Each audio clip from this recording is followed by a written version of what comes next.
Ilium by Dan Simmons. DB 56883. Copyright 2003 by Dan Simmons. Read by Fred Major, this book contains 576 pages. Approximate reading time, 25 hours, 15 minutes. About this digital talking book. This book contains markers allowing direct access to the opening announcements, acknowledgments, author's note, chapters, dramatis personae for Ilium, and closing announcements. Library of Congress annotation. 20th-century Professor Thomas Hockenberry has been resurrected by the gods of Mars's Olympus Mons and forced to observe the Trojan War. Aphrodite then assigns him another task, to spy on the other gods and kill her rival Athena. Violence, some descriptions of sex, and some strong language. 2003. From the book jacket.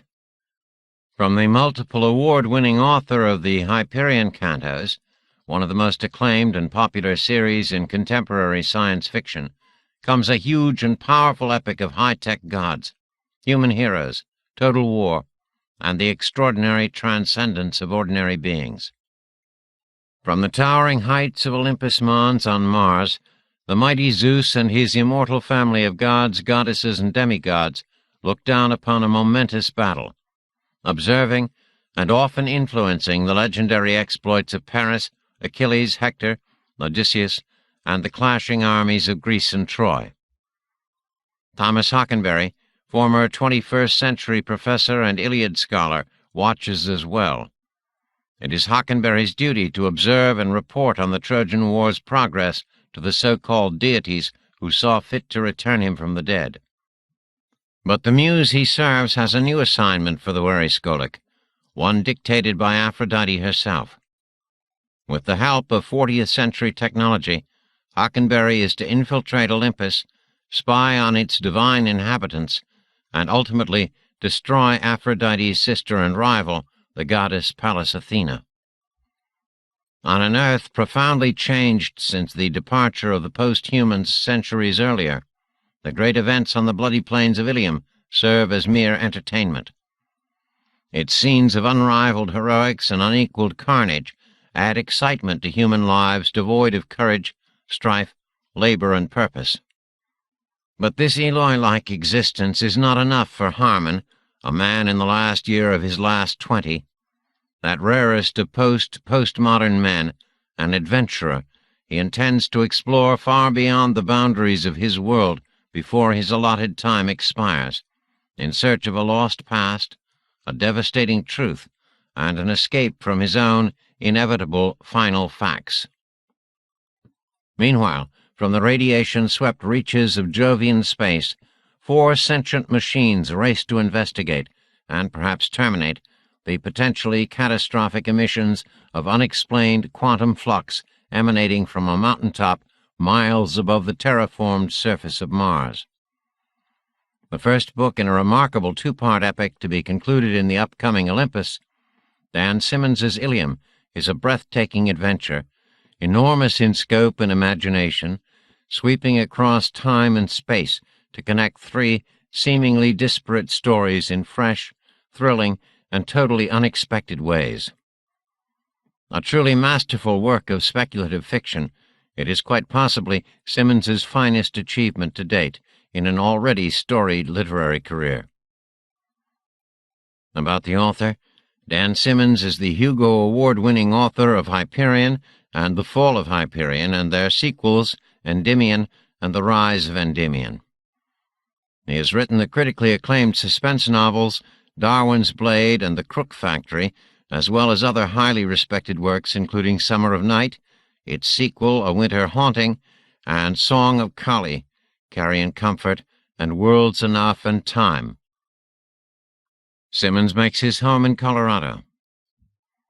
Other books by Dan Simmons: Phases of Gravity, Prayers to Broken Stones, The Hollow Man, Children of the Night, Summer Sketches, Love Death, Fires of Eden, Hard Case, Hard Freeze.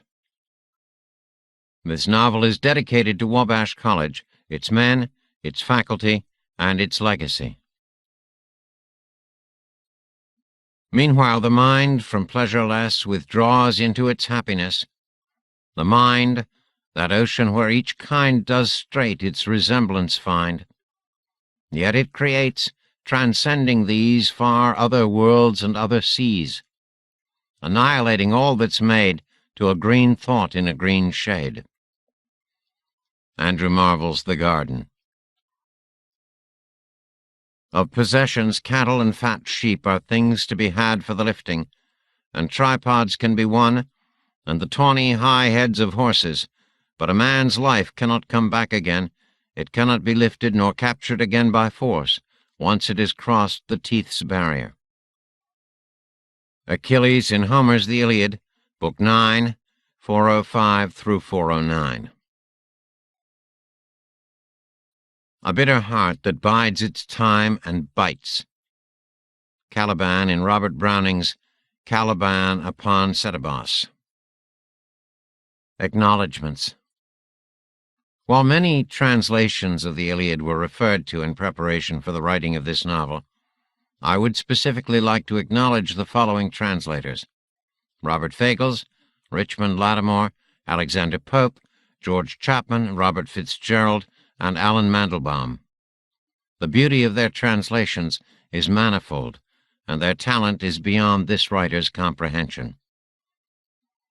For ancillary poetry or imaginative Iliad-related prose which helped shape this volume, I would especially like to acknowledge the work of W. H. Auden, Robert Browning, Robert Graves, Christopher Logue, Robert Lowell, and Alfred Lord Tennyson.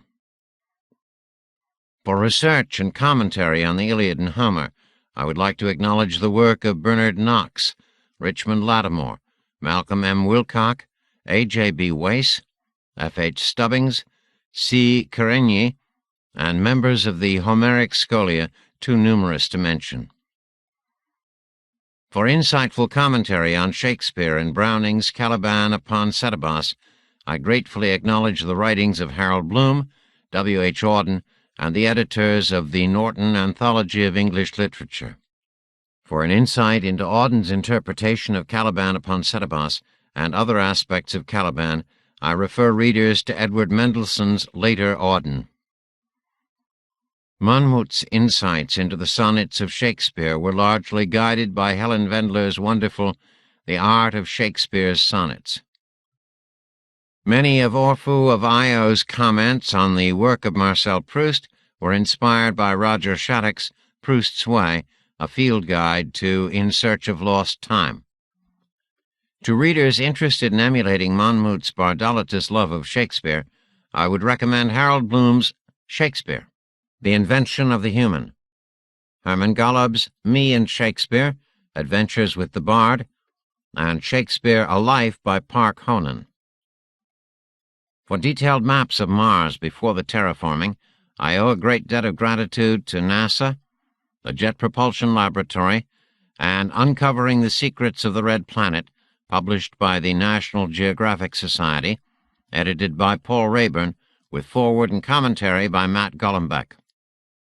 Scientific American has been a rich source of detail, and acknowledgment should go to such articles as The Hidden Ocean of Europa by Robert T. Pappalardo, James W. Head and Ronald Greeley, October 1999, Quantum Teleportation by Anton Zeilinger, April 2000, and How to Build a Time Machine by Paul Davies, September 2002.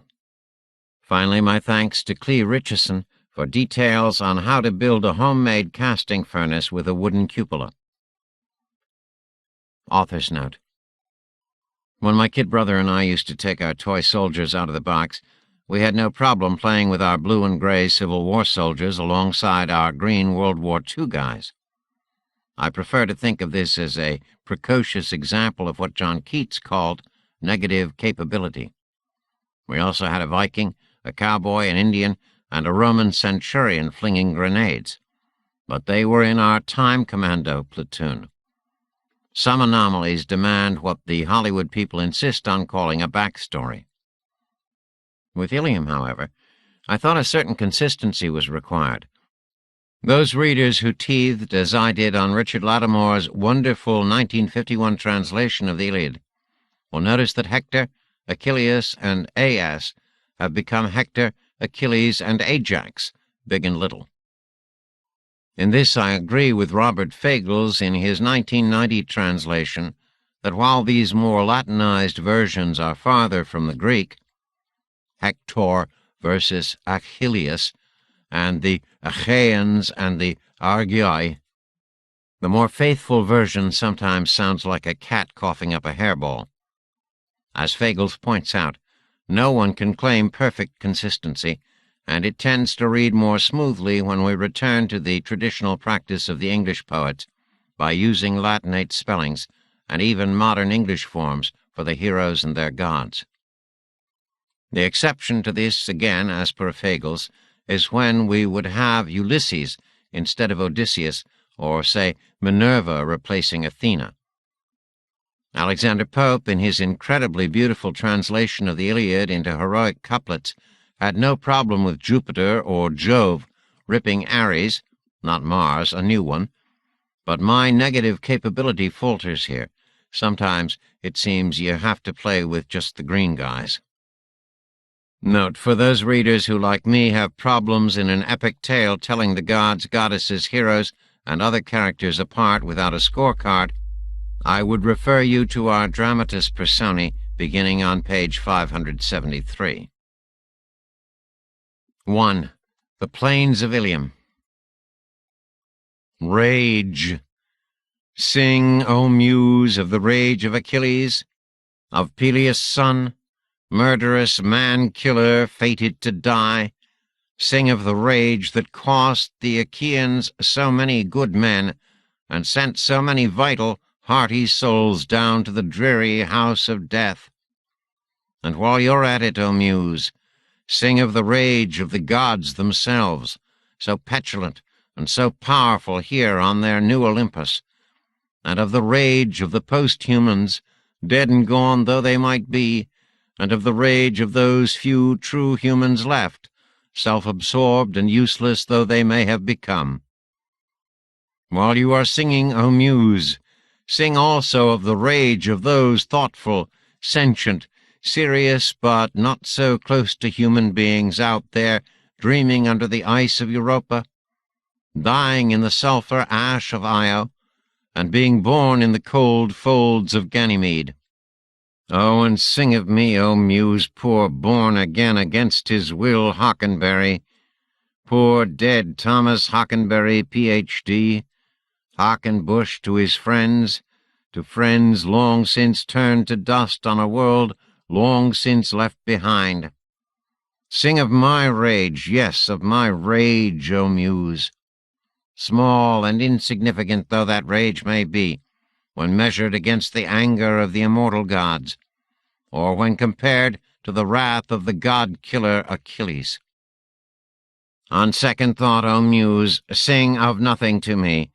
I know you, I have been bound and servant to you, O Muse, you incomparable bitch, and I do not trust you, O Muse, not one little bit.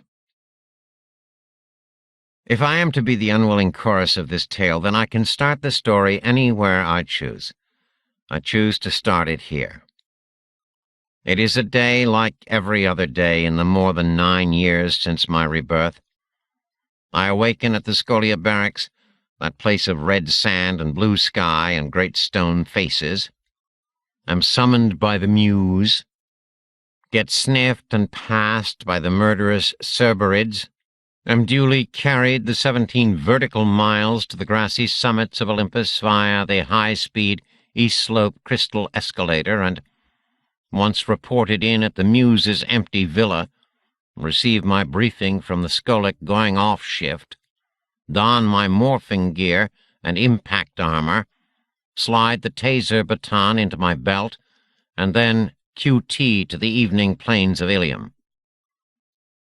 If you've ever imagined the siege of Ilium, as I did professionally for more than 20 years, I have to tell you that your imagination almost certainly was not up to the task. Mine wasn't. The reality is far more wonderful and terrible than even the blind poet would have us see.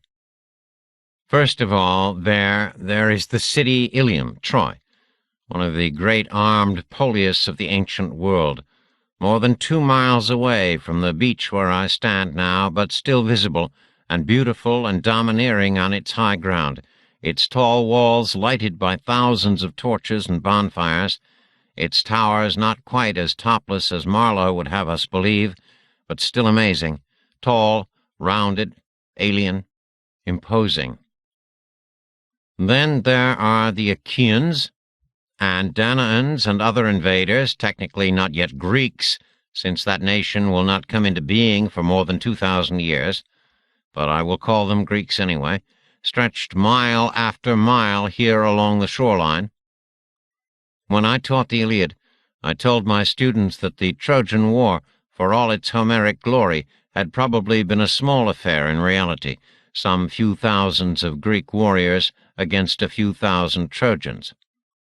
Even the best-informed members of the Scholia, that group of Iliad scholars going back almost 2 millennia, estimated from the poem that there could not possibly be more than 50,000 Achaeans and other Greek warriors drawn up in their black ships along the shore. They were wrong. Estimates now show that there are more than 250,000 attacking Greeks, and about half that number of defending Trojans and their allies. Evidently every warrior hero in the Greek Isles came running to this battle, for battle meant plunder, and brought his soldiers and allies and retainers and slaves and concubines with him. The visual impact is stunning. Mile upon mile of lighted tents, campfires, sharpened stake defenses. Miles of trenches dug in the hard ground above the beaches, not for hiding and hunkering in, but as a deterrent to Trojan cavalry, and illuminating all those miles of tents and men and shining on polished spears and bright shields, thousands of bonfires and cooking fires and corpse fires burning bright. Corpse fires. For the past few weeks, pestilence has been creeping through the Greek ranks, first killing donkeys and dogs, then dropping a soldier here, a servant there, until suddenly, in the past 10 days, it has become an epidemic, slaying more Achaean and Danaan heroes than the defenders of Ilium have in months. I suspect it is typhus. The Greeks are sure it is the anger of Apollo. I've seen Apollo from a distance, both on Olympus and here, and he's a very nasty fellow. Apollo is the archer god, lord of the silver bow, he who strikes from afar. And while he's the god of healing, he's also the god of disease. More than that, he's the principal divine ally of the Trojans in this battle, and if Apollo were to have his way, the Achaeans would be wiped out. Whether this typhoid came from the corpse-fouled rivers and other polluted water here or from Apollo's silver bow, the Greeks are right to think that he wishes them ill. At this moment, the Achaean lords and kings, and every one of these Greek heroes is a sort of king or lord in his own province and in his own eyes, are gathering in a public assembly near Agamemnon's tent to decide on a course of action to end this plague. I walk that way slowly, almost reluctantly, although after more than 9 years of biding my time, tonight should be the most exciting moment of my long observation of this war. Tonight, Homer's Iliad begins in reality. Oh, I've witnessed many elements from Homer's poem that had been poetically misplaced in time, such as the so-called catalogue of ships, the assembly and listing of all the Greek forces, which is in Book 2 of the Iliad, but which I saw take place more than 9 years ago during the assembly of this military expedition at Aulis, the strait between Euboea and the Greek mainland, or the Epipolesis, the review of the army by Agamemnon, which occurs in Book 4 of Homer's epic, but which I saw take place shortly after the armies landed here near Ilium. That actual event was followed by what I used to teach as the Tachoscopia, or the view from the wall in which Helen identifies the various Achaean heroes for Priam and the other Trojan leaders. The Tachoscopia appears in Book 3 of the poem, but happened shortly after the landing and Epipolesis in the actual unfolding of events. If there is an actual unfolding of events here. At any rate, Tonight is the assembly at Agamemnon's tent and the confrontation between Agamemnon and Achilles. This is where the Iliad begins, and it should be the focus of all my energies and professional skills, but the truth is that I don't really give a shit. Let them posture, let them bluster. Let Achilles reach for his sword. Well, I confess that I'm interested in observing that. Will Athena actually appear to stop him, or was she just a metaphor for Achilles' common sense kicking in? I've waited my entire life to answer such a question, and the answer is only minutes away. But strangely, irrevocably, I don't give a shit. The 9 years of painful rebirth and slow memory return and constant warfare and constant heroic posturing, not to mention my own enslavement by the gods and the muse, have taken their toll. I'd be just as happy right now if a B-52 appeared and dropped an atomic bomb on both the Greeks and the Trojans. Fuck all these heroes and the wooden chariots they rode in on. But I trudged toward Agamemnon's tent. This is my job. If I don't observe this and make my report to the muse, it won't mean loss of tenure for me. The gods will reduce me to the bone splinters and dusty DNA they recreated me from, and that, as they say, will be that. 2. Ardis Hills, Ardis Hall. Demon faxed into solidity near Ada's home and blinked stupidly at the red sun on the horizon. The sky was cloudless, and the sunset burned between the tall trees on the ridgeline, and set both the P-ring and the E-ring glowing as they rotated in the cobalt sky. Demon was disoriented because it was evening here, and it had been morning only a second before when he faxed away from Toby's second 20 party in Ulaanbaatar. It had been years since he visited Ada's home, and except for those friends whom he visited most regularly, Sedman in Paris, Ono in Belenbad, Risser in her home on the cliffs of Chom, a few others, he never had a clue as to what continent or time zone he would find himself in. But then, Demon did not know the names or positions of the continents, much less the concepts of geography or time zones, so his very lack of knowledge meant nothing to him. It was still disorienting. He had lost a day, or had he gained it? At any rate, the air smelled different here, wetter, richer, wilder. Demon looked around. He stood in the center of a generic fax node pad, that usual circle of permcrete and fancy iron posts topped with a yellow crystal pergola, and near the center of the circle the post holding the inevitable coded sign that he could not read. There was no other structure visible in the valley, only grass, trees, a stream in the distance, the slow revolution of both rings crossing above like the armatures of some great, slow gyroscope. It was a warm evening, more humid than Ulaanbaatar, and the fax pad was centered in a grassy meadow surrounded by low hills.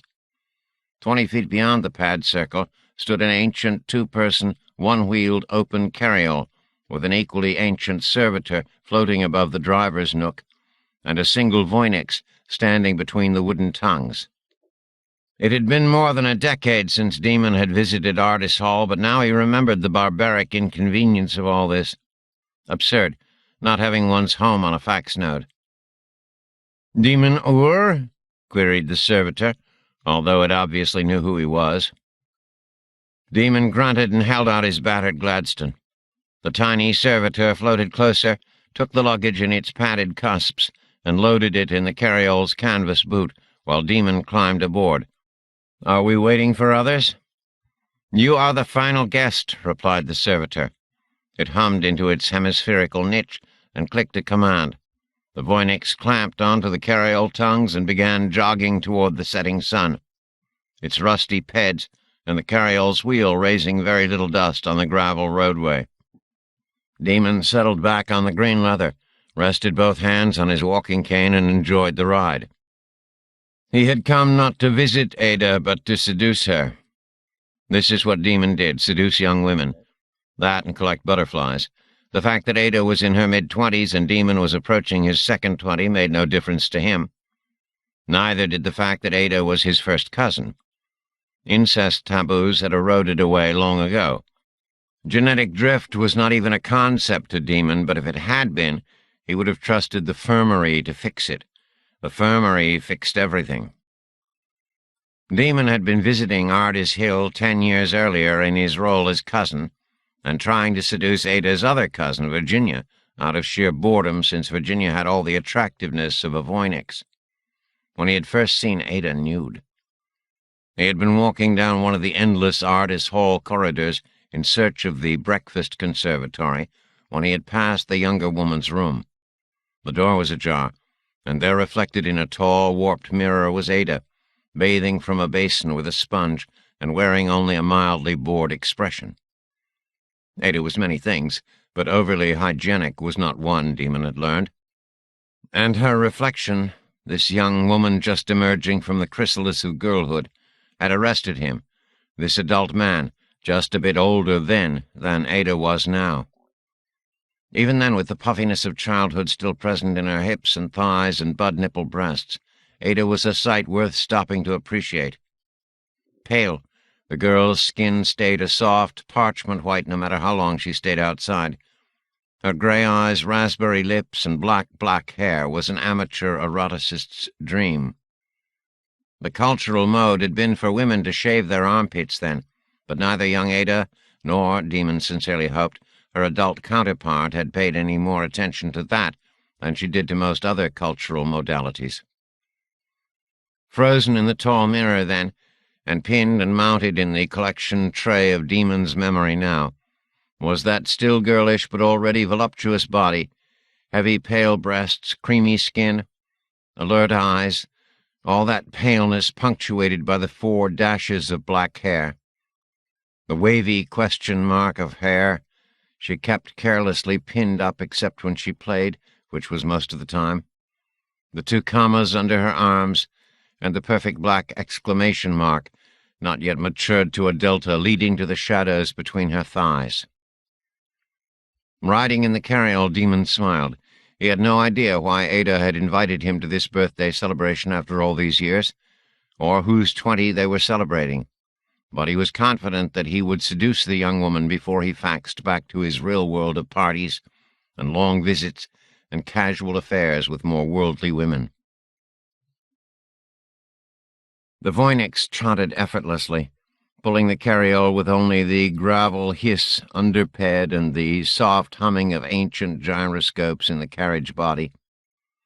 Shadows crept across the valley, but the narrow lane went up over a ridge, caught the last bit of the sun, bisected as it was on the next ridge west, and then descended into a wider valley where fields of some low crop stretched out on either side. The tending servitors flitted above the field, Demon thought, like so many levitating croquet balls.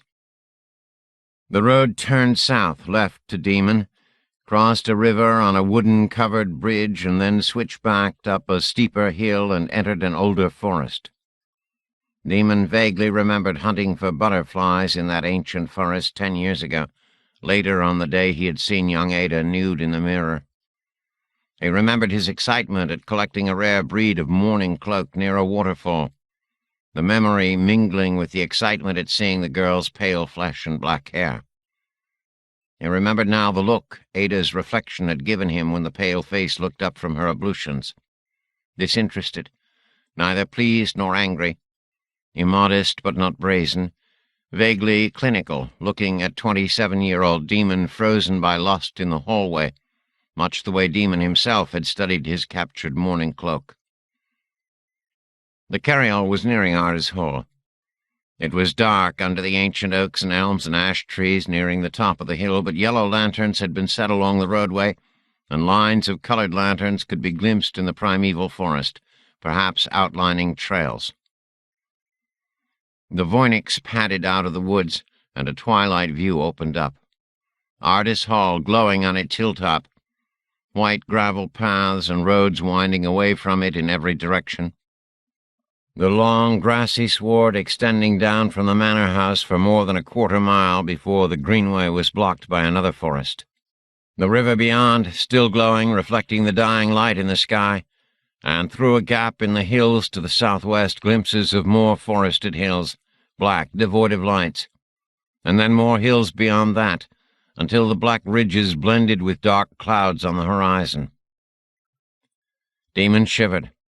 He hadn't remembered until that minute that Ada's home was somewhere near the dinosaur forests on whatever continent this was. He remembered being terrified during his previous visit, although Virginia and Vanessa and all the rest had assured him that no dangerous dinosaurs were within 500 miles. All the rest being reassuring, that is, except for 15-year-old Ada, who had merely looked at him with that calculating, mildly amused look he soon learned was her habitual expression. It had taken butterflies to get him outdoors for a walk then. It would take more now. Even though he knew it was perfectly safe with the servitors and Voynix around, Demon had no urge at all to be eaten by an extinct reptile and to wake up in the infirmary with the memory of that indignity. The giant elm on the downhill side of Ardis Hall had been festooned with scores of lanterns. Torches lined the circular drive and the white gravel paths from the house to the yard. Sentinel Voynix stood along the driveway hedges and at the edge of the dark woods. Demon saw that a long table had been set out near the elm tree, torches flickering in the evening breeze all around the festive setting, and that a few guests were already gathering there for dinner. Demon also noted, with his usual hint of pleased snobbery, that most of the men here were still dressing in off-white robes, burnouses, and earth-tone evening oversuits, a style that had gone out of fashion months ago in the more important social circles Demon inhabited. The Voynix padded up the circular drive to the front doors of Ardis Hall, stopped in the shaft of yellow light from those doors, and set the carryall tongues down so gently that Demon did not even feel a bump. The servitor flitted around to fetch his bag while Demon stepped down, glad to feel his feet on the ground, still feeling a bit lightheaded from the day's faxing. Ada swept out the door and down the stairs to greet him. Demon stopped in his tracks and smiled stupidly. Ada was not only more beautiful than he remembered, she was more beautiful than he could have imagined. 3. The Plains of Ilium. The Greek commanders are gathered outside Agamemnon's tent. There is a crowd of interested onlookers, and the brawl between Agamemnon and Achilles is already picking up steam. I should mention that by this time I have morphed into the form of Bias, not the Pylian captain of that name in Nestor's ranks, but the captain serving Menestheus. This poor Athenian is ill with typhoid during this period, and though he will survive to fight in Book 13, he rarely leaves his tent, which is far down the coast. As a captain, Bias has enough rank that the spearmen and curious bystanders give way for him, allowing me access to the center circle, but no one will expect Bias to speak during the coming debate. I've missed most of the drama where Calchas, Thestor's son and the clearest of all the seers, has told the Achaeans the real reason for Apollo's wrath. Another captain standing there whispers to me that Calchas had requested immunity before speaking, demanding that Achilles protect him if the assembled crowd and kings disliked what he had to say. Achilles has agreed. Calchas told the group what they half suspected, that Chryse, the priest of Apollo, had begged for the return of his captured daughter, and Agamemnon's refusal had infuriated the god. Agamemnon had been angry at the Calchas interpretation.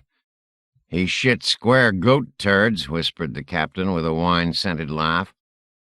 This captain, unless I am mistaken, is named Oris, and will be killed by Hector in a few weeks when the Trojan hero begins massacring Achaeans by the gross.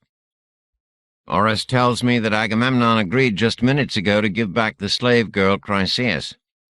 "I rank her higher and like her better than Clytemnestra, my own wife," Atreus' son Agamemnon had shouted. But then the king had demanded recompense in the form of an equally beautiful captive girl. According to Oris, who is 3 sheets to the wind, Achilles had shouted, "Wait a minute, Agamemnon, you most grasping man alive," pointed out that the Argives, still another name for the Achaeans, the Danaans, the damned Greeks with so many names, were in no position to hand over more booty to their leader now.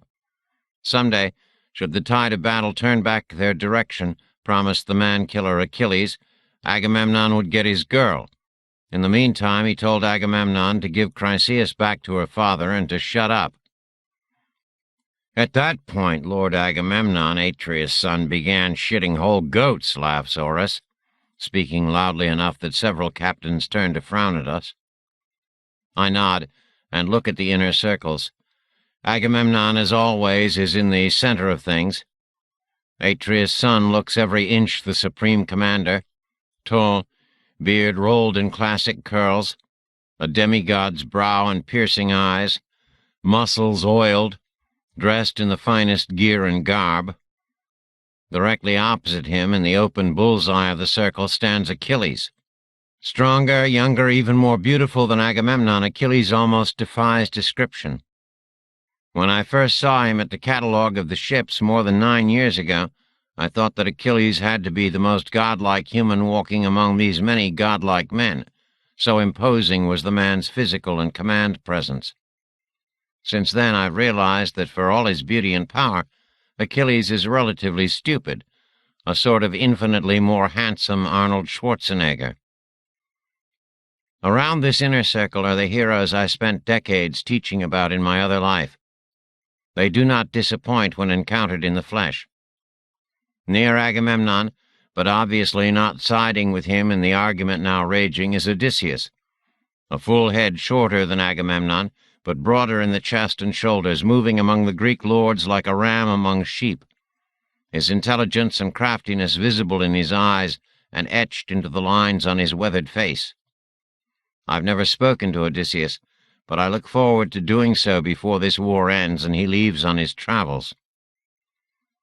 On Agamemnon's right is his younger brother Menelaus, Helen's husband. I wish I had $1 for every time I've overheard one of the Achaeans gripe that if Menelaus had been a better lover, had a bigger cock, was the way Diomedes crudely put it to a friend within my earshot 3 years ago, then Helen wouldn't have run off with Paris to Ilium, and the heroes of the Greek Isles wouldn't have wasted the past 9 years on this accursed siege.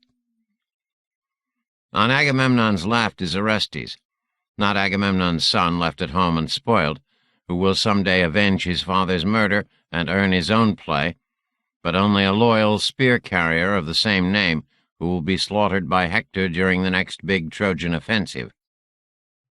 Standing behind King Agamemnon is Eurybates, Agamemnon's herald, not to be confused with the Eurybates who is Odysseus' herald. Next to Eurybates stands Ptolemaeus' son, Eurymedon, a handsome boy who is Agamemnon's charioteer, not to be confused with the far less handsome Eurymedon, who is Nestor's charioteer. Sometimes here I admit I'd exchange all these glorious patronymics for a few simple last names. Also in Agamemnon's half of the circle tonight are Big Ajax and Little Ajax, commanders of the troops from Salamis and Locris. These two will never be confused except by name, since Big Ajax looks like a white NFL linebacker, and Little Ajax looks like a pickpocket. Euryalus, third in command of the Argolis fighters, is standing next to his boss, Sthenelus, a man who has such a terrible lisp that he can't pronounce his own name. Agamemnon's friend and the ultimate commander of the Argolis fighters, plain-speaking Diomedes, is also here, not happy tonight, glowering at the ground, his arms folded. Old Nestor, the clear speaker of Pylos, stands near the halfway point of the inner circle and looks even less happy than Diomedes as Agamemnon and Achilles raise the level of their anger and abuse toward one another. If things go according to Homer's telling, Nestor will make his big speech in just a few minutes, trying in vain to shame both Agamemnon and the furious Achilles into reconciling before their anger serves the Trojans' aims. And I confess that I want to hear Nestor's speech, even if just for his reference to the ancient war against the centaurs. Centaurs have always interested me, and Homer has Nestor speak of them and the war against them in a matter-of-fact tone. Centaurs are one of only 2 mythical beasts mentioned in the Iliad, the other being the Chimera. I look forward to this mention of the centaurs, but in the meantime I stay out of Nestor's sight, since the identity I'm morphing, Bias, is one of the old man's subordinates, and I don't want to be pulled into conversation. No worry of that now. Nestor and everyone else's attention is focused on the exchange of harsh words and spittle between Agamemnon and Achilles.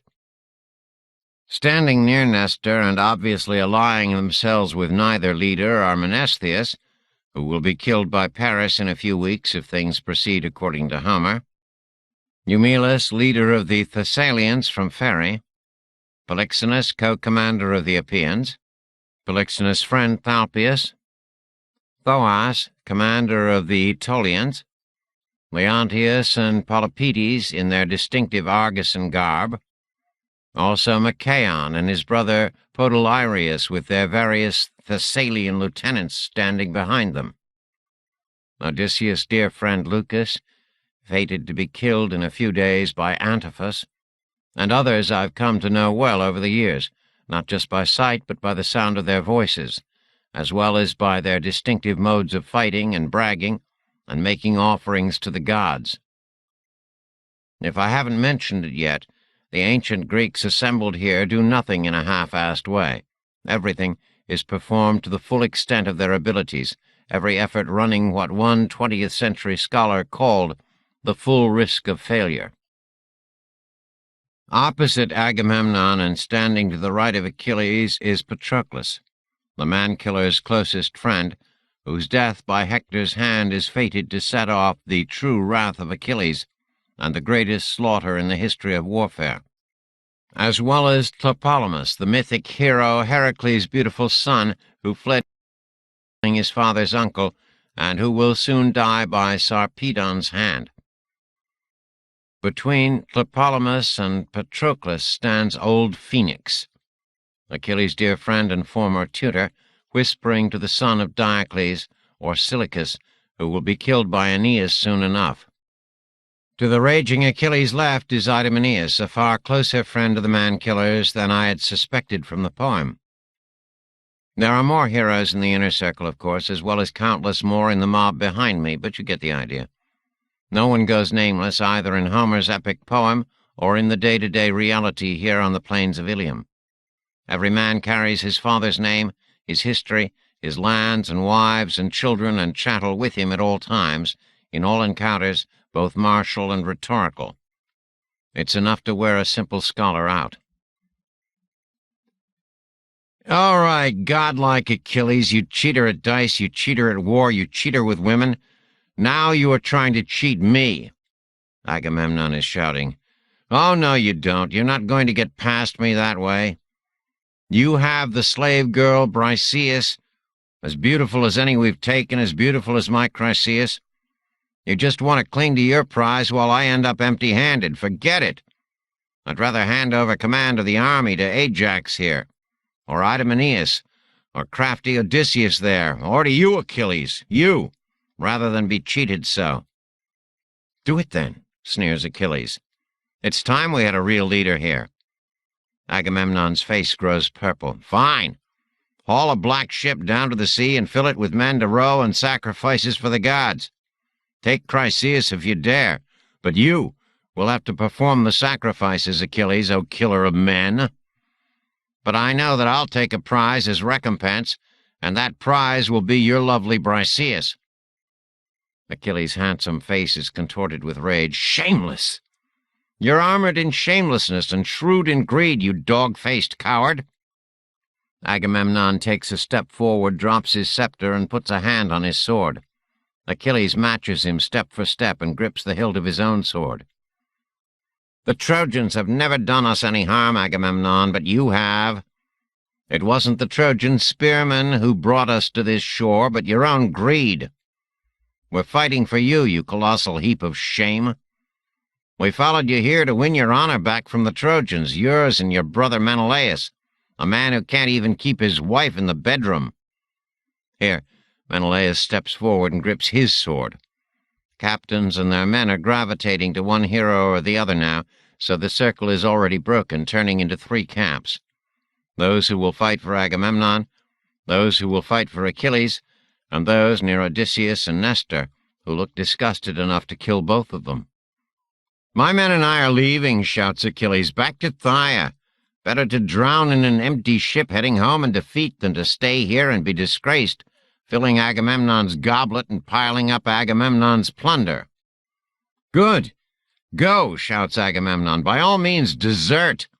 I'd never beg you to stay and fight on my account. You're a great soldier, Achilles, but what of it? That's a gift of the gods and has nothing to do with you.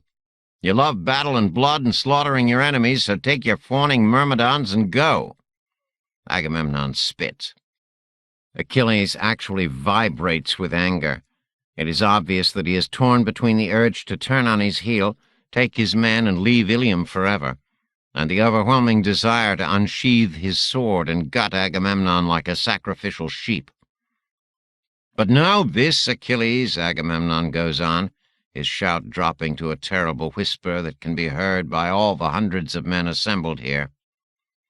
Whether you leave or stay, I will give up my Chryseis because the god, Apollo, insists. But I will have your Briseis in her stead, and every man here will know how much greater a man is Agamemnon than the surly boy Achilles. Here Achilles loses all control and goes for his sword in earnest. And here the Iliad would have ended, with the death of Agamemnon or the death of Achilles, or of both, and the Achaeans would have sailed home, and Hector would have enjoyed his old age, and Ilium would have remained standing for 1,000 years and perhaps rivaled Rome in its glory. But at this second, the goddess Athena appears behind Achilles. I see her. Achilles reels around, face contorted, and obviously also sees her. No one else can. I don't understand this stealth cloaking technology, but it works when I use it, and it works for the gods. No, I realize immediately, this is more than stealth. The gods have frozen time again. It is their favorite way of talking to their pet humans without others eavesdropping. But I've seen it only a handful of times. Agamemnon's mouth is open. I can see spittle frozen in mid-air, but no sound is heard, no movement of jaw or muscles, no blinking of those dark eyes. So it is with every man in the circle, frozen, rapt or bemused, frozen. Overhead, a seabird hangs motionless in mid-flight. Waves curl but do not break on the shore. The air is as thick as syrup, and all of us here are frozen like insects in amber. The only movement in this halted universe comes from Pallas Athena, from Achilles, and, even if shown only by my leaning forward to hear better, from me. Achilles' hand is still on the hilt of his sword, half drawn from its beautifully tooled scabbard, but Athena has grabbed him by his long hair and physically turned him toward her, and he does not dare draw the sword now. To do so would be to challenge the goddess herself. But Achilles' eyes are blazing, more mad than sane, as he shouts into the thickened, syrupy silence that accompanies these time freezes. Why, damn, why now? Why come to me now, goddess, daughter of Zeus? Did you come to witness my humiliation by Agamemnon? Yield, says Athena. If you've never seen a god or goddess, all I can do is tell you that they are larger than life, literally, since Athena must be 7 feet tall, and more beautiful and striking than any mortal. I presume their nanotechnology and recombinant DNA labs made them that way. Athena combines qualities of feminine beauty, divine command, and sheer power that I didn't even know could exist before I found myself returned to existence in the shadow of Olympus. Her hand stays wrapped in Achilles' hair, bending his head back and making him swivel away from frozen Agamemnon and his minions. "I'll never yield," shouts Achilles. Even in this frozen air that slows and mutes all sound, the man-killer's voice is strong. "That pig who thinks he's a king will pay for his arrogance with his life." "Yield," says Athena for the second time. "The white-armed goddess Hera sped me down from the skies to stop your rage. Yield!" I can see a flicker of hesitation enter Achilles' crazed eyes. Hera, Zeus's wife, is the strongest ally of the Achaeans on Olympus and a patroness of Achilles since his odd childhood. "Stop this fighting now," orders Athena. Take your hand off your sword, Achilles. Curse Agamemnon if you must, but do not kill him. Do what we command now, and I promise you this. I know this is the truth, Achilles, just as I see your fate and know the future of all mortal men. Obey us now, and one day glittering gifts 3 times this will be yours as payment for this outrage. Defy us and die this hour. Obey us both, Hera and me, and receive your reward." Achilles grimaces, twists his hair free, looks sullen, but resheathes his sword. Watching Athena and him is like watching 2 living forms amidst a field of statues. "I can't defy both of you, goddess," says Achilles. "Better if a man submits to the will of the gods, even if his heart breaks with anger. But it is only fair, then, that the gods hear the prayers of that man." Athena twitches the slightest of smiles and winks out of existence, QTing back to Olympus, and time resumes. Agamemnon is ending his harangue. Sword sheathed, Achilles steps into the empty circle. "You drunken wine-skin of a man," cries the man-killer. "You with your dog's eyes and your deer's heart. You leader who's never led us into battle or gone into ambush with the best of the Achaeans. You who lacked the courage to sack Ilium, and so must sack the tents of his army for plunder instead. You king who rules only the most worthless husks among us. I promise you this. I swear a mighty oath this day." The hundreds of men around me take in a breath almost as one, more shocked by this promise of a curse than if Achilles had simply cut Agamemnon down like a dog. "I swear to you that someday a great yearning for Achilles will come to all the sons of Achaea," shouts the man-killer, his voice so loud that it halts dice games 100 yards away in the tent city. "To all of them, throughout your armies here.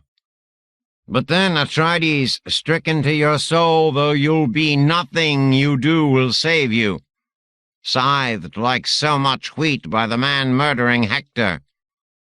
And on that day you will tear out your own heart and eat it, desperate, raging that you chose to do such dishonor to the best of all the Achaeans." And with that, Achilles turns on his famous heel and strides from the circle, crunching across seashore gravel back into the darkness between the tents. I have to admit, it was one hell of an exit line. Agamemnon crosses his arms and shakes his head. Other men speak in shocked tones. Nestor steps forward to give his "in the days of the Centaur Wars we all pulled together" speech. This is an anomaly. Homer has Achilles still in the argument when Nestor speaks, and my scholic mind makes note of it, but most of my attention is far, far away. It's at this instant, remembering the murderous gaze that Achilles had turned on Athena in the instant before she wrenched his hair back and cowed him into submission, that a plan of action so audacious, so obviously doomed to failure, so suicidal and so wonderful opens before me that for a minute I have trouble breathing. "Bias, are you all right?" asks Oris, standing next to me. I stare blankly at the man. For a minute I cannot remember who he is or who Bias is, forgetting my own morphed identity. I shake my head and push my way out of the circled throng of glorious killers. The gravel crunches under my feet without the heroic echo of Achilles' exit. I walk toward the water, and once out of sight throw off the identity of Bias. Anyone seeing me now would see the middle-aged Thomas Hockenberry, spectacles and all, weighted down in the absurd garb of an Achaean spearman, wool and fur covering my morphing gear and impact armor. The ocean is dark. Wine dark, I think, but fail to amuse myself. I have the overwhelming urge, not for the first time, to use my cloaking ability and levitation harness to fly away from here, to soar over Ilium a final time, to stare down at its torches and doomed inhabitants a final time, and then fly south and west across that wine-dark sea, the Aegean, until I come to the not-yet-Greek Isles and mainland. I could check in on Clytemnestra and on Penelope, on Telemachus and Orestes. Professor Thomas Hockenberry, as both boy and man, always got along better with women and children than he did with male adults. But these proto-Greek women and children here are more murderous and bloodthirsty than any adult males Hockenberry had known in his other bloodless life. Save the flying away, then, for another day. In fact, put it behind me altogether. The waves roll in one after another, reassuring in their familiar cadence. I will do this thing.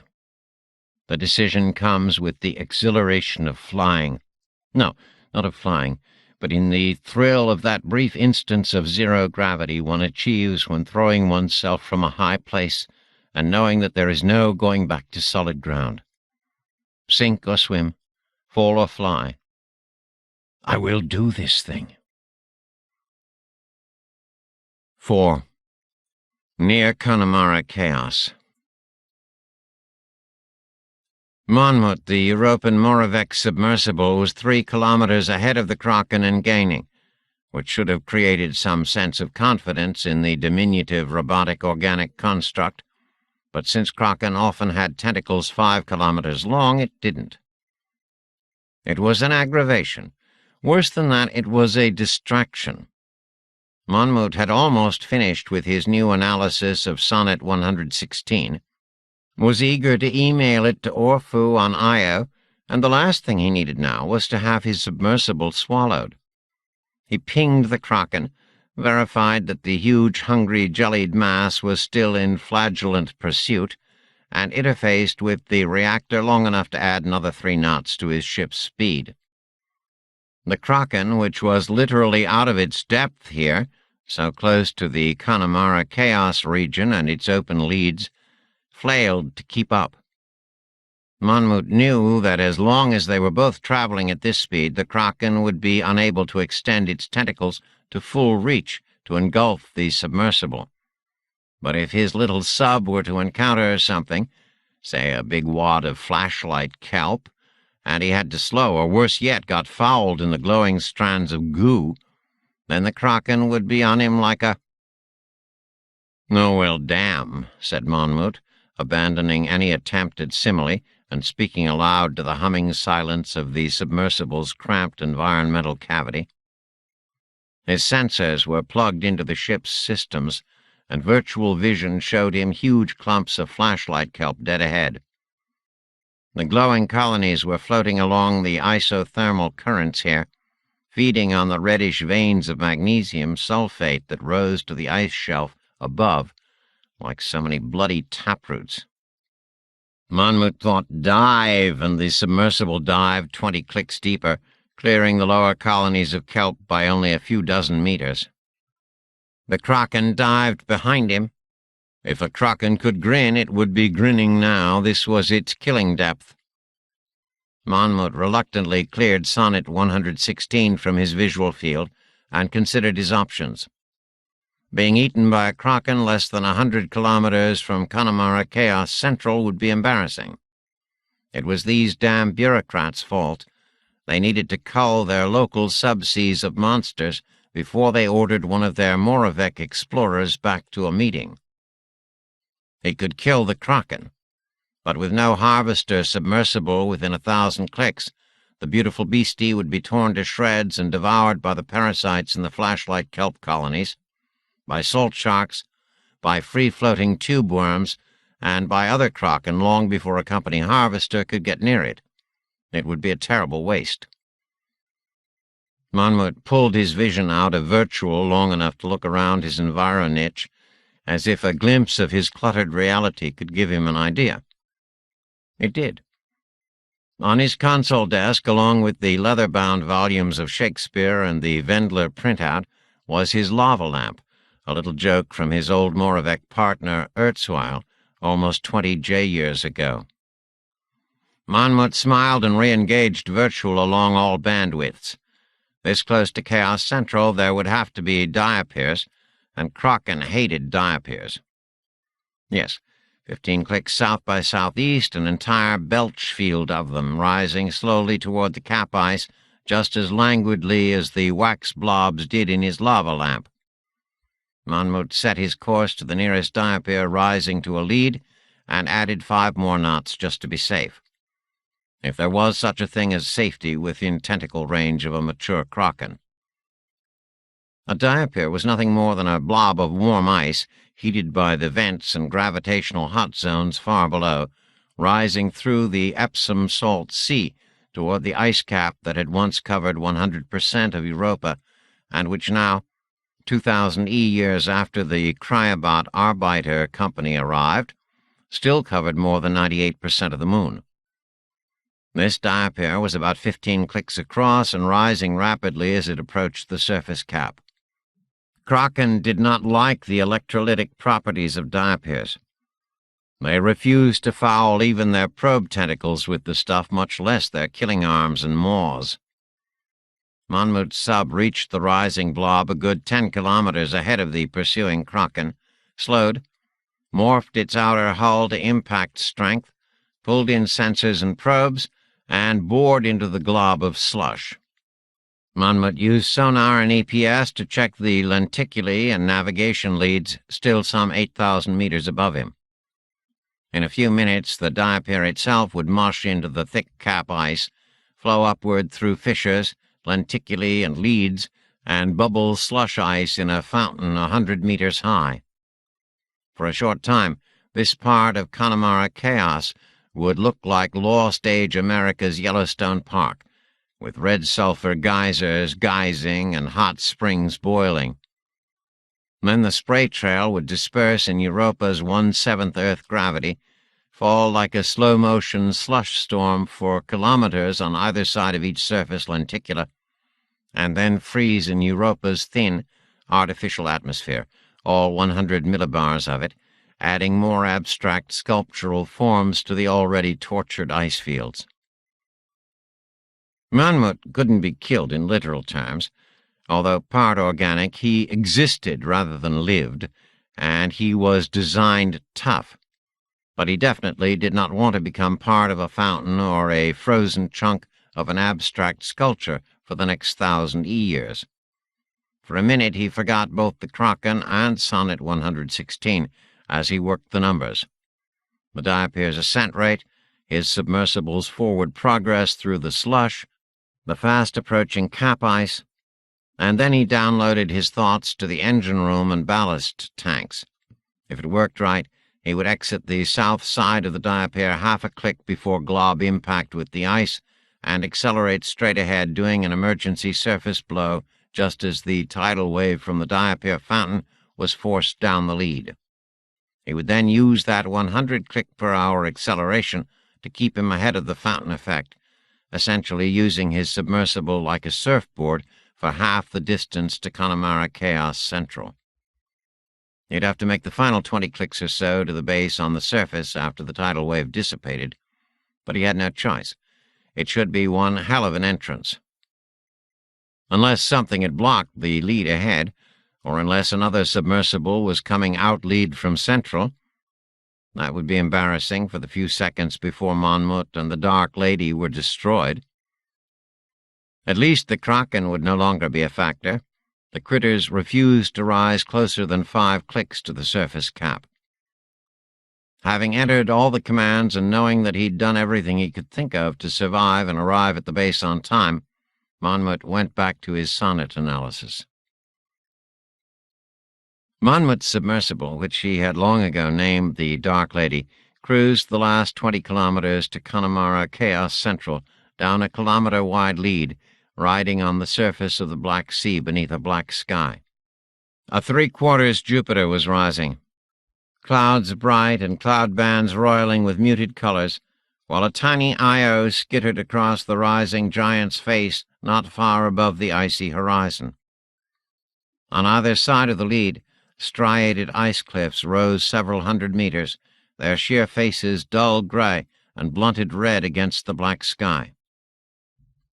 Monmouth was excited as he brought Shakespeare's sonnet up.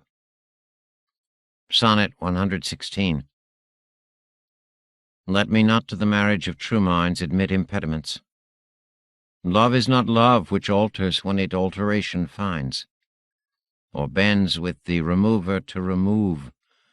Oh no, it is an ever-fixed mark that looks on tempests and is never shaken.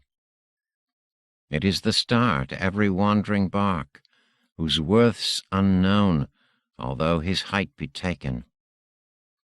Love's not time's fool, though rosy lips and cheeks within his bending sickle's compass come. Love alters not with his brief hours and weeks, but bears it out even to the edge of doom. If this be error and upon me proved, I never writ, nor no man ever loved. Over the decades he had come to hate this sonnet. It was the kind of things humans had recited at their weddings way back in the Lost Age. It was smarmy. It was schlocky. It wasn't good Shakespeare. But finding micro-records of critical writings by a woman named Helen Vendler, a critic who had lived and written in one of those centuries, the 19th or 20th or 21st, the record timestamps were vague, had given Monmouth a key to translating this sonnet. What if Sonnet 116 was not, as it had been portrayed for so many centuries, a sticky affirmation, but a violent refutation? Monmouth went back through his notated key words for support. There they were, from each line. Not, no, never, not, and then in line 14, never, nor, and no, echoing King Lear's nihilistic never, never, never, never, never. It was definitely a poem of refutation.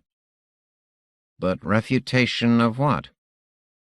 Monmouth knew that Sonnet 116 was part of the young man cycle, but he also knew that the phrase the young man was little more than a fig leaf added in later, more prudish years. The love poems were not sent to a man, but to the youth. Certainly a boy, probably no older than 13. Monmouth had read the criticism from the second half of the 20th century, and knew these scholars thought the sonnets to be literal. That is, real homosexual letters from the playwright Shakespeare. But Monmouth also knew from more scholarly work in previous eras, and in the later part of the Lost Age, that such politically motivated literal thinking was childish. Shakespeare had structured a drama in his sonnets, Monmouth was certain of that. The youth and the later dark lady were characters in that drama.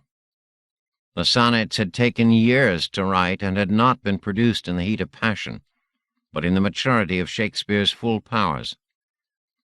And what was he exploring in these sonnets? Love. And what were Shakespeare's real opinions about love? No one would ever know. Monmouth was sure the bard was too clever, too cynical, too stealthy ever to show his true feelings. But in play after play, Shakespeare had shown how strong feelings, including love, turned people into fools. Shakespeare, like Lear, loved his fools. Romeo had been fortune's fool, Hamlet fate's fool, Macbeth ambition's fool. Falstaff? Well, Falstaff was no one's fool, but he became a fool for the love of Prince Hal, and died of a broken heart when the young prince abandoned him. Monmouth knew that the poet in the sonnet cycles, sometimes referred to as Will, was not, despite the insistence of so many of the shallow scholars of the 20th century, the historical Will Shakespeare, but was, rather, another dramatic construct created by the playwright-poet to explore all the facets of love. What if this poet was, like Shakespeare's hapless Count Orsino, love's fool? A man in love with love? Monmouth liked this approach. He knew that Shakespeare's marriage of two minds between the older poet and the youth was not a homosexual liaison, but a true sacrament of sensibilities, a facet of love honored in days long preceding Shakespeare's. On the surface, Sonnet 116 seemed to be a trite declaration of that love and its permanency, But if it truly was a refutation, Monmouth suddenly saw where it fit. Like so many great poets, Shakespeare began his poems before or after they began. But if this was a poem of refutation, what was it refuting? What had the youth said to the older, love-besotted poet that needed such vehement refutation? Monmouth extended fingers from his primary manipulator, took up his stylus, and scribbled on his tea-slate. Dear Will, certainly we'd both like the marriage of true minds we have, since men cannot share the sacramental marriage of bodies, to be as real and permanent as real marriage. But it can't be. People change, Will. Circumstances change. When the qualities of people or the people themselves go away, one's love does as well. I loved you once, Will. I really did, but you've changed. You've altered, and so there has been a change in me and an alteration in our love. Yours most sincerely, the youth. Monmouth looked at his letter and laughed, but the laughter died as he realized how this changed all of Sonnet 116. Now, instead of a treacly affirmation of unchanging love, the sonnet became a violent refutation of the youth's jilting, an argument against such self-serving abandonment. Now the sonnet would read, "Let me, not to the marriage of true minds, admit these so-called impediments. Love is not love, which alters when it alteration finds, or bends with the remover to remove. Oh, no!" Monmouth could hardly contain his excitement. Everything in the sonnet and in the entire sonnet cycle now clicked into place. Little was left of this marriage of true minds type of love, little except anger, accusations, incriminations, lying, and further infidelity, all of which would be played out by Sonnet 126, by which time the young man and ideal love itself would be abandoned for the slutty pleasures of the dark lady. Monmouth shifted consciousness to the virtual and began encoding an E-note squirt to his faithful interlocutor of the last dozen E-years, Orpheus of Io. Klaxons sounded, lights blinked in Monmouth's virtual vision. For a second he thought the Kraken, but the Kraken would never come to the surface or enter an open lead. Monmouth stored the sonnet and his notes, wiped the E-note from his squirt cue, and opened external sensors. The Dark Lady was 5 clicks away from Chaos Central and in the remote control region of the submarine pans. Monmouth turned the ship over to Central and studied the ice cliffs ahead of him. From the outside, Conamara Chaos Central looked like most of the rest of the surface of Europa. A jumble of pressure ridges thrusting ice cliffs up 200 or 300 meters, the mass of ice blocking the maze of open leads and black lenticulae.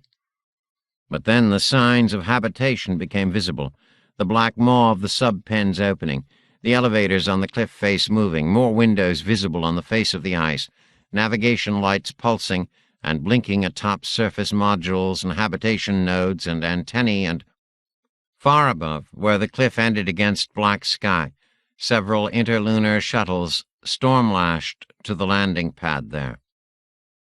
Spacecraft here at Chaos Central. Very unusual.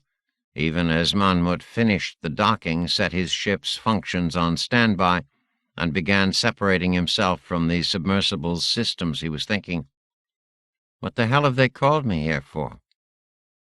Docking completed, Monmouth went through the trauma of limiting his senses and control to the awkward confines of his more or less humanoid body, and left the ship, walking into blue-lighted ice and taking the high-speed elevator up to the habitation nodes so far above.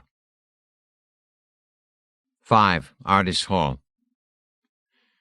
A meal for a dozen people at the table under the lantern-lit tree.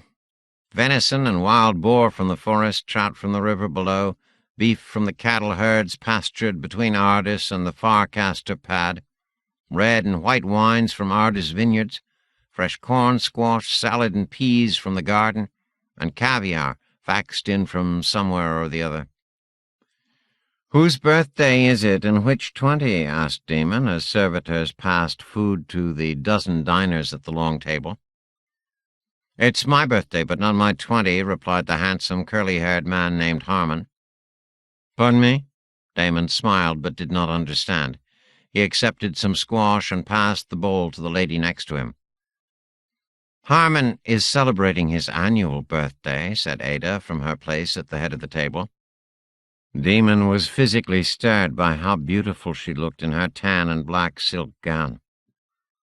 Demon shook his head, still not understanding. Annual birthdays were not noted, much less celebrated.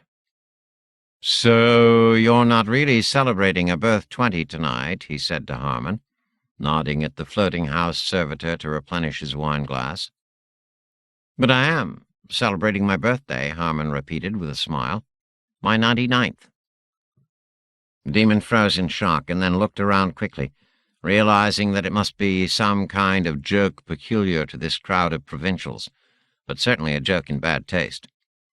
One did not joke about one's 99th year. Demon smiled thinly and waited for the punchline. "Harmon means it," Ada said lightly. The other guests were silent. Night birds called from the forest. "I'm sorry," Demon managed to say. Harmon shook his head.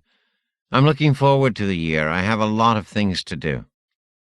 "Harmon walked 100 miles of the Atlantic breach last year," said Hannah, Ada's young friend with the short hair. Demon was sure that he was being joked with now. "One can't walk the Atlantic breach." "But I did." Harmon was eating corn on the cob. "I only did a reconnaissance, just as Hannah says, 100 miles in and then back to the North American coast. But it certainly wasn't difficult." Demon smiled again to show that he was a good sport. "But how could you get to the Atlantic breach, Harmon? There are no fax nodes near it." He had no idea where the Atlantic breach was, or even what constituted North America, and he wasn't quite sure about the location of the Atlantic Ocean.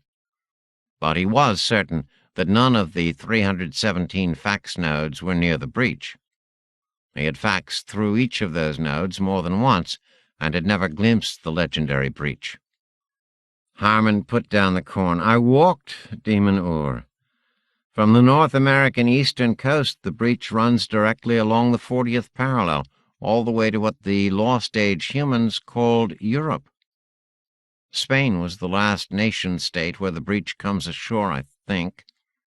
The ruins of the old city of Philadelphia, you might know it as Node 124, Loman Ur's estate, is just a few hours' walk from the breach.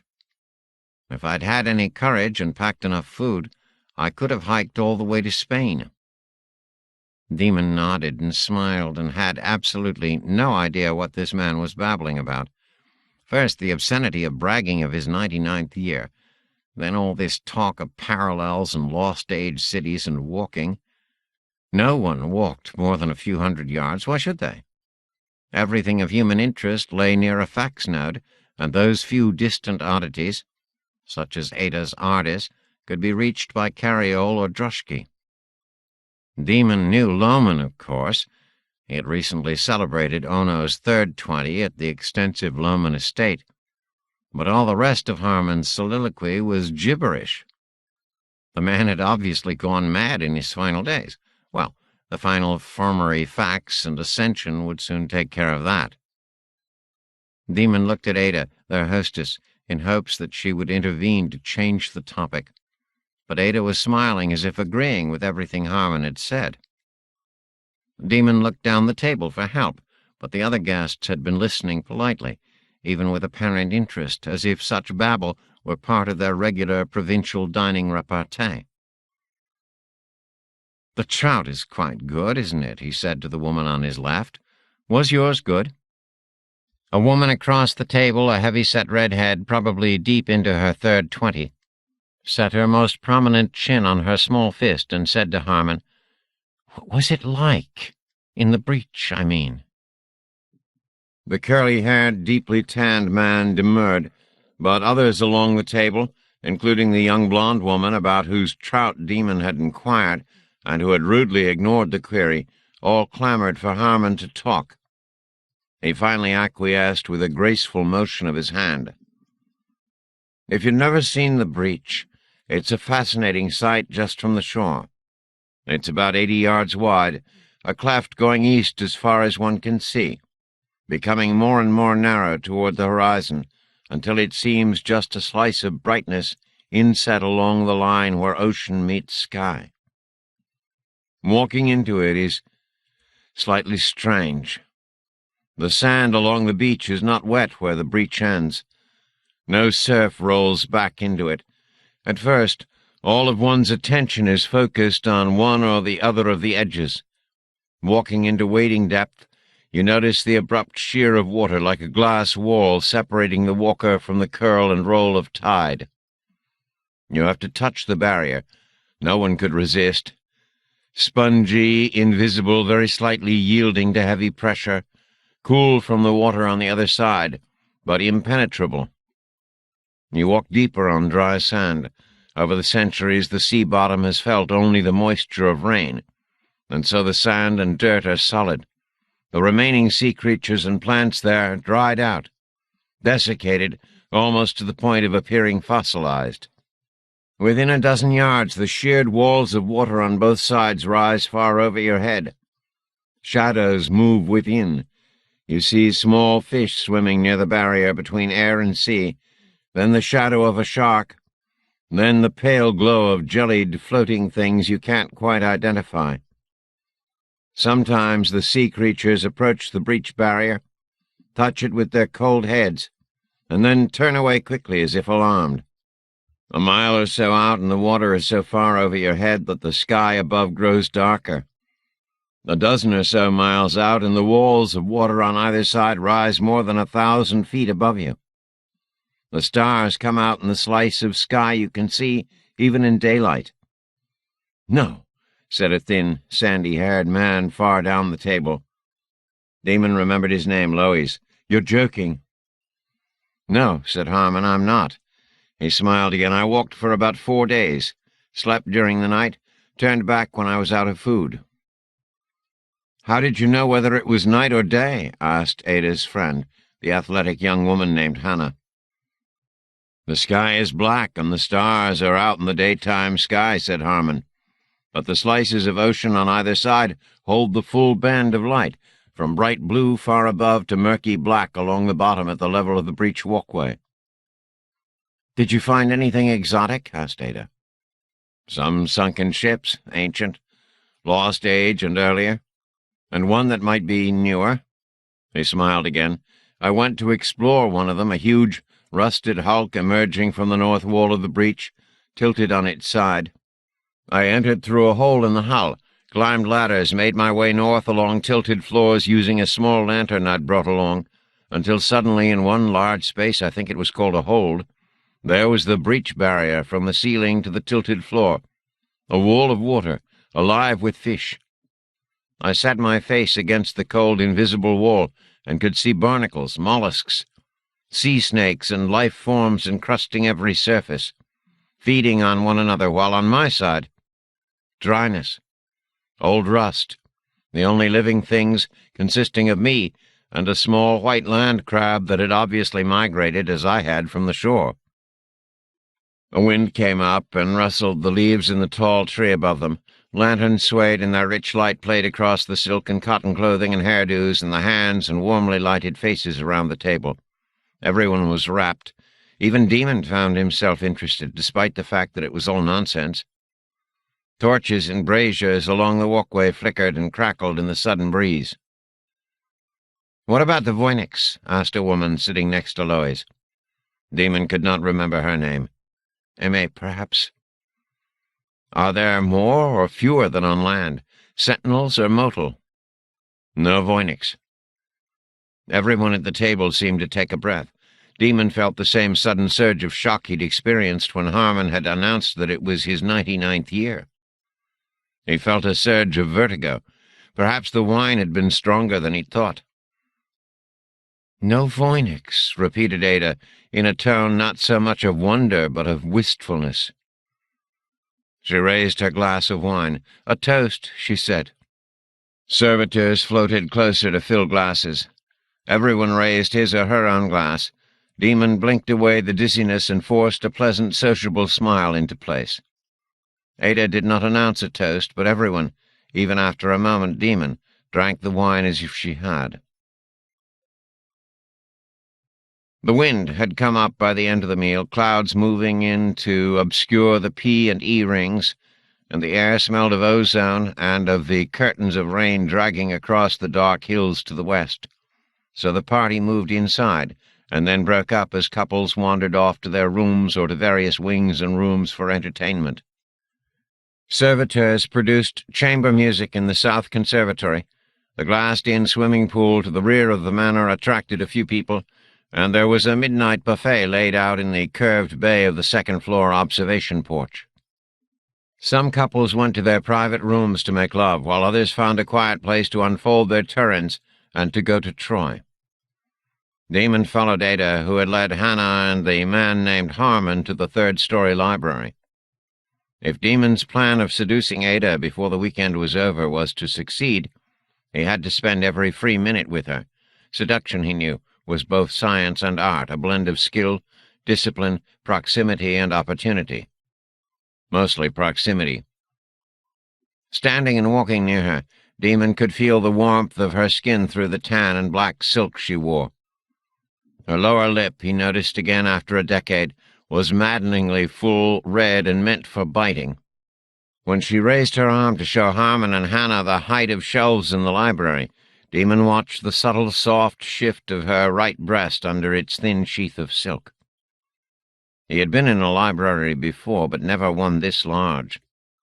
The room must have been more than 100 feet long and half that high, with a mezzanine running around 3 walls and sliding ladders on both levels to give access to the higher and more remote volumes. There were alcoves, cubbies, tables with large books opened on them, seating areas here and there, and even shelves of books over the huge bay window on the far wall. Demon knew that the physical books stored here must have been treated with non-decompositive nanochemicals many, many centuries before, probably millennia ago. These useless artifacts were made of leather and paper and ink, for heaven's sake. But the mahogany-paneled room with its pools of source lighting, ancient leather furniture, and brooding walls of books still smelled of age and decay to Demon's sensitive snout. He could not imagine why Ada and the other family members maintained this mausoleum at Ardis Hall, or why Harmon and Hannah wanted to see it tonight. The curly-haired man who claimed to be in his last year and who claimed to have walked into the Atlantic breach stopped in wonder. "It's wonderful, Ada." He climbed a ladder, slid it along a row of shelves, and reached a hand out to touch a thick leather volume. Demon laughed. "Do you think the reading function has returned, Harmon? The man smiled, but seemed so confident that for a second Demon half expected to see the golden rush of symbols down his arm, as the reading function signaled the content.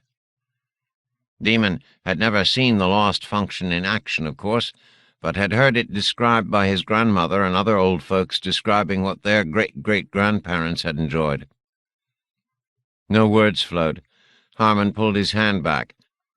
"Don't you wish you had the reading function, Demon? Demon heard himself laughing yet again on this odd evening, and was acutely aware of both of the young women looking at him with expressions somewhere between bemusement and curiosity. "No, of course not," he said at last. "Why should I? What could these old things tell me that could have any pertinence to our lives today?" Harmon climbed higher on the ladder. "Aren't you curious why the post-humans are no longer seen on Earth and where they went?" "Not at all. They went home to their cities in the rings. Everyone knows that." "Why?" asked Harmon. "After many millennia of molding our affairs here, watching over us, why did they leave?" "Nonsense," said Demon, perhaps a bit more gruffly than he had intended. "The posts are still watching over us, from above." Harmon nodded as if enlightened, and shuffled his ladder a few yards along its brass track. The man's head was almost touching the underside of the library mezzanine now. "How about the Voyniks?" What about the Voynix? Did you ever wonder why they were motionless for so many centuries and are so active now? Demon opened his mouth but had nothing to say to that. After a moment he managed, "That business about the Voynix not moving before the final facts is total nonsense. Myths, folklore." Ada stepped closer. "Demon, did you ever wonder where they came from?" "Who, my dear?" "The Voynix." Demon laughed heartily and honestly at this. "Of course not, my lady. The Voynix have always been here. They are permanent, fixed, eternal, moving sometimes out of sight, but always present, like the sun or the stars." "Or the rings?" asked Hannah in her soft voice. "Precisely." Demon was pleased that she understood. Harmon pulled a heavy book from the shelves. "Demon, Ada informs me that you are quite the lepidopterist." "I beg your pardon." "Butterfly expert." The demon could feel himself blush. It was always pleasing to have one's skills recognized, even by strangers, even by less than sane strangers. "Hardly an expert, Harmon, merely a collector who has learned a bit from his uncle." Harmon came down the ladder and carried the heavy book to a reading table. "This should interest you, then." He opened the artifact. Page after glossy page showed colorful representations of butterflies. Demon stepped closer, speechless. His uncle had taught him the names of about 20 types of butterflies, and he had learned from other collectors the names of a few of the others he'd captured. He reached out to touch the image of a western tiger swallowtail. "Western tiger swallowtail," said Harmon, and added, "Pterourus rotulus." Demon did not understand the last two words, but he stared at the older man in amazement. "You collect?" "Not at all." Harmon touched a familiar gold-and-black image. "Monarch." "Yes," said Demon, confused. "Red Admiral, Aphrodite fritillary, field crescent spot, common blue, painted lady, Phoebus Parnassian," Harmon said, touching each image in turn. Demon knew 3 of those named. "You know butterflies," he said. Harmon shook his head. "I've never even really considered that the different types have names until this minute." Demon looked at the man's blunt hand. "You have the reading function." Harmon shook his head again. "No one has that palm function any longer. No more than they have comm function or geo-positioning or data access or self-fax away from nodes." "Then," began Demon, and stopped in true confusion. Were these people taunting him for some reason? He had come to spend the weekend at Ardis Hall with good intentions. Well, with the intention of seducing Ada, but all in good humor, and now this malicious game? As if sensing his growing anger, Ada put her slim fingers on his sleeve. "Harmon doesn't have the reading function, Demon, she said softly. "He has recently learned how to read." Demon stared. This made no more sense than celebrating one's 99th year or babbling on about the Atlantic breach. "It's a skill," Harmon said quietly, "rather like your learning the names of the butterflies or your fabled techniques as a ladies' man." The last phrase made Demon blink. "Is my other hobby so well known?" Hannah spoke. "Harmon has promised to teach us this trick, reading. It might come in handy. I need to learn about casting before I do more of it and burn myself." "Casting?" Demon knew fishermen who used that word. He could not imagine how it could have anything to do with burning oneself or acquiring the reading function. He licked his lips and said, "I have no interest in these games. What do you want from me?" "We need to find a spaceship," said Ada, "and there's reason to believe that you can help us." 6. Olympus. When my shift ends on the night of Achilles and Agamemnon's confrontation, I quantum teleport back to the Scolic complex on Olympus, record my observations and analysis, transfer the thoughts to a wordstone, and carry it into the Muse's small white room overlooking the lake of the Caldera. To my surprise, the muse is there, talking to one of the other Skolics. The Skolik is named Nightenhelzer, a friendly bear of a man who, I had learned over the last 4 years of his residency here, lived and taught college and died in the American Midwest sometime in the early 20th century. Seeing me at the door, the muse finishes her business with Nightenhelzer and sends him away, out her bronze door toward the escalator that spirals its way down off Olympus to our barracks in the red world below. The muse gestures me closer. I set the words down on the marbled table in front of her and step back, expecting to be dismissed without a word, as is the usual dynamic between the two of us.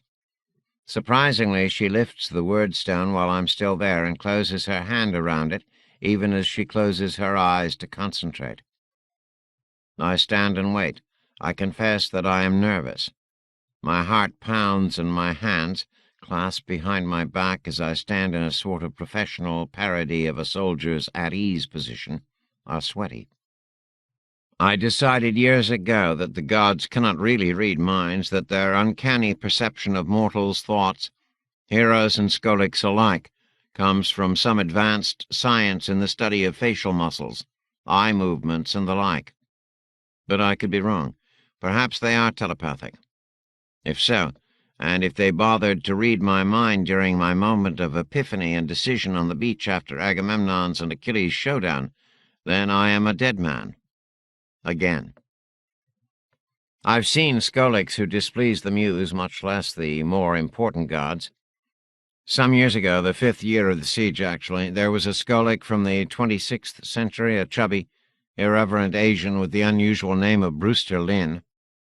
And even though Brewster Lynn was the brightest and most insightful scholar amongst us, his irreverence was his undoing, literally. After one of his more ironic comments, it was about the mano-a-mano combat between Paris and Menelaus, winner take all, that would have settled the war on the outcome of that single combat.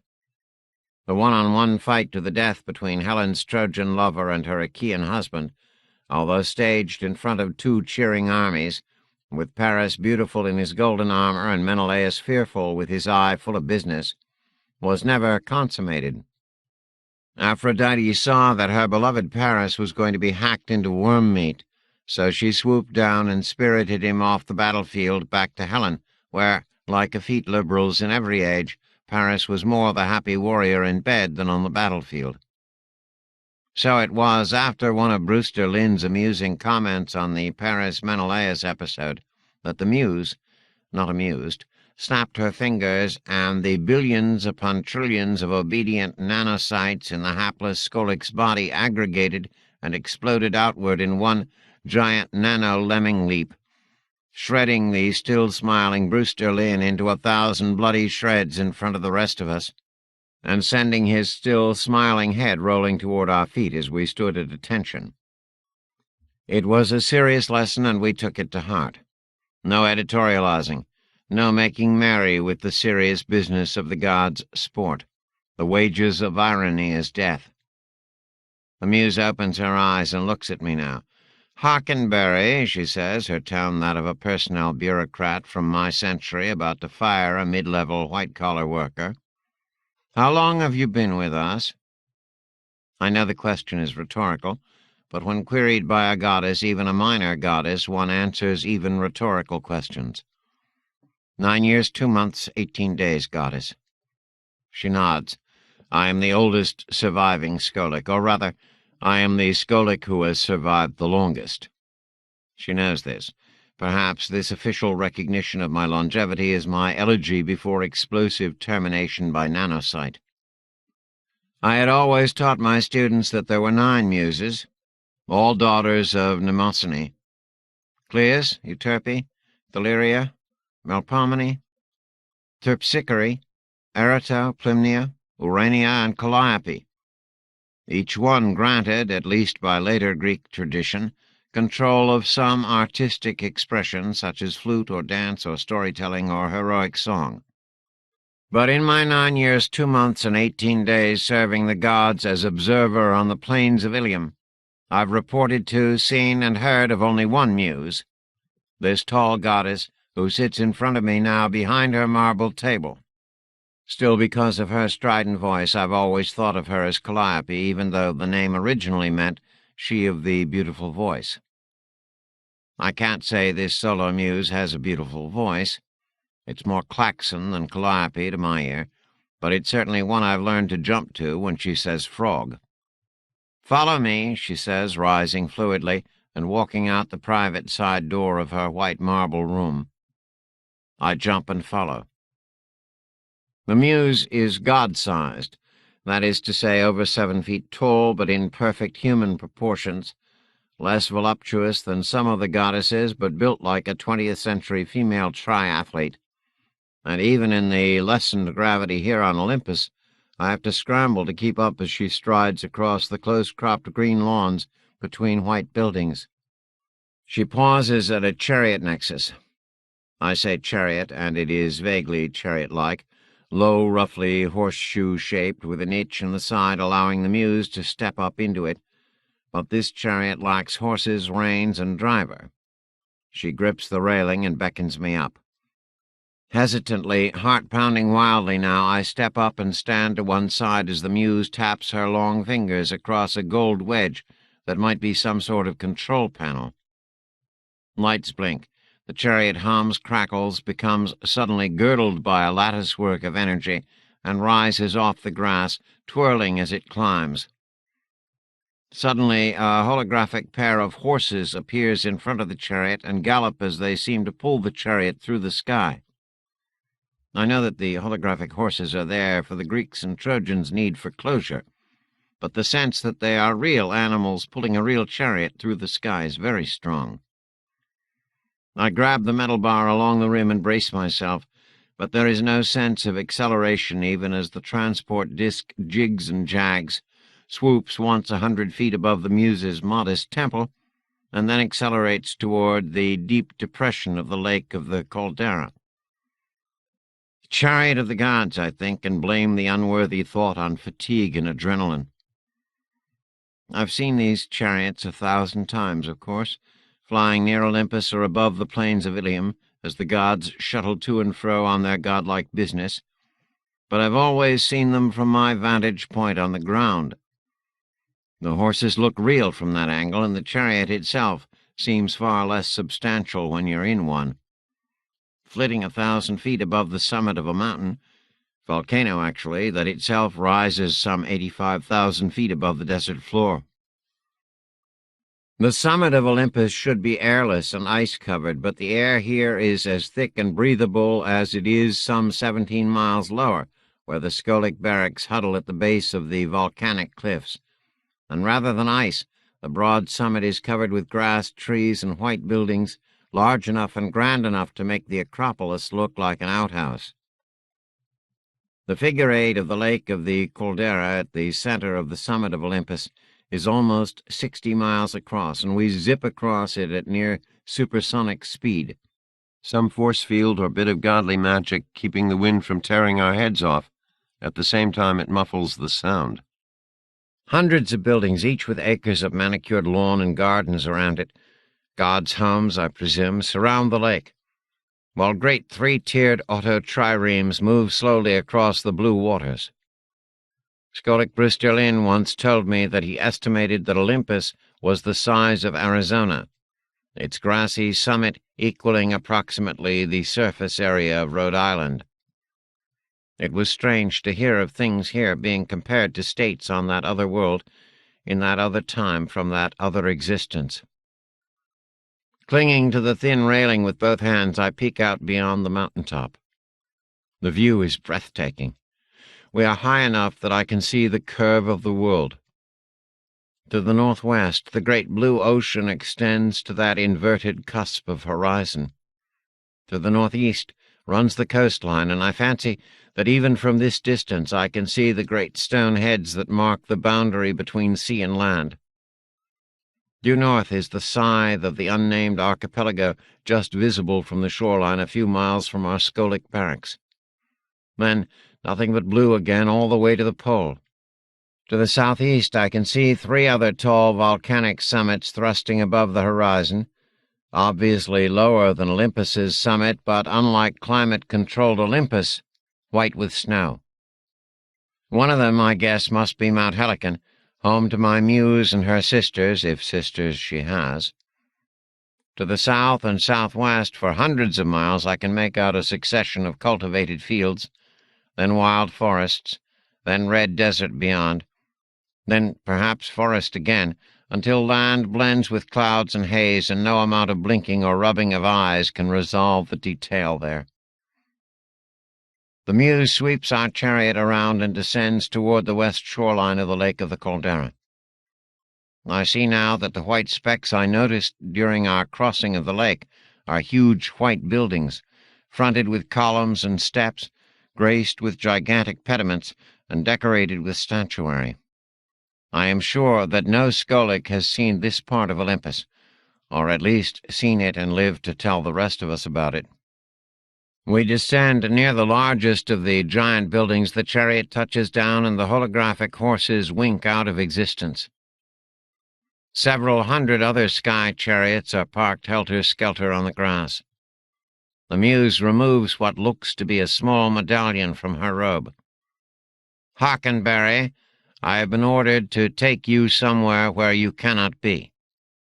I have been directed by one of the gods to give you 2 items that might keep you from being crushed like a gnat if you are detected.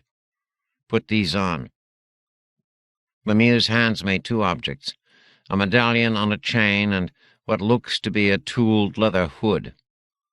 The medallion is small but heavy, as if it is made of gold. The Muse reaches forward and slides one part of the disc counterclockwise from the rest. "This is a personal quantum teleporter such as the gods use," she says softly. "It can teleport you any place you can visualize. This particular QT disk also allows you to follow the quantum trail of the gods as they phase shift through Planck space. But no one, except the god who gave me this, can trace your path. Do you understand?" "Yes," I say, my voice almost quavering. "I shouldn't have this thing. It will be my death. The other gift is worse." "This is the helmet of death," she says, tugging the ornate leather headpiece over my head, but leaving it folded around my neck like a cowl. "The Hades helmet. It was made by Hades himself, and it is the only thing in the universe that can hide you from the vision of the gods." I blink stupidly at this. I vaguely remember scholarly footnotes about the helmet of death. And I remember that Hades' name itself, in Greek, Aedes, was thought to mean the unseen one. But as far as I knew, Hades' helmet of death was mentioned only once by Homer, when Athena donned it to be invisible to the war god Ares. Why on earth or Olympus would any goddess loan this thing to me? What are they setting me up to do for them? My knees go weak at the thought. "Put the helmet on," orders the Muse. Clumsily, I tug up the thick leather. There are devices embedded in the material, circuit chips, nanotech machines. The helmet has clear, flexible eyepieces and mesh material over the mouth, and when I've pulled on the full cowl, the air seems to ripple strangely around us, although my sight is otherwise unaffected. "Incredible," says the Muse. She is staring right past me. I realize that I've achieved the goal of every adolescent boy, true invisibility, although how the helmet shields my entire body from sight, I have no idea. My impulse is to run like hell and hide from the Muse and all the gods. I stifle the impulse. There has to be a catch here. No god or goddess, not even my minor Muse, would give a mere scholic such power without safeguards. "This device will shield you from the sight of all the gods except the goddess who authorized me to give it to you," the Muse says quietly, staring at the empty air to the right of my head. "But that goddess can see and track you anywhere, Hockenberry. And although sound, scent, even heartbeat is muffled by the medallion, the gods' senses are beyond your understanding. Stay close to me in the next few minutes. Tread lightly. Say nothing. Breathe as lightly and shallowly as possible. If you are detected, neither I nor your divine patroness can protect you from the wrath of Zeus." How do you breathe lightly and softly when you're terrified? But I nod, forgetting the Muse cannot see me now. When she waits, still staring slightly askance, as if seeking me with her divine vision, I croak, "Yes, goddess." "Put your hand on my arm," she orders brusquely. "Stay with me. Do not lose contact with me. If you do, you will be destroyed." I put my hand on her arm like a timid debutante being escorted at a coming-out party. The Muse's skin is cold. I was once in the Vehicle Assembly Building at the Kennedy Space Center in Cape Canaveral. The guide said that clouds sometimes formed under the roof hundreds of feet above the concrete floor. You could take the VAB and set it in one corner of this immense room we find ourselves in now, and you'd never notice it sitting there like a cast-off child's toy block in a cathedral. One says gods, and you think of the meat-and-potato gods, the main gods, Zeus, Hera, Apollo, and a few others. But there are hundreds of gods in this room, and most of the room is empty. Seemingly miles above us, a gold dome. The Greeks had not discovered the principles of a dome, so this was in contrast to the classically conservative architecture of the other great buildings I have seen on Olympus. Acoustically directs conversation to all corners of the breathtaking space. The floor looks to be made of hammered gold. Gods lean on marble railings and look down from circling mezzanines. The walls everywhere sport hundreds upon hundreds of arched niches, each holding a white marble sculpture. The statues are of the gods present here now. Holograms of Achaeans and Trojans flicker here and there, many of them showing life-sized, full-color, three-dimensional images of the men and women as they argue or eat or make love or sleep. Near the center of the room, the gold floor steps down to a recess larger than any combination of Olympic-sized swimming pools. And in this space flickers and floats more real-time images from Ilium. Broad aerial views, close-ups, panning shots, multiple images. One can hear the dialogue as if the Greeks and Trojans were in this very room.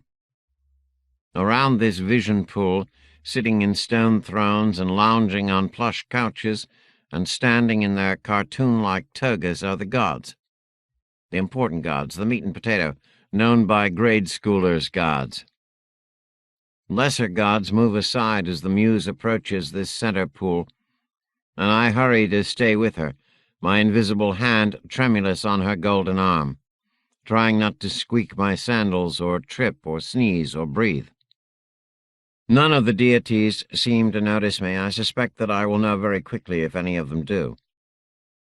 A Muse stops a few yards from Pallas Athena, and I stay so close to her that I feel like a 3-year-old child hugging his mother's skirt.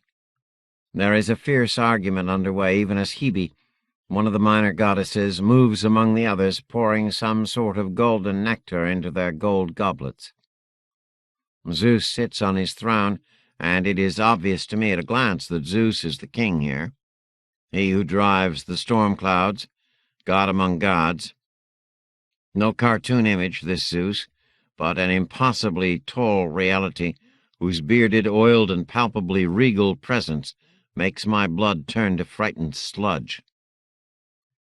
"How can we control the course of this war?" he demands of all the gods, even while he stares daggers at his wife Hera.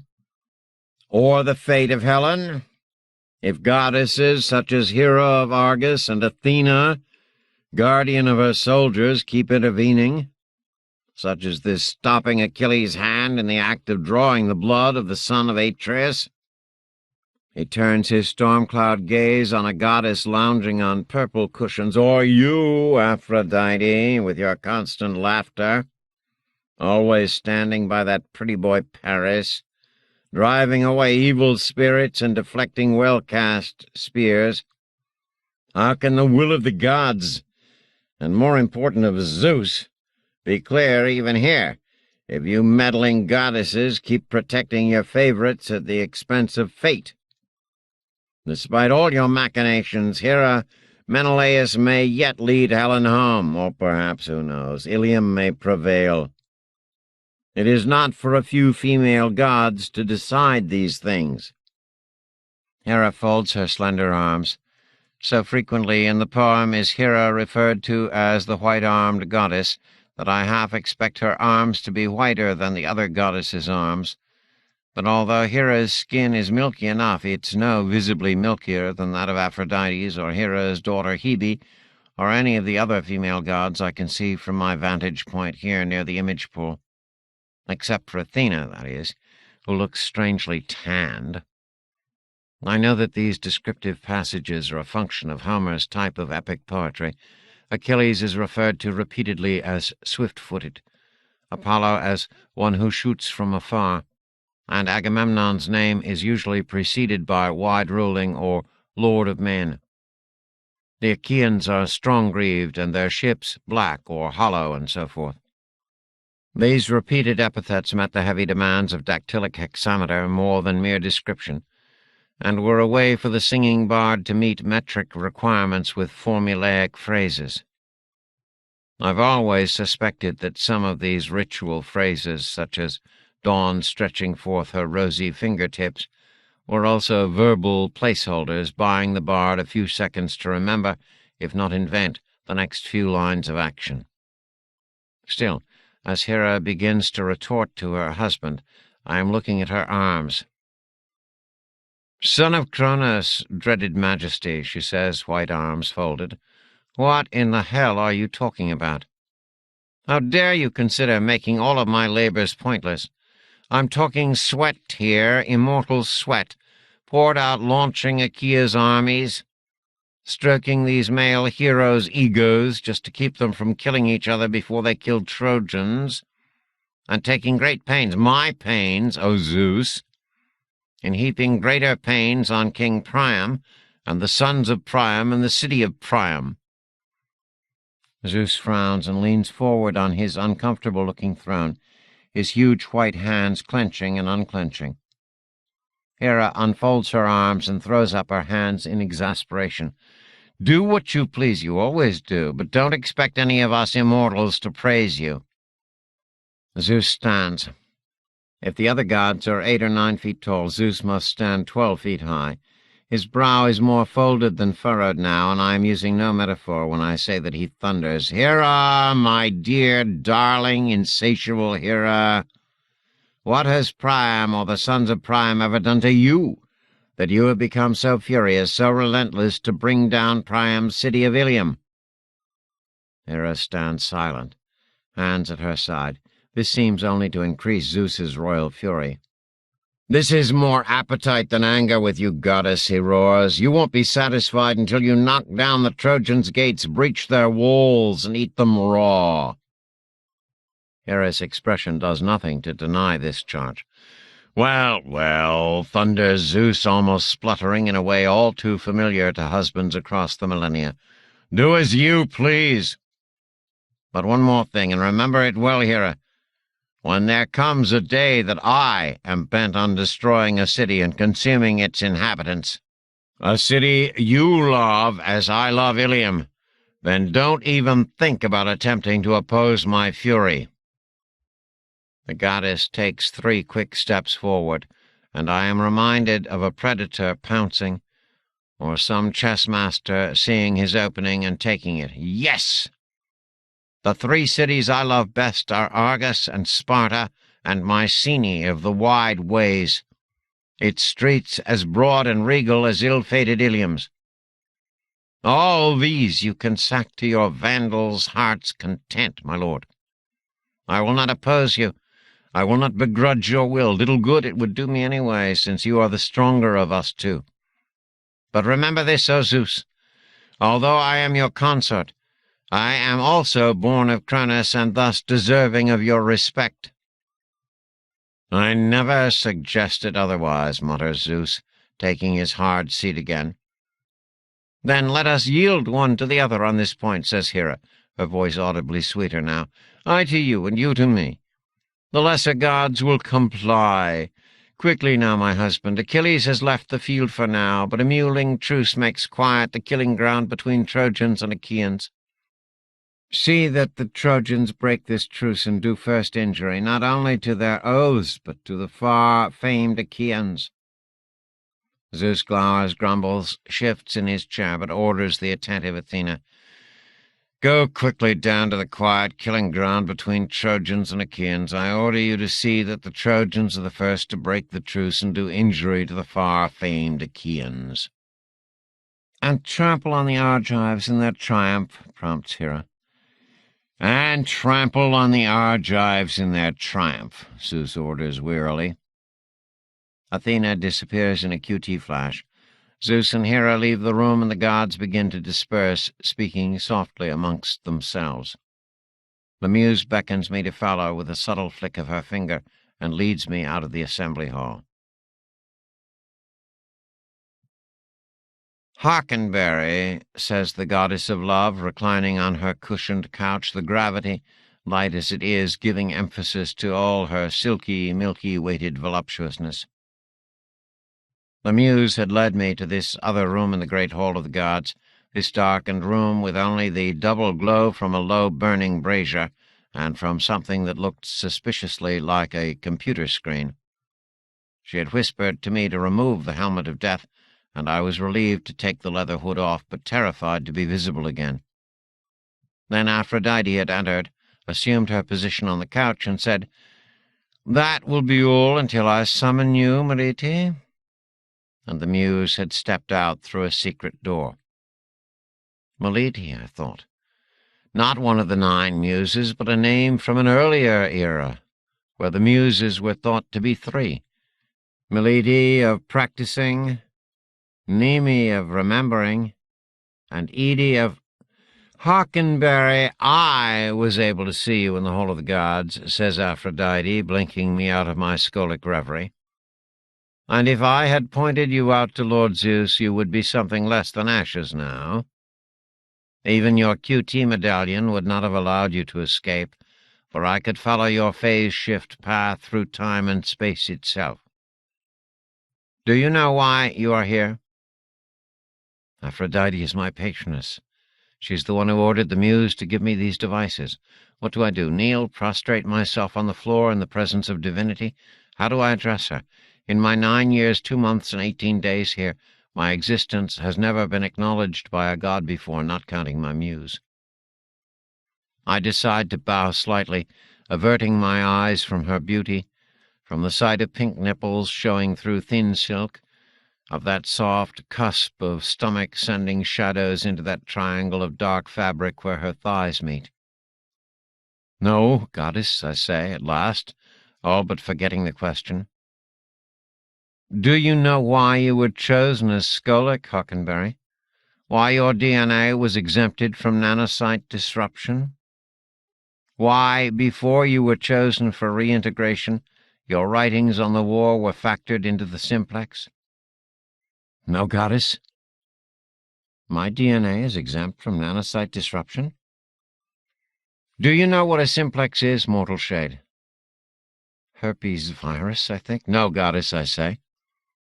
"The simplex is a simple geometric mathematical object, an exercise in logistics, a triangle or trapezoid folded on itself," says Aphrodite.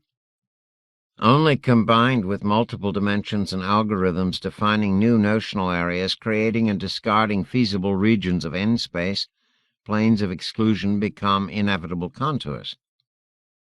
Do you understand now, Hockenberry? Do you understand how this applies to quantum space, to time, to the war below, or to your own fate?" "No, goddess." My voice does quaver this time. I can't help it. There is a rustling of silk, and I glance up long enough to see the most beautiful female in existence, rearranging her fair limbs and smooth thighs on the couch. "No matter," she says. "You, or the mortal who was your template, wrote a book several thousand years ago. Do you remember its content?" "No, goddess." "If you say that one more time, Hockenberry, I am going to rip you open from crotch to crown and quite literally use your guts for my garters. Do you understand that?" It is hard to speak with no saliva in your mouth. "Yes, goddess," I manage, hearing the dry lisp. "Your book ran to 935 pages, and it was all about one word. Menin. Do you remember now?" No god. I'm afraid I don't recall that, goddess Aphrodite, but I am sure that you are correct. I look up long enough to see that she is smiling, her chin propped on her left hand, her finger rising along her cheek to one perfect dark eyebrow. Her eyes are the color of a fine cognac. Rage, she says softly. Menin eide there. Do you know who will win this war, Hockenberry? I have to think fast here. I would be a pretty poor Scholic if I don't know how the poem turns out, although the Iliad ends with the funeral rites for Achilles' friend Patroclus, not with the destruction of Troy, and there is no mention of a giant horse except in Odysseus' comments, and that from another epic. But if I pretend to know how this real war will turn out, and it is obvious from the argument I have just overheard that Zeus's edict that the gods must not be informed of the future as predicted by the Iliad is still in effect, I mean, if the gods themselves do not know what will happen next, wouldn't I be putting myself above the gods, including fate, by telling them? Hubris has never been an attribute gently rewarded by these gods. Besides, Zeus, who alone knows the full tale of the Iliad, has forbidden the other gods from asking, and all of us Scholics from discussing anything except events that have already occurred. Pissing off Zeus is never a good plan for survival on Olympus. Still, it seems I'm exempt from nanocyte disruption. On the other hand, I believe the goddess of love completely when she says that she will wear my guts for garters. What was the question, goddess, is all I can manage. You know how the poem The Iliad ends, but I would be defying Zeus's command if I ask you what happens there, says Aphrodite, her small smile disappearing and being replaced by something like a pout. But I can ask you if that poem predicts this reality. Does it? In your opinion, Scholic Hockenberry, does Zeus rule the universe, or does fate? Oh, shit, I think. Any answer here is going to end up with me being gutless and this beautiful woman, goddess, wearing slimy garters. I say, it is my understanding, goddess, that even though the universe bends to the will of Zeus and must obey the vagaries of the god force called fate, that chaos still has some say in the lives of both men and gods. Aphrodite makes a soft, amused sound. Everything about her is so soft, touchable, enticing. We will not wait for chaos to decide this contest, she says, her voice shedding all sound of amusement. You saw Achilles withdraw from the fray this day? Yes, goddess. You know that the man-killer has already prayed to Thetis to punish his fellow Achaeans for the shame that Agamemnon has heaped on him? I have not witnessed this prayer, goddess, but I know that it follows the path of the poem. This is safe to say. The event is in the past. Besides, the sea goddess Thetis is Achilles' mother, and everyone on Olympus knows that he has called for her intervention. Indeed, says Aphrodite, that round-heeled bitch with the wet breasts has already been here to the great hall, throwing herself at Zeus's knees as soon as the old fool returned from his debauching with the Ethiopians at the ocean river. She begged him for Achilles' sake to grant victory after victory to the Trojans, and the old sod agreed, thus putting him on a collision course with Hera, chief champion of the Argives. Thus the scene you just witnessed. I stand upright with my arms down, palms forward, head slightly bowed, all the while watching Aphrodite as if she were a cobra, but still knowing that if she chooses to strike me, the strike will come much faster and more lethally than any cobra's. Do you know why you have survived longer than any other Scholic? Snaps Aphrodite. Unable to speak without condemning myself, I shake my head ever so slightly. You are still alive because I have foreseen that you can perform a service for me. Sweat trickles down my brow and stings my eyes. More sweat forms rivulets on my cheek and neck. As Scholics, our sworn duty, my duty for the last 9 years, 2 months, and 18 days, is to observe the war on the Plains of Ilium without ever intervening, observing without ever committing any act whatsoever that might change the outcome of the war or the behavior of its heroes in any way. "Did you hear me, Hockenberry?" "Yes, goddess." "Are you interested in hearing what this service will be, Skolik?" "Yes, goddess." Aphrodite rises from her couch, and now I do bow my head. But I can hear the rustle of her silken gown, hear even the gentle friction of her smooth white thighs rubbing softly as she walks closer. I can smell the perfume and clean female scent of her as she stands so close. I had forgotten for a moment how tall a goddess is, but I'm reminded of our respective heights as she towers over me, her breasts inches from my downturned face. For an instant, I must fight the urge to bury my face in the perfumed valley between those breasts. And although I know well that this would be my last act before a violent death, I suspect at this moment that it might be worth it. Aphrodite sets her hand on my tense shoulder, touches the rough leather embroidery of the helmet of death, and then moves her fingertips to my cheek. Despite my fear, I feel a powerful erection stirring, rising, standing firm. The goddess's whisper, when it comes, is soft, sensual, slightly amused, and I am sure that she knows the state I am in, expects it as her due. She lowers her face and leans so close that I can feel the heat of her cheek radiating against mine as she whispers two simple commands in my ear. "You are going to spy on the other gods for me," she says softly. And then, barely audible above the pounding of my heart, "And when the time is right, you are going to kill Athena." 7. Conamara Chaos Central. Counting Monmouth, there were 5 Galilean Moraveks in the pressurized gathering chamber atop the slab zone. The European construct was familiar to him. Quill-based prime integrator Asteroid, but the other 3 were more alien than Krakens to the provincial Monmouth.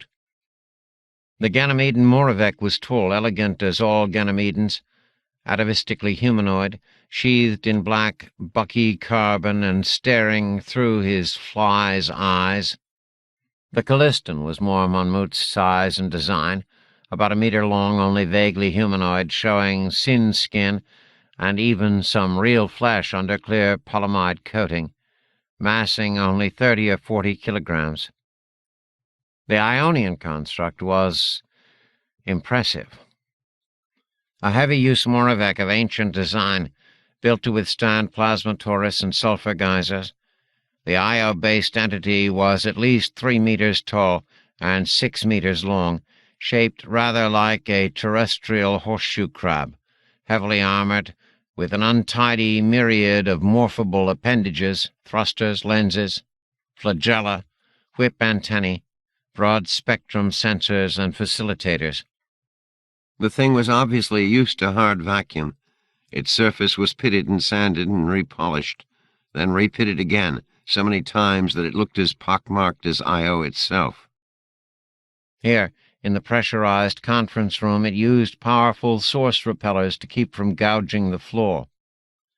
Monmouth kept his distance from the Ionian, taking a place across the communion slab from it. None of the others introduced themselves via either infrared or tight beam, so Monmouth followed suit. He connected to nutrient umbilicals at his slab niche, sipped and waited. As much as he enjoyed breathing when he had the luxury of doing so, Monmouth was surprised that the room was pressurized to 700 millibars, especially with the non-breathing Ganymeden and Ionian in attendance. Then Asteroid began communicating through micromodulation of pressure waves in the atmosphere, speech, lost-age English no less, and Monmouth realized that the room was pressurized for privacy, not for their comfort. Sound speech was the most secure form of communication in the Galilean system, and even the armored hardvac Io worker had been retrofitted to accommodate it. "I want to thank each of you for interrupting your duties to come here today," began the Quill Prime Integrator. especially those who travelled from off-world to be present. I am Astig. Welcome, Chorus 3 of Ganymede, Repo of Callisto, Monmouth of the South Polar Prospect Survey here on Europa, and Orphu of Io. Monmouth cycled in surprise and immediately opened a private tight-beam contact. Orphu of Io? Are you, then, my long-time Shakespearean interlocutor, Orphu of Io? Indeed, Monmouth. It is a pleasure to meet you in person, my friend. How strange! What are the odds of us encountering each other in person this way, Orphu? Not so strange, my friend. When I heard that you were going to be invited on this suicide expedition, I insisted on being included. Suicide expedition? After more than 50 Jovian years without contact with the post-humans, Astig was saying, some 600 Earth years, we've lost track of what the PHs are up to. It makes us nervous. It is time to send an expedition in-system toward the campfire, and to find out what the status of these creatures has become, and to assess if they are a direct and immediate threat to Galileans. Astig paused a moment. We have reason to suspect that they are. The wall behind the European integrator had been transparent, showing the bulk of Jupiter above the starlit ice fields. But now it opaqued and then displayed the various moons and worlds moving in their stately dance around the distant sun. The image zoomed on the Earth-Moon rings system. For the last 500 Earth years, there has been less and less activity on the modulated radio, gravitonic, and neutrino spectrums from the post-humans' polar and equatorial habitation rings, said Astig. For the last century, none at all. On the Earth itself, only residual traces, possibly due to robotic activity. Does the small group of original humans still exist? Asked Repo, the small Callistan. We don't know, said Astig. The integrator passed his hand across the all-board, and an image of Earth filled the window. Monmouth felt his breathing stop. 2/3 of the planet was in sunlight. Blue seas and a few traces of brown continents were visible under moving masses of white clouds. Monmouth had never seen Earth before, and the intensity of color was almost overwhelming. Is this a real-time image? Asked Chorus 3. Yes. The Five Moons Consortium has constructed a small optical deep space telescope just outside the bow-shock front of the Jovian magnetodisk.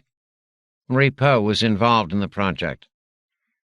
I apologize for its lack of resolution, said the Callistan.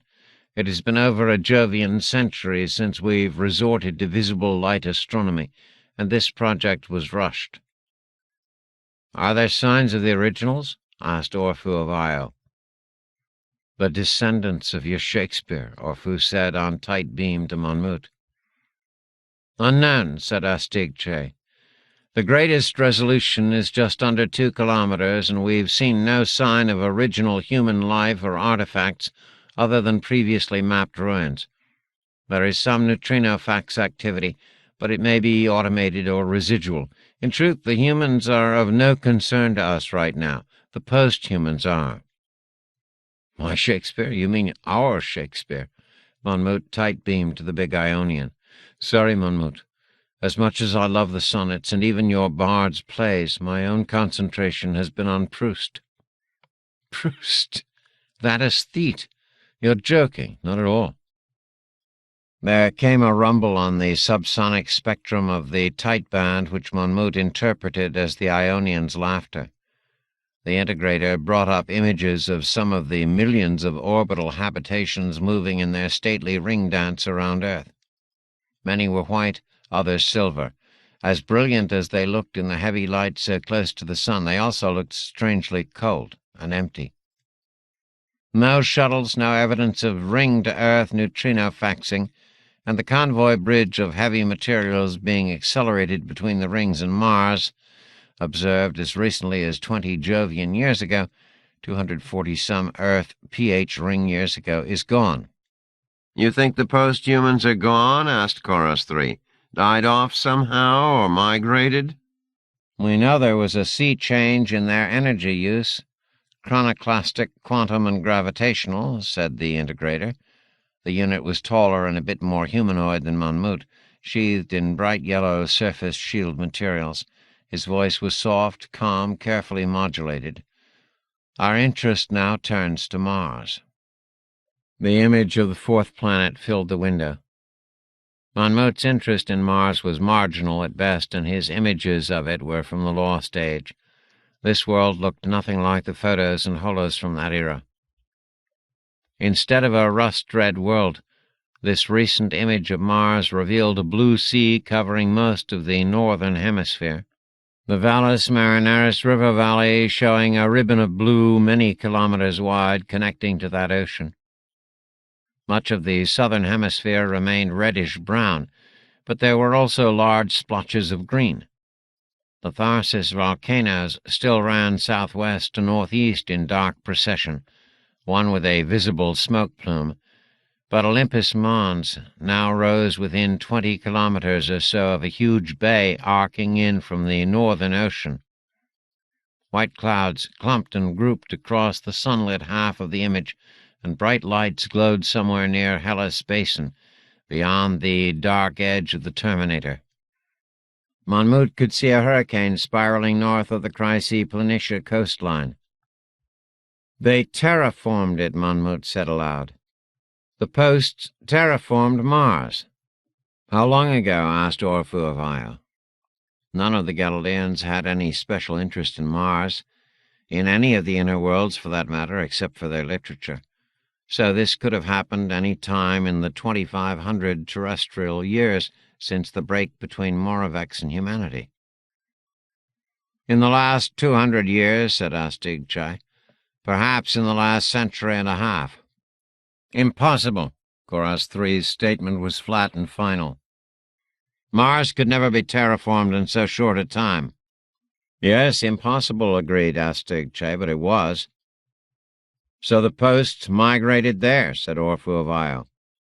Little Repo answered, We think not. Resolution on our observation of Mars has been a bit better than that of Earth. For instance, along the coastlines, the windows showed an area along a twisting peninsula north of where the broad Valles Marineris rivers, more of a long inland sea, actually, emptied into a bay, flowed through an isthmus, and then opened into the northern ocean. The image zoomed. All along the coast, where the land came down to the sea, sometimes showing red desert hills, elsewhere green and heavily forested plains, tiny black specks followed the shoreline. The image zoomed a final time. Are those sculptures? Asked Monmouth. Stone heads, we think, said Repo. The image shifted, and the shadow of one of the blurry images suggested a brow, a nose, a bold chin. This is ridiculous, said Chorus 3. There would have to be millions of these Easter Island heads to border the entire northern ocean. We count 4,203,509, said Astigchai, but the construction is incomplete. Note this photograph taken some months ago during Mars's closest approach. A myriad of tiny, blurry forms pulled what might be a great stone head on rollers. The stone face was looking skyward, its shadow eyes staring straight into the space telescope. The tiny figures appeared to be attached to the heads by multiple cables, pulling them along, Monmouth thought, like Egyptian slaves hauling a pyramid block. Human workers, said Orphu, or robots? We think neither, said Repo. The size is wrong, and you notice the coloring of the figures on the spectral analysis bands. Green, said Monmouth. He liked literary puzzles, not real-life ones. Green robots? Or a species of small green humanoids not previously encountered, Astigchai said seriously. Orpheus of Io rumbled subsonic laughter. LGM, he said aloud. Question mark, sent Monmouth. Little green man, Orpheus of Io sent on the common band and rumbled again. Why were we called here? Monmouth asked Astigchai. What does this terraforming have to do with us? The integrator returned the window to transparency. The bands of Jupiter and plains of European ice in the evening light looked dull and muted after all the vibrant inner system blues and whites.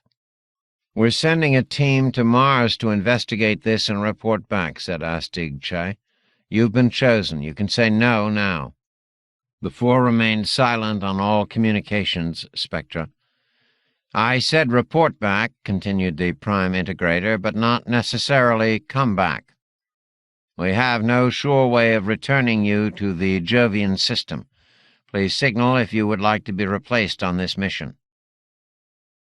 All four remained silent.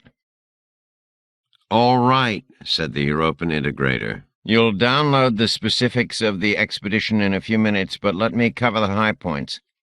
We will use Monmouth's submersible for the actual surveillance on the planet. Repo and Orfu will map from orbit while Monmouth and Koros 3 go to the surface. We're especially interested in activity on and around Mons Olympos, the largest volcano. Quantum shift activity there has been massive and inexplicable. Monmouth will deliver Koros 3 to the coastline, and our Ganymedean friend will carry out reconnaissance." Monmouth knew from his records and readings that lost-age humans had signaled pending interruption by clearing their throats. He made a throat-clearing noise. "You have to excuse my stupidity, but how do we get the Dark Lady, my submersible, to Mars?" "That's not a stupid question," said the Integrator. "Orfu of Io?" The giant armored horseshoe crab shifted on its propellers so that various black lenses looked at Monmouth. "It's been centuries since we've sent anything in-system, and anything delivered the old-fashioned way would take half a Jovian year. We've decided to use the scissors." Repo shifted in his slab niche. "I thought the scissors were going to be used only for interstellar exploration." "The Five Moons Consortium has decided that this takes precedence," said Orfu of Io. "I presume there will be some sort of spacecraft," said Koros 3. "Or are you going to fling us one after the other naked like so many chickens fired from a trebuchet?" Orfu's subsonic rumble shook the slab. He obviously liked Koros' image. Monmouth had to access the common net. A trebuchet was a lost-age human siege engine from their Level 2 civilizations. Pre-steam, mechanical, but much more powerful than a mere catapult, able to launch huge boulders more than a mile.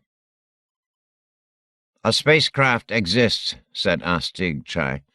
"It has been designed to reach Mars in a few days and configured to hold Monmouth's submersible. The spacecraft has an atmospheric entry package for Monmouth's submersible, the Dark Lady."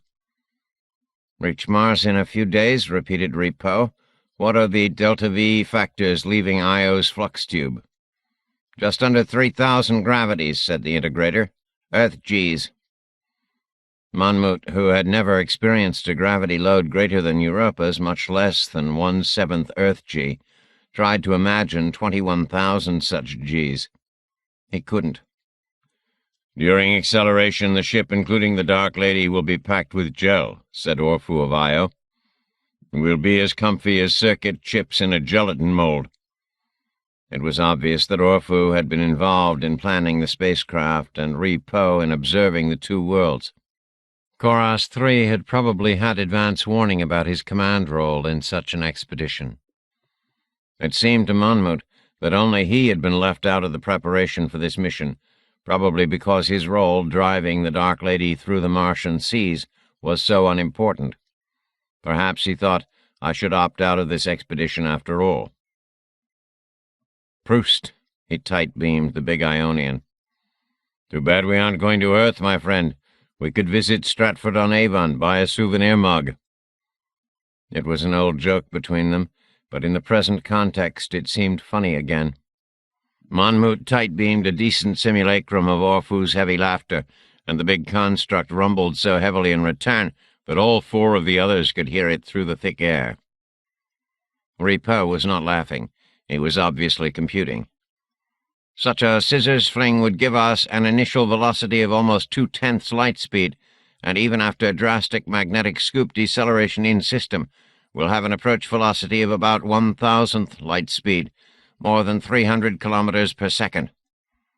We'll get to Mars quickly enough, even while it's on the far side of the sun as it is now. But has anyone given any thought as to how we might slow down once we get there? Yes, said Orphu of Io, his rumbling abating. We've given that some thought. Even after 30 Jovian years of existence, Monmouth had no one to say goodbye to on Europa. His exploration partner, Ertzweil, had been destroyed in a closing lead near Puil Crater 18J years earlier, and Monmouth had grown close to no other conscious entities since then.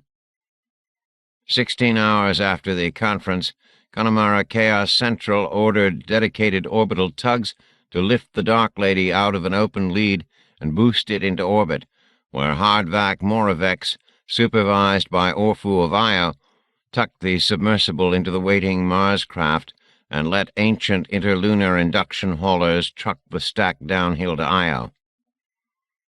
Monmouth and the other 3 expedition Moravex had briefly discussed naming the spacecraft, but imagination failed them, the impulse faded, and from that point on they referred to it only as the ship.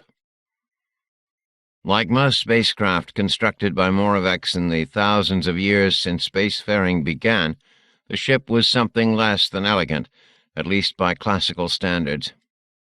It was 115 meters long and was comprised primarily of bucky carbon girders with wrinkled radiation shield fabric wrapped around module niches, semi-autonomous sniffer probes, scores of antennae, sensors, and cables.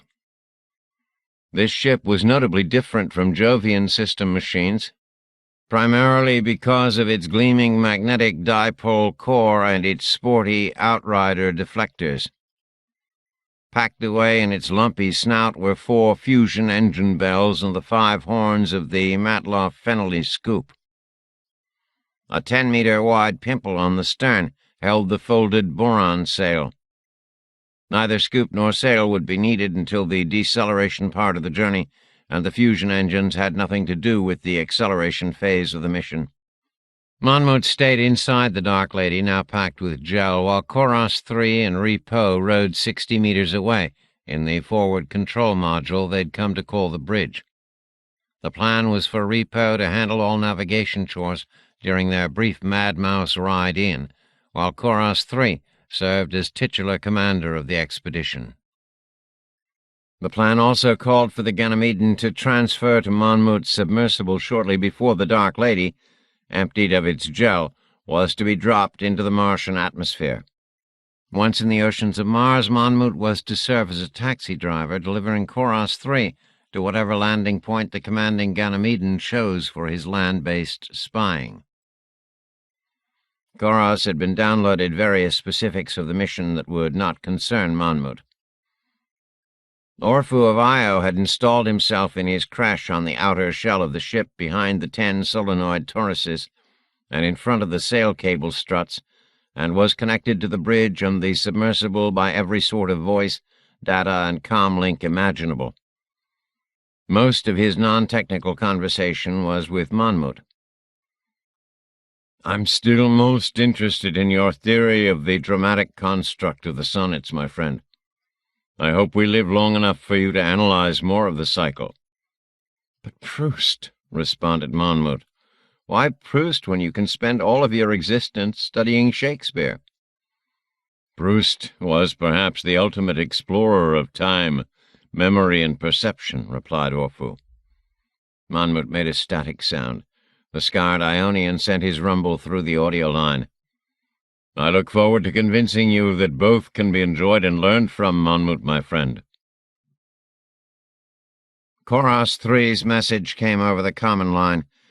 "Everyone might want to raise bandwidth on the visual lines. We're approaching Io's plasma torus." Monmouth opened all visual feeds as requested. He preferred to watch external events through Orphu of Io's lenses, but at the moment the more interesting views were from the forward ship cameras, and not necessarily in the visible light spectra. They were accelerating toward the great red and yellow blotched face of Io, coming at the moon from below the plane of the ecliptic, and making ready to pass over its northern pole just before flying into the Io-Jupiter flux tube. During the short trip in from Europa, Orpheus and Repo had downloaded pertinent information about this region of Jupiter space. A creature of Europa, Monmouth had always focused primarily on sonar and some visual light perception within the black oceans there. But now he perceived the Jovian magnetosphere as the loud, crowded place it was. Looking ahead on the decametric radio bandwidths, he could see Io's Jupiter thick plasma torus and at right angles to the torus, Io's flux tube running like wide horns to Jupiter's north and south poles. Far beyond Jupiter and its moons, beyond the magnetopause, Monmouth could sense the bow shock turbulence crashing like great white waves on a hidden reef, could hear the upstream Langmuir waves singing in the magnetic darkness past that reef, and could pick out the ion acoustic waves crackling after their long voyage uphill from the sun. The sun itself was little more than a very bright star from Jupiter space. Now, as the ship swept up and over Io and into the flux tube, Monmouth could hear the Whistler-mode chorus and hiss that the little moon made as it plowed through its own plasma torus, eating its own tail, as it were.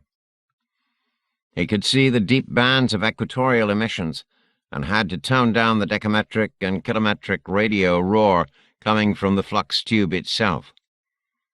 All of Galilean space was a furnace of hard radiation and electromagnetic activity. Monmouth had spent his whole existence with its background roar in his virtual ears, but passing from Taurus to flux tube so close to Jupiter sent violent cascades of tortured electrons hissing around their ship like banshees, screaming to be let in a beleaguered house. It was a new experience, and Monmouth found it a bit unnerving. Then they were in the flux tube, and Chorus 3 shouted, "Hang on!" before sound channels were drowned out by the hurricane roar. The Io plasma torus was a giant donut of charged particles stirred up within the trail of sulfur dioxide, hydrogen sulfide, and other gases left behind, and then accumulated again by Orpheus' violent home moon.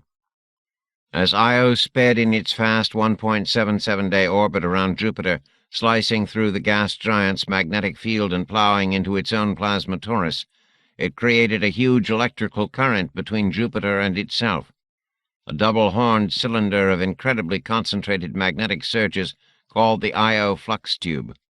The tube connected to Jupiter's north and south magnetic poles and created wild auroras there, while the horns of the flux tube itself carried a constant current of some 5 mega-amperes and constantly produced more than 2 trillion watts of energy. The Five Moons Consortium had decided some decades ago that 2 trillion watts of energy would be a terrible thing to waste. Monmouth watched as Io's North Pole flicked beneath them.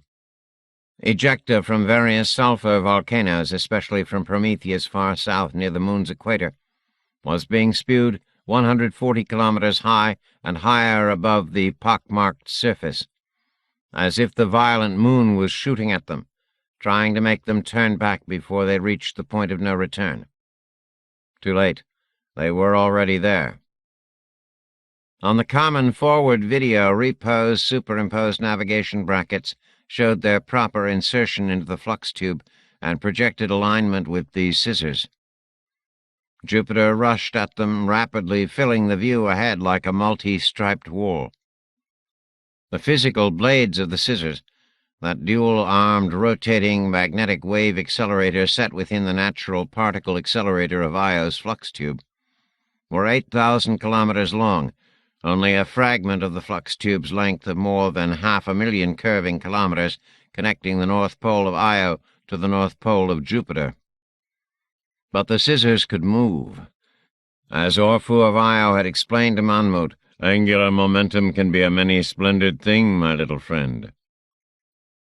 The ship nestling Monmouth's beloved submersible had approached Io and the flux tube, even after full acceleration from the ion tugs at a velocity of only some 24 kilometers per second, less than 86,000 kilometers per hour. At that speed, it would take more than 4 hours just to traverse the flux tube distance between Io's North Pole and Jupiter's, years to reach Mars, but they had no intention of continuing on at that creeping pace. The ship entered the crackling, roaring, twitching field of the flux tube, found the vertex of the scissors, aligned itself with the upper blade, and then used the tube's own accelerator properties to hurl the spacecraft solenoid through the 5-kilometer-wide field coils of the superconducting dipole accelerator. As soon as the ship entered the first gate, like some clumsy croquet ball passing through the first of several thousand wickets, the blade of the accelerator scissors began snapping open with a differential angular velocity nearing, and theoretically even surpassing, light speed. They were riding a rippling bullwhip 1 second and then flicked from the tip of it the next, using as much of that 2 trillion watts of energy as the scissors accelerator could grab. The ship, and everything in it, went from 0 G to almost 3,000 Gs within 2.6 seconds. Jupiter zipped toward, past, and under them in an eye blink. Monmouth slowed all his monitors down so that he could appreciate their departure. "Whee-oh!" cried Orphu from the outer hull. The ship and submersible strained, creaked, groaned, and whinnied from the G-force, but it was all made of tough stuff.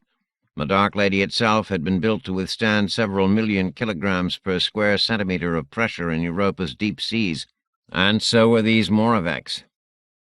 "Holy shit," said Monmouth, meaning to send the comment just to Orphu of Io, but managing to broadcast to all 3 of his colleagues. "Indeed," responded Ripault.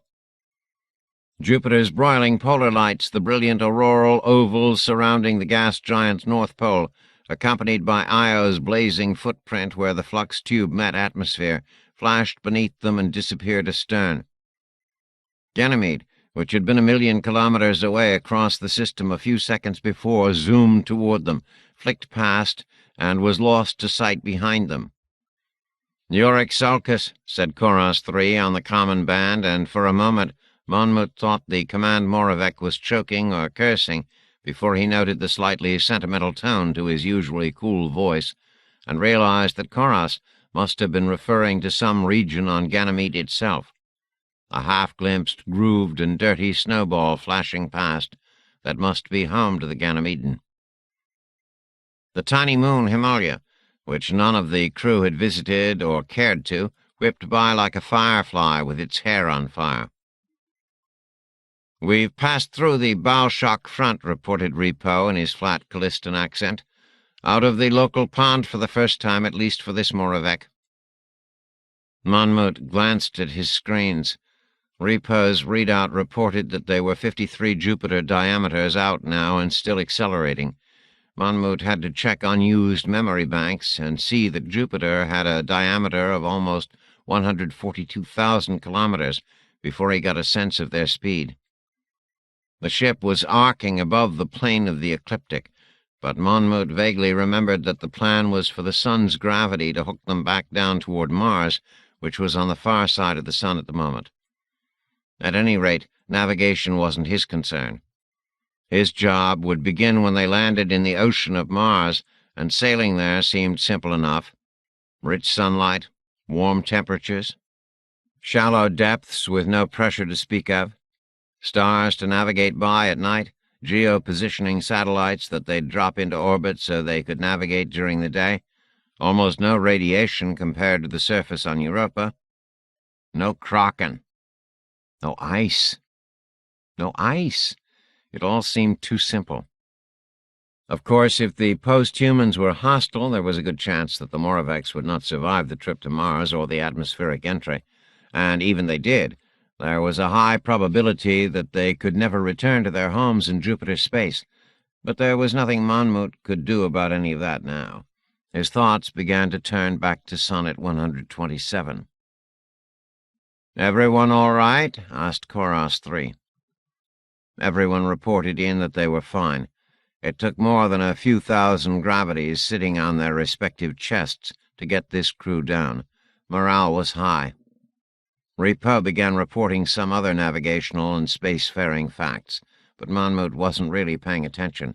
He was already caught up in the gravity field of Sonnet 127, the first of the Dark Lady sonnets. 8. Ardis. Demon slept well and dreamt of women. He found it slightly amusing, if not odd, that he dreamt of women only when he was not sleeping with one. It was as if he required warm female flesh next to him every night, and his subconscious supplied them when his daily efforts failed. As he awoke, late, in his comfortable room at Ardis Hall, the dream fled in fragments and tatters, but enough remained, along with usual morning erection, to bring back a vague memory of Ada's body, or someone very much like Ada.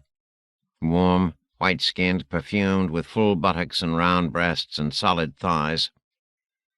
Demon looked forward to the weekend's coming conquest, and had little doubt this lovely morning that he would succeed. Later, showered, shaved, dressed impeccably in what he considered rural casual, white and blue striped cotton trousers, wool serge vest, pastel jacket, white silk shirt, and ruby cravat stone, carrying his favorite wood walking cane, and wearing black leather shoes a slight bit more sturdy than his usual formal slipper pumps.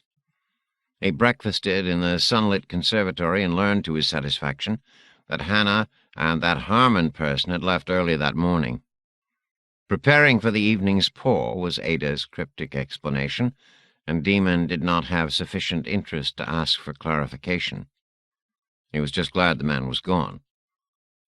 Ada did not bring up conversational absurdities such as books or spaceships, but spent the late morning with him, serving as guide, reacquainting him with Ardis Hall's many wings and gabled corridors, its elaborate wine cellars and secret passages and ancient attics.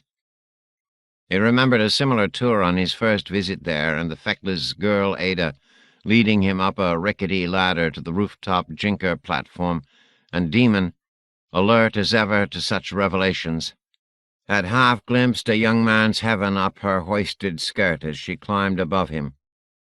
He perfectly remembered the milky thighs and dark, stippled shadows there.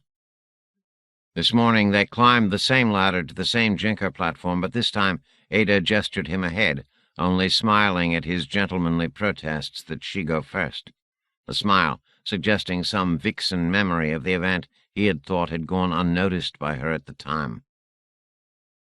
Ardis Hall was a tall manor, and the jinker platform, its mahogany planks still gleaming, thrust out between gables to an overhang 60 feet above the gravel drive, where Voynich stood like rusted upright scarabs. Demon stayed back from the unrailed edge, but Ada ignored the exposure and walked right to the brink, gazing wistfully at the long lawn and distant line of forest. "Wouldn't you give anything to have a working jinker?" she said. "Even if just for a few days?" "No, why would I?" Ada gestured with her long-fingered hands. "Even with just a child's jinker, you could fly over the forest and river, over those hills to the west, fly on for days and days away from here, away from any faxport." "Why would anyone want to do that?" Ada looked at him for a moment. "You're not curious? About what's out there?" Demon tapped at his vest as if brushing away crumbs. "Don't be absurd, my dear. There's nothing of interest out there. Pure wilderness, no people. Why, everyone I know lives within a few miles of a faxport. Besides, there are Tyrannosaurus rexes out there." "A Tyrannosaurus in our forest?" said Ada. "Nonsense. We've never seen one here. Who told you that, cousin?" "You did, my dear, the last time I visited, 20 ago. Ada shook her head. "I must have been teasing you." Demon thought about this, about his years of anxiety over the thought of ever visiting Ardis again, about his Tyrannosaurus nightmares over the years, and could only scowl. Ada seemed to read his thoughts and smiled slightly. "Did you ever wonder, Cousin Demon, why the Posts decided to keep our population at 1 million? Why not 1,000,001? Or 900,999? Why 1 million?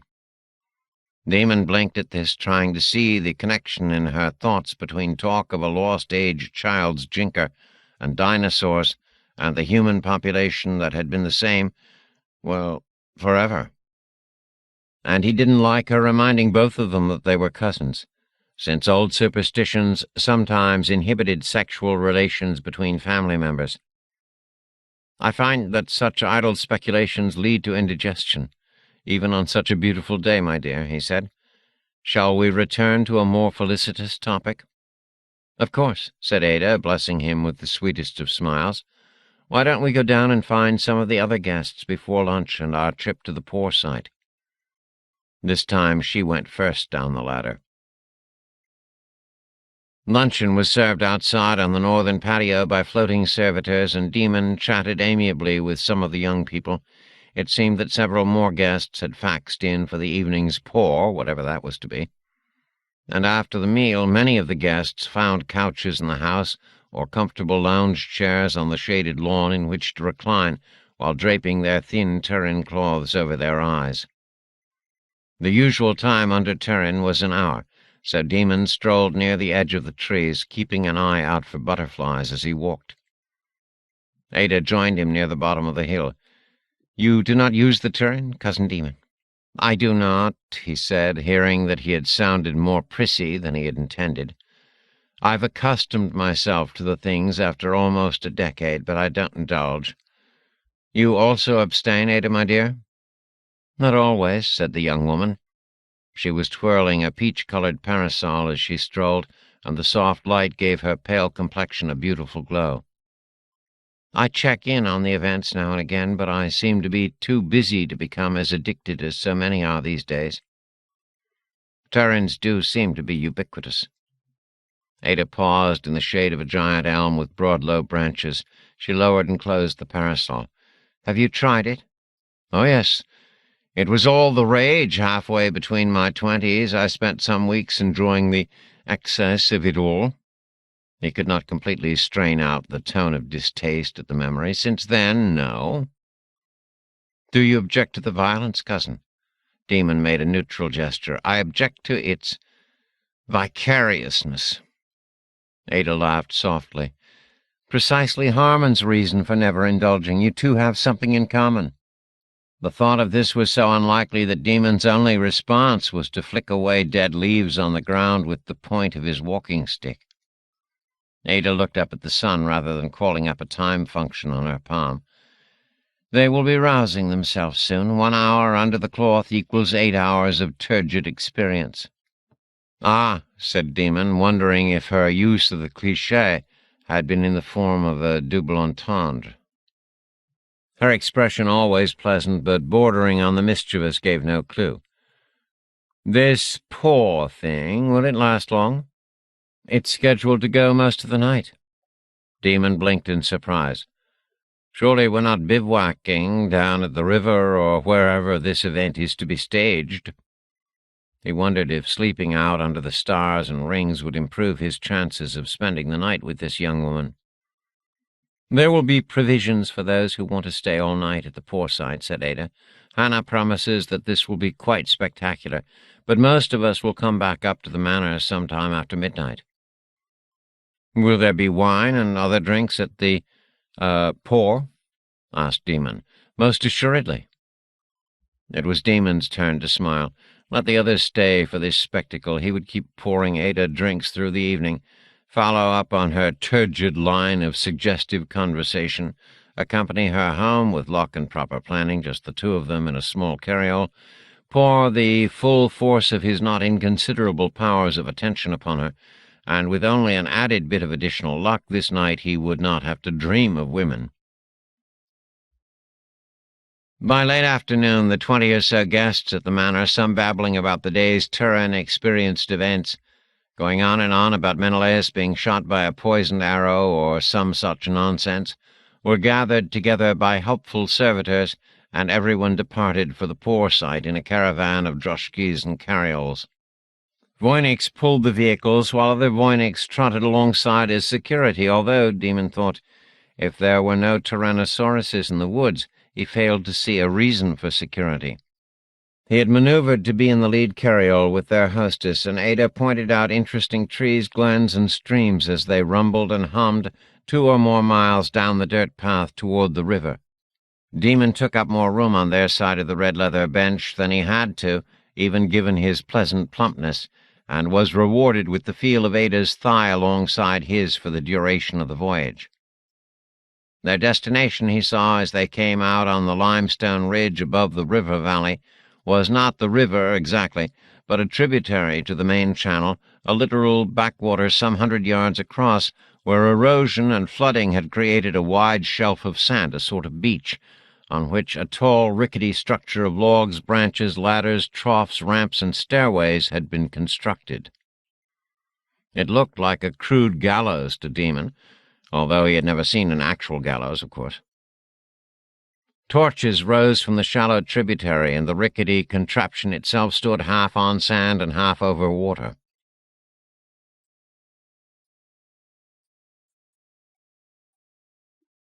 100 yards out, blocking this channel from the actual river, was a narrow island, overgrown with cycads and horsehair ferns, from which birds and small flying reptiles exploded into flight with a maximum of cries and frenzied flapping. Demon wondered idly if there were butterflies on the isle. On a grassy area above the beach, colorful silken tents, lounge chairs, and long tables of food had been set up. Servitors floated to and fro, sometimes bobbing above the heads of the arriving guests. Walking behind Ada from the carriole, Demon recognized some of the workers on the strange scaffolding. Hannah at the apex, tying on more structural elements, a red bandana tied around her head. The demented man Harmon, shirtless, sweating, showing bizarrely tanned skin, was stoking a contained fire 20 feet below Hannah. Other young people, presumably friends of Hannah's and Ada's, shuttled back and forth up the wooden ramps and ladders, carrying heavy loads of sand and extra branches for construction and round stones. A raging fire burned in the clay core of the structure, and sparks rose into the early evening sky. All of the workers' actions appeared purposeful, even though Demon could see no possible purpose to the tall stack of sticks and troughs and clay and sand and flame. A servitor floated by and offered him a drink. Demon accepted and went off in search of a lounge chair in the shade. "This is the cupola," Hannah explained to the assembled guests later that evening. "We've been working on it for about a week, floating materials down the river in canoes, cutting and bending branches to fit." It was after a fine dinner. Sunlight still illuminated the high hills on the near side of the river, but the valley itself was in the shadows, and both rings were glowing bright in the darkening sky. Sparks leaped and floated toward the rings, and the puff of bellows and roar of furnace were very loud. Demon took another drink, his 8th or 10th of the evening, and lifted a second one for Ada, who shook her head and turned her attention back to Hannah. "We've woven wood into a basket shape and coated the center of the furnace, the well, with refractory clay. We made this by shovel, mixing dry sand, bentonite, and some water. Then we rolled the clay-like goop into balls, wrapped them in wet ferns and leaves to keep them from drying out, and lined the furnace well with the stuff. That's what keeps the whole wooden cupola structure from catching fire." Demon had no idea what the woman was going on about. Why build a big gawky structure of wood and then set a fire at its center if you don't want the thing to burn down? This place was an asylum. "Mostly," continued Hannah, "we've spent the last few days feeding the fire while putting out all the little fires the cupola furnace started. That's why we built this thing near the river."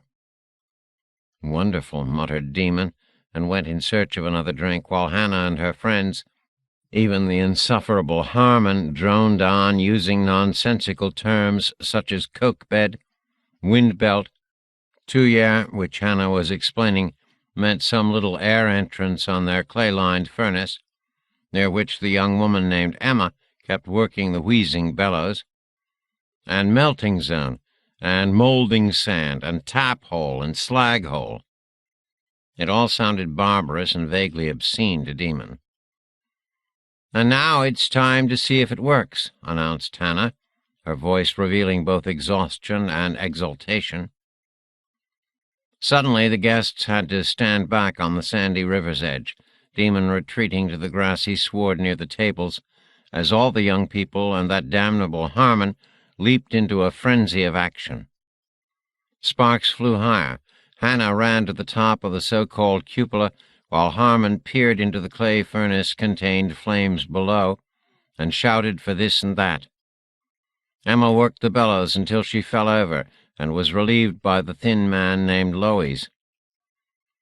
Demon half listened to Ada breathlessly explaining even more details to huddled friends. He caught phrases like blast pipe and blast gate and chilled slag, even though the flames were raging hotter and higher than ever before. And blast pressure. Demon moved another 15 or 20 feet further back. "Tapping temp of 2300 degrees, Harmon shouted up to Hannah. The thin woman wiped sweat from her brow, made some adjustment to the cupola far above, and nodded. Demon stirred his drink, and wondered how long it would be before he could get Ada alone in a carriole on the way back to Ardis Hall. Suddenly there was a commotion that made Demon look up from his drink, sure that he would see the whole structure in flames, Hannah and Harmon burning like straw figures. Not quite. While Hannah was using a blanket to swat out flames on the ladder below the top of the cupola, waving away helpful servitors and even a voynix that had come in close to protect the humans from harm, Harmon and two others had finished poking inside the fiery furnace and had just opened a tap hole, allowing what looked to be yellow lava to flow down wooden troughs to the beach. Some of the guests surged forward, but Hannah's shouts and the radiating heat from the flow of liquid metal forced them back. The crudely carved and lined troughs smoked but did not burst into flame as the yellow-red metal flowed sluggishly from the cupola structure, past the ladders, spilling the last foot or two into a cross-shaped mold set in the sand. Hannah rushed down a ladder and helped Harmon seal off the tap hole.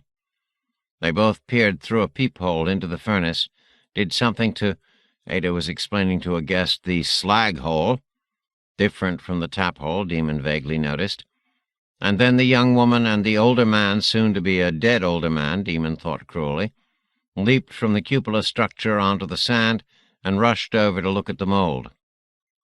More guests surged down the beach. Demon wandered down, setting his drink on a passing servitor's tray. The air was very cool down here by the river, but the heat from the red glowing mold in the sand struck Demon's face like a fiery fist. The molten stuff was congealing into a red and gray cross-shaped mass. "What is it?" Demon asked loudly. "Some sort of religious symbol?" "No," said Hannah. She took off her bandana and wiped her sweaty, soot-streaked face. She was smiling like a crazy person. "It's the first bronze cast in what, Harmon? 1,000 years?" "Probably 3 times that long," the older man said quietly. The guests muttered and applauded. Demon laughed. "What good is it?" he asked. Harmon looked up at him. "Of what good is a newborn baby?" said the sweating, bare-chested man. "Precisely my point," said Demon. "Loud, demanding, smelly. Useless." The others ignored him as Ada gave Hannah, Harmon, and the other workers hugs, just as if they'd actually done something of worth. Guests milled. Harmon and Hannah climbed ladders and started fussing, peering through peepholes and poking into the furnace with metal bars as if there was to be more of this lava production. Evidently, thought Demon, this pyrotechnics show was to continue into the night. Suddenly needing to urinate, Demon wandered up past the tables, considered the tent-covered rest-room pavilion, and decided, in the spirit of all this pagan nonsense, to respond to this call of nature al fresco. He climbed above the grassy shelf toward the dark line of trees, following a monarch butterfly that had fluttered past him. There was nothing unusual at seeing a monarch, but it was late in the day and season for it to be out and flying. He walked past the last voynix and moved under the high branches of elms and cycads. Somebody, possibly Ada, shouted something from the river's edge 100 feet away, but Demon had already unbuttoned his trousers and did not want to act the cad. Instead of turning back to respond, he moved another 20 feet or so into the concealing darkness of the forest. This would just take a minute. "Ah," he said, still watching the butterfly's orange wings 10 feet above him as the patter of his urine fell on a dark tree trunk. The huge Allosaurus, 30 feet long from snout to tail, pounded out of the darkness at 20 miles per hour, ducking under branches as it lunged. Demon had time to scream, but chose to tuck himself back into his trousers rather than turn and run while thus exposed. For all his lechery, Demon was a modest man. He raised his heavy wooden walking stick to fight off the beast. The Allosaurus took the cane and arm both, ripping the arm free at the shoulder. Demon screamed again and pirouetted in a fountain of his own blood. The Allosaurus knocked him down and ripped his other arm off, tossing it into the air and catching it like a morsel, and then proceeded to hold Demon's armless but still thrashing torso down with one massive clawed foot until ready to lower its terrible head again. Casually, almost playfully, the monster bit Demon in half, swallowing his head and upper torso whole. Ribs and spinal column crunched and disappeared into the thing's maw. Then the Allosaurus gobbled the man's legs and lower body, flinging pieces of flesh around like a dog with a rat. The fax buzz started then, even as 2 voynix rushed up and killed the dinosaur. "Oh, my God!" cried Ada, stopping at the edge of the trees as the voynix finished their bloody rendering. "What a mess," said Harmon. He waved the other guests back. "Didn't you warn him to stay inside the voynix perimeter down here? Didn't you tell him about the dinosaurs?" "He asked about tyrannosauruses," Ada said, her hand still over her mouth. "I told him there weren't any around here." "Well, that's true enough," said Harmon. Behind them, the crucible continued to roar and shoot sparks into the darkening sky. 9. Ilium and Olympos. Aphrodite has turned me into a spy, and I know the punishment we mortals have always dealt out to spies. I can only imagine what the gods will do to me. On second thought, I'd rather not. This morning, the day after I became a secret agent for the goddess of love, Athena quantum teleports herself down from Olympus and morphs into a Trojan, the spearman Laodicus. Obeying Zeus's command that the warriors of Ilium should be made to break the current truce, she seeks out the archer Pandarus, son of Lycaon. Using the cloaking Hades helmet and private teleportation medallion that my muse gave me, I QT after Athena, then morph into a Trojan captain named Achepelos and follow the disguised goddess. Why did I choose Achepelos? Why is this minor captain's name familiar to me? I realized then that Achepelos has only hours to live, that if Athena is successful in using Laodicus to break the peace, this Trojan, at least according to Homer, is going to get an Argive spear through his skull. Well, Mr. Achepelos can have his body and identity back before that happens. In Homer's Iliad, this breaking of the truce occurred just after Aphrodite had spirited Paris away from his one-on-one battle with Menelaus. But here, in the reality of this Trojan War, that non-confrontation between Menelaus and Paris had happened years ago. This truce is a more mundane thing, some of King Priam's representatives meeting with some of the Achaeans' heralds, both sides working out some abstruse agreement about time off from the fighting for festivals or funerals or some such.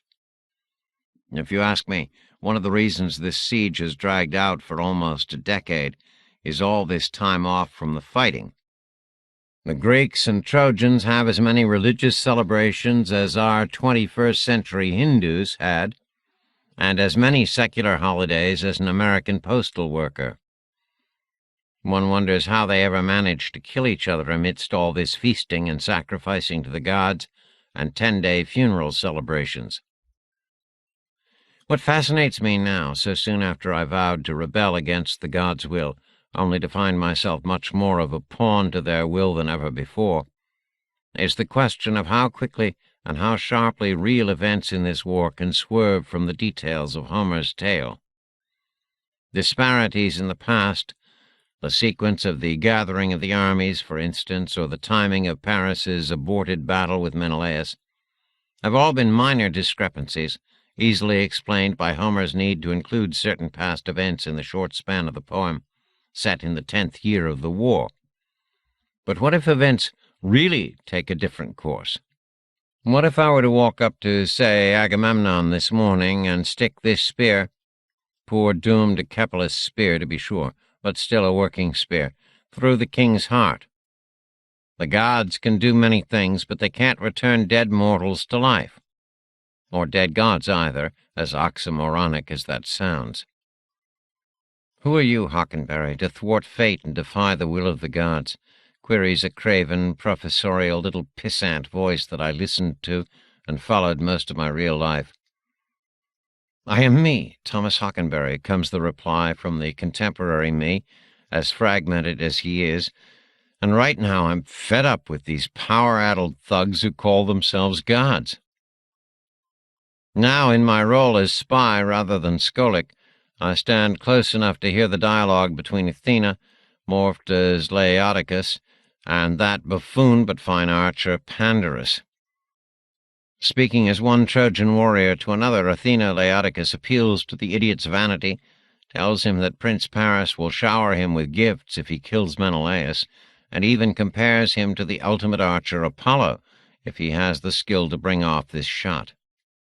Pandarus falls for the ruse, hook, line, and sinker. Athena fired the fool's heart within him, was the way one fine translator described this moment, and has some of his pals hide him from view with their shields, while he prepares his longbow and chooses the perfect arrow for this assassination.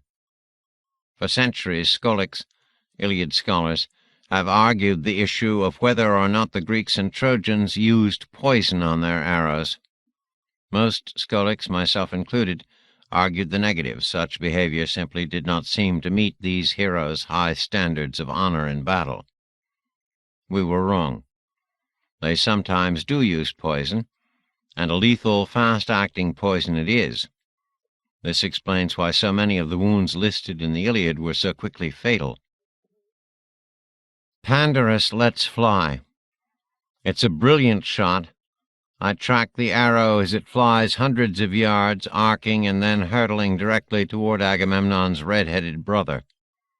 The shaft will skewer Menelaus as he stands at the forefront of his fighters, watching the heralds jabbering away in no man's land. That is, it will skewer him if no Greek-friendly god intervenes. One does. With my enhanced vision, I see Athena abandon Laodicus' body and QT to Menelaus' side. The goddess is playing a double game here, tricking the Trojans into breaking the truce, and then rushing to make sure that one of her favorites, Menelaus, is not actually killed. Cloaked head to toe, invisible to friend and foe, but visible to this scholic, she slaps the arrow aside the way a mother flicks a fly from her sleeping son. I think I stole that imagery, but it's been so long since I actually read the Iliad in translation or the original that I can't be sure. Still, despite her protective and deflective slap, the arrow hits home. Menelaus shouts in pain and goes down, the arrow protruding from his midsection just above the groin. Has Athena failed? Confusion ensues. Priam's heralds flee back behind the Trojan lines, and the Achaean negotiators scurry back behind the protection of Greek shields. Agamemnon, who has been using the truce time to inspect his troops lined up row upon row, perhaps the inspection is timed to show his leadership this first morning after Achilles' mutiny, arrives to find his brother writhing on the ground, captains and lieutenants huddled around him. I aim a short baton, although the baton looks like the kind of swagger stick a minor Trojan commander might carry. This is not Captain Achepelis' property. It is mine, standard issue for us Skolics. The baton is actually a taser and a shotgun microphone picking out and amplifying sound from as much as 2 miles away, feeding the pickup to the ear plugs I wear whenever I'm on the Plains of Ilium.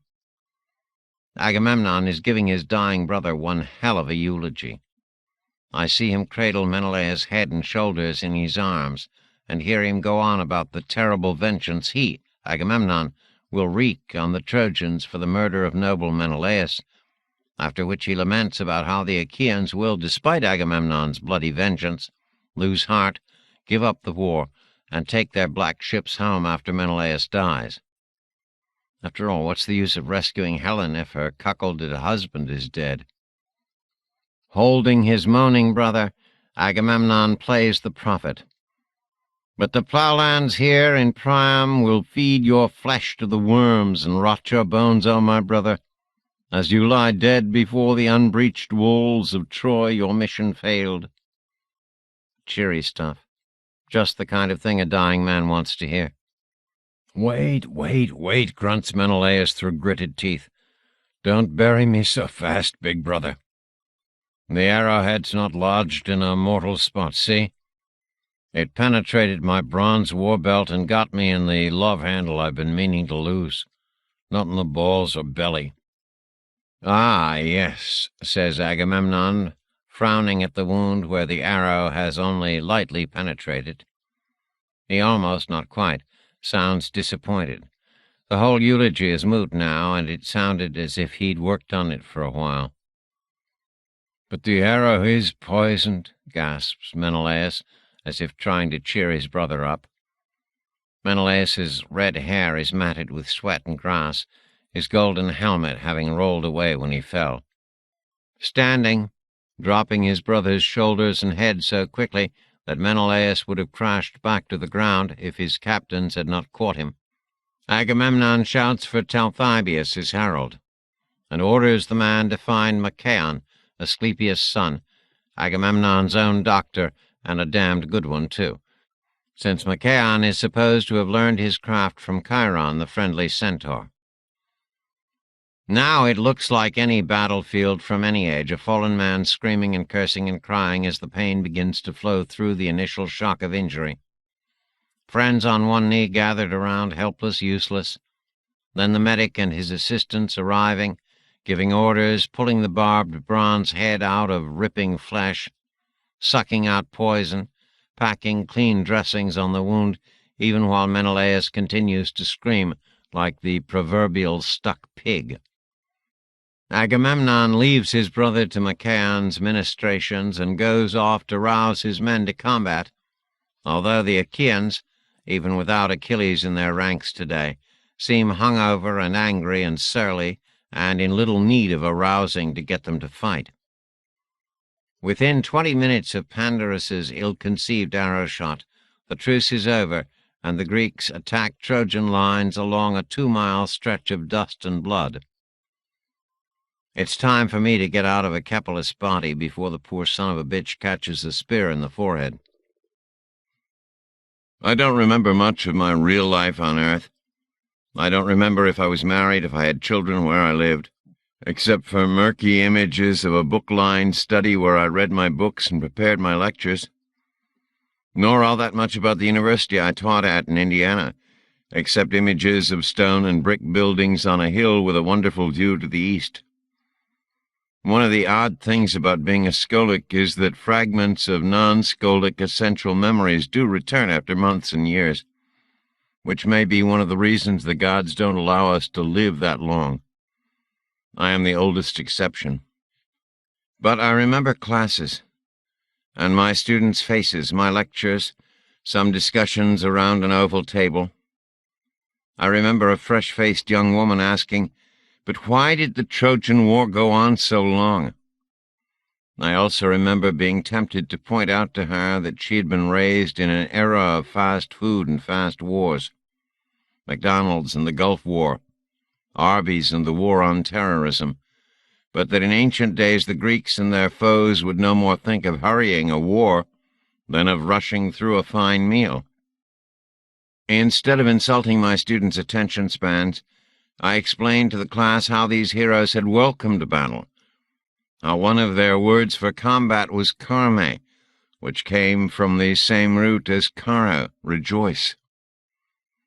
I read to them a scene in which two warriors facing one another were described as karme gathosonoi, rejoicing in battle. I explained the Greek concept of arste, warrior to warrior, or small group combat in which an individual can show his valor, and how important it was to these ancients, and how the larger battle would often pause so that the soldiers on each side could witness such examples of arste.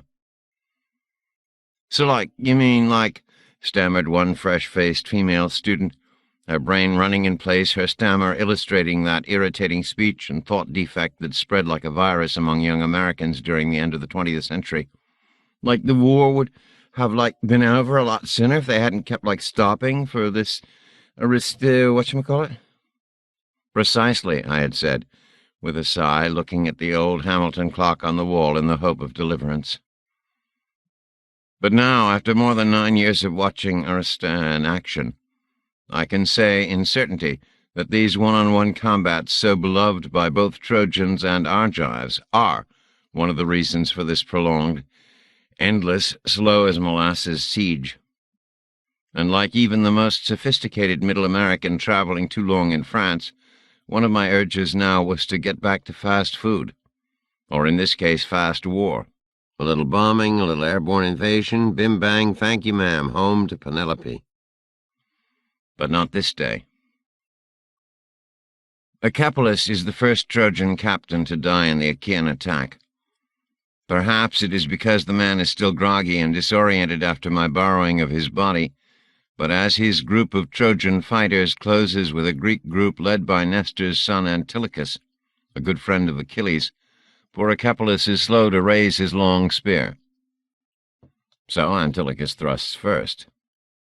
The bronze spear point hits Achapeus' horsehair helmet right at the ridge and drives down through his skull, popping one eye out and driving the man's brains out between his teeth.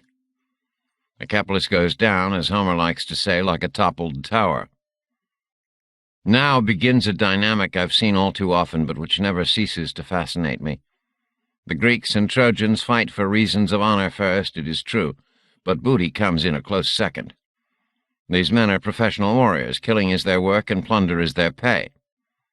A large part of both honor and plunder is the elaborate, beautifully tooled armor, shield, breastplate, greaves, war belt of their fallen foes. Capturing an enemy's gear is the heroic Greek equivalent of a Sioux warrior's counting coup on an opponent, and much more lucrative. At the very least, a captain's protective gear is made of precious bronze, and for the more important officers it is often hammered out of gold and decorated with jewels. And thus the fight begins for dead Captain Achapeus' gear. An Achaean commander named Alephaner rushes in, grabs Achapeus' ankles, and begins dragging the gory corpse back through the melee of spears and swords and crashing shields. I've seen Alephaner around the Achaean camp over the years, watched him fight in lesser skirmishes, and I have to say that the man's name suits him. He's huge, with gigantic shoulders, powerful arms, heavy thighs. Not the sharpest knife in Agamemnon's drawer of fighters, but a big, strong, brave, and useful brawler. Thus Alephaner, Chalcodon's son, 38 years old this past June, commander of the Abantes and lord of Euboea, drags Achapeus' corpse behind the screen of thrusting Achaean attackers and begins stripping the body.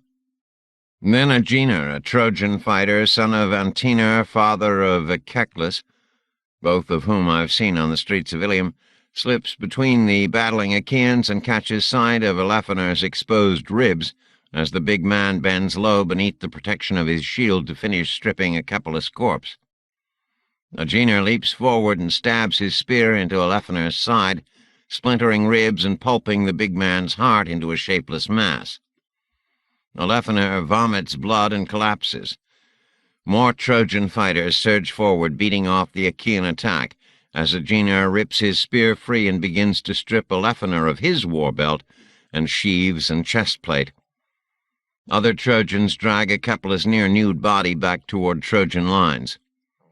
The fighting begins to swirl around these fallen men. The Achaean called Ajax, Big Ajax, the so-called Telamonian Ajax from Salamis, not to be confused with Little Ajax, who commands the Locrians, hacks his way forward, sheathes his sword, and uses his spear to cut down a very young Trojan named Simoetius, who has come forward to cover Aegina's retreat. Just a week earlier, in the walled safety of Ilium's quiet parks, while morphed as the Trojan Sthenelus, I had drunk wine and swapped ribald stories with Simoetius. The 16-year-old boy, never wed, never even bedded by a woman, had told me about how his father, Anthemion, had named him after the Simois River, which runs right next to their modest home a mile from the walls of the city. Simoetius had not yet turned 6 when the black ships of the Achaeans had first appeared on the horizon, and, until a few weeks ago, his father had refused to allow the sensitive boy to join the army outside Ilium's walls. Simoetius admitted to me that he was terrified of dying, not so much of death itself, he said, but of dying before he ever touched a woman's breast, or felt what it was like to be in love. Now Big Ajax lets out a cry and thrusts his spear forward, batting aside Simoetius' shield and striking the boy's chest above the right nipple, shattering his shoulder and running the bronze point through and out until it protrudes a foot beyond the boy's mangled back. Simoetius staggers to his knees and stares in astonishment, first at Ajax and then at the spear protruding from his chest. Big Ajax sets his sandaled foot on Simoetius' face and rips the spear free, allowing the boy's body to fall face first into the blood-dampened dust. Big Ajax pounds his chestplate and roars for his men to follow him. A Trojan named Antiphus, standing not more than 25 feet away, hurls his spear at Big Ajax. The spear misses its target, but strikes an Achaean named Lucas in the groin, even as Lucas is busy helping Odysseus haul off the corpse of another Trojan captain. The spear passes through Lucas' groin and comes out his anus, the tip trailing curls of gray and red colon and intestine. Lucas falls on the Trojan captain's corpse, but lives another terrible moment, writhing, grasping the spear and trying to pull it from his groin, but only succeeding in spilling more of his bowels into his own lap. All the time he is tugging at the spear, Lucas is also screaming and tugging at his friend Odysseus' bloody arm. Lucas dies at last, his eyes glazing over, one hand still tight around Antiphus' spear, and the other still clinging to Odysseus' wrist. Odysseus breaks the dead man's grip and whirls around, dark eyes blazing under the rim of his bronze helmet, seeking out a target, any target. Odysseus hurls his spear and rushes after it. More Achaeans follow him into the gap he creates in the Trojan lines. Odysseus' first spear shot kills Democoon, a bastard son of Ilium's king Priam. I was in the city 9 years ago on the morning Democoon arrived to help defend Priam's Ilium. It was common knowledge that Priam had put the young man in charge of his famed racing stables in Abydos, a city northeast of Troy on the southern shore of the Hellespont, to keep him out of sight of Priam's wife and legitimate sons. The horses stabled in Abydos were the fastest and finest in the world, and it was said that Democoon considered it an honor to be named stablemaster at so young an age. Now that young Trojan is in the act of turning his head toward Odysseus' maddened war cry, when the bronze spear point hits him in his left temple and passes through and out his right temple, knocking him off his feet and pinning his shattered skull to the side of an overturned chariot. Democoon literally never knew what hit him. The Trojans are retreating all along the line now, falling back before the fury of Odysseus and Big Ajax, trying to haul their noble dead when possible, abandoning them when not. Hector, Ilium's greatest fighter and most honest man, leaps off his command chariot and wades into the retreat, trying to bring his spear and sword to bear, urging the Trojans to hold fast, but the Achaean attack is too strong at this salient, and even Hector gives ground, all the while urging the men to discipline. The Trojans fight and hack and cast spears as they retreat. Morphed as a minor Trojan spearman, I fall back faster than most, staying out of spear range, not afraid to be a coward. Earlier, I had cloaked myself from mortal view and started to move forward to where I could see Athena behind Achaean lines. Soon joined by Hera, both goddesses invisible to men, but the fighting had erupted too quickly and escalated too fiercely, so I'd left the front lines after Achepolis fell, trusting to my enhanced vision and shotgun microphone to keep me in touch with events. Suddenly, everything freezes. The air thickens. Spears stop in midair. Blood ceases to flow. Men, seconds away from dying, get a reprieve they will never know about as all sound ceases, all motion stops. The gods are playing games with time again. Apollo arrives first, his chariot QTing into existence not far from Hector. Then the war god Ares flicks into sight, talks to Athena and Hera an angry minute, and uses his own chariot to fly over the battle lines, landing near Apollo. Aphrodite joins them, glancing my way to where I pretend to be frozen in place like the other mortals, for only an instant before smiling and talking to her two Trojan-loving allies, Ares and Apollo. I watch her out of the corner of my eye as the goddess stands there pointing and gesturing toward the battlefield like a big-breasted George Patton. The gods are here to fight. Apollo raises his hand, sound crashes in, time begins again like a tsunami of dust and motion, and the killing resumes in earnest. 10. Paris Crater. Ada, Harmon, and Hannah waited the 2 days usually observed as a minimum decent interval after a infirmary visit, and then faxed to Paris Crater to find Demon. It was late and dark and chilly there, and they discovered as soon as they stepped out from under the guarded lion fax node roof, raining. Harmon found them a covered barouche, and a Voynix pulled them northwest along a dried riverbed filled with white skulls, past miles of tumble-down buildings. "I've never been to Paris Crater," said Hannah. The young woman, just 2 months shy of her first 20, did not like big cities. PC was one of the most populated fax nodes on Earth, with some 25,000 semi-permanent residents. "It's one reason I faxed us to the guarded lion node rather than a port called Invalid Hotel that's closer to where Demon lives on the rim," said Ada. "Everything about this town is ancient. It's worth taking one's time to look around." Hannah nodded, but doubtfully. The row upon row of stone and steel buildings, most sheathed in shiny everplace, looked empty and dark and cheaply slick in the rain. Servitors and glow globes floated purposefully here and there down the dark streets. Voynix stood silent and still on corners, but very few humans were visible. Then again, as Harmon pointed out, it was after 10 p.m. Even a city as cosmopolitan as Paris Crater had to sleep. "That's interesting," said Hannah, pointing to the structure rising 1,000 feet above the city. Harmon nodded. "It's early lost age. Some say it's as old as Paris Crater, maybe even as old as the city that was here before the crater. It's a symbol of the city and the people who built it long ago."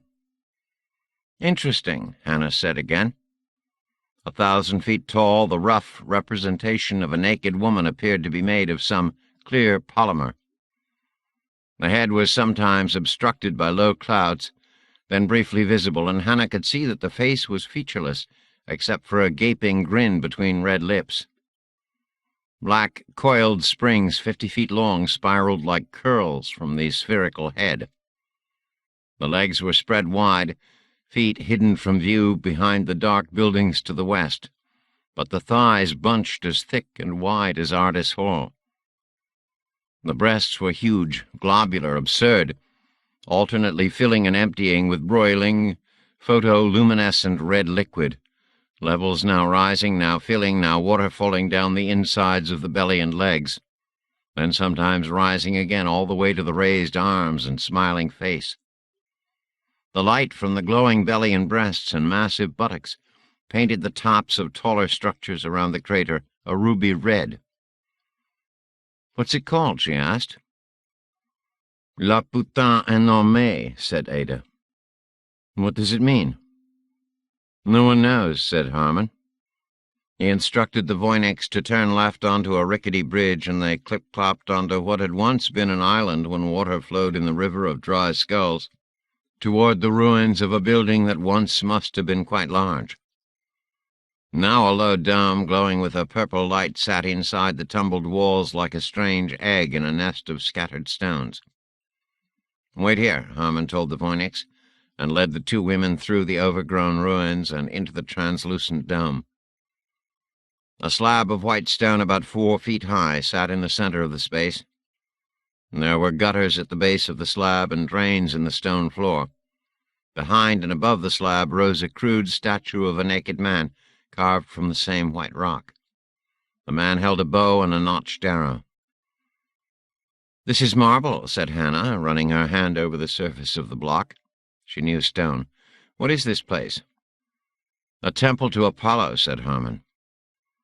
"I've heard of these new temples," said Ada, "but I've never seen one before. I thought it was rare, a few altars in the forest done as a gag, that sort of thing." "There are temples like this all over Paris Crater and in the other big cities," said Harmon. "Temples to Athena, Zeus, Ares, all the gods in the Turin tale." "The drains and gutters," began Hannah. "To drain the blood of the animals sacrificed," said Harmon, "mostly sheep and cattle." Hannah stepped back from the slab and crossed her arms over her chest. "The people wouldn't kill the animals?" "No," said Harmon. "They have the Voynix do that, so far." Ada stood at the open doorway. Rain dripped down the glowing portal, turning it into a purple-tinted waterfall. "What was this place before, the ruins?" "I'm pretty sure it was a lost-age temple," said Harmon. "To Apollo?" Hannah's body was rigid, her arms folded tight against her body. "I don't think so. In the rubble here are bits and pieces of statuary. Not gods, not people, not Voynix. Not quite. Demons, I think. An old word for them was gargoyle, but I'm not sure what they signify." "Let's get out of here," said Ada. Across the river of skulls and west again toward the crater, the broad boulevards ended where the Lost Age buildings became crowned with newer, taller structures. Some very new, probably less than 1,000 years old. A rising latticework of black bucky lace and rain-glistening bamboo 3. Hannah called up a function to find Demon, and the rectangle of light floating above her left palm glowed now amber, now red, then green again, as they took stairways and lifts from street level to mezzanine level, from mezzanine level to the hanging esplanade 15 stories above the old rooftops, then up from esplanade level to the residential stacks. Hannah paused at the esplanade rail to look down, mesmerized as most first-time viewers are as they stare into the unblinking red eye, miles and miles below in the bottomless black circle of the crater. Ada had to pull her away with a hand on Hannah's elbow and lead her to the next lift and stairway. Surprisingly, it was a person, not a servitor, who answered the door at Demon's Domi. Ada introduced her group, and the woman, who looked to be in her mid-40s, as all 3 in 420s did, identified herself as Marina, Demon's mother. She led the way down warmly painted hallways and up interior staircases and through common rooms to the private areas on the crater side of the Domi complex. "The servitor brought the message you were coming, of course," said Marina, pausing outside a beautifully carved mahogany door. "But I haven't told Demon. He is still perturbed by the accident." Harmon said, "But he doesn't remember it?" "Oh, no, of course not," said Marina. She was an attractive woman, and Ada could see the resemblance to her son in her red hair and pleasantly stocky build. "But you know what they say about such things. The cells remember." "But they're not the same cells," thought Ada. She said nothing. "Will it upset Demon to see us?" asked Hannah. To Ada's ear, the young woman sounded more curious than concerned. Marina made a graceful shrugging motion with her hand as if to say, "We shall see." She knocked on the door, and opened it when Demon's muffled voice bid them enter. The room was large and draped with richly colored fabrics, floating silk tapestries and lace curtains around Demon's sleeping area, but the far wall was all glass opening onto a private porch. Lamps in the large room were set low, but the brightly lighted city's edge beyond the balcony curved away on both sides, and more constellations of lanterns, glow globes, and soft electric lights were visible half a mile away across the dark crater. Demon was sitting in a nesting chair by the rain-streaked window, staring out as if pondering the lights. He blinked at the sight of Ada, Harmon, and Hannah, but then waved them over to the circle of soft furniture. Marina excused herself and closed the door behind her as the three took their seats. The glass doors had been opened, and the cool air coming through the screens smelled of rain and wet bamboo. "We wanted to see how you were doing," Ada said, "and I wanted to apologize in person for the accident, for not taking better care of my guest." Demon smiled and shrugged, but his hands were trembling slightly. He set them on his silk-robed knees. "All I remember is something large crashing through the trees, and the smell of carrion, I remember that. And then waking up in the infirmary creche tank. The servitors here told me what happened, of course. It would be amusing if the idea weren't so revolting." Ada nodded, leaned closer, and took his hand. "I do apologize, Demon. The Allosauruses have come onto the estate only very rarely in recent decades, and the Voyniks are always there to protect us." Demon frowned, but did not remove his hand from hers. "Evidently, they didn't do a very good job protecting me." "That is strange," said Harmon, crossing his legs and tapping the corrugated paper arms of his chair. "Very strange.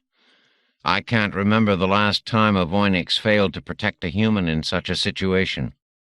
Demon looked at the older man. "You're used to situations where recombinant animals eat people, Harmon? "Not at all. I meant situations where human beings are in jeopardy." "I apologize again," said Ada. "The security failure on the part of the Voynix was inexplicable, but my own carelessness was inexcusable. I'm sorry that your weekend at Ardis Hall was ruined, and that your sense of harmony was perturbed." "Perturbed, yes. Perhaps an inadequate word to describe being devoured by a 6-ton carnivore," said Demon. But he smiled slightly and bowed his head even more slightly to acknowledge his acceptance of the apology. Harmon leaned close and clasped his hands, bobbing them up and down for emphasis as he spoke. "We had an unfinished item for discussion, Demon. The spaceship." Now Demon's tone of irony had dripped into sarcasm. Harmon was not deterred. His clasped hands rose and fell with the syllables. "Yes, but not just a spaceship. That's the ultimate goal, of course. But any form of flying machine. Jinker, Sony, ultralight.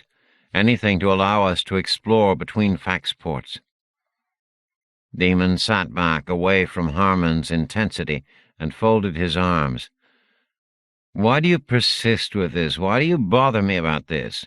Ada touched his arm. "Demon, Hannah and I had both heard, from different people, that at a recent party in Ulaanbaatar, about a month ago, I believe, you told some acquaintances of ours there that you'd once met someone who mentioned seeing a spaceship, and someone who spoke of flying between nodes." Demon managed to look both blank and irritated for a moment, but then he laughed and shook his head. "The witch," he said. "Witch?" said Hannah. Demon opened his hands in an echo of his mother's graceful, shrugging gesture. "We called her that. I forget her real name. A crazy woman, obviously in her last 20. He shot a glance toward Harmon. "People begin losing touch with reality in their later years." Harmon smiled and ignored the jibe. "You don't remember this woman's name?"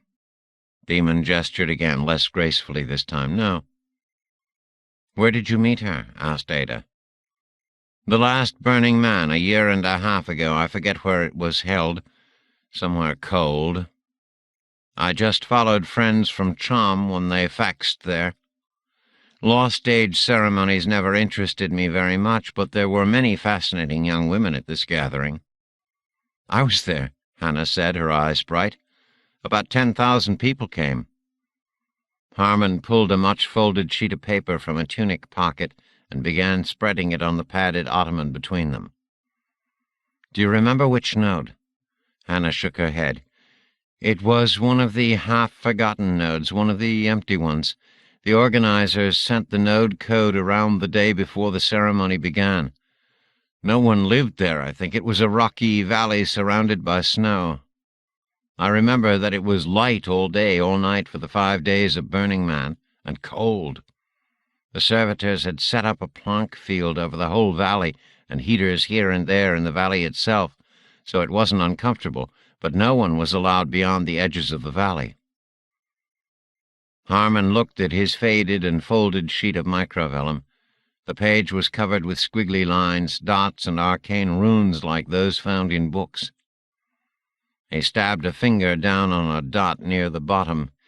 Here, in what used to be Antarctica, a node called the Dry Valley. Demon looked at him blankly. This is a map I've been working on for 50 years, said Harmon. A two-dimensional representation of the Earth with all the known fax nodes mapped on it, along with their codes. Antarctica was a lost age name for one of these 7 continents. I have 7 Antarctic fax nodes recorded, but only one of them, this dry valley that I've heard of but never visited, is free of snow and ice.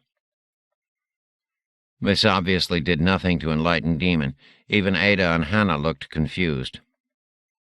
It doesn't matter, said Harmon, but if the sun was out all day and all night, this dry valley is the probable fax port. During the polar summers, there are days when the sun doesn't set there. The sun doesn't set in June in Cham, Demon said, obviously bored. Is that near your dry valley? No. Harmon pointed to a dot near the top of the map. I'm pretty sure that Cham is on this large peninsula up here above the Arctic Circle. Near the North Pole, not the South. North Pole? Said Ada. Demon looked at the 2 women, and I thought the witch at Burning Man was crazy. Do you remember anything else this woman, this witch, said? Asked Harmon, obviously too excited to be insulted. Demon shook his head. He looked tired. Just babble. We'd been drinking a lot. It was the night of the burning, and we'd been awake for days and nights in that damned daylight, catching a few hours of nap in one of the big orange tents. It was the last night, and there are usually orgies on the last night, and I thought that perhaps but she was too old for my tastes. But she talked about a spaceship. Harmon was visibly trying to be patient. Demon shrugged again. Someone there, a young man about Hannah's age, was bemoaning the fact that we didn't have Sonys to fly around in since the final fax, and this witch, who had been very quiet but who was obviously also very drunk, said we did, that there were Jinkers and Sonys if you knew where to look for them. She said she used them all the time. And the spaceship? Prompted Harmon. She said she'd seen one is all, said Demon, rubbing his temples as if they hurt. Near a museum. I asked her what a museum was, but she didn't answer. Why did you call this older woman a witch? Asked Hannah. I didn't start it. Everyone called her that. Demon sounded a bit defensive. I think it's because she said she hadn't faxed in, but had walked when it was obvious that she couldn't have. There were no other nodes or structures around the valley, and the Planck field sealed it off. That's true, said Hannah. That last Burning Man may have been in the most remote place I've ever faxed to. I'm sorry I didn't meet this woman there. I only remember her there 2 nights, said Demon, the first and the last, and she kept to herself except for this one crazy exchange. How did you know that she was old? Ada asked softly. You mean other than her obvious insanity? Yes. Demon sighed. She looked old, as if she had been to the infirmary too many times. He paused then and frowned, obviously thinking about his own recent visit there. She looked older than anyone I've ever seen. I think she actually had those grooves on her face. Wrinkles? Said Hannah. The girl sounded envious. "But you don't remember her name," said Harmon. Demon shook his head. "Someone by the fire called her by name that night, but I can't quite— I'd been drinking, too, and not sleeping." Harmon glanced at Ada, took a breath, and said, "Could it have been Savi?" Demon's head came up quickly. "Yes, I think it was. Savi, yes, that sounds right. Unusual." He saw Harmon and Ada exchange meaningful glances again and said, "What, is this significant? Do you two know her?" "The Wandering Jew," said Ada. "Have you heard that legend?" Demon smiled tiredly. "About the woman who somehow missed the final facts 1,400 years ago, and who's been condemned to wander the earth ever since, of course. But I didn't know the woman in the legend had a name." "Savi," said Harmon. "Savi's her name." Marina came in with 2 servitors carrying mugs of mulled wine and a tray of cheese and breads. The uncomfortable silence was broken by small talk while they ate and sipped. "We'll fax there tonight," Harmon said to Hannah and Ada. "To the Dry Valley. There might be some clue left." Hannah held her steaming mug in both hands. "I don't see how. That burning man was, as Demon said, more than 18 months ago." "When's the next one?" asked Ada. She never went to such dementia-era ceremonies. It was Harmon who answered, "One never knows. The Burning Man cabal sets the time and notifies people only days before the event. Sometimes they're a few months apart, sometimes a dozen years. The one in the Dry Valley was the last one. If you've been to any of the previous 3, you're invited. I missed it because I was hiking in the Mediterranean basin." "I want to go with you to find this woman," said Demon. The others, including his mother, looked at him with surprise. "Do you feel up to it?" asked Ada. He ignored the question and said, "You'll need me to identify the woman if you find her, this Savi." "All right," said Harmon. "We appreciate your help." "But we'll fax out in the morning," said Demon. "Not tonight. I'm tired." "Of course," said Ada. She looked at Hannah and Harmon. "Shall we fax back to Ardis?" "Nonsense," said Marina. "You'll be our guests tonight. We have comfortable guest dummies on the upper level." She caught Ada's subtle glance in Demon's direction. "My son has been very tired since the accident. He may sleep 10 hours or more. If you stay as our guests, you'll be ready to leave together after he wakes, after breakfast." "Of course," Ada said again. There was a 7-hour difference between Paris Crater and Ardis. It was not yet dinner time back at Ardis Hall, but like all fax travelers, they were used to adapting to local times. "We'll show you to your rooms," said Marina, leading the way across the room with her twin servitors floating beside her. The rooms were actually small dummies, elaborate suites of their own, 1 flight up from Marina and Demon's place, and reached by a broad spiral staircase. Hannah expressed approval of her space, but then went out to explore Paris Crater on her own. Harmon said his good nights and disappeared into his dummy. Ada locked the door behind her, inspected the interesting tapestries, enjoyed the view of the crater from the balcony. The rain had stopped, and the moon and rings were visible between scattering clouds, and then went in and ordered a light dinner from the servitors. Afterward, she drew a bath and luxuriated in the hot, perfumed water for half an hour or more, feeling the ache of tension leave her muscles. She had met Harmon only 12 days earlier, but it seemed much longer ago. The man and his interests fascinated her. Ada had gone to a summer solstice party at a friend's estate near the ruins of Singapore, not because she liked parties. She tended to avoid both faxing and parties when she could help it, traveling almost solely to old friends' homes for small gatherings, but because her younger friend Hannah was going to be there and had urged her to attend.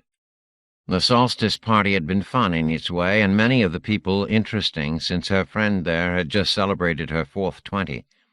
Ada had always enjoyed the company of people older than herself, but then she had met Harmon, coming across him as he was poking through the estate's library.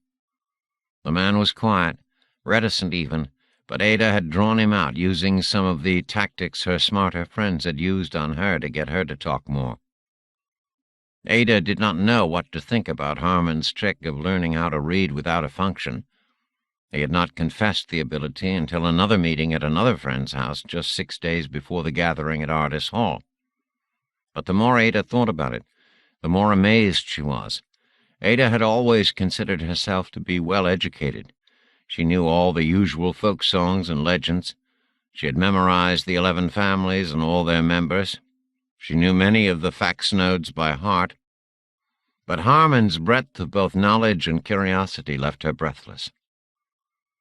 The map he had laid out in front of Demon, so underappreciated even by curious, adventurous Hannah, continued to astound Ada.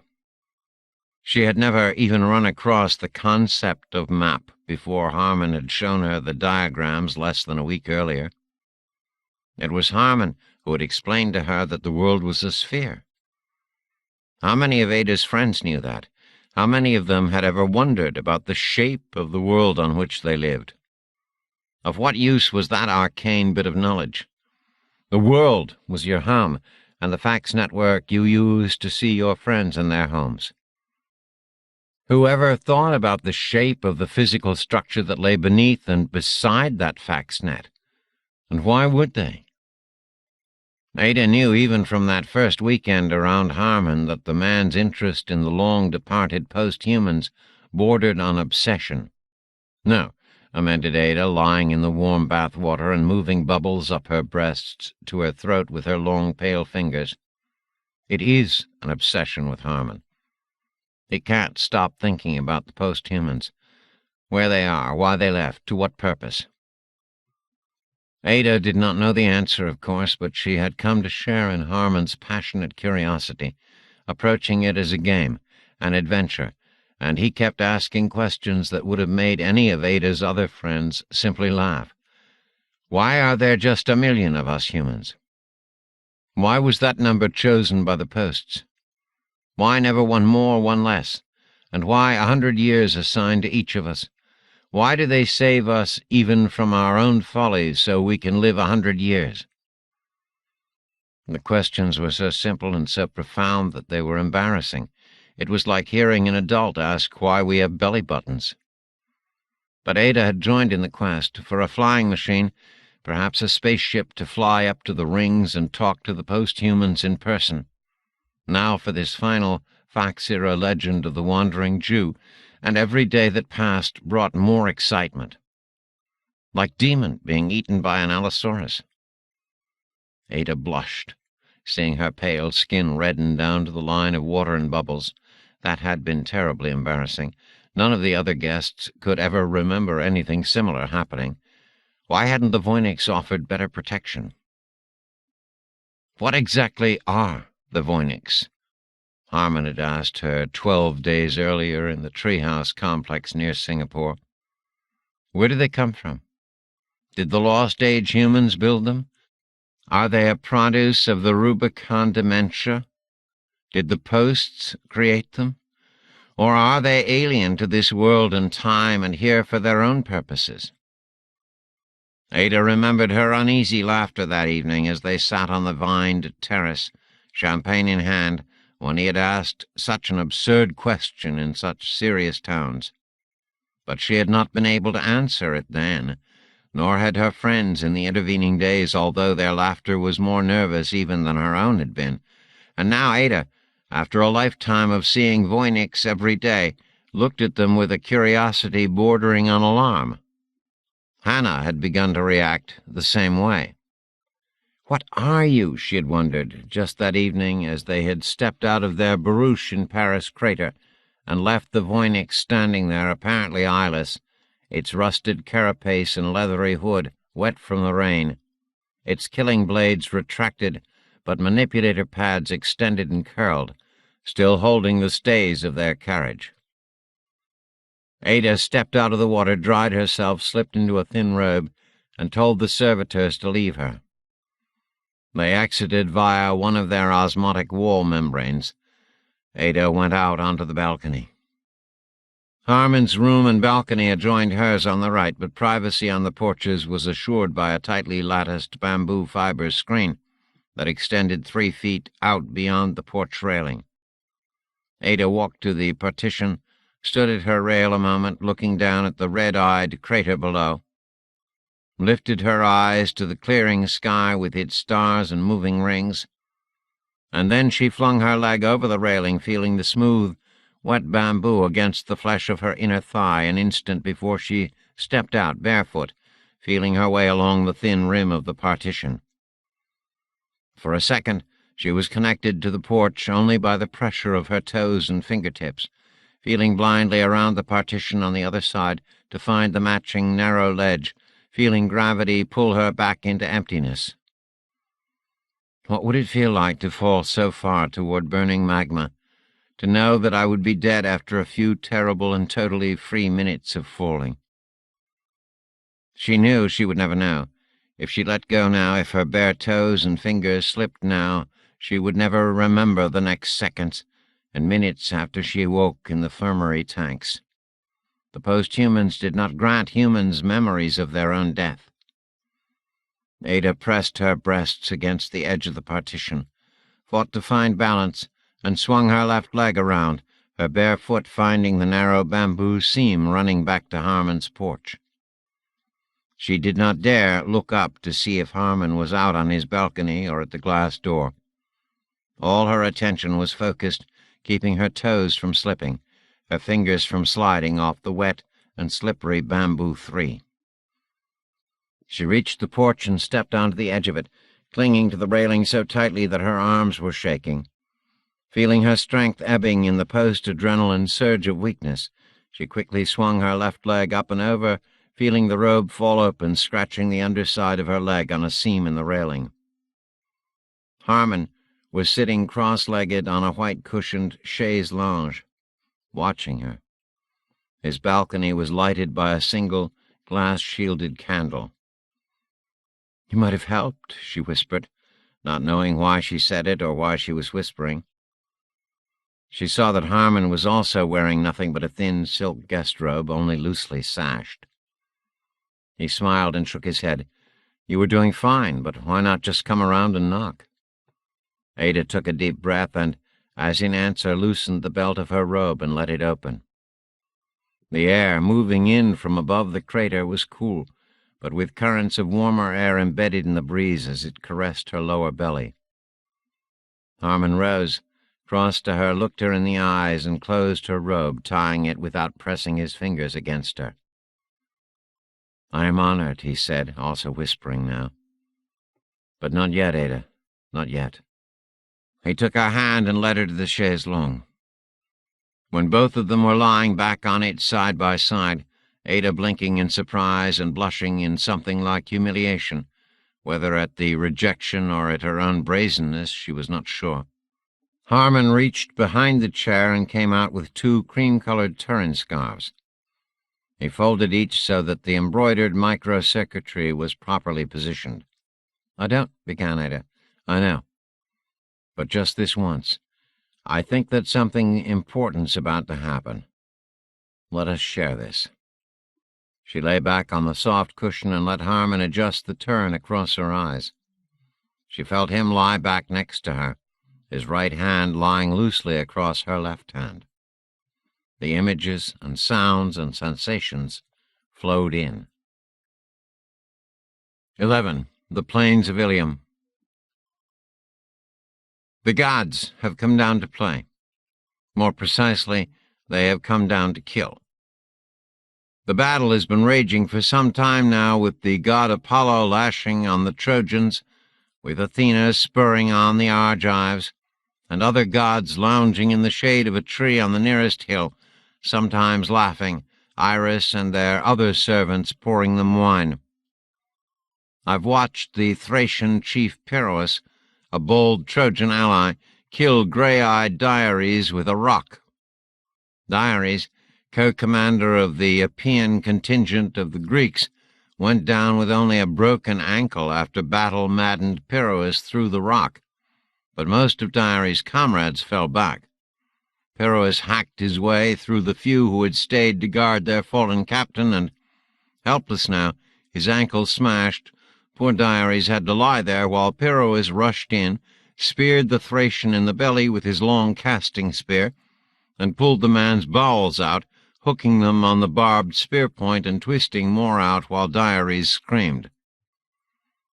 This was the flavor of the last half-hour's battle, and it was a relief when Pallas Athena raised her hand, received nodded permission from other watching gods, and stopped time and motion in their tracks. Now, with my enhanced vision, enhanced by the contact lenses from the gods, I can see Athena across the milling no-man's land of lances, preparing Tydeus' son Diomedes as a killing machine. I mean this almost literally. Like the gods themselves, and like me, Diomedes the man will now be part machine. His eyes and skin and very blood enhanced by nanotechnologies from some future age far beyond my short lifespan. In frozen time, Athena sets contact lenses similar to mine in the Achaean's eyes, allowing him to see both the gods and, somehow, to slow time a bit when he concentrates in the thick of the action, thus, to the unenhanced onlooker's view, increasing his reaction time threefold. Homer had written that Athena had set the man ablaze, and now I understand the metaphor. Using the nanotechnology embedded in her palm and forearm, Athena is busy turning the negligible, latent electromagnetic field around Diomedes' body into a serious force field. In the infrared, Diomedes' body and arms and shield and helmet suddenly blazed with tireless fire like the star that flames at harvest. I realize now, watching Diomedes glow in the thick amber of god-frozen time, that Homer must have been referring to Sirius, the dog star, rising as the brightest star in the Greek and Trojan sky in late summer. It is in the eastern sky this night. As I watch, she also injects billions of nanotech molecular machines into Diomedes' thigh. As always with such a nano-invasion, the human body deals with it as an infection, and Diomedes' temperature goes up at least 5 degrees. I can watch the invading army of molecular machines moving up his thigh to his heart, from his heart to his lungs and arms and legs again, the heat making his body glow even more brightly in my infrared vision. All around me, battlefield death is held in abeyance these stretched minutes. 10 yards to my left, I see a chariot frozen in a bubble of dust and human sweat and equine saliva. The Trojan charioteer, a short, even-tempered man named Phegeus, son of Troy's foremost priest to the god Hephaestus, and brother to stout Idaeus. In my morphed disguises, I had broken bread and drunk wine with Idaeus a dozen times in the past few years, is petrified in the act of leaning over the front of his chariot, the chariot rim in his left hand, a long throwing spear in his right. Idaeus stands next to his brother, frozen in the act of whipping on the motion-halted horses while clutching the rigid reins in his other hand. The chariot has been halted in the act of bearing down on Diomedes, all the human players here unaware that the goddess Athena has stopped everything while she plays dolls with her chosen companion, dressing Diomedes in force fields and through-view contact lenses and nano-augmenters like some pre-teen girl playing with her Barbie. I remember a small girl playing with Barbie dolls, perhaps a sister from my own childhood. I don't believe I had a daughter of my own. I'm not sure, of course, because the memories returning over the past months are like shards of glass with clouded reflections in them. I am close enough to the chariot to see the exaltation of combat chiseled into Phegeus' tanned face, and the fear frozen into his unblinking brown eyes. If Homer reported all this correctly, Phegeus will be dead in less than a minute. I see other gods flocking to the battle site now like carrion crows to slaughter. There is Ares, god of war, flicking into solidity on my side of the battle lines, stepping close to the time-halted chariot holding Idaeus and his doomed brother. Ares palms open his own force field behind the frozen chariot, carrying the two brothers toward death. Why does Ares care what happens with these two? True, Ares is no lover of the Greeks. He has obviously learned to hate them in this war and kills them through his instruments or his own agency when he can. But why this obvious concern about Phaedrus or his brother Idaeus? Is it just a counter-move to Athena's strategy of enabling Diomedes? This chess game with real human beings falling and screaming and dying has grown old to me, an obscenity, but the strategy still intrigues me. Then I remember that the god of war is half-god brother to Hephaestus, the god of fire, also born to Zeus's wife Hera. Phaedrus and Idaeus' father Dares has performed long and faithful service to the fire god within Troy's walls. This idiot war is more complicated and senseless than the Vietnam War I half remember from my youth. Suddenly, Aphrodite, my new spymaster and boss, QTs into existence 30 yards to my left. She's also here to help the Trojans and to enjoy the slaughter, but in the last slowed seconds before real time resumes, I remember that if the actual fighting goes the way of the old poem, Aphrodite herself will be injured by Diomedes in the coming hour. Why would she come down to the fray, knowing that a mortal will wound her?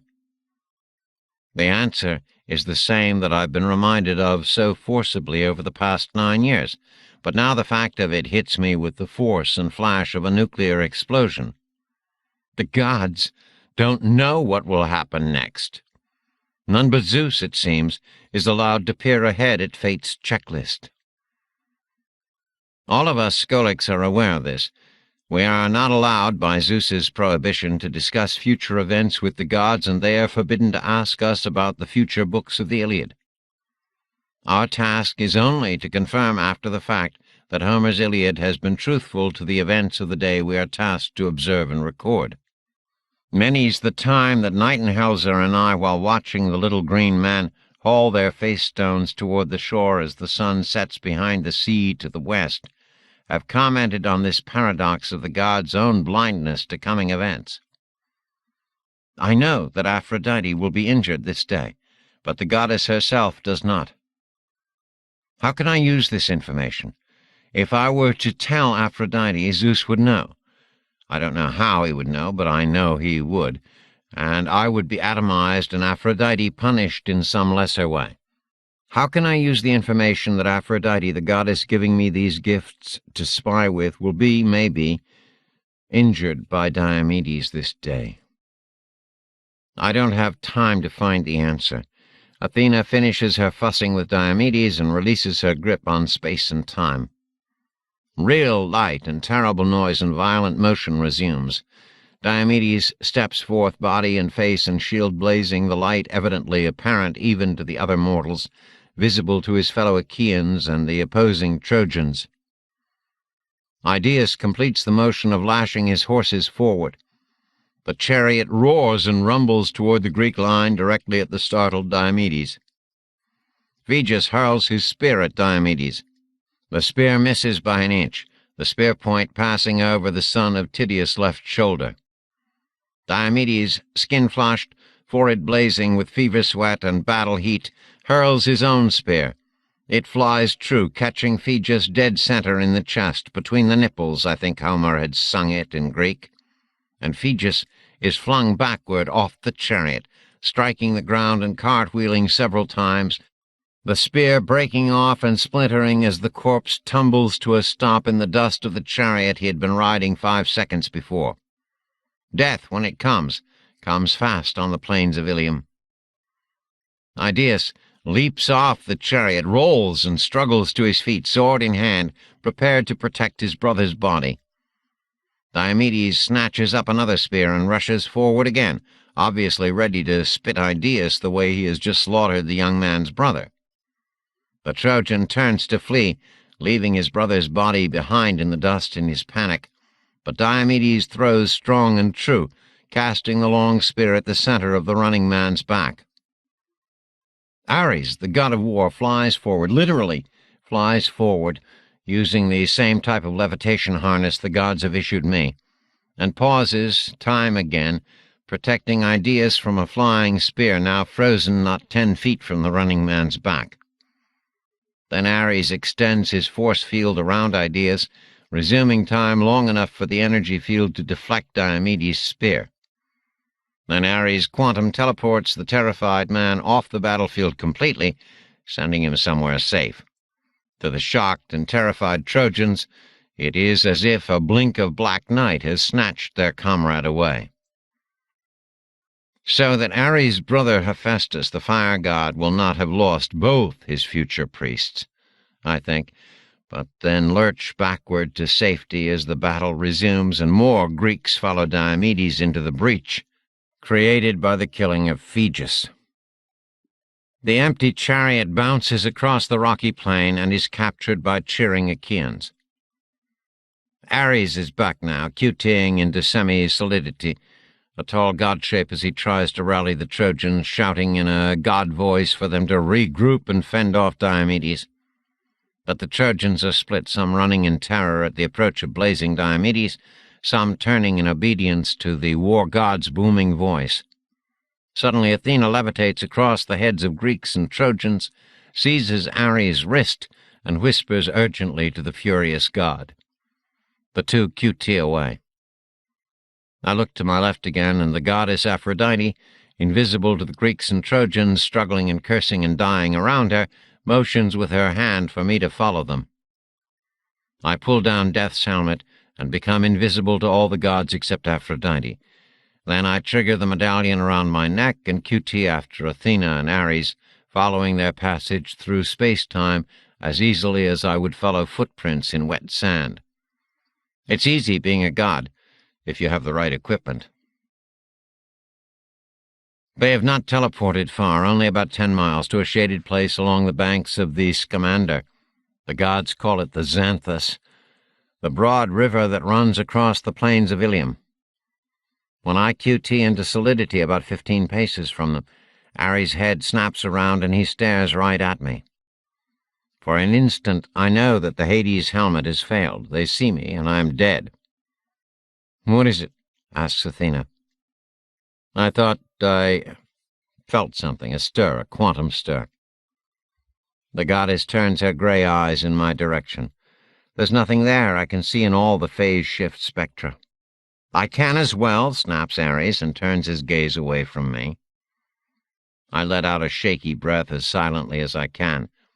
The Hades helmet still cloaks me. The god of war begins pacing up and down the river's edge. "Zeus is everywhere these days."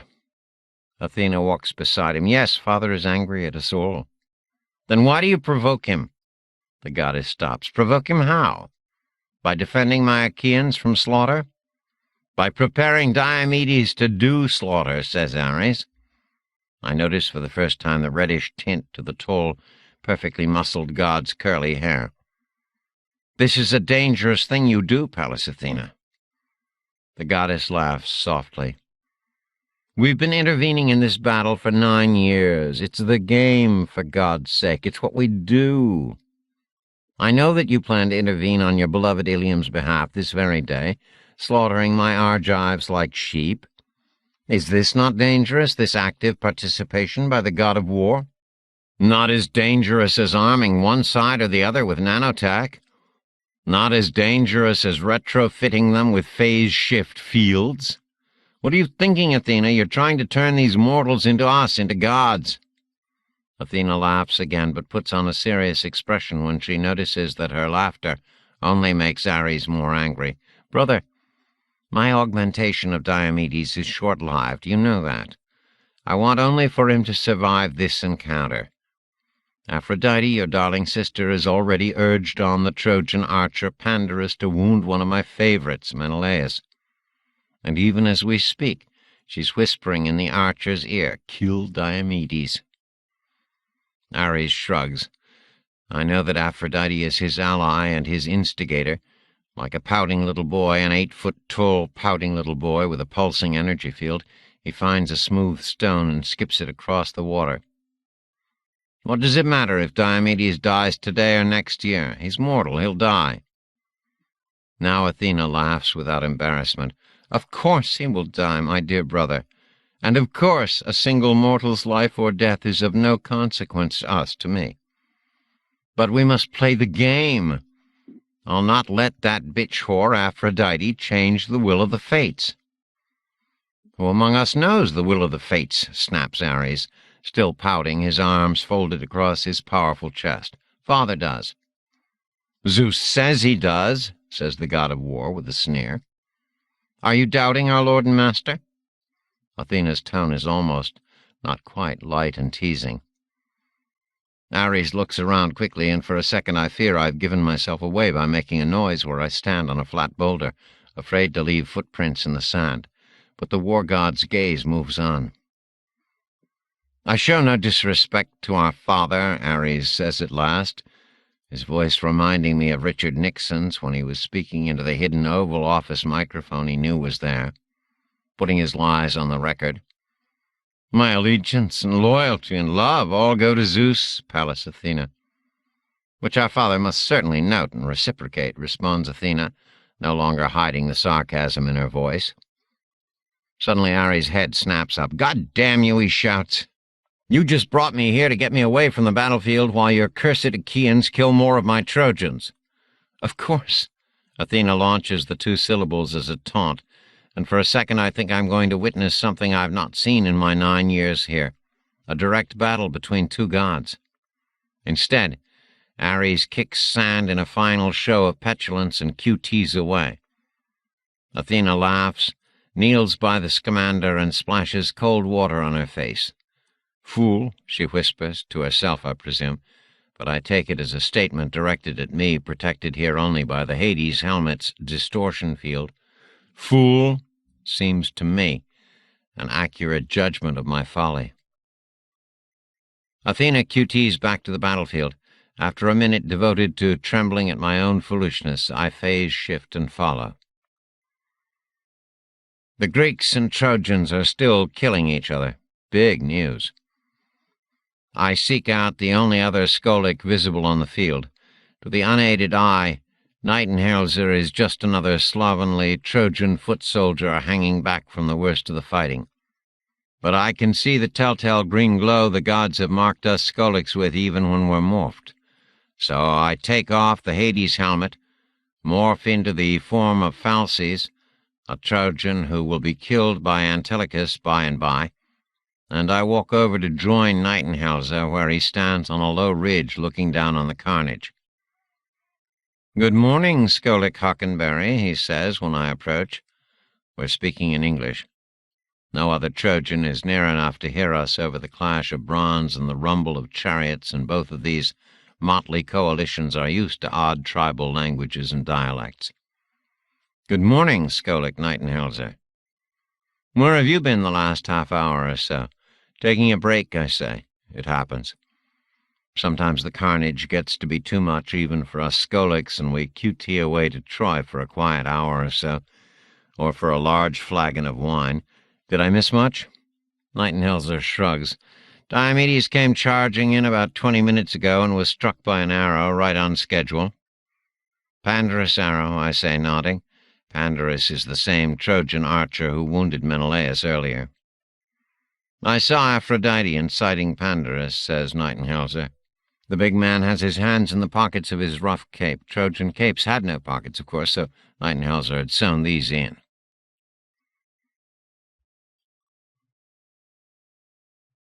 This was news. Homer had not sung of Aphrodite urging Pandarus to shoot Diomedes, only of Athena's earlier prompting of the archer to wound Menelaus so the war would resume. Poor Pandarus is literally a fool of the gods this day. His last day. Flesh wound for Diomedes, I say. Shoulder. Sthenelus was there and pulled it out. Evidently this arrow wasn't poisoned. Athena QT'd into the fray a minute ago, took her pet Diomedes aside, and put energy into his limbs, his feet, and his fighting hands. Nightenhelzer was quoting some translation of Homer that I'm not familiar with. More nanotech, I say. Has Diomedes found the archer and killed him yet? About 5 minutes ago. Did Pandarus give that endless speech before Diomedes killed him? I ask. In my favorite translation, Pandarus bemoans his fate for 40 lines, has a long dialogue with a Trojan captain named Aeneas. Yes, the Aeneas. And the two go charging at Diomedes in a chariot, flinging spears at the wounded Achaean. "No," says Nightingaleser. "Pandarus just said 'fuck me' when the arrow missed its mark.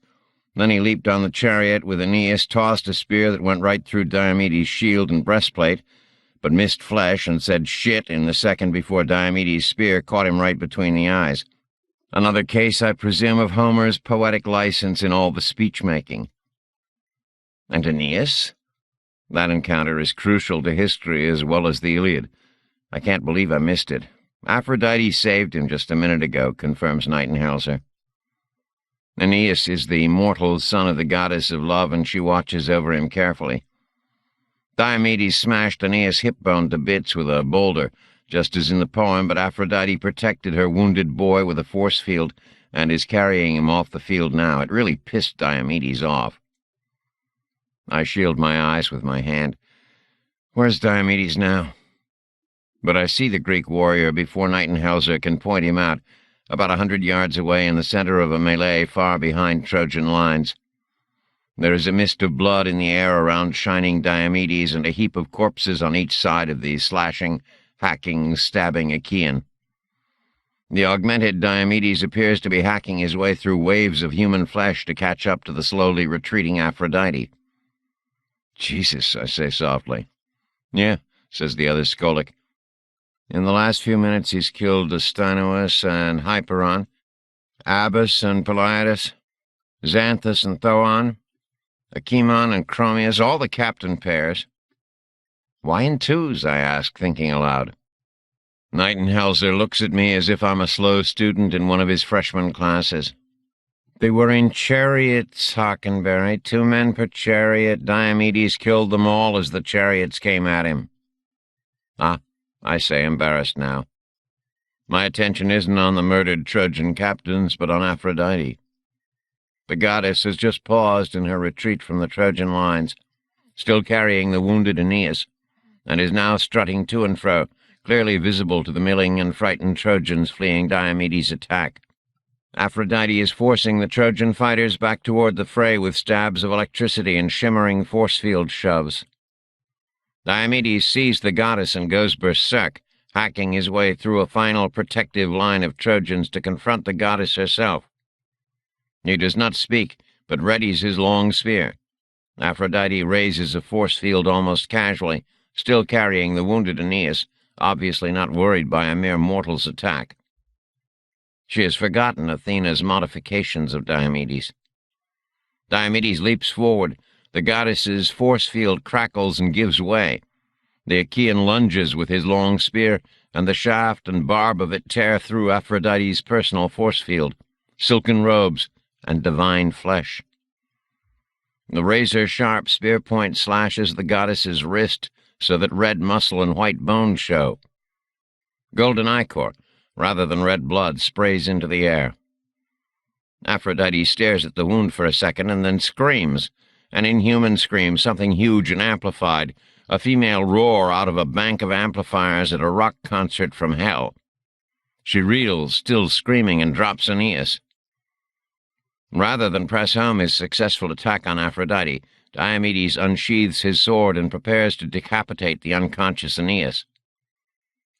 Phoebus Apollo, Lord of the Silver Bow, QTs into solidity between the berserk Diomedes and the fallen Trojan, and holds the Achaean at bay with a pulsing hemisphere of plasma force field. Blinded by bloodlust, Diomedes hacks away at the force field, his own energy field crashing red against Apollo's defensive yellow shield. Aphrodite is still staring at her mangled wrist, and it looks as if she may swoon and lie there helpless in front of the still raging Diomedes. The goddess seems unable to concentrate enough to QT while in such pain. Suddenly her brother Ares arrives in a blazing flying chariot, shoving aside Trojans and Greeks alike, as he widens the ship's plasma footprint to land by his sister.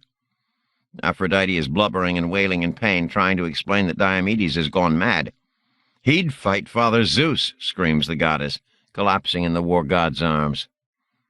"Can you fly this?" demands Ares. "No." Aphrodite does swoon now. She falls into Ares' arms, still cradling the injured left hand and wrist in her bloody or ichorish right hand. It is strangely disturbing to watch. Gods and goddesses don't bleed, at least not in my 9 years here. The goddess Iris, Zeus's personal messenger, flicks onto the battlefield between the chariot and Apollo's force field where the god still protects the fallen Aeneas. The Trojans have backed away now, eyes bugging, and Diomedes is being held at bay by the overlapped energy fields. The Achaean is radiating heat and fury in the infrared, looking all the world like a warrior made out of pulsing lava. "Take her to her mother," commands Ares, laying the unconscious Aphrodite on the floor of the chariot. Iris lifts the energy craft skyward and phase shifts it out of sight. "Amazing," says Nightingaleser. "Fan-fucking-tastic," I say. It is the first time in my more than 9 years here that I have seen a Greek or Trojan successfully attack a god. I turn to see Nightingaleser staring at me in shock. I forget sometimes that the skoldic is from a previous decade. "Well, it is," I say defensively. "I want to follow Aphrodite to Olympus and see what happens between her and Zeus. Homer had written about it, of course, but there already has been enough disparity between the poem and real events here today to pique my interest." I begin edging away from Nightingaleser, who is watching events so raptly that he does not notice my departure, and ready myself to don the Hades helmet and twist the personal QT medallion's controls. But something is happening on the battlefield. Diomedes lets out a war cry almost as loud as Aphrodite's still echoing scream of pain, and then the augmented Achaean charges Aeneas and Apollo again. This time, Diomedes' nano-strengthened body and phase-shifted sword hack through Apollo's outer layers of energy shield. The god stands motionless as Diomedes hacks and cuts his way through the shimmering force field like a man shoveling invisible snow. Then Apollo's voice rings out with amplification that must be audible 2 or 3 miles away. "Think, Diomedes, back off. Enough of this mortal insanity, warring with the gods. We're not of the same breed, human. We never were, we never will be." Apollo grows in size from his imposing 8 feet of stature to become a giant more than 20 feet tall. Diomedes halts his attack and backs away, although it is impossible to tell whether it is out of temporary fear or sheer exhaustion. Apollo bends down and opaques the force fields around him and the fallen Aeneas. When the black fog disappear a minute later, the god is gone, but Aeneas is still lying there, wounded, hip-shattered, bleeding. The Trojan fighters rush to form a circle around their fallen and abandoned leader before Diomedes slaughters him. It is not Aeneas. I know that Apollo has left a tensile hologram behind and carried the real wounded prince to the heights of Pergamus, Ilium's citadel, where the goddess Leto and Artemis, Ares' sister, will use their nanotech god medicine to save Aeneas' life and mend his wounds in minutes. I'm ready to flick away to Olympus when suddenly Apollo QTs back to the battlefield, shielded from mortal view. Ares, still rallying Trojans behind his defensive shield, looks up when the other god arrives. "Ares, destroyer of men, you stormer of ramparts, are you going to let that piece of dog shit insult you like that?" Invisible to the Achaeans, Apollo is pointing at the panting and recovering Diomedes. "Insult me? How has he insulted me?" "You idiot," thunders Apollo in ultrasonic frequencies audible only to the gods and skoldics and the dogs in Troy, who set up a fearsome howling in response. That mortal has just assaulted the goddess of love, your sister, slashing the tendons of her immortal wrist. Diomedes even charged me, one of the most powerful of the gods. Athena has made him into something superhuman to make Ares, war god reeking of blood, into a laughingstock. Ares' head swivels back toward the panting Diomedes, who has been ignoring the god since his attempt to cut through the force fields failed. "He makes fun of me?" screams Ares in a shout everyone from here to Olympus can hear. I've noted over the years that Ares is rather stupid for a god. He's proving it today. "He dares make jest of me?" "Kill him," cries Apollo, still speaking in the ultrasonic. "Cut out his heart and eat it." And the god of the silver bow QTs away. Ares is going crazy. I decide I can't leave yet. I desperately want a QT to Olympus and see how badly injured Aphrodite is, but this is just too interesting to miss. First, the war god morphs into the runner Acamas, prince of Thrace, and runs to and from among the milling Trojans, urging them back into the battle to push the Greeks out of the salient they have created following Diomedes into the Trojan lines. Then Ares morphs into the form of Sarpedon and taunts Hector, the hero is holding back from the fight with rare reticence.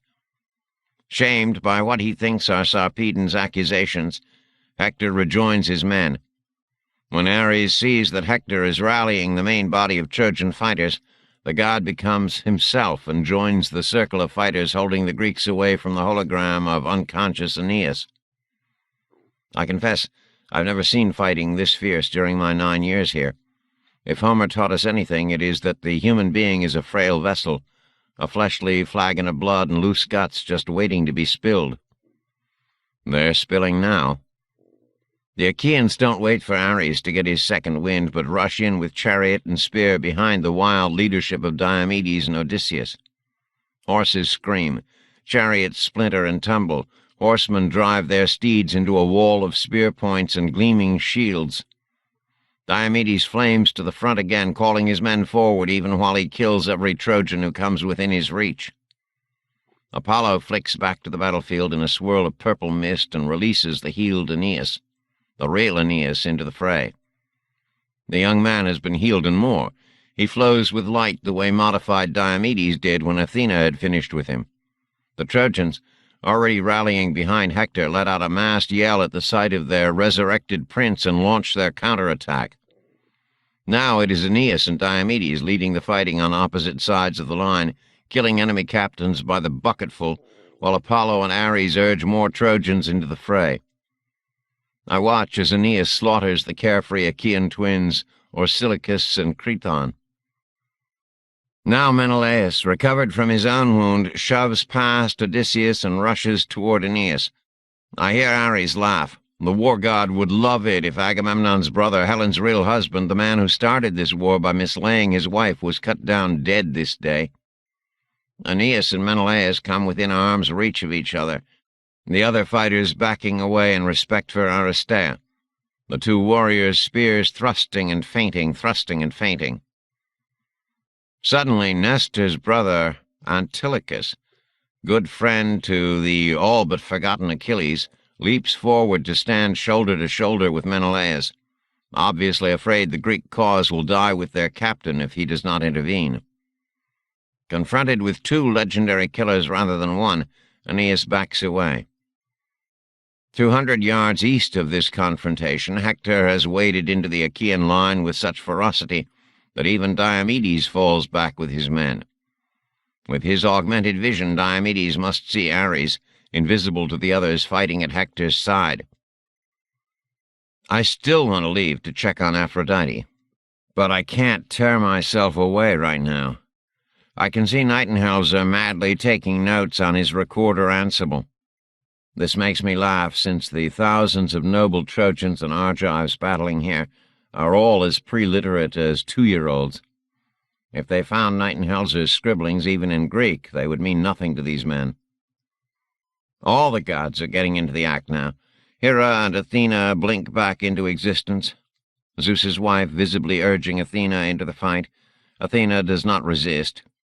Hebe, the goddess of youth and servant to the older gods, flashes down in a flying chariot. Hera takes control, and Athena also leaps aboard, dropping her robe while buckling on her breastplate. Athena's battle shirt gleams. She lifts a crackling energy shield of bright yellow and pulsing red, and her sword sends bolts of lightning to the earth. "Look!" It's Nightingale's shouting to me above the fray.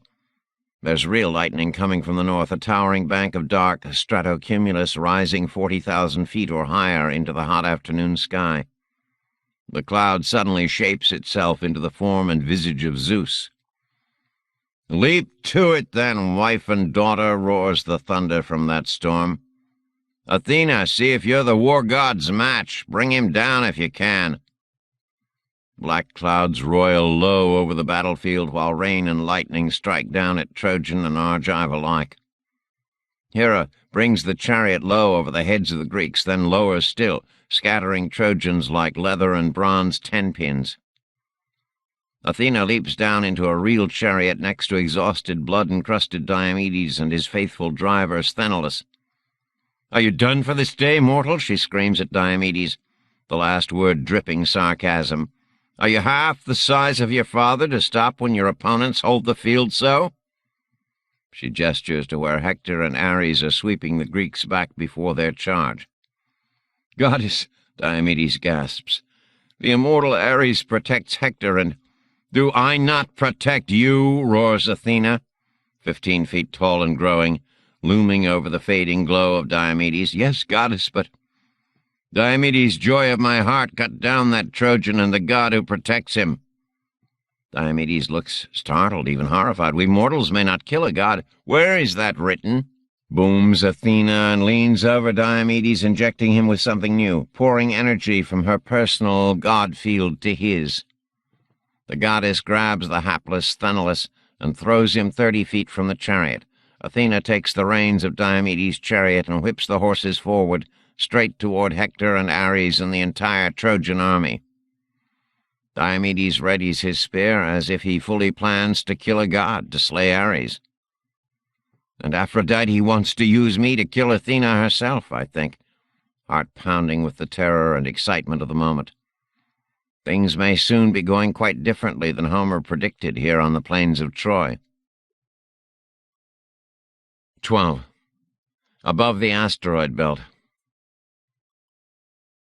The ship began decelerating almost as soon as it left the Jovian magnetosphere, so their great ballistic arc above the plane of the ecliptic to Mars on the far side of the Sun would take several standard days rather than hours. This was good for Monmouth and Orpheus of Io, since they had a lot to discuss. Soon after their departure, Repo and Chorus 3 in the forward control module announced that they were deploying the boron sail. Monmouth watched through ship's sensors as the circular sail was unfolded and trailed 7 kilometers behind them on 8 bucky cables, then deployed to its full radius of 5 kilometers. It looked like a black circle cut out of the star field to Monmouth as he watched the stern video feed. Orpheus of Io left his hull crash and scuttled down the main cable, along the solenoid torus, and then out along the support cables like a horseshoe crab Quasimodo, testing everything, tugging everything, scooting on reaction jets above the sail surface to check for cracks or seams or imperfections. He found nothing wrong and shuttled back to the ship with a strange and imperious zero-gravity grace. Chorus 3 ordered the modified Matloff-Fennelly magnetic scoop fired up, and Monmouth felt and recorded the ship's energies changing as the device on the prow of their ship generated a scoop field radius of 1,400 kilometers, shoveling in loose ions and concentrating on gathering up the solar wind.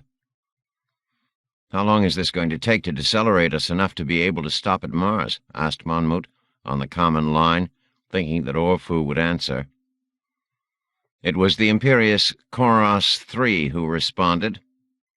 "As ship velocity decreases and the effective area of the scoop increases, always keeping sail temperature from exceeding its melting point of 2,000 degrees Kelvin, ship mass will equal 4 times 10 to the 6th power, and therefore deceleration from our current velocity of 0.1992 c to 0.001 c, the inelastic collision point, will require 23.6 standard years." 23.6 standard years, cried Monmouth over the common line. That was more discussion time than he had bargained for. "That would slow us only to a still sizable velocity of 300 kilometers per second," said Chorus 3. 1,000th light speed is nothing to sneeze at where we're going in system." "Sounds like it's going to be a hard landing on Mars," said Monmouth. Orpheus made a rumbling, sneezing sound on the line. The Callistan navigator came online. "We're not going to depend only upon the ion-boron sail deceleration, Monmouth. The actual trip will take a little under 11 standard days, and our velocity upon entering Mars orbit will be less than 6 kilometers per second." "That's better," said Monmouth. He was in the control cradle of the Dark Lady, but all his familiar sensors and controls were dark. It was strange to be picking up all data other than his own life support from the larger ship's sensors. What makes the difference? "The solar wind," said Orfu through the hull crash hardline.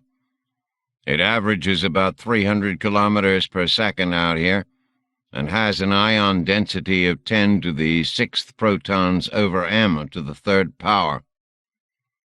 We started with a half tank of Jovian hydrogen and a quarter tank of deuterium, and we're going to strip more hydrogen and deuterium from the solar wind with the Matloff-Fennelly scoop, and fire the 4 fusion engines on the bow just after passing the sun.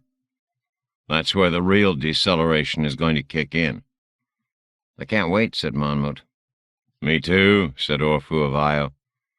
He made the rumbling, sneezing sound again. Monmouth thought that the huge Moravec had either no sense of irony or a wickedly sharp one. Monmouth read, "À la recherche du temps perdu." Proust's In Search of Lost Time while the ship passed some 140 million kilometers above the asteroid belt. Orfu had downloaded the French language in all of its classic intricacies along with the novel and biographical information on Proust. But Monmouth ended up reading the book in 5 English translations because English was the lost language he had concentrated his own studies in over the past century and a half, and he felt more comfortable judging literature in it. Orfu had chuckled at this and reminded the smaller Moravec that comparing Proust to Monmouth's beloved Shakespeare was a mistake. That they were as different in substance as the rocky, terraformed in-system world they were headed for, and their own familiar Jovian moons. But Monmouth read it again in English anyway. When he was finished, knowing that it had been a cursory, multiple reading, but eager to start the dialogue, he contacted Orfu on tight beam since the Ionian Moravec was out of his creche, checking the boron sail cables again, lashed firmly to lifelines this time because of the increasing deceleration. "I don't know," said Monmouth. "I just don't see it. It all seems like the overwrought musings of an aesthete to me." "Aesthete?" Orfu swiveled one of his communication stalks to lock in the tight beam while his manipulators and flagella were busy spot welding a cable connector. To Monmouth, watching on rear video, the white welding arc looked like a star against the black sail behind the awkward mass of Orfu. "Monmouth, are you talking about Proust or his Marcel narrator?" "Is there a difference?" Even as he sent the sarcastic query, Monmouth knew he was being unfair. He had sent Orfu hundreds, perhaps thousands of emails over the last dozen years, explaining the difference between the poet named Will in the sonnets and the historical artist named Shakespeare. He suspected the Proust, however dense and impenetrable, to be just as complex when it came to identity of author and characters. Orfu of Io ignored that question and sent back, "Admit that you loved Proust's comic vision. He is, above almost all else, a comic writer." "Was there a comic vision? I saw little comedy in the work." Monmouth was serious about this. It was not that the human sense of humor was alien to Monmouth or Moravec's. Even the earliest spacefaring, self-evolving, only dimly sentient robots created and dispatched by the human race before the Rubicon pandemic had been programmed to understand humor. Communication with human beings, real two-way communication, had been impossible without humor. It was as human as anger or logic or jealousy or pride. All elements he had noticed and noted in Proust's endless novel. But Proust and his protagonists as comic writers, comic characters? Monmouth failed to see it, and if Orfu were right, it was a major oversight. It had been Monmouth who spent decades on finding the wordplay, humor, and satire in the bard's plays. Monmouth who had ferreted out even the tiniest ironies in Shakespeare's sonnets. "Listen," said Orpheus, as he scuttled back along one of the taut bucky lines to the ship, reaction jets pulsing. "Read this part of Swan in Love again. This is where Swan, in thrall to the faithless and fickle Odetta, is using all his skill as an emotional blackmailer to keep her from going to the theater without him. Listen to the humor here, my friend." He downloaded text. "I swear to you," he told her shortly before she was to leave for the theater, "that in asking you not to go, I should hope, were I a selfish man, for nothing so much as that you should refuse. For I have 1,000 other things to do this evening, and I shall feel trapped myself, and rather annoyed if, after all, you tell me you're not going. But my occupations, my pleasures are not everything. I must think of you also. A day may come when, seeing me irrevocably sundered from you, you will be entitled to reproach me for not having warned you at the decisive hour in which I felt that I was about to pass judgment on you, one of those stern judgments which love cannot long resist. You see, your Nuit de Cléopâtre, what a title, has no bearing on the point. What I must know is whether you are indeed one of those creatures in the lowest grade of mentality and even of charm, one of those contemptible creatures who are incapable of foregoing a pleasure. And if you are such, how could anyone love you, for you are not even a person, a clearly defined entity, imperfect but at least perfectible. You are a formless water that will trickle down any slope that offers itself, a fish devoid of memory, incapable of thought, which all its life long in its aquarium will continue to dash itself 100 times a day against the glass wall, always mistaking it for water. Do you realize that your answer will have the effect, I won't say of making me cease loving you immediately, of course, but of making you less attractive in my eyes when I realize that you are not a person, that you are beneath everything in the world and incapable of raising yourself 1 inch higher? Obviously, I should have preferred to ask you as a matter of little or no importance to give up your Nuit de Cléopâtre, since you compel me to sully my lips with so abject a name, in the hope that you would go to it none the less. But having decided to make such an issue of it, to draw such drastic consequences from your reply, I confessed it more honorable to give you due warning. Meanwhile, Odette had shown signs of increasing emotion and uncertainty. Although the meaning of his tirade was beyond her, she grasped that it was to be included in the catalogue of harangues and scenes of reproach or supplication, which her familiarity with the ways of men enabled her, without paying any heed to the words that were uttered, to conclude that they would not make unless they were in love, and that since they were in love, it was unnecessary to obey them, as they would only be more in love later on.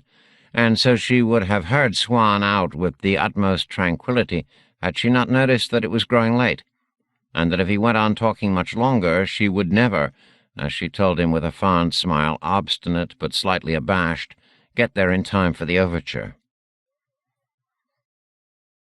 Monmouth laughed out loud in the tight confines of the dark lady's pressurized control room. He saw it now. The humor was brilliant. He had read that passage the first time, focusing on the human emotion of jealousy and the obvious effort of the Swan character to manipulate the behavior of the woman named Odette. Now it was clear. "Thanks," he said to Orpheus as the 6-meter horseshoe crab-shaped Moravec settled into his hull crash. "I think I hear the humor coming through now. I appreciate it. Everything is different than Shakespeare's tone and language and structure, but something is the same." "Obsession with the puzzle of what it means to be human," suggested Orpheus. "Your Shakespeare looks at all the facets of humanity through reaction to events, finding the deep internal through characters defined as actions. Proust's characters delve deep into memory to see the same facets. Perhaps your bard is more like Chorus III, leading this outward expedition. My sweet Proust is more like you, wrapped in the cocoon of the Dark Lady and diving deep, seeking the geography of reefs and the hard bottom and other living things, and the whole world through echolocation. Monmouth thought about this for several rich nanoseconds. I don't see how your Proust solved this puzzle, or rather how he tried to solve it, other than through immersion in memory. Not just in memory, Monmouth, my friend, but in time. Tens of meters away, shielded by his near-invulnerable and impenetrable double hull of his submersible and that of the ship carrying it, Monmouth felt as if the Ionian had reached out and touched him in some personal, some profound manner. Time is separate from memory, muttered Monmouth on their private line, speaking now mostly to himself. But is memory ever separate from time? Precisely, boomed Orpheus. Precisely. Proust's protagonists, primarily the I or Marcel narrator, but also our poor swan, have 3 chances to sniff out and put together the thick puzzle of life. Their 3 approaches fail, but somehow the story itself succeeds, despite its narrators' and even authors' failures. Monmouth thought about this for a time in silence. He switched his vision from external camera to external camera, looking away at the complexities of the ship itself and its frightening circular sail downward, toward the rocks, toward the belt. He wheeled the image to full magnification, and there it was. A solitary asteroid was tumbling against black. There was no danger of impact. Not only was their ship now 150 million kilometers above the plane of the ecliptic and passing the belt at blinding speed, but this asteroid— he queried Repo's astrogation banks and identified the rock as Gaspra— was tumbling away from them. Still, it was a sizable mini-world. The overlay data said that Gaspra sized out at 20 by 16 by 11 kilometers, and the magnification, equal to a pass at about 16,000 kilometers, showed an irregular, sharpened potato mass with a complicated pattern of cratering. More interestingly, there were obvious artificial elements in the image: straight lines gouged in the rock, gleams of light in dark craters, clear patterns of light sources on the asteroid's flattened nose. "Rock Vex," Orpheus said softly. He was obviously looking at the same video source. "There are a few million scattered around the belt." Are they as hostile as everyone says? As soon as he sent his question, Monmouth was afraid it would type him as anxious. I don't know. My guess is that they are. They chose to evolve in a much more competitive culture than we created. Word is that they fear and loathe post-humans, and flatly hate us outlying Moravex. Koros III might know if the legend of their ferocity are true. Koros? Why would he know? Not many Moravex know it, but he led an expedition to the rocks about 60 years ago for Astig Che and the 5 Moons Consortium. 9 Moravex went with him. Only 3 others returned. Monmouth pondered this for a minute. He wished he knew more about weapons. If the Rockvex wanted to kill them now, did they possess an energy weapon or hyperkinetic missile that could catch this ship? It seemed unlikely, not at their current velocity of more than 0.193 light speed. Monmouth said to Orpheus, "What are the 3 ways Proust's characters tried to solve the puzzle of life and failed?" The big deep space Moravec cleared his virtual throat. "First, they followed their noses down the scent trail to nobility, title, birthright, and the landed gentry," said Orpheus. "Marcel, the narrator, tries this route for 2,000 pages or so. At least he believes that in the more important aristocracy lies nobility of character. But it all comes up empty." "Just snobbery," says Monmouth. "Never just snobbery, my friend," says Orpheus, his booming voice growing more animated over their private line. "Proust saw snobbery as the glue that holds society, any society, in any age, together. He studies it on all levels throughout the book. He never tires of its manifestations." "I did," Monmouth said quietly, hoping that his honesty wouldn't offend his friend. Orpheus' rumble vibrating in the subsonic even on the line assured Monmouth that he hadn't. What was the second path he tried to follow to the answer of the puzzle of life? Asked Monmouth. Love, said Orpheus. Love? Repeated Monmouth. There had been plenty of it in the more than 3,000 pages of In Search of Lost Time, but it had all seemed so hopeless. Love, boomed Orpheus. Sentimental love and physical lust. You mean the sentimental love that Marcel and Swann, I guess, felt for their family, Marcel's grandmother? No, Monmouth. The sentimental attraction to familiar things, to memory itself, and to the people who fall into the realm of familiar things. Monmouth glanced at the tumbling asteroid called Gaspra. According to Repo's databar, it took Gaspra about 7 standard hours to revolve completely around his axis. Monmouth wondered if such a place could ever be a source of familiarity, of sentimental attraction to him, to any sentient being. Well, the dark seas of Europa are. Pardon? Monmouth felt his organic layers prickle when he realized he had spoken aloud on the private line. Nothing. Why didn't love lead to the answer to the puzzle of life?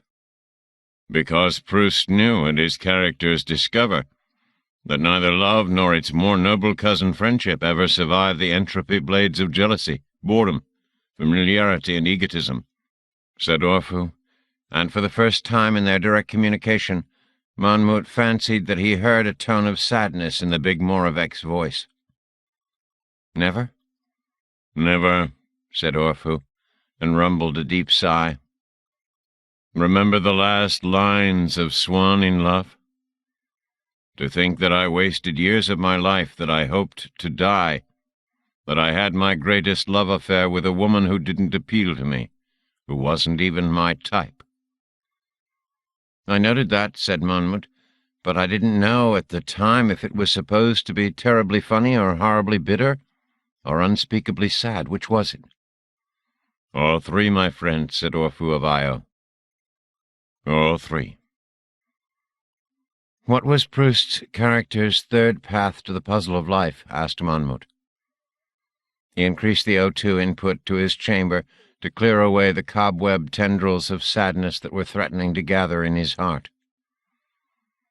Let's save that for another time, said Orpheus, perhaps sensing his interlocutor's mood. Chorus 3 is going to increase the scoop radius, and it might be fun to watch the fireworks on the X-ray spectra. They passed Mars's orbit, and there was nothing to see. Mars, of course, was on the opposite side of the sun. They passed Earth's orbit a day later, and there was nothing to see. Earth was far around the curve of its orbit on the plane of the ecliptic far below. Mercury was the only planet clearly visible on the monitors as they flashed above it, but by then the roar and blaze of the sun itself filled all their viewing screens. As they passed over the sun at a perihelion of only 97 million kilometers, radiator filaments trailing heat, the boron sail was collapsed, reeled in, and folded into its aft dome. Orpheus helped the remote handlers with the job, and Monmouth watched on the ship's screens as his friend shuttled to and fro, his surface scars and pitting quite visible in the blazing sunlight. 2 hours before they were scheduled to fire the fusion engines, Chorus 3 surprised Monmouth by inviting everyone to gather at the control room module near the magnetic scoop horns. There were no internal corridors in the ship. The plan had been for Chorus to transfer to the Dark Lady via cables and grab holds once the ship was finished decelerating and in Martian orbit. Monmouth was dubious about making the trip across the hull now to the control room. "Why should we physically gather to talk?" he asked Orpheus on their private line. "And you can't fit in the control room module anyway." "I can hover outside, view all of you through the port, connect hard lines to the control module for a secure communication." "Why is that better than conferencing on the all-call?" "I don't know," said Orpheus, "but we fire the engines in 114 minutes, so why don't I shuttle around the ship's hold and pick you up?" That's what they did. Monmouth had no problem with vacuum and hard radiation, of course, but the thought of disconnecting from the ship and somehow being left behind had rattled him. Morphu met him at the cargo bay, and Monmouth had an unforgettable glimpse of the Dark Lady, starkly illuminated by the sun's blinding rays, tucked in the spacecraft's hold like a salt shark in a kraken's belly. Orpheus used his manipulators to place Monmouth in a sheltered niche in the Ionian's carapace, and clipped onto guidelines for the reaction jet trip around the dark belly of the ship, up its girded and torused ribs, and forward along the upper hull. Monmouth glanced at the spherical fusion engines, clipped onto the prow-like design afterthoughts, and checked the time, 1 hour and 4 minutes until ignition. Monmouth studied the ultra-stealth material enclosing the ship proper. Dead black and porous baffle wrap that made the ship, minus its fusion engines, boron sail, and other expendables, theoretically invisible to sight. Radar, deep radar, gravitonic reflection, infrared, UV, and neutrino probes. But what difference does that make if we go in on 4 pillars of fusion flame for 2 days? The control room had an airlock. Monmouth helped Orpheus connect his shielded hardline, and then he cycled through the lock and resumed breathing air the old-fashioned way. "This ship is carrying weapons," said Koros III without preamble. He spoke the words through the air. His multifaceted eyes and black humanoid shell reflected the red halogen lights. The third Moravec in the small pressurized control room, the tiny Callistan Repo, situated himself at the third point of the Moravec triangle. "Are you hearing this?" sub-vocalized Monmouth on his private line to Orpheus. The huge Ionian was visible outside the forward windows. "Oh, yes." "Why are you telling us now?" Monmouth asked Koros III. "I thought you and the Ionian had a right to know. Your existences are at stake here." Monmouth looked at the navigator. "You knew about the weapons?"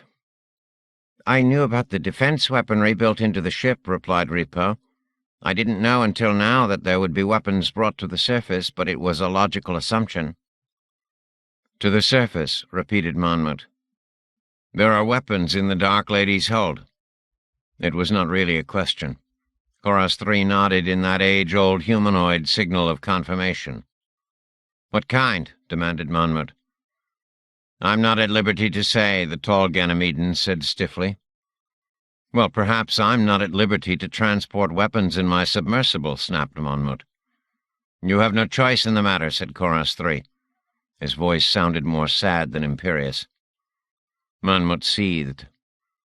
"He's right," said Orpheus, and Monmouth realized that the Ionian had spoken on the common line. "None of us have any choice at this point. We have to go ahead." "Then why tell us?" Monmouth demanded again. It was Repo who responded. "We've been monitoring Mars since we came over the sun. From this distance, our instruments confirm the quantum activity detected from Jovian space. But the intensity is several magnitudes greater than we estimated. This world is a threat to the entire solar system." "How so?" asked Orpheus. "The post-humans experimented quantum shifting for centuries in their orbital cities around Earth." Koros III shook his head in that quaint, human-like way, although quaint was not a word that came to Monmouth's mind when he stared at the tall, shiny black figure with his gleaming fly's eyes. "Nothing to this extent," said their mission leader. "The amount of quantum phase shifting occurring on Mars right now amounts to a hole torn in the fabric of space-time. It's not stable. It's not a sane exercise of quantum technology." "Does it have something to do with the Voynix?" asked Orpheus. All most Jovian Moravecs knew of the fabled Voynix was that the planet Earth had radiated unprecedented quantum phase shift activity when the creatures had first been mentioned in monitored post-human neutrino communications more than 2,000 years earlier. "We don't know if the Voynix are involved or indeed if they are still on Earth," Koros sent on the common band. "I'll repeat that I felt it ethically imperative to inform all of you that there are weapons aboard this ship and aboard the submersible on which Monmouth will be transporting me. The decisions to use these weapons will not be yours. The responsibility lies solely with me when I am aboard this ship, and with Ripaut for ship defense when Monmouth and I have dropped to the planet's surface. The decision to use deadly force on Mars itself will be mine alone." "The ship's weapons are not offensive, then, not to be used against targets on Mars?" asked Monmouth. "No," said Ripaut. "The shipboard weapons are defensive only." "But the weapons aboard the Dark Lady include weapons of mass destruction?" asked Orfu of Io. Koros III paused, obviously weighing his orders against the crew's right to know. Finally he said, "Yes." Monmouth tried to decide what these weapons of mass destruction might be. Fission bombs, fusion weapons, neutrino emitters, plasma explosives, antimatter devices, planet-busting black hole bombs. He had no idea. His centuries of existence gave him no experience with weapons outside those non-lethal nets, prods and galvanizers needed to ward off Kraken or capture Europan sea life. "Koros," he asked softly, "did you bring weapons on your mission to the rocks some decades ago?" "No," said the Ganymedan. "There was no need. However warlike and ferocious the asteroid Moraveks have become in their recent evolution, they posed no threat to the existence of all sentient beings in the solar system." Koros III projected the time. They had 41 minutes until the fusion engines fired. "Any other questions?" Orfu had one.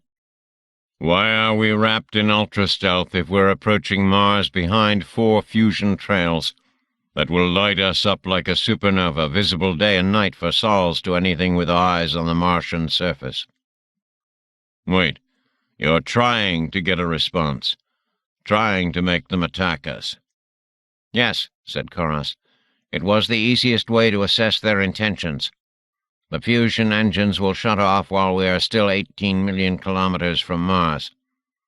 If they have not attempted to intercept us by then, we will jettison the engines, the solenoid toruses, and all other external devices, and enter Martian orbit with passive countermeasures hiding our location. Currently, we do not know if the post-humans or whatever entities have terraformed Mars and are currently residing there have a technical or post-technical civilization." Monmouth considered this. They would be jettisoning every form of propulsion that could get them home. "I would say that massive quantum phase shift activity is a sign of something pretty technological," said Orfu. "Perhaps," said Ripaut, "but there are idiot savants in the universe." With that cryptic statement, the meeting ended. Atmosphere was drained out of the control room, and Orfu hauled Monmouth back to his submersible in the ship's hold. The 4 engines fired on cue. For the next 2 days, Monmouth was pinned to his high G couch as the ship decelerated down onto the plane of the ecliptic toward Mars at more than 400 Gs. The hold around the Dark Lady was again filled with high G gel, but his living compartment wasn't, and the weight and lack of mobility grew tiring to Monmouth. He couldn't imagine the stress on Orfu out in his hull cradle. Mars and all forward images were obscured by the 4-sun glare of the engines, but Monmouth passed the time by checking on video of the hull, the stars astern, and by rereading parts of À la recherche du temps perdu, and finding connections and disparities with his beloved Shakespearean sonnets. Monmouth's and Orfu's love of lost-age human languages and literature was not all that unusual.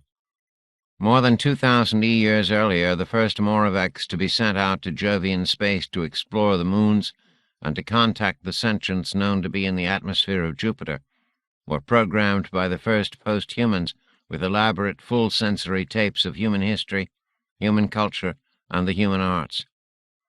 The Rubicon had already occurred, of course, and before that the Great Retreat, but there had still been some hope of saving the memory and records of the human past, even if the last 9,114 old-style humans on Earth could not be saved by the final facts. In the centuries since contact had been lost with Earth, Human art and human literature and human history had become the hobbies of thousands of the hardvac and moon-based Moraveks. Monmouth's former partner, Ertswhile, who had been destroyed in an icefall under the European ice crater of Tyre Macula 18 years before, had been passionate about the King James Bible. A copy of that Bible still sat in the cubby under Monmouth's stowed work table, next to the gel-insulated lava lamp Ertswhile had given his partner as a gift. Watching the filter-dimmed flare of the forward fusion engines on his video monitor, Monmouth tried to connect his image of the historical Marcel Proust, a man who took to his bed for the last 3 years of his life in his famous cork-lined room, surrounded by his always-arriving galley-proofs, old manuscripts and bottles of addictive potions, visited only by the occasional male prostitute and workers putting in one of the first opera-delivering telephones in Paris, with the Marcel narrator of the exhausting work of perception that was In Search of Lost Time. Monmouth's memories were prodigious.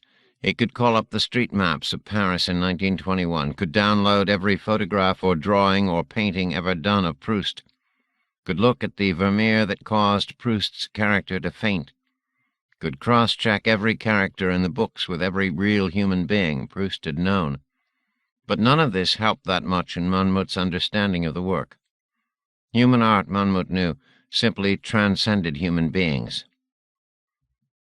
4 secret paths to the truth of the puzzle of life, Orfu had said.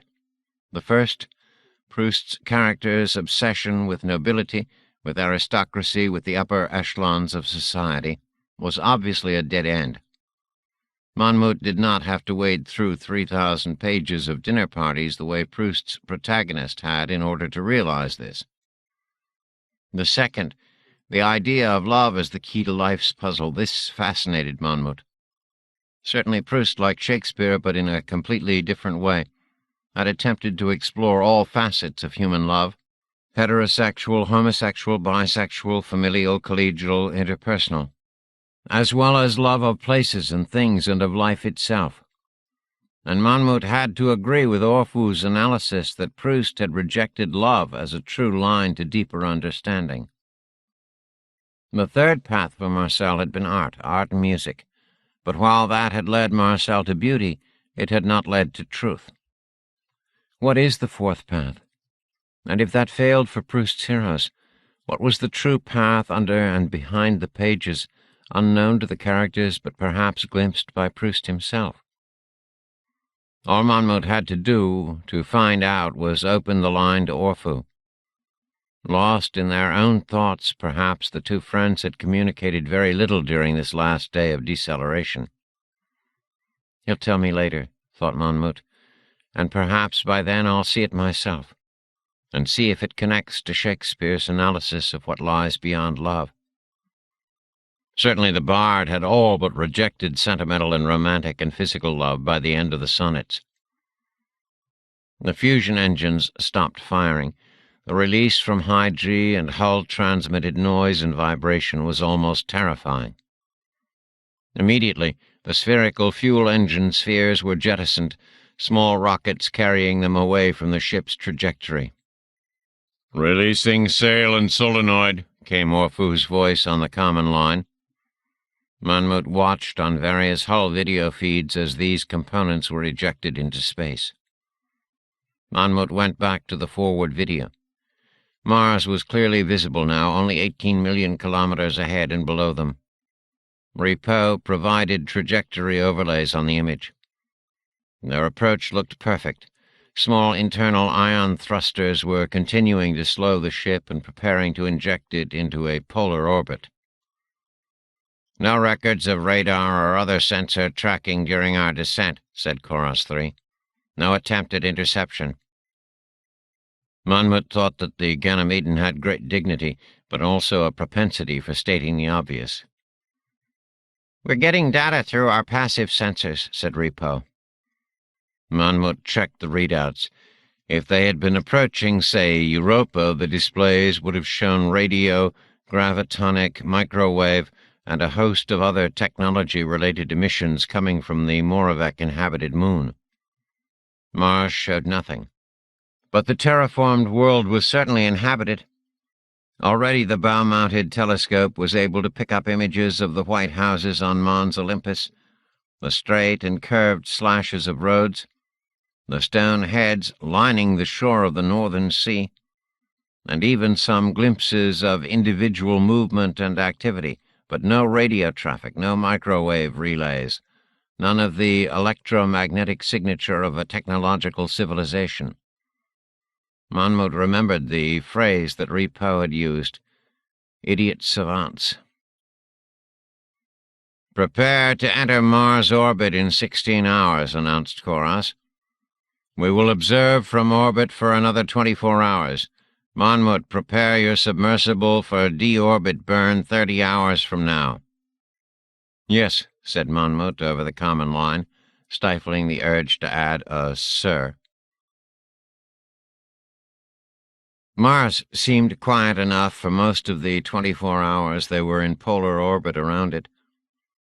There were artificial things in Stickney Crater on Phobos, mining machinery, what was left of a magnetic accelerator, broken habitation domes, and robotic rovers, but they were cold and dusty and pockmarked and more than 3 millennia old. Whoever had terraformed Mars in the past century had nothing to do with the ancient artifacts on the inner moon. Monmouth had seen images of Mars when it was the red planet, although he always thought it more orange than red, but it was reddish-orange no longer. Coming in over the North Pole, the telescopic view resolving things down to a meter in length, what was left of the polar ice cap, just a squiggle of water ice now, all the CO2 having long since been sublimed away in the terraforming, a white island in the blue northern sea. Spirals of clouds moved across the ocean that covered more than half of the northern hemisphere. The highlands were still orangish, and most of the land masses were brown, but the startling green of forests and fields were visible without using the telescope. No one and nothing challenged the ship, no radio calls, no search or acquisition radar, no tight beam or laser or modulated neutrino queries. As the tense minutes moved into long hours of silence, the four Moraveks watched the views and prepared for the descent of the Dark Lady. There was obviously life on Mars, human or post-human life, from the looks of it, along with at least one other species, the Stonehead movers, possibly human, but short and green in the telescope photos. White-sailed ships moved along the northern coastline and up the water-filled canyons of Valles Marineris, but not many ships. A few more sails were visible on the cratered sea that had been Hellas Basin. There were obvious signs of habitation on Olympus Mons, and at least one high-tech people-mover's stairway or escalator along the flanks of that volcano, and photographs of half a dozen flying machines near the summit caldera of Olympus, and a few glimpses of a few other white houses and terraced gardens on the high slopes of the Tharsis volcanoes, Ascresis Mons, Pavonis Mons, and Arsia Mons. But no signs whatsoever of an extensive planetary civilization. Chorus 3 announced over the common line that he estimated no more than 3,000 of the pale, human-looking people lived on the four volcanoes, with perhaps 20,000 of the green workers congregated in tent cities along the shorelines. Most of Mars was empty, terraformed but empty. "Hardly a danger to all sentient life forms in the solar system, then, is it?" asked Orfuvio. It was Repo who responded, "Look at the planet through quantum mapping." "My God," Monmouth said aloud to his empty enviro creche. Mars was a blinding red blaze of quantum shift activity, with flow lines converging on the major volcano Olympus Mons. "Could the few flying vehicles be causing this quantum havoc?" asked Orfu. "They don't register on the electromagnetic spectrum, and they certainly aren't chemically propelled." "No," said Chorus 3. While the few flying machines move in and out of the quantum flux, they are not generating it, or at least not the primary source." Monmouth looked at the bizarre quantum map overlay another minute before venturing a suggestion he'd been thinking about for days. Would it make sense to contact them via radio or another medium? Or just land openly on Olympus Mons to come as friends rather than spies? "We have considered this course of action," said Koros, "but the quantum activity is so intense that we find it imperative to gather more information before revealing ourselves." Gather information and get these weapons of mass destruction as close to that volcano as possible, Monmouth thought with some bitterness. He had never wanted to be a soldier. Moraveks were not designed to fight, and the thought of killing sentient beings warred with programming as old as his species. Nonetheless, Monmouth prepared the Dark Lady for descent. He put the submersible on internal power and separated all life support umbilicals from the ship, remaining connected only through the comm cables that would be severed when they moved out of the hold. The submersible had been wrapped in ultra-stealth, and a reaction pack of thrusters now girdled the bow and stern of the sub, but these would be controlled by Koros 3 during the entry phase, then jettisoned. The final add-on was the blister circle of parachutes that would slow their fall after re-entry. These would also be controlled and jettisoned by Koros 3. Only after they reached the ocean would Monmouth guide his own submersible. "Preparing to come down to the submersible," called Koros 3 from the control deck. "Permission to board granted," replied Monmouth, although their titular commander had not asked for permission. He was not European and did not know the protocols. Monmouth saw the warning that the ship's bay doors were opening, exposing the Dark Lady to space again so that Koros could make the transfer by guide cable. Monmouth flicked on the video feed from the hull where Orphu nestled. The Ionian noticed the attention. "Goodbye for a while, my friend," said Orphu. "We'll meet again." "I hope so," said Monmouth. He opened the submersible's lower airlock and prepared to blow the last comm cables. "Wait," said Repo. "Coming around the limb of the planet." Control room video showed Koros 3 dogging the airlock hatch he had just opened and returning to the instruments.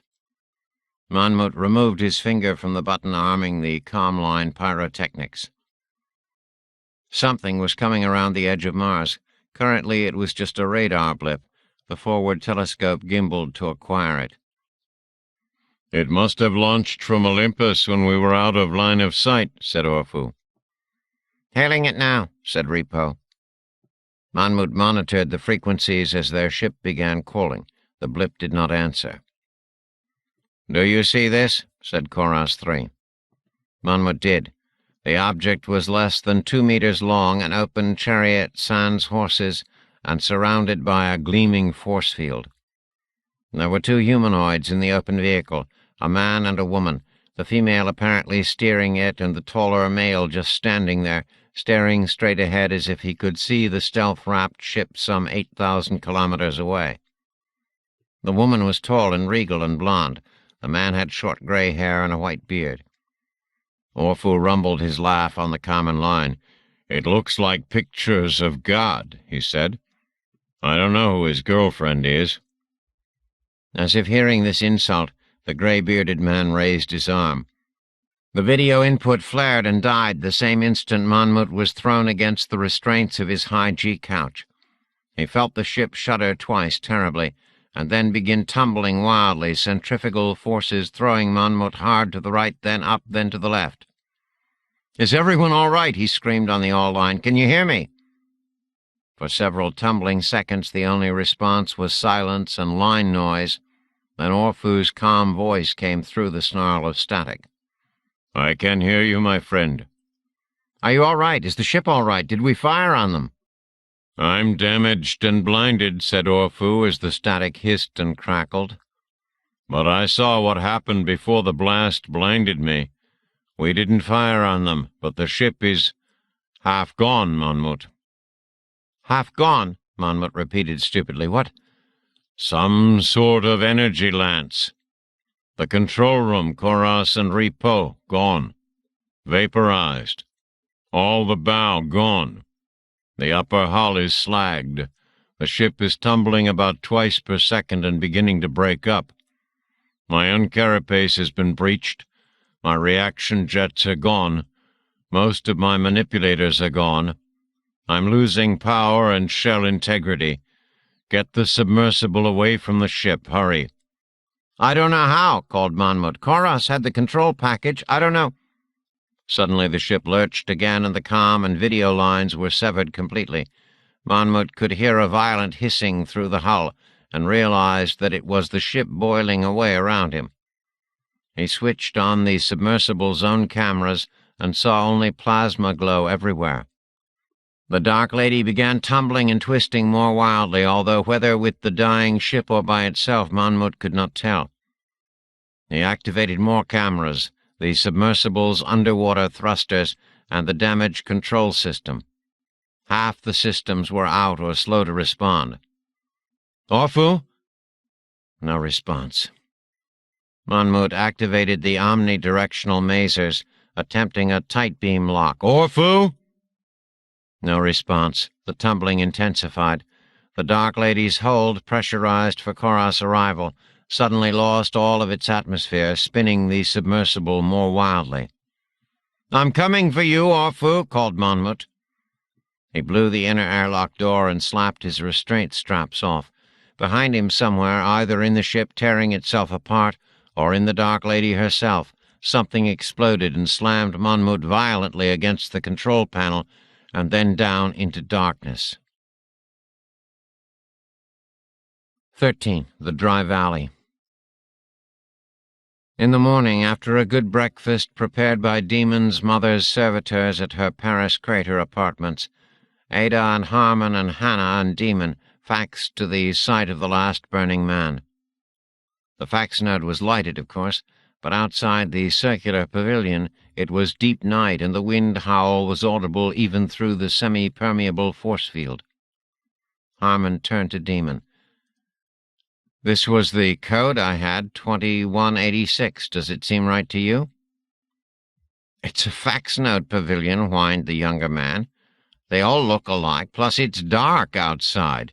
And it's empty here now. How am I supposed to tell if it's the same as some place I visited 18 months ago, in daylight, with a mob of other people?" "The code sounds sort of right," said Hannah. "I was following other people, but I remember that the Burning Man node had a high number, not one I'd ever faxed to before." "And you were what?" sneered Demon. 17 at the time?" "A little older," said Hannah. Her voice was cool. Where Demon was mostly pale flab, Hannah showed tanned muscle, as if recognizing that disparity, even though Demon had never heard of two human beings physically fighting outside the turncloth drama. He took a step backward. Ada ignored the prickly conversation and walked to the edge of the pavilion, putting her slim fingers against the force field. It rippled and bent, but did not give way. "This is solid," she said. "We can't get out." "Nonsense," said Harmon. He joined her, and the two pushed and prodded, leaned their weight against the elastic but ultimately unyielding energy shield. It wasn't semi-permeable after all, or at least not to physical objects like human beings. "I've never heard of this," said Hannah, joining them to put her shoulder against the invisible wall. "What sense does it make to have a force field in a fax pavilion?" "We're trapped," said Demon, eyes rolling, "like rats." "Moron," said Hannah. The two did not appear to be getting along well today. "You can always fax out. The portal's right there behind you, and it's still working." As if to prove Hannah's point, two spherical general-use servitors came through the shimmering fax portal and floated toward the humans. "This field is keeping us in," Ada said to the servitors. "Yes, Ada, said one of the machines. "We regret the delay in getting here to help you. This fax node is rarely used." "So what?" said Harmon, crossing his arms and scowling at the lead servitor. The other sphere had moved off to float near one of the supply cubbies in the pavilion's white column. "Since when are fax nodes sealed off?" continued Harmon. "My apologies again, Harmon, said the servitor in the almost male voice used by all general-purpose servitors everywhere. "The climate outside is inhospitable in the extreme at this time of year. Were you to venture out without thermskins, your chances of survival would be low." The second servitor extracted 4 thermskins from the cubby and floated past the 4 humans, offering the less-than-paper-thin molecular suits to each person in turn. Demon held the suit in 2 hands and looked puzzled. "Is this a joke?" "No," said Harmon. "I've worn one before." "So have I," said Hannah. Demon unfurled the thermskin. It was like holding smoke.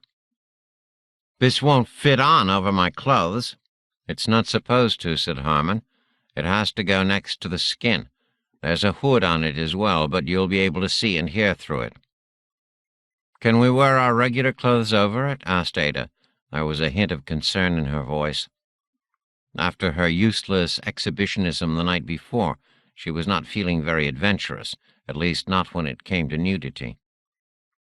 The first servitor answered, "Except for footwear, it is not advisable to wear other layers, Ada. For the thermskin to be effective, it must be fully osmotic. Other clothes reduce its efficiency." "You have to be kidding," said Demon. "We could always fax back home and get our coldest weather clothing," said Harmon, "although I'm not sure that it would be up to the conditions outside here." He glanced at the shimmering force-field wall. The howling wind was still quite audible and frightening beyond it. "No," said the second servitor, "standard jackets and coats and capes would not be adequate here in the dry valley. We can facture more modest extreme weather clothing and return with it within the next 30 minutes if you prefer." "Hell with it," said Ada. "I want to see what's out there." She walked to the center of the pavilion behind the fax portal itself and began disrobing in plain view. Hannah took 5 steps and joined her, peeling off her tunic and silken balloon trousers. Demon goggled a moment. Harmon walked over to the younger man, touched his arm, and led him to the far side of the circle, where he began undressing as well. Yet even as he disrobed, Demon glanced over his shoulder several times at the women, Ada's skin glowing rich and full in the light from the overhead halogens. Hannah, lean and strong and brown. Hannah glanced up from tugging the thermskin up her legs and scowled at Demon. He looked away quickly. When the 4 stood in the center of the pavilion again, wearing only their shoes or boots over the thermskins, Ada laughed. "These things are more revealing than if we were naked," she said. Demon shuffled with embarrassment at the truth of the statement, but Harmon smiled through his mask. The thermskin was more paint than clothing. "Why are we different colors?" asked Demon. Ada was bright yellow, Hannah orange, Harmon a brilliant blue, Demon green. "To identify each other easily," answered the servitor, as if the question had been directed to it. Ada laughed again, that free, easy, unself-conscious laugh that made both of the men glance at her. "Sorry," she said. "It's just that it's pretty obvious, even from a distance, which of us is which." Harmon walked to the force field and set his blue hand against it. "Can we pass now?" he asked the servitors. The machines did not answer, but the force shield wavered slightly. Harmon's hand passed through it, and then his blue body appeared to be moving through a silver waterfall as he stepped through. The servitors followed the 4 into the windy darkness.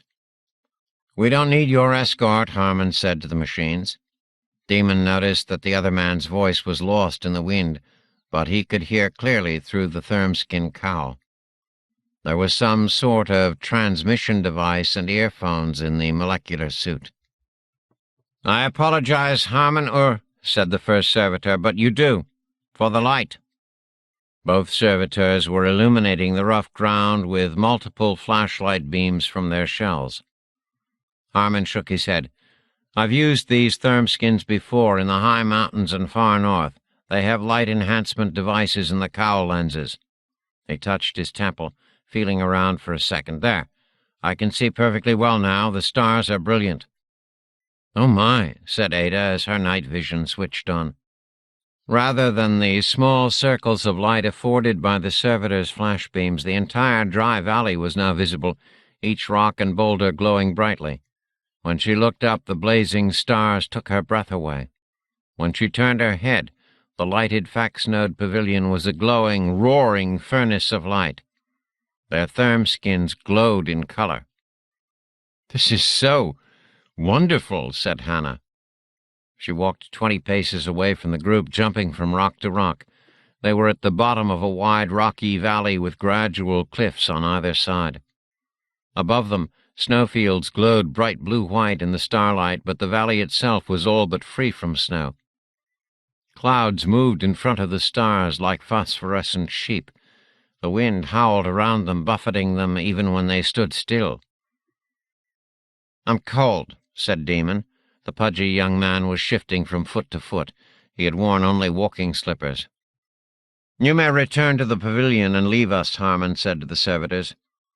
"With all due respect, Harmonur, our person protection programming does not allow us to leave you here alone to run the risk of injury or getting lost in the dry valley," said one of the servitors. "But we shall retreat 100 yards if that is your preference." "That's our preference," said Harmon, "and turn off those damned lights. They're too bright in our night vision lenses." Both servitors complied, floating back toward the fax-node pavilion. Hannah led them across the valley. There were no trees, no grass, no signs of life whatsoever outside of the 4 human beings glowing in bright color. "What are we hunting for?" asked Hannah, stepping over what might have been a small stream in summer, if indeed summer ever came to this place. "Is this the site of the Burning Man?" asked Harmon. Demon and Hannah both looked around. Finally Demon spoke.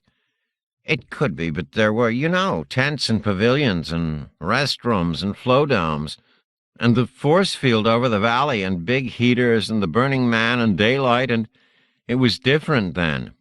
Not so cold." He hopped gingerly from foot to foot. "Hannah," said Demon, "I'm not sure. That place was also rocky and desolate, but Demon's right, it looked different with the thousands of people and sunlight. I don't know." Ada took the lead. "Let's fan out and hunt for some sign that the Burning Man was held here. Campfires, rock cairns, something. Although I don't think we'll find your wandering Jew person here tonight, Harmon." "Shh," said Harmon, glancing over his blue shoulder at the distant servitors, then realizing that they were broadcasting their conversation anyway. "All right," he said with a sigh. "Let's spread out, say, a couple of 100 feet apart, and look for anything that—" He stopped as a large, only vaguely humanoid shape appeared from a side canyon. The creature picked its way across the rocks with a familiar, awkward grace. When it got within 30 feet, Harmon said, "Go back. We don't need a Voynix here." One of the servitors answered, its voice in their ears even though the sphere itself floated far behind them. "We must insist, my gentlemen and ladies. This is the most remote and hostile of all known fax-nodes. We cannot risk the small chance that something here could harm you."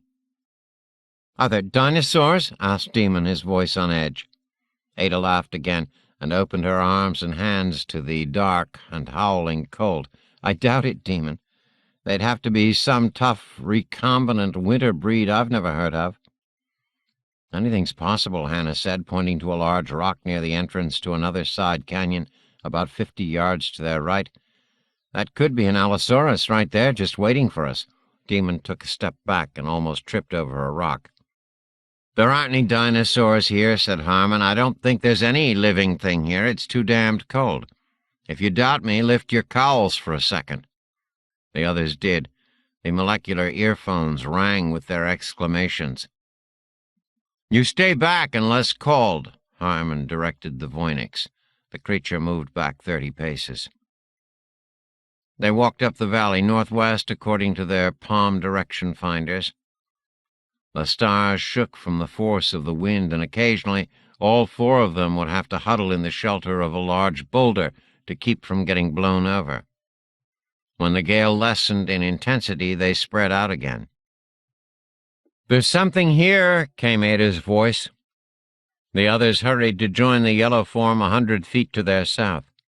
Ada was looking down at what at first appeared to be just another rock, but as Demon got closer, he saw the brittle hair or fur, the odd flipper appendages, and the black holes or eyes. The thing appeared to be carved from weathered wood. "It's a seal," said Harmon.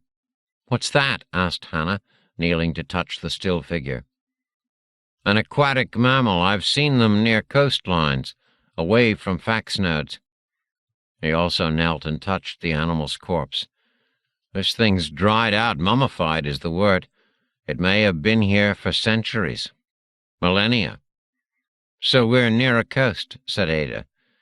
"Not necessarily," said Harmon, standing and looking around. "Hey," said Demon, "I remember that big boulder. The beer pavilion was pitched just below it." He made his way slowly to the boulder near the cliff wall. "Are you sure?" asked Ada when they'd caught up. There was only the rock slab rising toward the coldly burning stars and hurrying clouds. Everyone looked on the ground for signs of the tent, or campfires, or carryall tracks, but there was nothing. "It was 1.5 years ago," said Harmon. "The servitors probably cleaned up well and—" "Oh, my God," interrupted Hannah. They all turned quickly. The orange-suited young woman was looking skyward. They lifted their heads even as they each noticed the play of colored light on the rocks around them.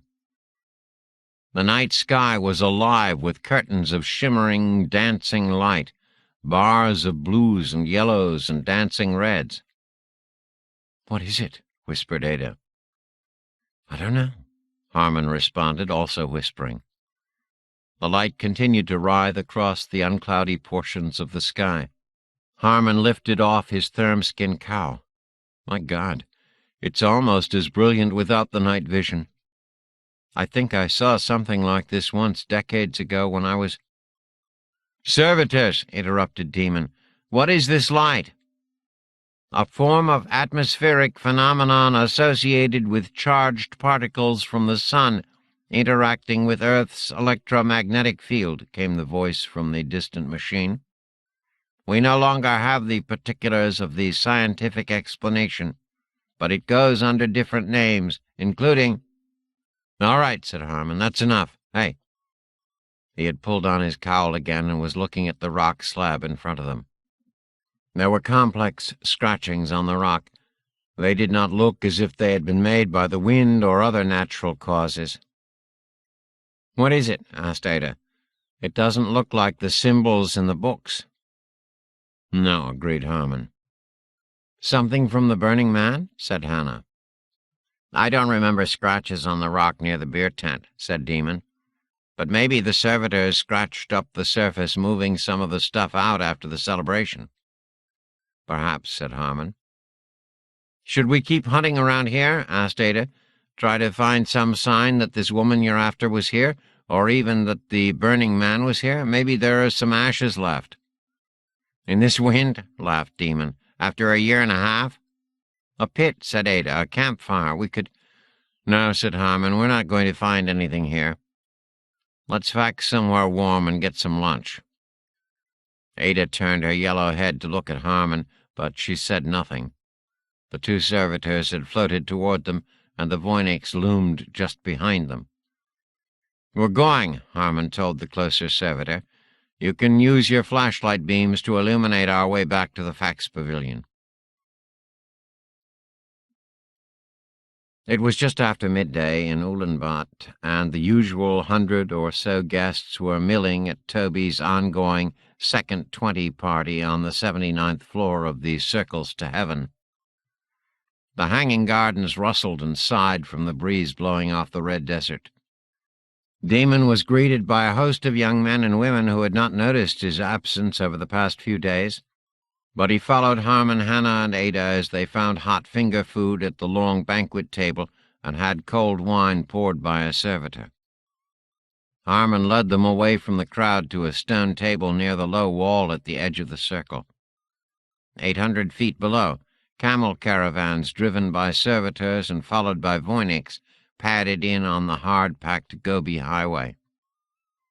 "What is it?" said Ada as they sat in the garden shade and ate. "I know something happened back there." Harmon started to speak, paused, and waited for a servitor to float past. "Do you ever wonder," he asked, "if that utility servitor is the same one you just saw somewhere else? They all look alike." "That's absurd," said Demon. Between bites on a chicken leg, he was licking his fingers and sipping his chilled wine. "Perhaps," said Harmon. "What did you see back there in the dark?" asked Hannah. "Those scratches on the rock?" "They were numbers," said Harmon. Demon laughed. "No, they weren't. I know numbers. We all know numbers. Those weren't numbers." "They were numbers written out in words." "It didn't look like the jiggles in books," said Ada. "Words." "No," said Harmon. "I think was the kind of writing people used to do by hand. The words were all loopy and connected and worn down some by the wind. I suspect that they were written there way back at the last Burning Man, but I could read them." "Words," laughed Demon. "A minute ago you said they were numbers." "What did they say?" asked Hannah. Harmon looked around him again. 8849, he said softly. Ada shook her head. "It sounds like a fax note code, but it's way too high." "I've never heard of a code that started with 2 8s. "There aren't any," said Demon. Harmon shrugged. "Maybe, but when we're done here, I'm going to try it out at the core node here."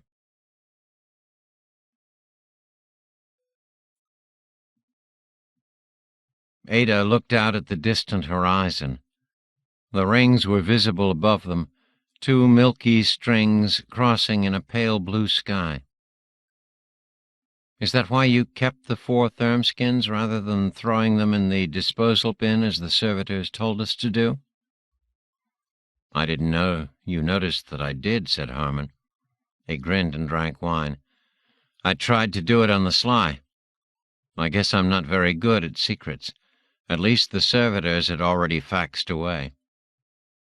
As if on cue, a servitor floated over to replenish their drinks. The little spherical machine floated beyond the wool, 800 feet above the red-yellow ground, as its dainty, white-gloved hands poured wine into their glasses. If Harmon hadn't insisted they change into their thermskins and wear them under their clothes before faxing, they might have died. "Good God," cried Demon. "Where are we? What's going on?" There was no fax node pavilion. Code 8849 had brought them straight into darkness and chaos. Wind howled. There was ice underfoot. The 4 crashed into sharp things with every step they took in the screaming blackness. Even the fax portal had disappeared behind them. "Ada," called Harmon, "the light." Their hoods provided night vision, but none of them had their hoods up at the moment, and there seemed to be no ambient light to magnify in this absolute blackness. "I'm trying to get it on. There." The small flashlight she'd borrowed from Toby poured a thin beam into the night, illuminating an open door rimmed with frost, icicles 3 feet long, frozen waves of ice underfoot. Ada swung the light, and 3 therm-skinned faces stared back at her, surprise clearly visible on each face. "There's no pavilion," Harmon said aloud. "Every fax note has a pavilion," said Damon. "There can't be a portal without a node pavilion, right?" "Not in the old days," said Harmon. "There were thousands of private nodes." "What's he talking about?" shouted Demon. "Let's get out of here." Ada had swung the light back into the space they'd faxed into. There was no portal. They were in a small room with shelves and counters and walls all covered with ice. Unlike all fax pavilions, there was no fax node code plate pedestal in the center of the room, and that meant there was no way out, no way back. A million flakes of ice danced in the flashlight beam. Beyond the walls, the wind howled. "Demon, what you said earlier seems to be true now," said Harmon. "What? What did I say earlier?" "That we're trapped. Trapped like rats." Demon blinked, and the flashlight beam moved on to the frosted walls. The wind howled more loudly. "It sounds like the wind in the dry valley," said Hannah, "but there were no buildings there. Were there?" "I don't think so," said Harmon, "but I suspect we're still in Antarctica." "Where?" said Demon, his teeth chattering. "What's Antarctica?" "The cold place we were at this morning," said Ada. She stepped through the doorway, leaving the others in darkness for a moment. They scrambled to catch up and huddled behind her like goslings. "There's a hallway here," said Ada. "Watch your step. The floor is under a foot of ice and snow." The frozen hallway led to a frozen kitchen. The frozen kitchen opened onto a frozen living room with overturned couches drifted with snow. Ada ran her flashlight beam across a wall of windows triple-glazed with ice. "I think I know where we are," whispered Harmon. "Never mind that," said Hannah. "How do we get out?" "Wait," said Ada, lowering the flashlight beam to the icy floor so that everyone's faces were illuminated by the bounce light from below. "I want to know where you think we are." "According to the story I've heard, the woman I'm hunting for, the Wandering Jew, had a home, a domi on Mount Erebus, a volcano in Antarctica." "In the dry valley?" asked Demon. The young man kept glancing over his shoulders at the darkness behind him. "God, I'm freezing!" Hannah moved so quickly over the ice toward Demon that he staggered back and almost slipped. "Silly, you have to put your therm-skin hood on," she said. "We all do. We're going to get frostbite if we don't. Plus, we're losing a lot of body heat through our scalp right now." She pulled the green cowl of the therm-skin free of his shirt and tugged the hood into place over his head. Everyone hurried to follow suit. "That's better," said Harmon. "I can see now and hear better as well. The suit earphones damp out the wind howl." "You were saying before that this woman had a place on a volcano near the dry valley? Close enough for us to walk to the fax pavilion there?" Harmon gestured helplessly. "I don't know. I'd wondered if that's how she had shown up at the Burning Man, just walked there, but I don't know the geography. It might be 1 mile or 1,000 miles from here." Demon looked at the black iced windows where the wind flexed the shatterproof panes. "I'm not going out there," he said flatly, "not for any reason." "For once I agree with Demon," said Hannah. "I don't understand any of this," said Ada. "You said that this woman lived here long ago, lifetimes ago, centuries and centuries. How could she—" "I don't know," said Harmon. He borrowed the flashlight from Ada and started walking down the next hallway. He was stopped by what looked to be white bars. While the others watched, he went back into the drifted living room, picked up the heaviest piece of furniture he could pry free of the ice, a heavy table, the legs snapping off as he tugged it free, and walked back to smash the icicles one after the other, battering a path down the snow-filled hallway. "Where are you going?" called Demon. "What good is it going to do to go down there? No one's been there for 1,000,000 years. We're just going to freeze when—" Harmon kicked open a door at the end of the hallway. Light poured out, so did heat. The other 3 moved as quickly as they could across the treacherous surface to join him. Much like the room they had faxed into, this space was windowless and about 20 feet square. But unlike the other room, this one was warm, lighted, and free of snow or ice. And unlike the other room, this one was almost filled with an oval metal machine about 15 feet long. The thing was floating silently 3 feet off the concrete floor, and a force field shimmered like a glass canopy over its top surface. On that surface were 6 indentations with a soft black material lining them. Each indentation was the length of a human body, with 2 short grips or controllers near where the hands would be. "It looks like someone was expecting 2 more of us," whispered Hannah. "What is it?" said Demon. "I think it's a Sony."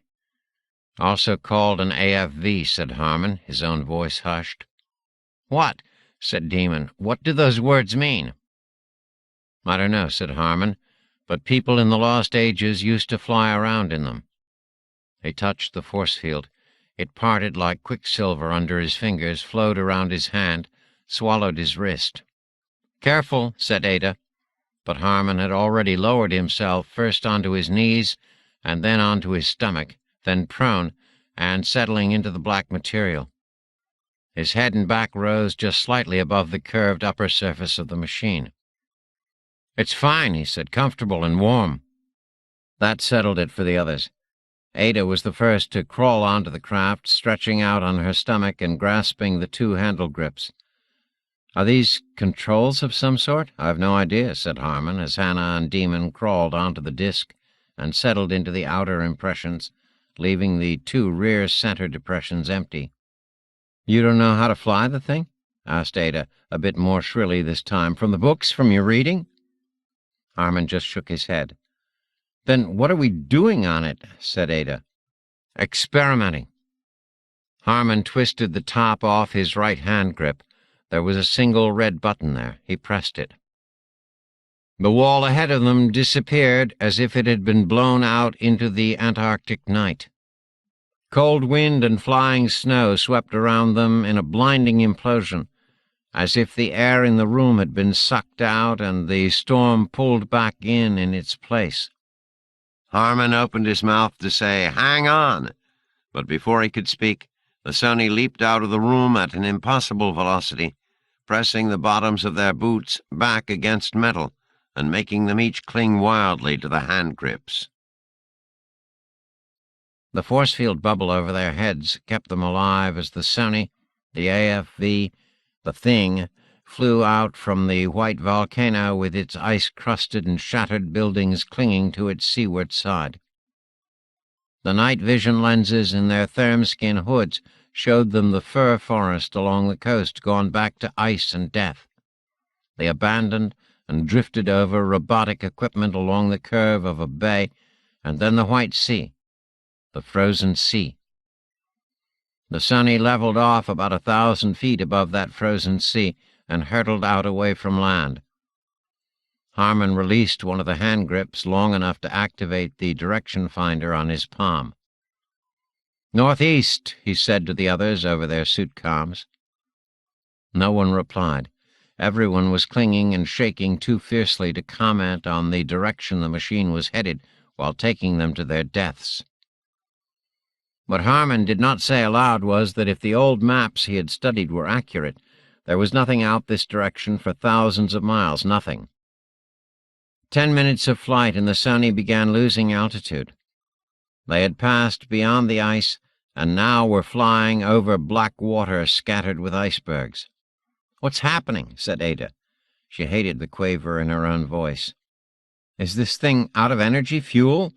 Whatever it uses?" "I don't know," said Harmon. The Sony leveled off a mere 100 feet above the water. "Look!" called Hannah. She raised a hand from its grip to point ahead of them. Suddenly the back of something huge, alive, barnacled with age, flesh corrugated tough, broke the cold sea, its mammal heat radiating like throbbing blood in their night vision-enhanced sight. A spout of water shot high toward them, and Harmon smelled fish on the fresh air that the force field allowed through. "What?" began Demon. "I think it's called a whale. I think that's how to pronounce it, but I thought it was extinct millennia ago," said Harmon. "Maybe the post-humans brought it back," Ada said over their suit intercoms. "Maybe." They hurtled farther out to sea, always east-northeast, and after a few more minutes of the Sony holding its altitude, the four passengers began relaxing a bit, adapting as humans have done since time immemorial, to a strange new situation. Harmon had rolled on his side and was looking up at the brilliant stars becoming visible between scattered clouds when Ada startled him by shouting, "Look, ahead!" A large iceberg had become visible over the dark horizon, and the Sony was hurtling straight toward it. The machine had flown over or past other icebergs, but none this broad. It stretched sideways for miles like a gleaming blue-white wall in their night vision, and none this tall. It was apparent that the top of the monstrous thing was higher than their current altitude. "What can we do?" asked Ada. Harmon shook his head. He had no idea how fast the Sunny was going. None of them had ever traveled faster than a Voynich-pulled droshky, but it was fast enough, he knew, that the impact would destroy them. "Do you have other controls on your hand grip?" asked Hannah. Her voice was strangely calm. "No," said Harmon. "We could jump," said Demon from behind and to the left of Harmon. The Sunny tilted a bit as Demon got to his knees and elbows, his head just within the force field bubble. "No," said Harmon, putting the force of command in the syllable. "You wouldn't last 30 seconds in that sea, even if you survived the fall, which you wouldn't. Get down." Demon dropped to his belly again. The Sunny did not slow or change course. The face of the iceberg, Harmon guessed that the thing was at least 2 miles across, rushed at them and grew taller.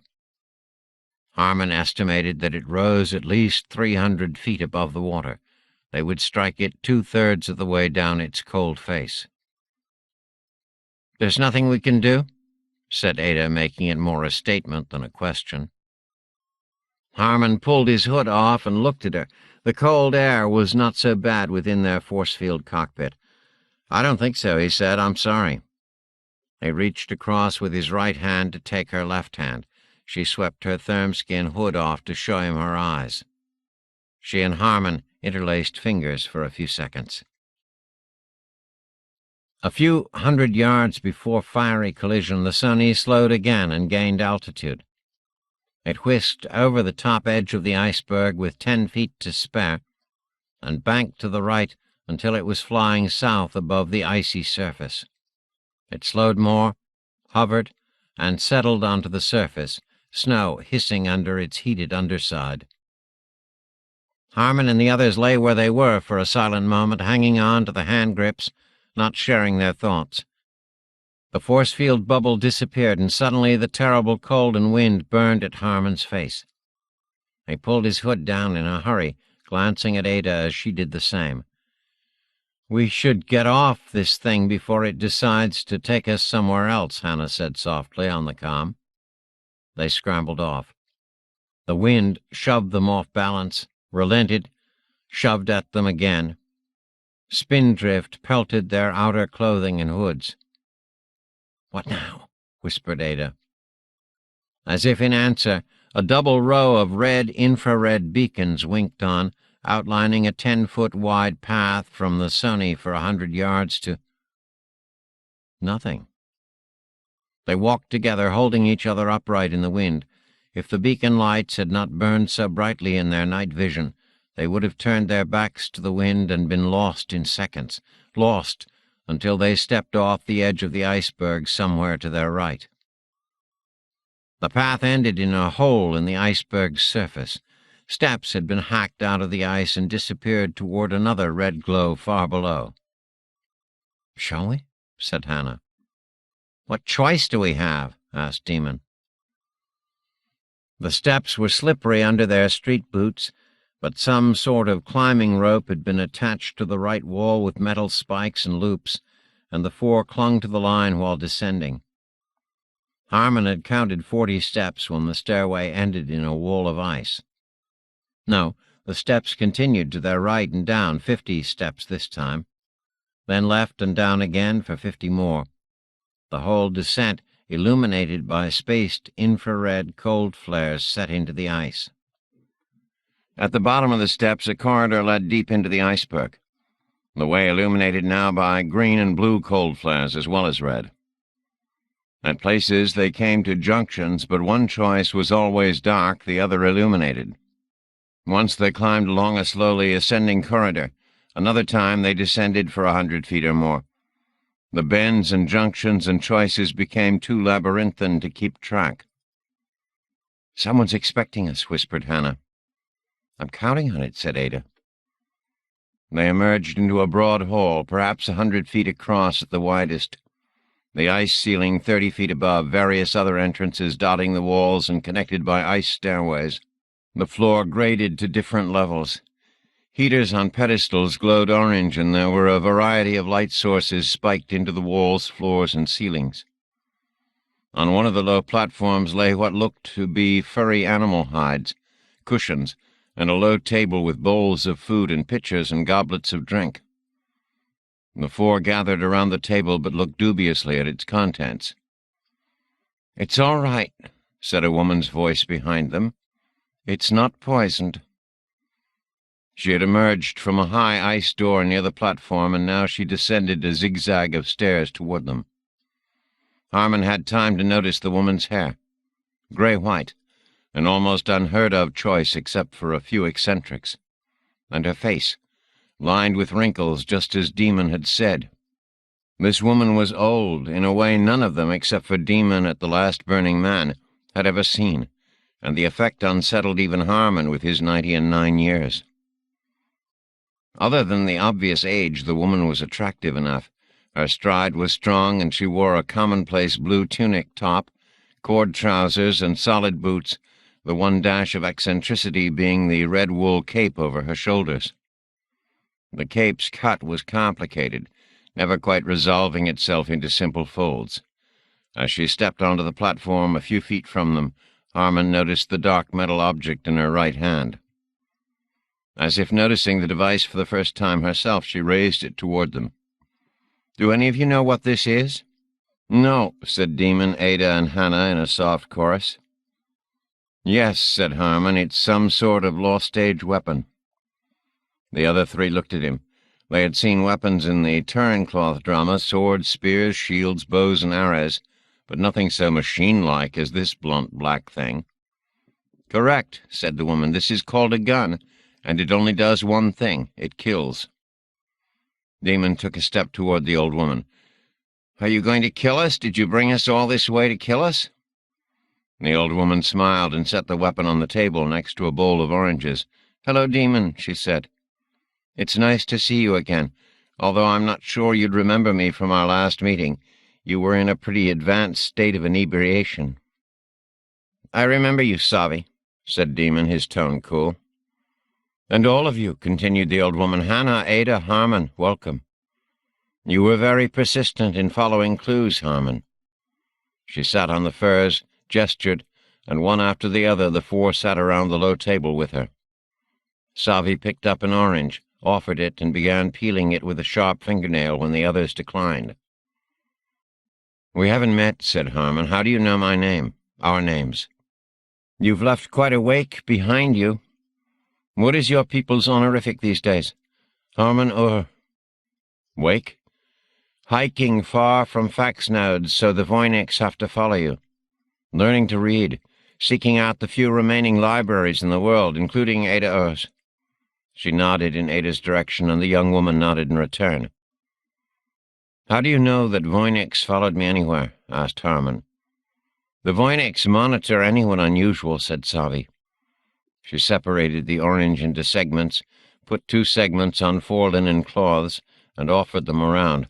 All 4 accepted them this time. "I monitor you," she finished, looking at Harmon. "Why?" Harmon looked at the slices and set the cloth down on the table. "Why spy on me, and how?" "2 different questions, my young friend." Harmon had to smile at this.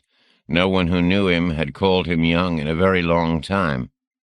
"Then answer the first," he said. "Why spy on me?"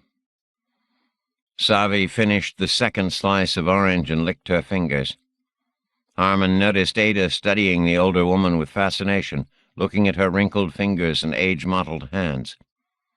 If Savi noticed the inspection, she ignored it. "Harmon, may I drop the She did not wait for an answer, but went on. "Harmon, right now you are the only human being on Earth out of a population of more than 300,000 souls. The only human being other than me who can read a written language, or who wants to." "But," began Harmon. 300,000 people?" interrupted Hannah.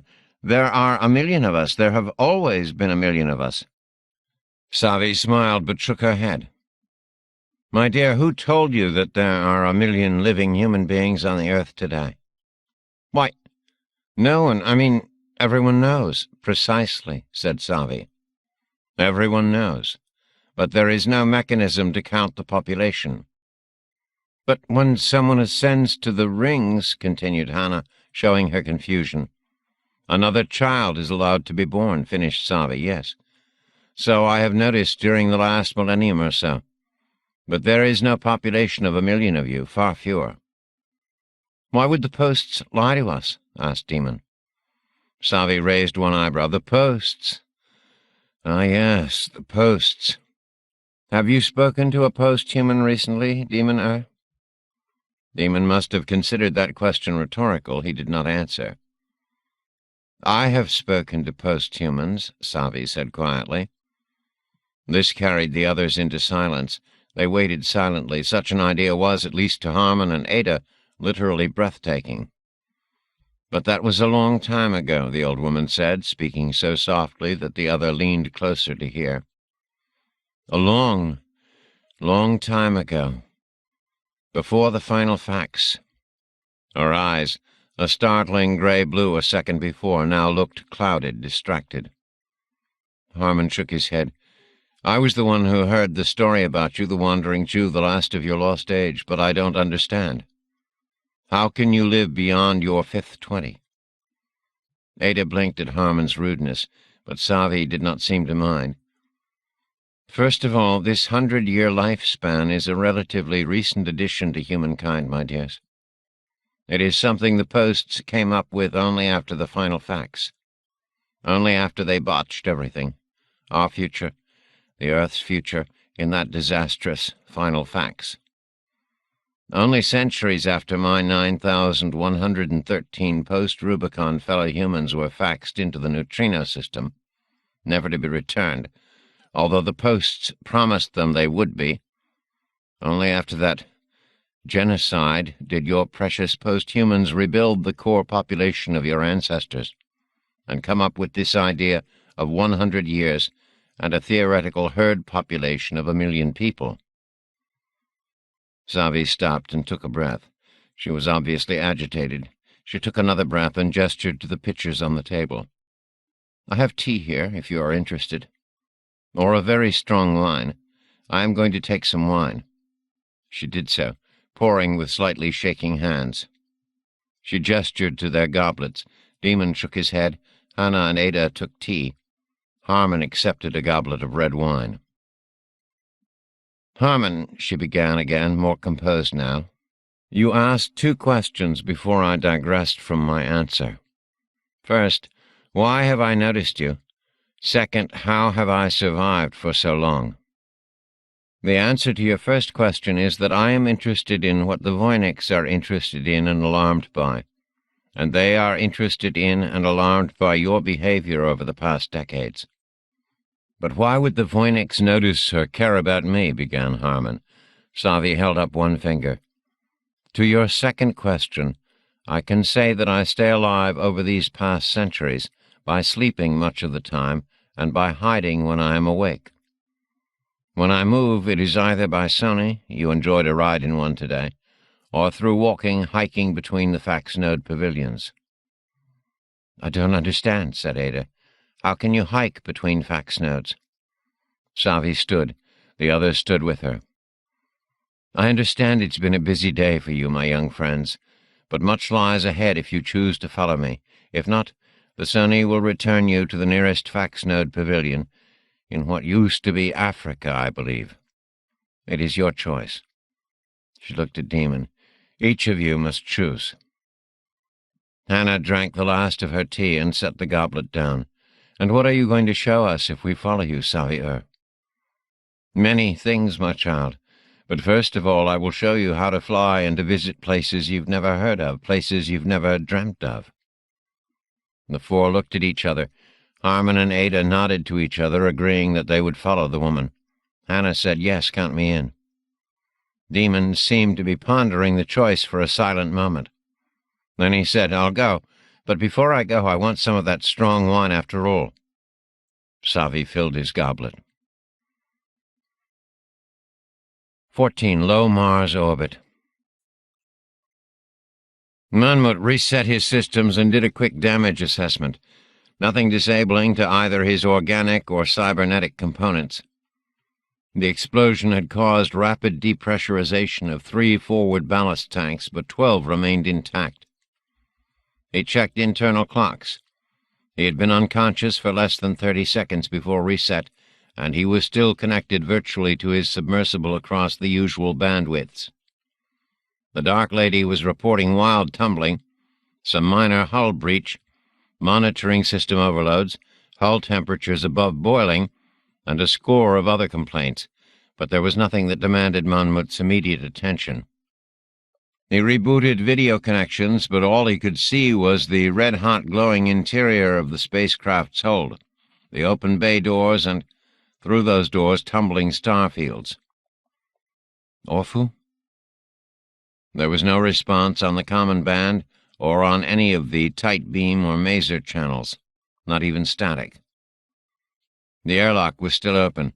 Monmouth grabbed a personal reaction pack and coils of unbreakable microfilament rope and pulled himself out the airlock doors, fighting the vector forces of the tumbling by grabbing handholds he knew from decades of deep-sea work. On his own hull, he checked that the sub's payload bay doors were fully opened, estimated how much room he would need, and then grabbed some of Koros's carefully folded machines at random and jetted them out of his sub, out of the disintegrating spacecraft, tumbling away through the blobs of molten ship metal and glowing plasma. Monmouth didn't know if he was jettisoning the weapons of mass destruction that Koros had been planning to bring to the surface. On my ship, thought Monmouth with the same outrage he'd felt earlier. Or if he was jettisoning gear that he would need for survival if he ever reached Mars. At that moment, he didn't care. He needed the space. Tying the rope off to brackets on the Dark Lady's hull, Monmouth jetted out into space, taking care not to collide with the shattered ship bay doors. Once outside, and a safe 100 meters from the tumbling ship, he rotated to get his first view of the damage. It was worse than he'd thought. As Orphu had described, the entire bow of the spacecraft was gone, the control room and everything 10 meters aft of where the control room had been. Sheared off as if it had never existed. Only a glowing and dissipating cloud of plasma around the bow showed where Koros 3 and Repo had been. The rest of the ship's fuselage had cracked and fragmented. Monmouth could only guess the catastrophic results if the fusion engines, hydrogen tanks, Matloff-Fennelly scoop, and other propulsion devices had not been jettisoned long before this attack. The secondary explosions would certainly have vaporized Orphu and him. Orphu? Monmouth was using radio now as well as tight beam, but the reflector antennae had been slagged off the hull for the maser relay. There was no response. Trying to avoid the flying shrapnel, blobs of glowing metal, and the worst of the expanding plasma cloud while keeping slack in the line so that the tumbling wouldn't fling him around the dying ship, Monmouth used the reaction thrusters to come up and over the hull of the ship. The tumbling was so fierce now, stars, Mars, that Monmouth had to shut down his eyes and use the pack's radar feed to find his way around the hull. Orphu was still in his cradle. For a second, Monmouth was joyous. The radar signature showed his friend intact and in place. But then he activated his eyes and saw the carnage. The blast that had sheared off the bow had also scorched and fractured the upper hull of the ship all the way back to Orphu's position and, as the Ionian had reported, had cracked and blackened his heavy carapace for a third of his length. Orphu's forward manipulators were gone. His forward comm antennae were missing. His eyes were gone. Cracks ran the last 3 meters of Orphu's upper shell. "Orphu!" called Monmouth on direct tight beam. Nothing. Using every meg of his computational abilities, Monmouth gauged the vectors involved and jetted over to the upper hull, all 10 jets firing in microbursts to adjust his dangerous trajectory, until he was within a meter of the hull. He pulled the K-tool from the pack's belt and fired a piton into the hull, then looped his line around it, making sure to keep it from getting tangled. He would have to pull free in a minute. Pulling the line tight, swinging like a pendulum arm, Monmouth arced aft to Orphu's cradle, although scorched crater seemed a better description of the indentation in the hull now. Hanging on to Orpheus' carapace, his short legs swinging wildly above him, Monmouth slapped a hard-line stick-on against his friend's body just aft of where his eyes had been. "Orpheus?" "Monmouth?" Orpheus' voice was cracked but strong. Mostly, it was surprised. "Where are you? How are you reaching me? All my comm is down." Monmouth felt the kind of joy that only a few of Shakespeare's characters ever achieved. "I'm in contact with you. Hardline. I'm going to get you out of here." "That's idiotic," boomed the Ionian's voice. "I'm useless. I don't—" "Shut up," explained Monmouth. "I have a line. I need to tie you on. Where?" "There's a tie-on bracket about 2 meters aft of my sensor bundle," said Orpheus. "No, there isn't." Monmouth hated the idea of firing a piton into Orpheus' body, but he would if he had to. "Well," began Orpheus, and stopped for a terrible few seconds of silence as the extent of his own injuries obviously sank in. "Aft, then. Farthest from the blast, just above the thruster cluster." Monmouth didn't tell his friend that the external thrusters were also gone. He kicked back, found the tie-on, and tied the microfilament line with an unbreakable knot. If there was one thing that Moravec Monmouth had in common with the human sailors who had preceded him on Earth's seas for millennia, it was knowing how to tie a good knot. "Hang on," said Monmouth over the hard line. "I'm going to pull you out. Don't worry if we lose contact. There are a lot of vector forces right now." "This is insane," cried Orpheus, his voice still scratchy on the hard line. "There's no room in the Dark Lady, and I can't do you any good if you get me there. I don't have anything left to hang on with." "Quiet," said Monmouth, his voice calm. He added, "My friend." Monmouth triggered all the reaction-packed jets, tugging loose the piton line as he did so. The jets got Orpheus up and out of his hull cradle. The tumbling of the ship did the rest, swinging both Moravecs 100 meters out and away from the ship. Delta-V computations clouding his vision field, Mars and stars still exchanging places every 2 seconds, Monmouth let the line go taut, and then he fired the thrusters, using up energy at a fearsome rate, matching tumble velocities and railing himself up the long line to the Dark Lady. Orpheus' mass was considerable. Its pull made the worse by the tumbling, but the line was unbreakable, and so was Monmouth's will at the moment. He ratcheted them closer to the open bay of the waiting submersible. The spacecraft began breaking up from the stresses, pieces of the stern snapping off and flying past Monmouth where he clung to Orpheus' carapace. 2 tons of metal missing the smaller Moravec's head by less than 5 meters. Monmouth pulled them in. It was no use. The ship was coming apart around the Dark Lady, explosions further rending the hull as trace reaction gases and internal pressurized chambers gave way. Monmouth would never get to the sub before it was torn apart. "All right," muttered Monmouth, "the mountain has to come to Mohammed." "What?" cried Orpheus, sounding alarmed for the first time. Monmouth had forgotten the hard line was still operative. "Nothing. Hang on." "How can I hang on, my friend? My manipulators and hands are all gone. You hang on to me." "Right," said Monmouth, and fired every thruster he had, using up the pack's energy supplies so quickly that he had to go to emergency reserve. It worked. The Dark Lady emerged from the dark ship's bay only seconds before the belly of the spacecraft began to come apart. Monmouth thrusted further away, seeing blobs of molten metal splatter on Orpheus' poor battered carapace. "I'm sorry," whispered Monmouth, as he used the last of his fuel to tug the tumbling submersible farther from the dying spaceship. "Sorry for what?" asked Orpheus. "Never mind," panted Monmouth. "Tell you later." He tugged, shoved, thrust, and generally Moravec hauled the huge Ionian into the almost empty payload bay. It was better in the darkness of the bay. The wildly spinning stars, planet, no longer gave Monmouth vertigo. He crammed his friend into the main payload niche and activated the adjustable clamps. Orpheus was secure now.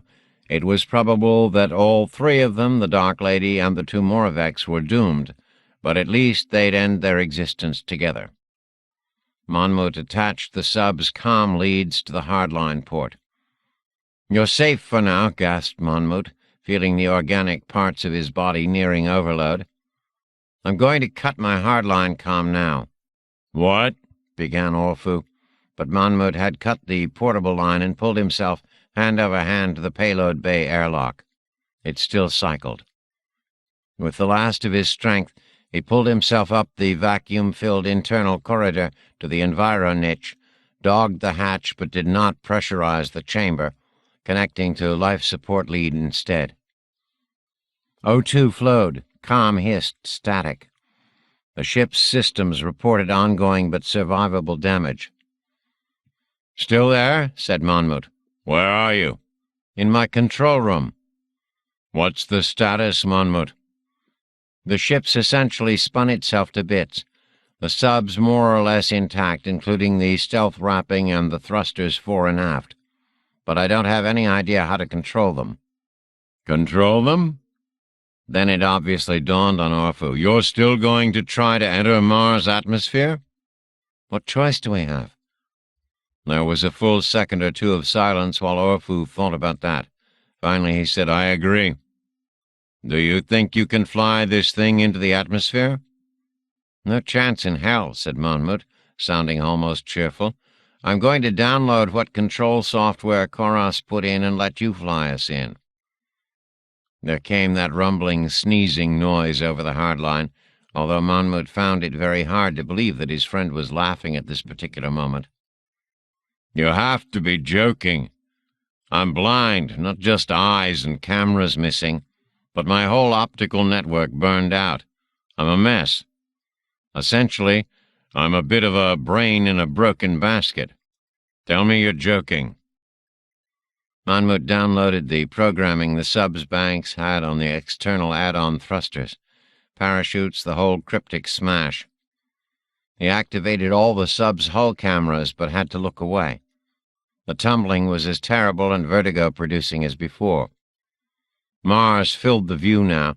Polar cap, blue sea, polar cap, blue sea, bit of black space, polar cap, and watching it made Monmouth sick. "There," he said as the download ended, "I'll be your eyes. I'll give you whatever navigational data the sub can crib from the reaction software. You get us stabilized and fly us in."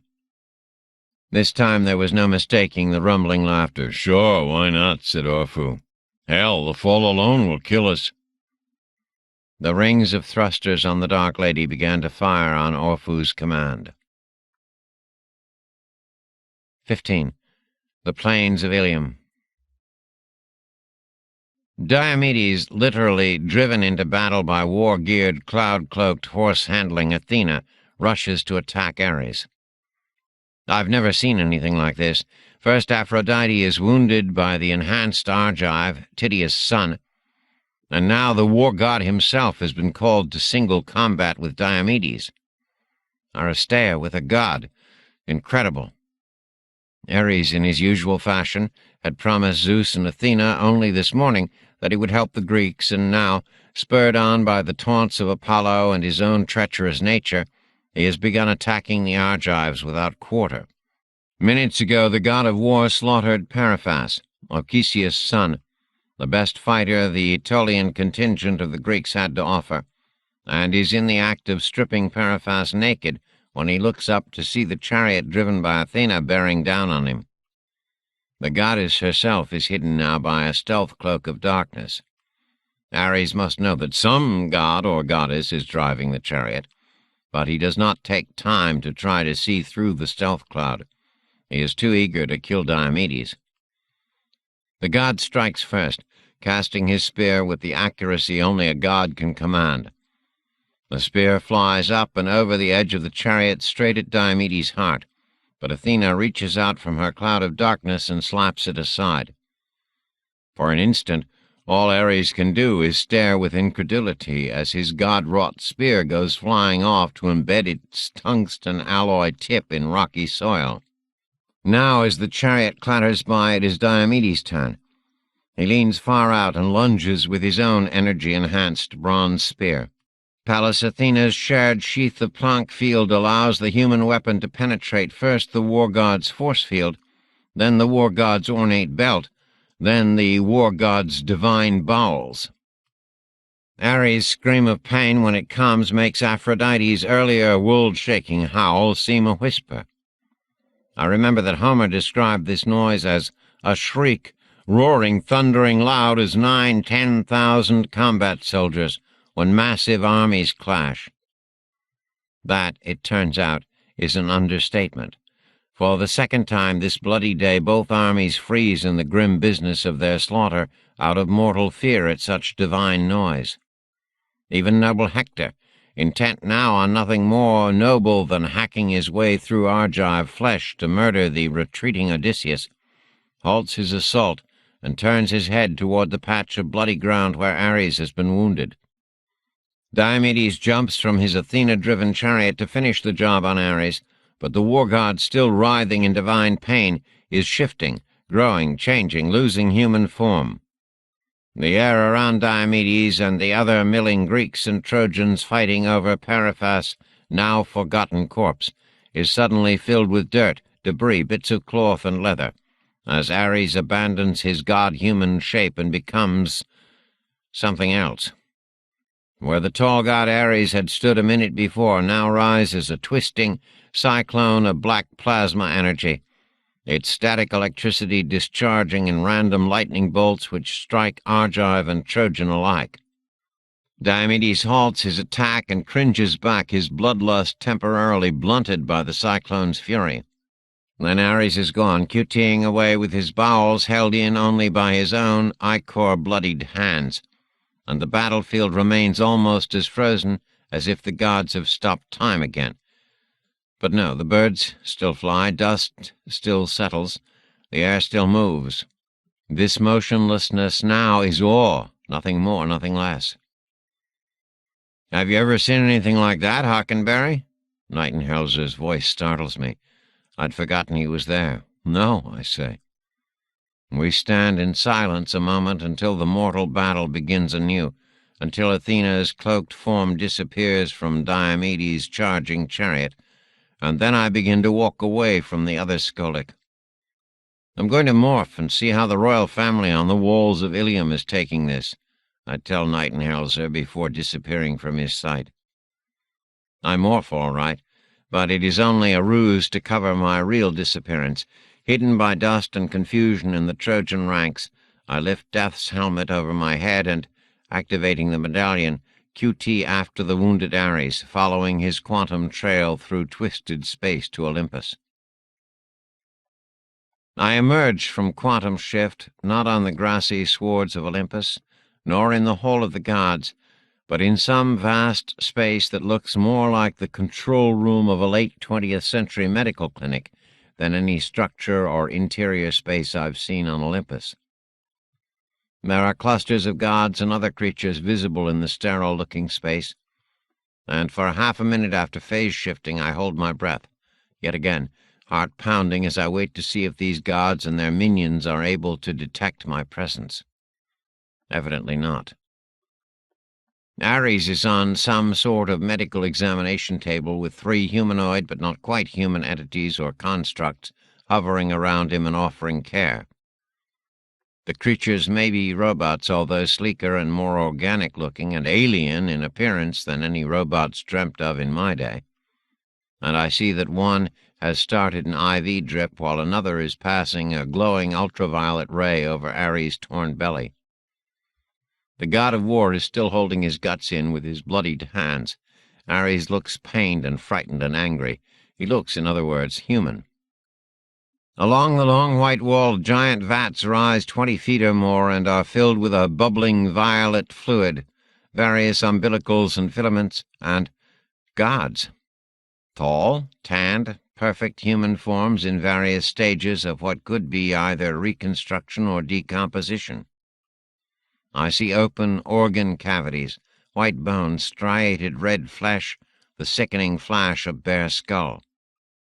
I don't recognize the other god forms, but in the next to closest tank floats Aphrodite, naked, eyes closed, hair floating, body perfect except for her perfect wrist, and hand almost severed from her perfect arm. A roiling cluster of green worms is spiraling around the ligaments and tendons and bones there, either devouring or suturing or both. I look away. Zeus enters the long room and sweeps across the space between medical monitors with no dials, past robots wrapped in what looks to be synthetic flesh, between gods who bow their heads and stand back to honor him. For an instant, the great god's head swivels my way, the startling eyes under gray brows look directly into me, and I know I have been discovered. I wait for the Zeus boom and lightning blast. None comes. Zeus turns away. Is he smiling? And stops in front of Ares, who still sits hunched on the examination table between hovering machines and flesh-tending robotic things. Zeus stands in front of the wounded god with his arms crossed, toga draped, head lowered, all trimmed gray beard and untrimmed gray brows, his bare chest radiating bronze light and strength, his expression fierce, more irritated school principal than concerned father, I would say. Ares speaks first. "Father Zeus, doesn't it infuriate you to see such human violence, such bloody work? We're the everlasting immortal gods, but goddamn, we suffer injuries and insults, thanks to our own divine arguments and conflicting wills, every time we show these stinking mortals a bit of kindness. And it's bad enough we have to fight these nano-crazed mortal sons of bitches, Lord Zeus, but we also have to fight you." Ares takes a breath, grimaces in pain, and waits. Zeus says nothing, but continues to glower, as if pondering the war god's words. "And Athena," gasps the injured god, "you've let that girl go too far, O son of Cronos. Ever since you gave birth to her from your own head, that child of chaos and destruction, you've always let her have her way, never blocked her reckless will. And now she's turned the mortal Diomedes into one of her weapons, spurred him on to ravage against us gods." Ares is excited and furious now. Spittle flies. I can still see the blue-gray coils of his intestines in what appears to be golden blood. "First, she incited that mortal to lunge at Aphrodite, stabbing her wrist, spilling her divine blood. The healer's attendants tell me that she'll be in the vat for a full day, recovering. Then Athena spurs on Diomedes to charge me, the god of war, and his nano-augmented body was fast enough that he would have had me in the vats myself for days or weeks, perhaps even to need resurrection, if I hadn't been faster still. If he had taken my heart on his spear point, I'd still be writhing among the human corpses down there, feeling more pain than I do trying to soldier on, but being beaten down by mere mortal bronze, weak as some breathless ghost from our old Earth days, and—" "Enough!" bellows Zeus. And not only stops Ares' diatribe, but freezes every god and robot in the place.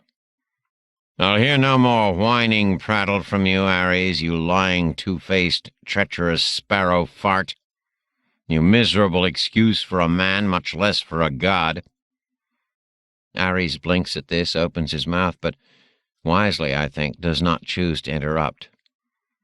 "Listen to you whining and whimpering here from your little cut," sneers Zeus, unfolding his mighty arms and holding one giant hand out, as if preparing to will the war god out of existence with a command. "You! I hate you most of all the maggots chosen to become gods when it came time for our change, you miserable hypocrite. You coward-hearted lover of death and grim battles and the bloody gristmill of war. You have your mother's meanness, Ares, and her rage. I confess that I can barely keep Hera in her place, especially when she decides on some little pet project close to her heart, such as slaughtering the Achaeans to a man." Ares doubles over as if Zeus's words are hurting him, but I suspect the cause of pain is really the hovering spherical robot thing stitching the lining of his abdomen shut with what looks to be an industrial-strength portable sewing machine. Zeus ignores the ministrations of the medics and paces back and forth, coming within 2 yards of me before turning and walking back to stand in front of the hunched and grimacing Ares. "I hope it's your mother's promptings, Hera's urgings, that have made you suffer like this, O god of war." I can hear the godly sarcasm in Zeus's voice. "I'd just as soon have you die." Ares looks up in real shock and terror now. Zeus laughs at the war god's expression.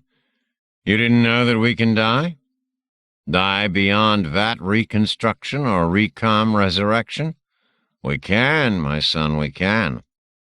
Ares looks down in confusion. The machine is almost finished, tucking the divine bowels back in and stitching up the last of the muscle and flesh. "Healer!" booms Zeus, and something tall and very not human emerges from behind the bubbling vats. The thing is more centipede than machine, with multiple arms, each with multiple joints and fly-like red eyes set 15 feet high on its segmented body. Straps and devices and odd organic bits hang from harnesses strung around the healer's giant bug body. "You are still my son," Zeus says to the grimacing war god. The Lord of Thunder's voice is softer now. "You are my son, as I am Kronos' son. To me, your mother bore you." Ares reaches up his bloodied hand as if to grasp Zeus's forearm, but the older god ignores the gesture. "But trust me, Ares, if you had sprung from the seed of another god and still grown into such a shit-eating disappointment, believe me when I say that I'd long since have dropped you into that deep, dark pit below where the Titans writhe to this day." Zeus waves the healer forward, and then turns and strides out of the hall. I step back, so do the other gods in attendance, as the giant healer lifts Ares in 5 of its arms, carries him to the empty tank, attaches various fibers and tentacles and umbilicals, and drops him into the bubbling violet liquid. As soon as his face is under the surface, Ares closes his eyes, and the green worms flock out of apertures in the glass and go to work on the war god's ravaged gut. I decide it's time to leave. I am learning the rhythm of quantum teleportation with this medallion device. Clearly picture the place you want to go, and the device QTs you there. I clearly picture my college campus in Indiana in the last years of the 20th century. The device does nothing. Sighing once, I picture the Scolic dormitory at the base of Olympus. The medallion phase shifts me there at once.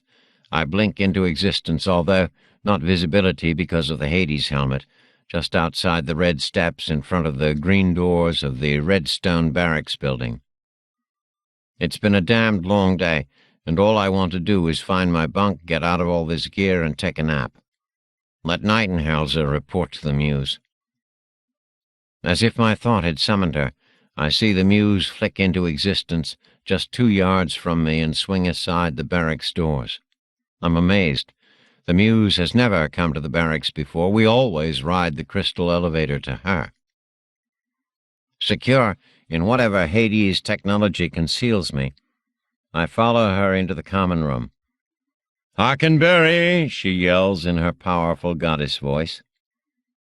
A young Scolic named Blix, some Homer scholar from the 22nd century who has been assigned the night shift at Ilium, comes from his first-floor room, knuckling his eyes and looking stunned.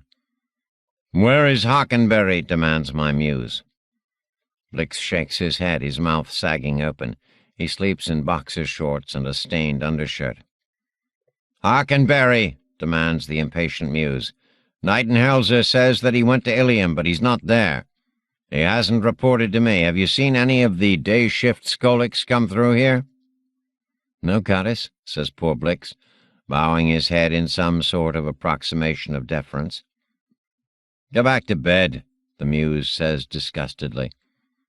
She strides outside, looks downhill toward the shore where the green men strain, hauling their stone heads from the quarry, and then she QTs away with a soft clap of inrushing air. I could follow her trail through phase shift space, but why? She obviously wants the helmet and the medallion back. With Aphrodite in the vat, I'm a loose cannon to her. It is my bet that besides Aphrodite, only the Muse knows that I've been outfitted as a spy with these gadgets. And perhaps even the Muse does not know how Aphrodite plans to use me. To spy on Athena, and then to kill her. Why? Even if Zeus's harsh words to his son Ares are true, that gods can die the true death, is it possible for a mere mortal to do them in?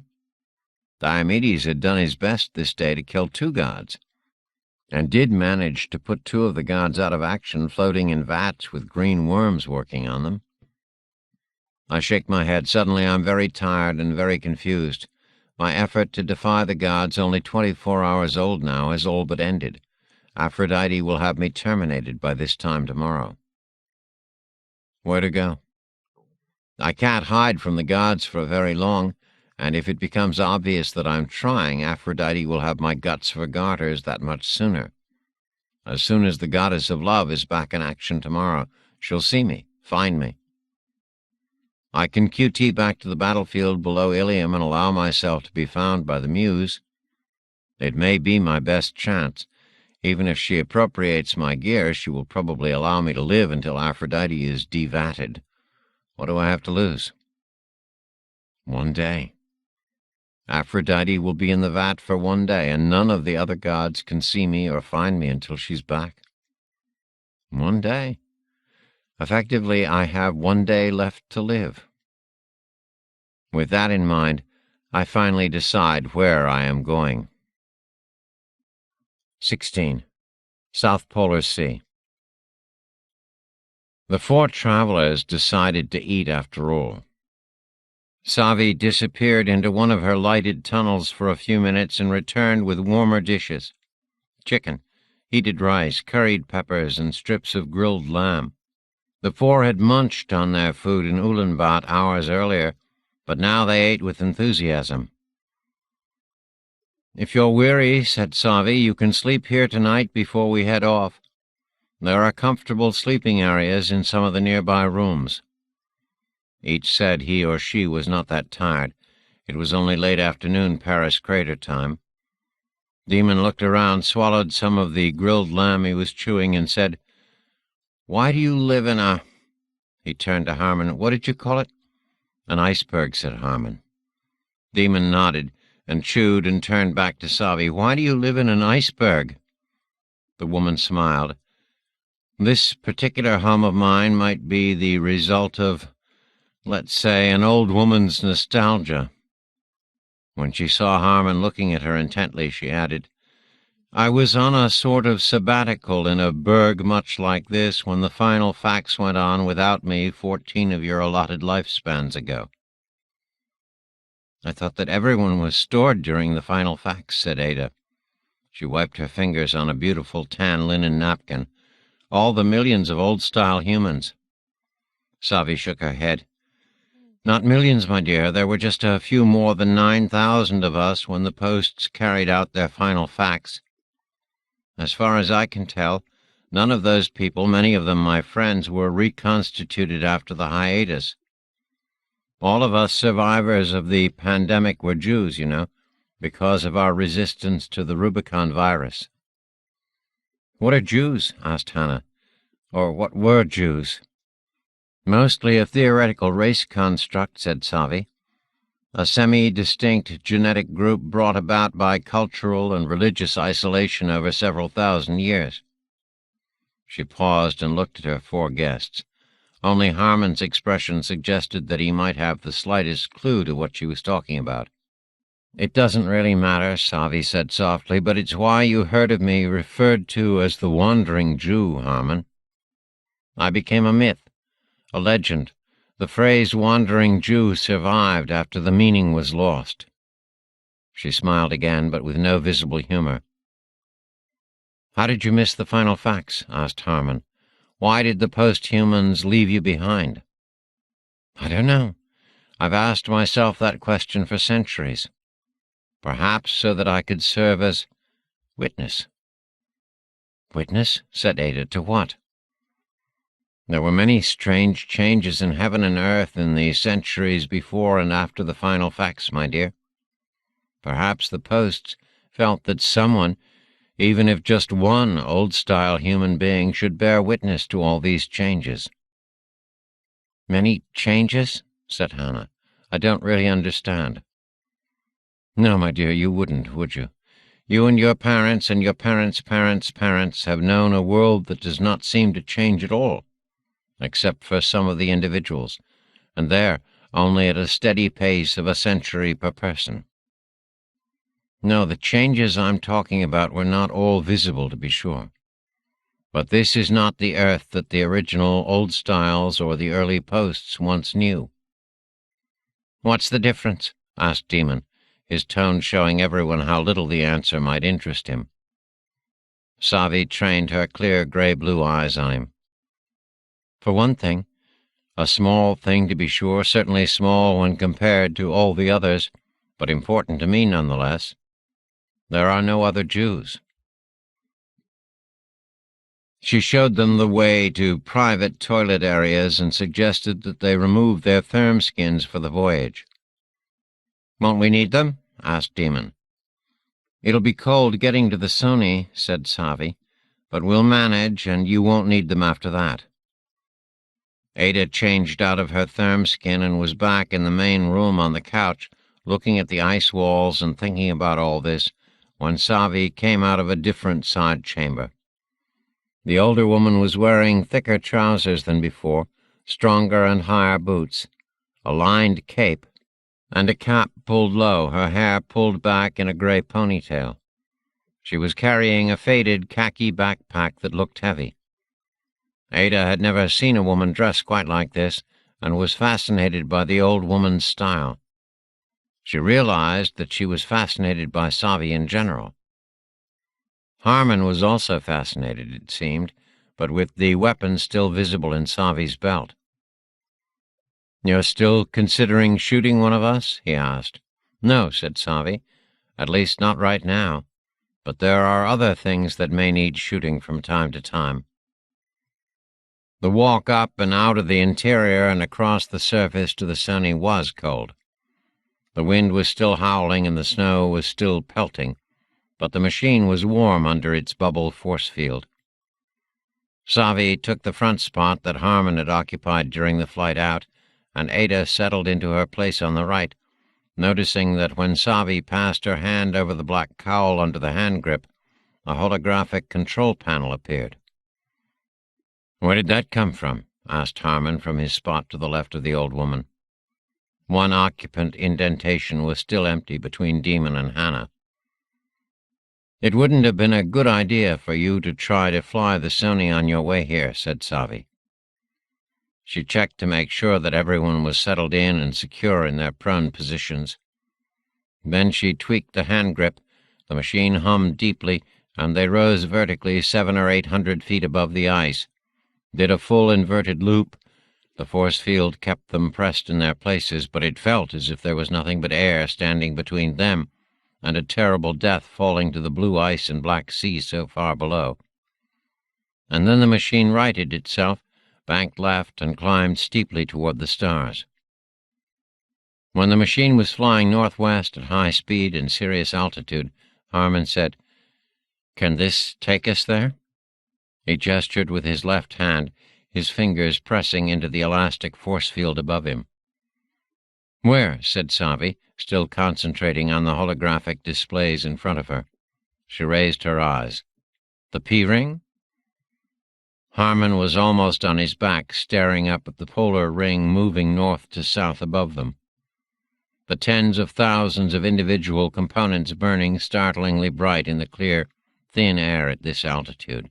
"Yes," he said. Savi shook her head. "This is a Sony, not a spacecraft. The P-ring is high. Why would you want to go up there?" Harmon ignored the question. "Do you know where we could find a spacecraft?" The old woman smiled again. Watching Savi carefully, Ada was noticing the variety of the woman's expressions. The smiles with real warmth, those with none, and this kind that suggested something actively cold or ironic. "Perhaps," she said, but her tone warned against further questioning. Hannah asked, "Did you actually meet posthumans?" "Yes," said Savi, raising her voice slightly to be heard above the Sony's hum as they hurtled northward. "I actually met some." "What were they like?" Hannah's voice was slightly wistful. "First off, they were all women," said Savi. Harmon blinked at this. "They were?" "Yes. A lot of us suspected that only a few posts ever came down to Earth, but that they used different forms.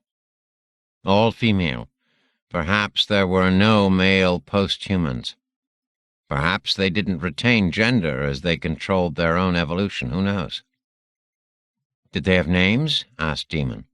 Savi nodded. "The one I knew best, well, the one I saw the most, was named Moira." "What were they like?" Hannah asked again. "Their personalities? Their looks?" "They preferred floating to walking," Savi said cryptically. "They liked to throw parties for us old-styles. They tended to speak in Delphic riddles." There was silence for a minute except for the wind rushing over the polycarbon hull and the force field bubble. Finally Ada said, "Did they come down from their rings much?" Safi shook her head again. "Not much. Very rarely toward the end in the last years before the final facts. But it was rumored that they had some installations in the Mediterranean basin." "Mediterranean basin?" said Harmon. Savi smiled, and Ada thought it was one of her amused smiles. 1,000 years before the final facts, the posts drained a sizable sea south of Europe, dammed it up between a rock called Gibraltar and the tip of North Africa, and made it out of bounds for old styles. A lot of it was turned to farmland, so the posts told us, but I did some trespassing there before being discovered and tossed out, and I found that there were, well, cities might be the best description, if something solid state can be called a city." "Solid state?" said Hannah. "Never mind, child." Harmon was prone again on his elbows. He shook his head. "I've never heard of this Mediterranean basin or Gibraltar or, what was it, North Africa." "I know you've discovered a few maps, Harmon, and learned how to read them, after a fashion," said Savi. "But they were poor maps, and old. The few books that the posthumans allowed to survive to this post-literate age were vague, harmless."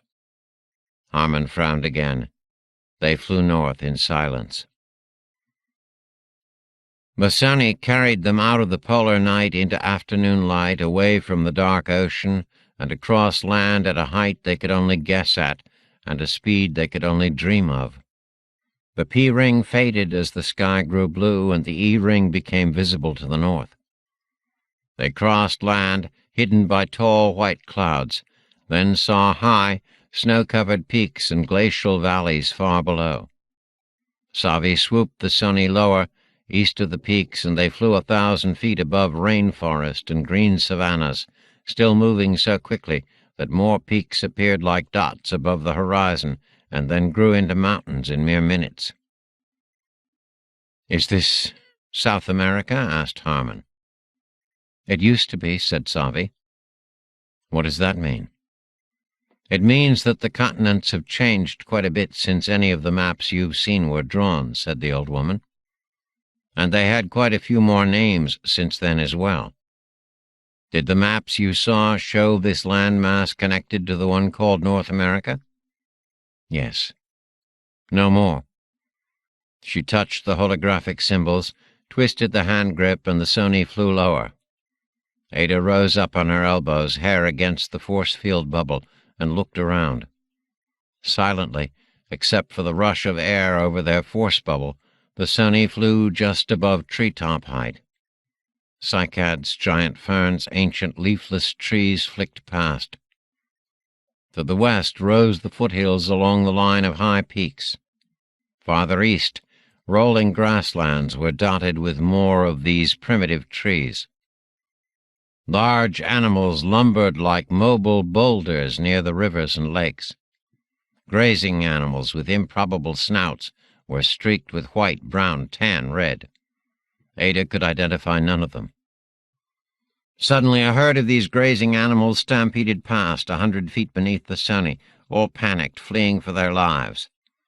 After them loped half a dozen bird-like creatures, massive, 8 feet tall or taller, Ada guessed, with wild feather plumage flying back from the largest beaks and the ugliest faces Ada had ever seen. The grazing animals were running fast, 30 or 40 miles per hour, Ada guessed, in the seconds before the Sony carried them out of sight. But the birds were moving faster, perhaps 60 miles per hour, 4 times as fast as any droshky or carryall that Ada or the other 3 had ever ridden in. "What?" began Hannah. "Terror birds," said Savi. "Foroshakos. After the Rubicon, the Arnists had a wild few centuries of such play. It's sort of fitting, since the real terror birds wandered these plains and hills about 2 million years ago. But that kind of recombinant crap, like your dinosaurs up north, plays havoc with the ecology. The Posts promised to clean it all up during the Final Facts hiatus, but they didn't." "What's an Arnist?" asked Ada. The animals, red-beaked terror birds and prey alike, were out of sight behind them. Larger herds with larger animals were visible now to the west, being stalked by tigerish-looking things. The Sony swung higher and turned toward the foothills. Savi sighed as if weary. "RNA artists, recombinant freelancers, social rebels and merry pranksters with sequencers and bootleg regen tanks." She looked over at Ada, then at Harmon, then back at Demon and Hannah. "Never mind, children," she said. They flew another 15 minutes above steaming forests, and then turned west into a mountain range. Clouds moved around and between the mountain peaks below them, and snow whipped around the Sony, but somehow the force field kept the elements at bay. Savi touched a glowing image. The Sony slowed, circled, and turned west toward the late afternoon sun. They were very high. "Oh my," said Harmon. Ahead of them, 2 sharp peaks rose on either side of a narrow saddle covered by grassy terraces and truly ancient ruins, stone walls with no roofs. A bridge, also from the lost age, but obviously not as ancient as the stone ruins, ran from one of the sharp-toothed peaks to the other above the ruins. There was no road beyond the suspension bridge. The roadway ended in a wall of rock at both ends, and the foundations were sunk into rock between the ruins below. The Sony circled. "A suspension bridge," whispered Harmon. "I've read about them." Ada was good at estimating the size of things, and she guessed that the main span of this bridge was almost a mile in length, although the roadbed had broken away in a score of places, showing rusted rebar and empty air. She guessed the 2 towers, each showing ancient orange paint but sporting mostly rust, to be more than 700 feet tall, the top of each tower rising higher than the mountains at either end. The double towers were green with what looked to be ivy from a distance, but as the Sony circled closer, Ada could see that the growth was artificial. Green bubbles and stairways and globs of flexible glass-like material wrapping around the towers, strung along the heavy suspension cables, even trailing down the support cables and hanging free above the ruined roadway.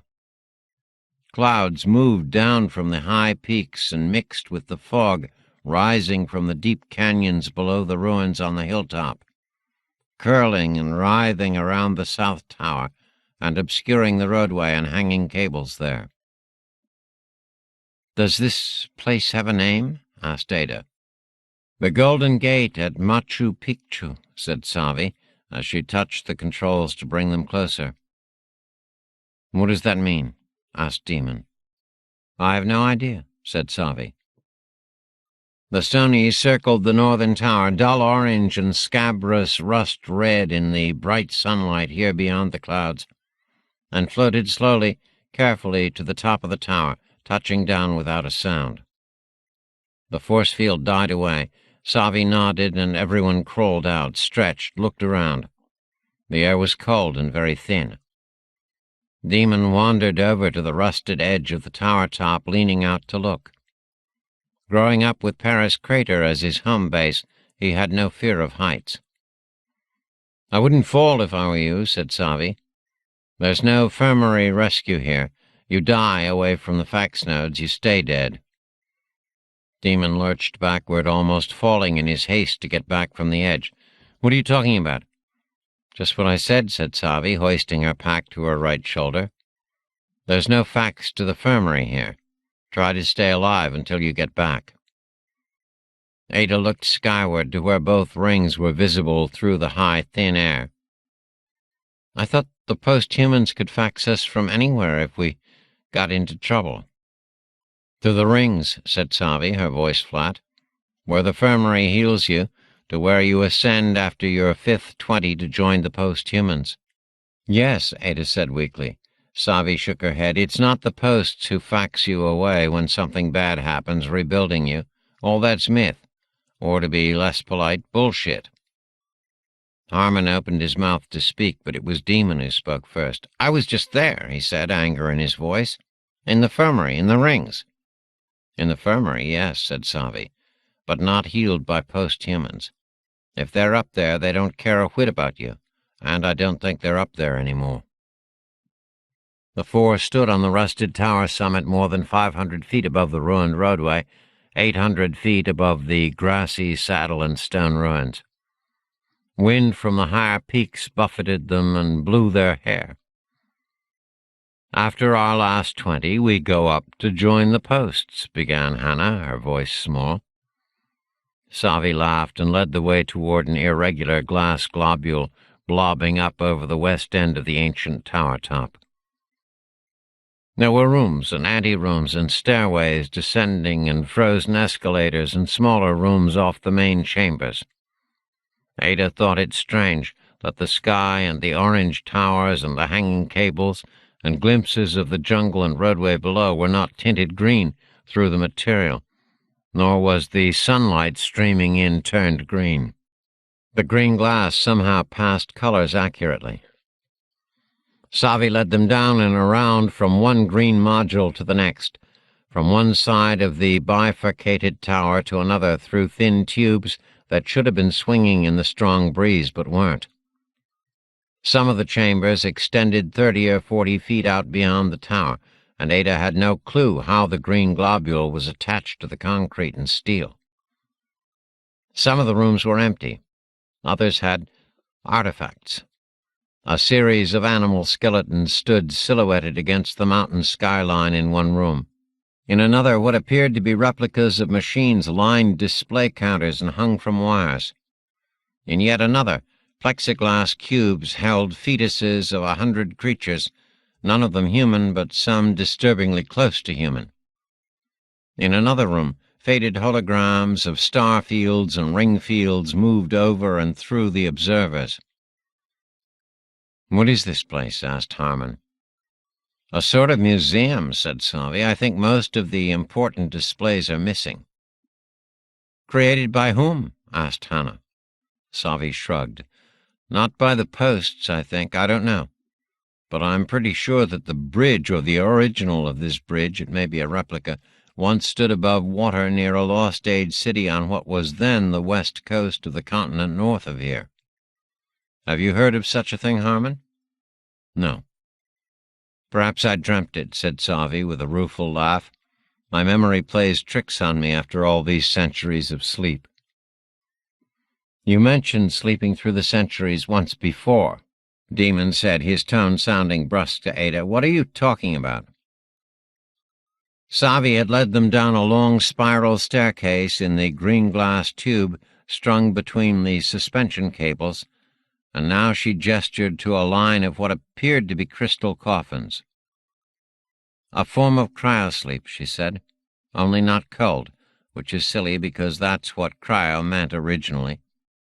Some of these cocoons still work, still freeze molecular motion, not through cold but through some micro-technology that draws power from the bridge.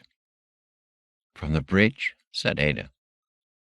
The whole thing is a solar power receiver, said Savi, or at least the green parts are. Ada looked at the dusty crystal coffins and tried to imagine going to sleep in one and waiting, what, years before waking, decades, centuries? She shuddered. Savi was looking at her, and Ada blushed, but Savi smiled, one of her sincerely amused smiles, Ada thought. They climbed to a long green glass cylinder hanging from a frayed and rusted support cable that was thicker than Harmon was tall. Ada found herself treading softly, trying to lift her weight by sheer will, afraid that their combined weight would bring the cylinder down, the cable, the whole bridge. Again she caught Savi watching her. This time Ada did not blush, but frowned back, tired of the old woman's scrutiny. All four of them stopped a minute, alarmed. It appeared that they had walked into a meeting hall filled with people standing along the edges of the room, men and women in weird garb, people sitting at desks and standing at control panels, people who did not move or turn their gazes in the direction of the newcomers. "They're not real," said Demon, walking to the nearest man, dressed in a dusty blue suit with some sort of fabric at his throat, and touching the figure's face. The five walked from figure to figure, staring at the men and women dressed in odd clothes, people with strangely patterned hair and unusual personal adornment. Tattoos, strange jewelry, dyed hair and skin. "I read that once servitors came in the shape of human beings," began Harmon. "No," said Savi. "These aren't robots, only mannequins." "What?" said Demon. Savi explained the word. "Do you know who they're supposed to be?" asked Hannah, "or why they're here?" "No," said Savi. She stood back while the others explored. At the end of the chamber, set in a glass alcove as if in pride of place, the figure of a man was posed in an ornate wood and leather-slung chair. Even seen sitting, it was obvious that this figure was shorter than most of the other male mannequins in the hall, and dressed in some sort of tan tunic that looked like a short, belted dress made out of rough cotton or wool. The figure's feet were shod with sandals. The short man could have been comic, but his features, short, curly gray hair, hawk nose, and fierce gray eyes staring out boldly from under heavy brows, were so powerful that Ada found herself approaching the mannequin warily. The man's forearms were shaped with such muscle and so many scars. The stubby fingers were curled easily, but with much strength on the wooden arms of the camp chair. Everything about the carved form gave an impression of such coiled strength, a will as well as body, that Ada stopped 6 feet away from it. The man was visibly older than humans chose to look in this age, somewhere between Harmon's second 20 and Savi's old age. The man's tunic hung low enough that Ada could see the graying hair on his broad bronzed chest.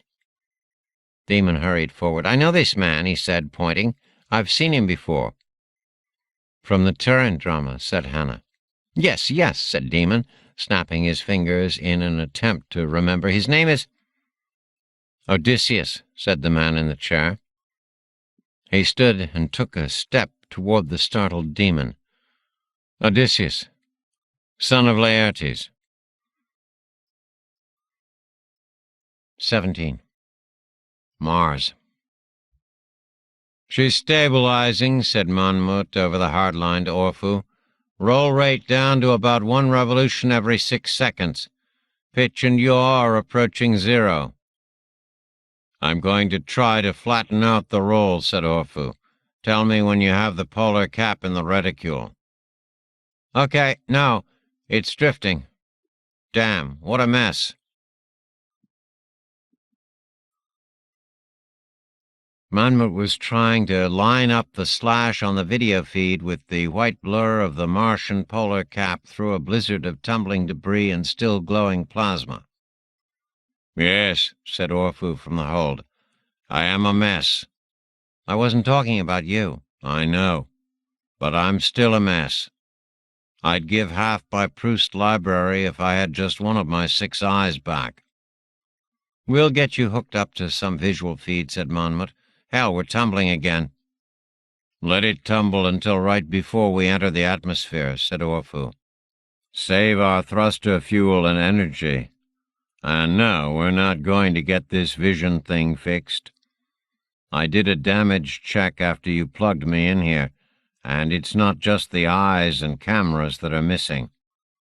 I was looking toward the bow when the ship was slagged, and the flash burned out every channel down to the organic level. My internal optic nerves are ash. I'm sorry, said Monmouth. He felt sick, and it wasn't just from the tumbling. After a minute he said, We're running fairly low on everything consumable here.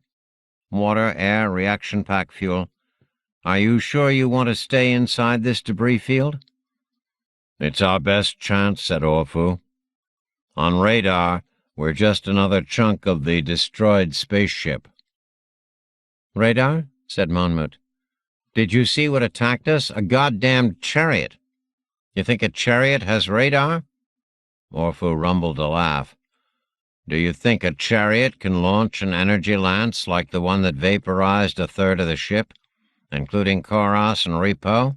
And yes, Monmouth, I saw the chariot. It was the last thing I'll ever see.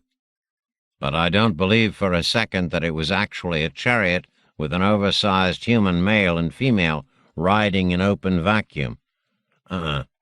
Too cute. Too cute by half. Monmouth had nothing to say to that. He wished Orfu had damped all the roll. The sub was also pitching and yawing again, but everything else in the debris field was tumbling, so it made sense that they should be too. Want to talk about Shakespeare's sonnets? Asked Orfu of Io. Are you shitting me? The Moravecs loved the ancient human colloquial phrases. The more scatological, the better. Yes, said Orfu. I am most definitely shitting you, my friend. Wait a minute, said Monmouth. The debris is beginning to glow, so are we, picking up ionization. He was pleased that his voice stayed calm. Ahead of them, larger bits of the destroyed spacecraft were glowing a dull red. The bow of the Dark Lady was also beginning to glow. The Dark Lady's external sensors started reporting hull temperature rising. They were entering Mars's atmosphere. Time to straighten us out, said Orfu, getting the relayed data down in the submersible's hull, doing what he could with the partial Koros 3 control download as he fired the sub's strap-on thrusters and realigned her gyros. We're all gone? Not quite. We can't wait. I'm going to turn this pile of scrap iron around before we burn up. This pile of scrap iron is called the Dark Lady, and she may save our lives, Monmouth said coldly. Right, said Orfu. Tell me when the hash mark on the aft video monitor is centered on the limb of Mars above the pole. I'll begin flattening the tumble then. God, what I'd give for one of my eyes back. Sorry, last time I'll say that. Monmouth watched the monitor. Because of the widening debris cloud, the only reliable fixes he'd been able to make for Orfu over the past 30 minutes or so came from Mars itself. Even the 2 little moons were invisible. Now the thrusters thumped hollowly, and the damaged sub pivoted slowly, the bow camera losing its view of Mars and showing glowing plasma, white-hot melted metal, and a million shining shards that had once been their spacecraft and traveling companions. The orange, red, brown, green bulk of Mars filled the aft camera, and the hash mark Orfu had directed Monmouth to draw in the monitor drifted up, crossing the cloud-dappled coastline, showing blue sea, then white. Polar cap, reported Monmouth. There's the upper limb. Okay, said Orfu. All the thrusters hammered. See the pole now on the aft camera? No. Any recognizable stars? No, just more hull ionization. Close enough for government work, said the Ionian. I'm going to use the ring of thrusters on the stern as braking rockets now. Koros 3 was going to use the big reaction pack on the bow to slow us for re-entry, then jettison it before we hit the atmosphere, said Monmouth. The stern glow was a deeper red now. I'm keeping those heavier thrusters on while we enter the atmosphere, said Orfu. Why? You'll see. Isn't it possible that if we keep those thrusters attached, they'll explode when they heat up during re-entry? It's possible, grunted the Ionian. We're pretty battered, said Monmouth.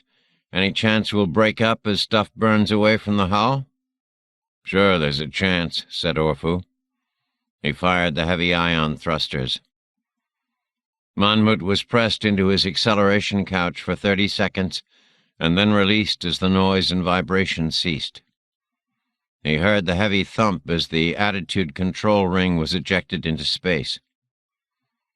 A fireball flicked past the bow camera, although the bow camera was now showing the view behind them as they entered the atmosphere stern first.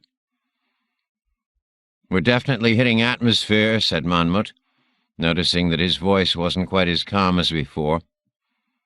He'd never been in a real planetary atmosphere before, and the idea of all those close-packed molecules added queasiness on top of his nausea.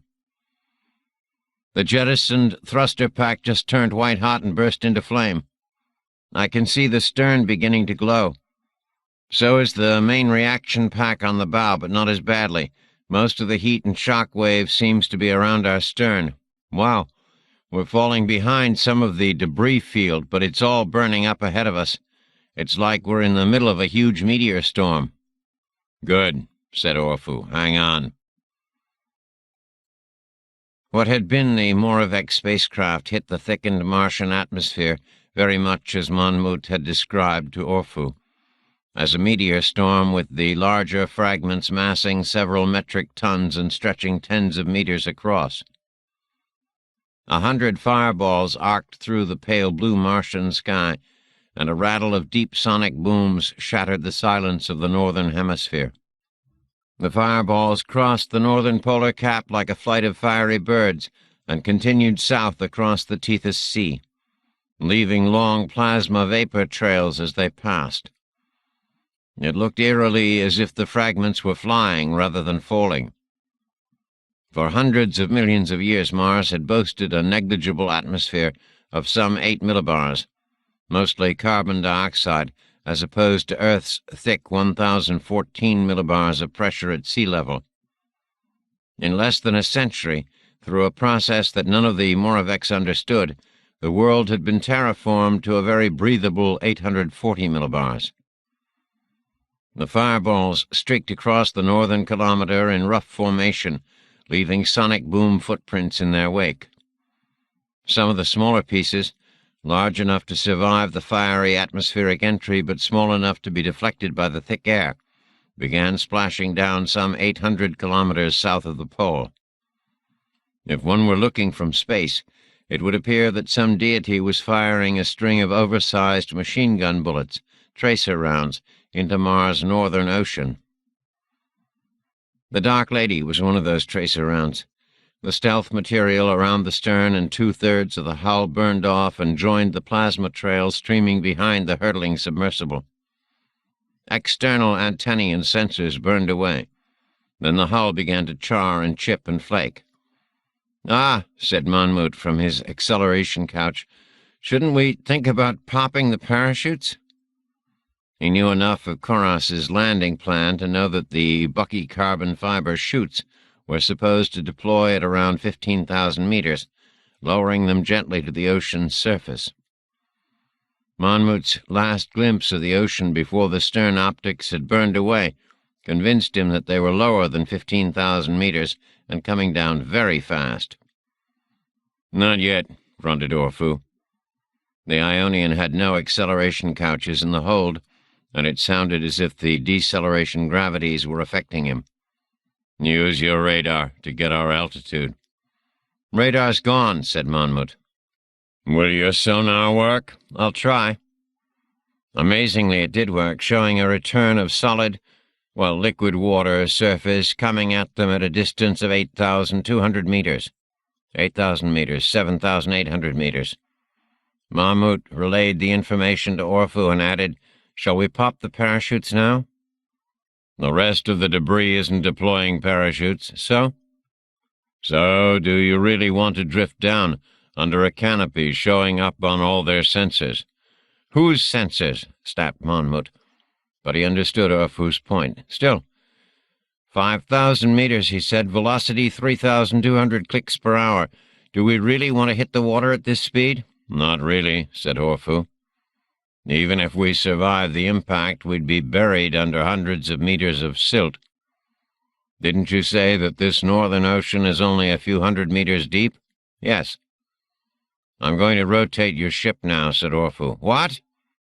But then Monmouth heard the heavy thruster pack firing, just some of its jets, and the gyros whirred, although the noise was more a grinding than a whirring. The Dark Lady began a painful tumble, bringing its bow around from the back. Wind and friction tore at the hull, ripping away the last of the midship sensors and breaching a dozen compartments.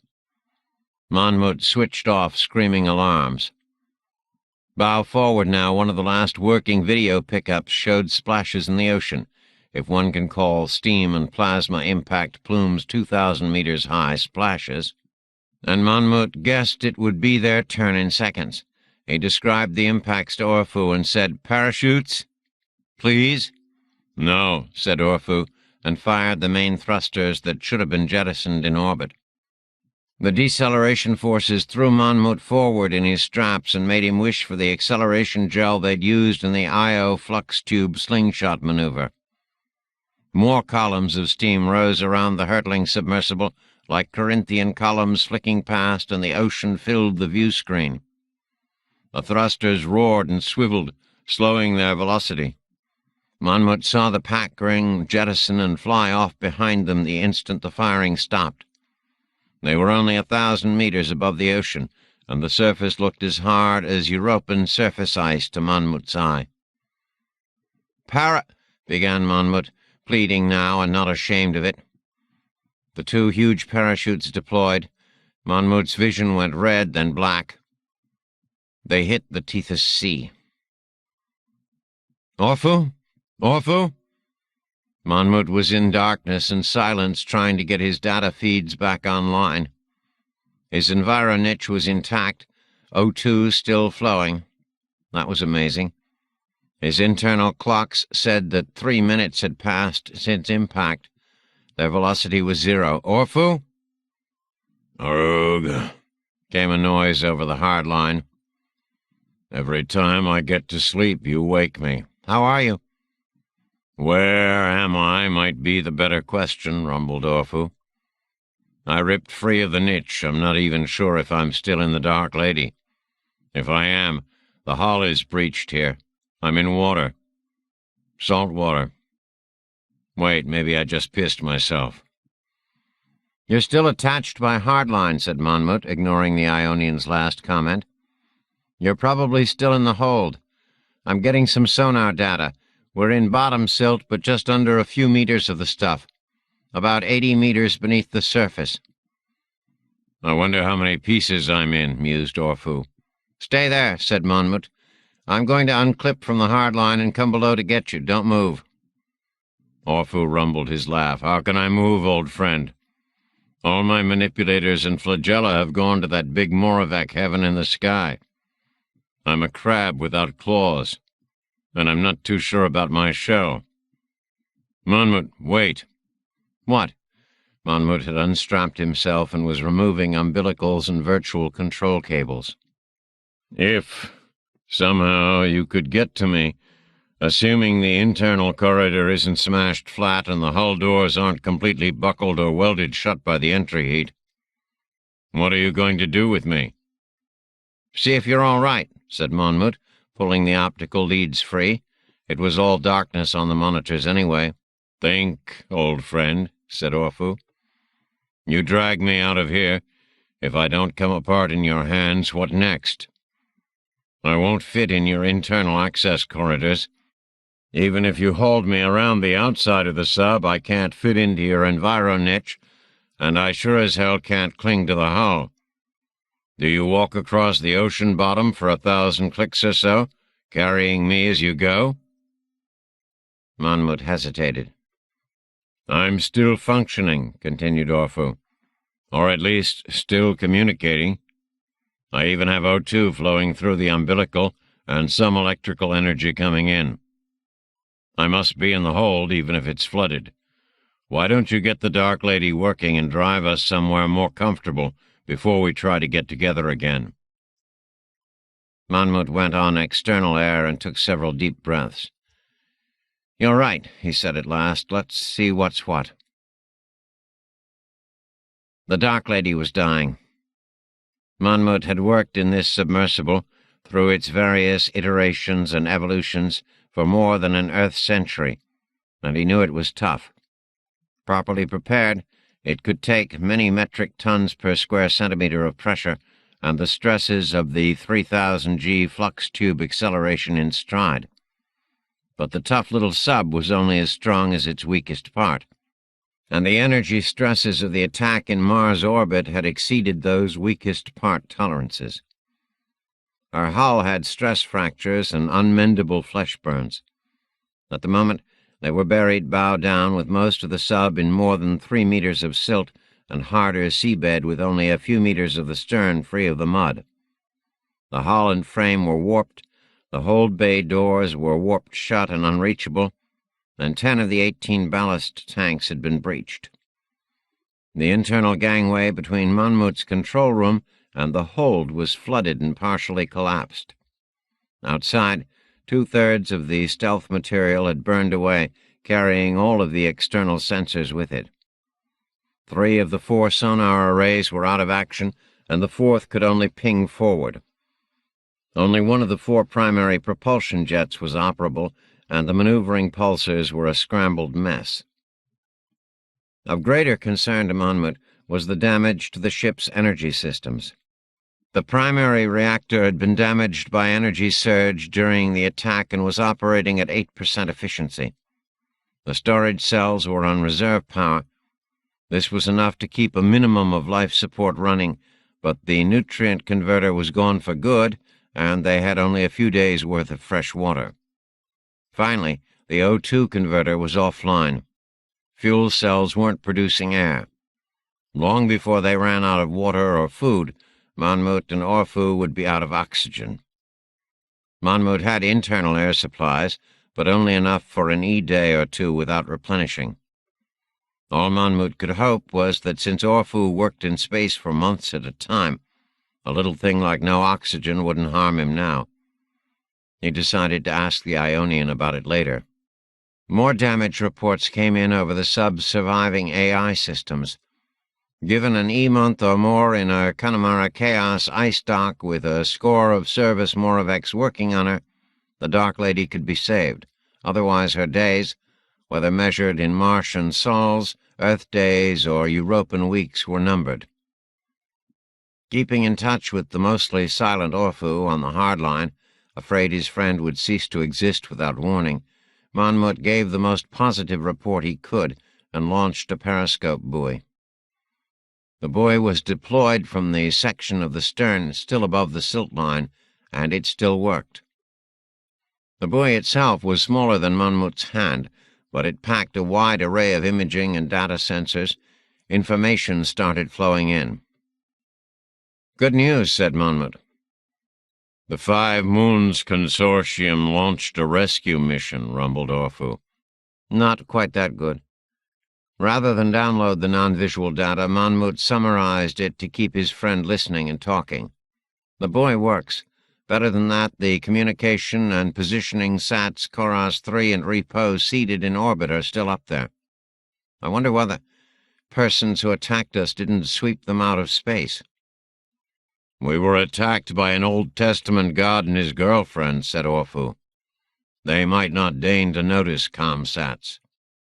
"I think they looked more Greek than Old Testament," said Monmouth. "Do you want to hear the data I'm getting?" Sure. The MPS puts us in the southern reaches of the Chrysi-Planitia region of the Northern Ocean, only about 340 kilometers from the Xanthi-Terra coast. We're lucky. This part of the Acidalia and Chrysis Sea is like a huge bay. If our trajectory had been a few hundred clicks to the west, we would have impacted on the Tempe-Terra hills. Same distance to the east, Arabia-Terra. A few more seconds of flight time south over Xanthi-Terra highlands. We'd be particles in the upper atmosphere, said Orphu. Right, said Monmouth. But if we get the Dark Lady unstuck, we can sail her right into the Valles Marineris Delta if we have to. You and Koros were supposed to land in the other hemisphere, said Orphu, north of Olympus Mons. Your mission was to do recon and deliver this device in the hold to Olympus.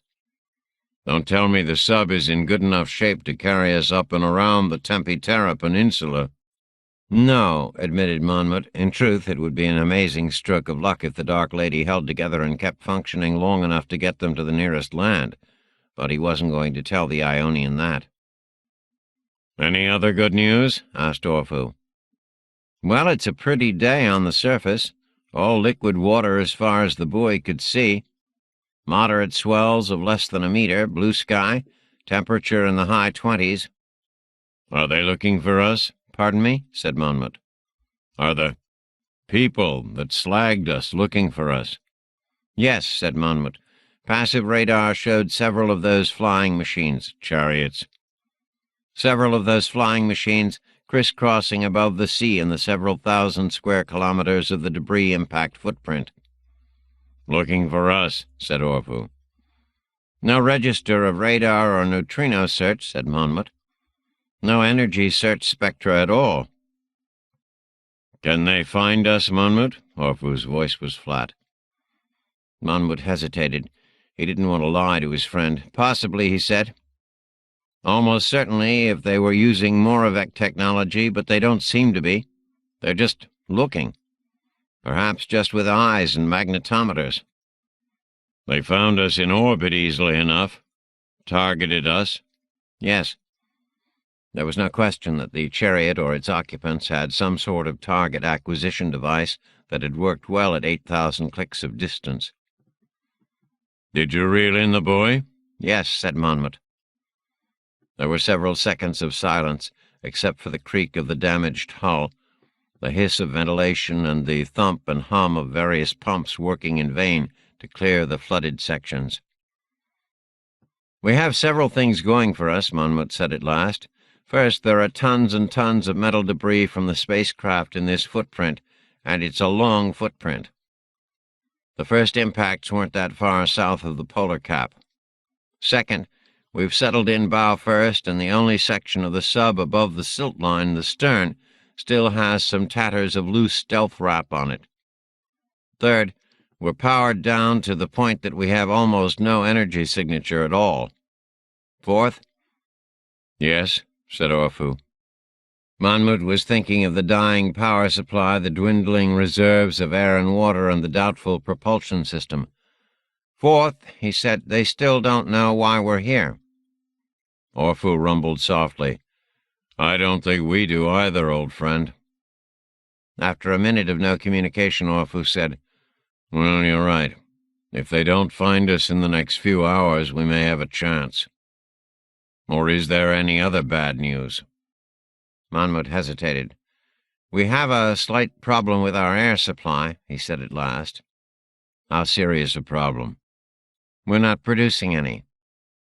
Well, that is a problem, said the Ionian. How much in reserve? About 80 hours. For two of us, that is. Certainly twice that, probably more if it's just for me. Orphu rumbled slightly over the intercom. Just for you? Are you planning on stepping on my air hose, old friend? My organic parts need air too, you know. For a second, Monmouth couldn't speak. I thought, you're a hardvac Moravec, I mean... You're thinking that I spend long months in space without topping off from the Io tender, sighed Orphu. I produce my own oxygen from the internal fuel cells, using the photovoltaics on my shell to power them." Monmouth felt his pulse slow. Their chances of survival had just gone up if Orphu did not need ship's air.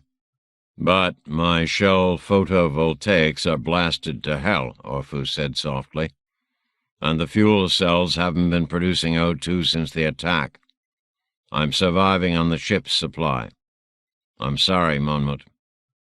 "Look," Monmouth said quickly, strongly, "I was planning to keep the air running to both of us anyway. It's not a problem. I did the numbers. We have about 80 hours at our present consumption rate, and I can lower that. This whole control room and enviro niche of mine is flooded. I'll pour it back in and parcel it out. 80 hours easy, and then we'll come up for air. Their search should be over by then."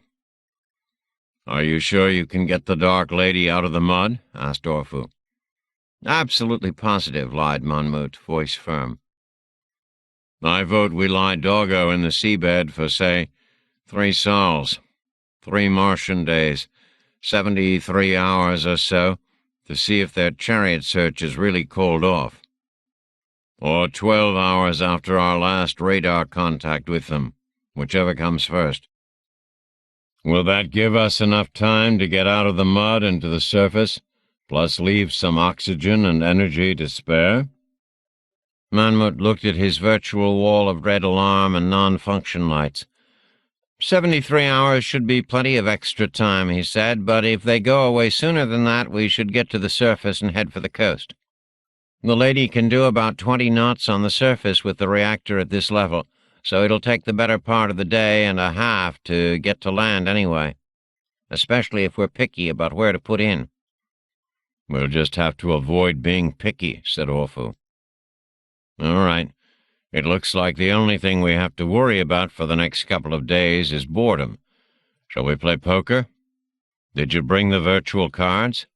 "Yes," said Monmouth, brightening. "You wouldn't rob a blind Moravec, would you?" said Orphu. Monmouth stopped in the process of downloading the green baize card table. "I'm kidding, for Christ's sake," said Orphu. "My visual nodes are gone, but I still have memory and parts of my brain left. Let's play chess." 3 sols was 73.8 hours, and Monmouth did not want to stay in the seabed that long. The reactor was losing power faster than he'd estimated. The pumps were draining more energy than he'd planned on, and all the life support was flirting with failure. During their first sleep period, Monmouth went on internal power, took pry bars and cutting equipment, and descended the narrow crawlways and corridors to the hold. The interior spaces were flooded, the vertical gangway without power and pitch black. Monmouth activated his shoulder lamps and swam lower. The water here was much warmer than Europa's sea. Beams and girders had crumpled, blocking the last 10 meters of the approach. Monmouth cut them away with the torch. He had to check on Orphu's condition. 2 meters from the airlock to the hold, Monmouth was stopped cold. The impact had buckled the aft bulkhead, pressing it almost flat against the forward bulkhead. The already narrow corridor had been squashed into a space less than 10 centimeters across. Monmouth could see the hatchway to the hold, closed, dogged, and twisted, but he couldn't reach it. He would have to cut his way through one or both of the thick-pressure bulkheads, and then probably use the torch to cut through the hatch itself. It would be a 6 or 7 hour job, and there was a basic problem. The torch ran on oxygen, just as he and Orphu did. Whatever he gave the torch came out of their air supply. For several minutes, Monmouth floated head down in the darkness, silt floating in front of his lenses in the twin beams from his shoulder lamps. He had to decide now.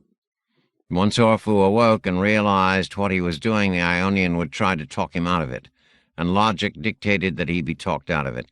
Even if he got through the bulkheads in 6 or 7 hours, Orphu had been correct. Monmouth wouldn't be able to move the huge Moravec while they were still embedded in the seabed. Even first aid would be limited to the kits and system inputs that Monmouth kept on board for himself. They might not even work with the huge hardvac Moravec.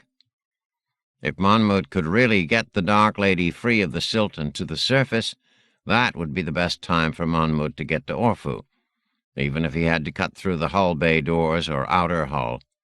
O2 would be plentiful then, and he could remove Orphu if he had to, find a way to lash him to the upper hull in the sunlight and air. Monmouth kicked his way around and swam upward in the tilted and torn corridor, letting himself through the airlock into his personal space again.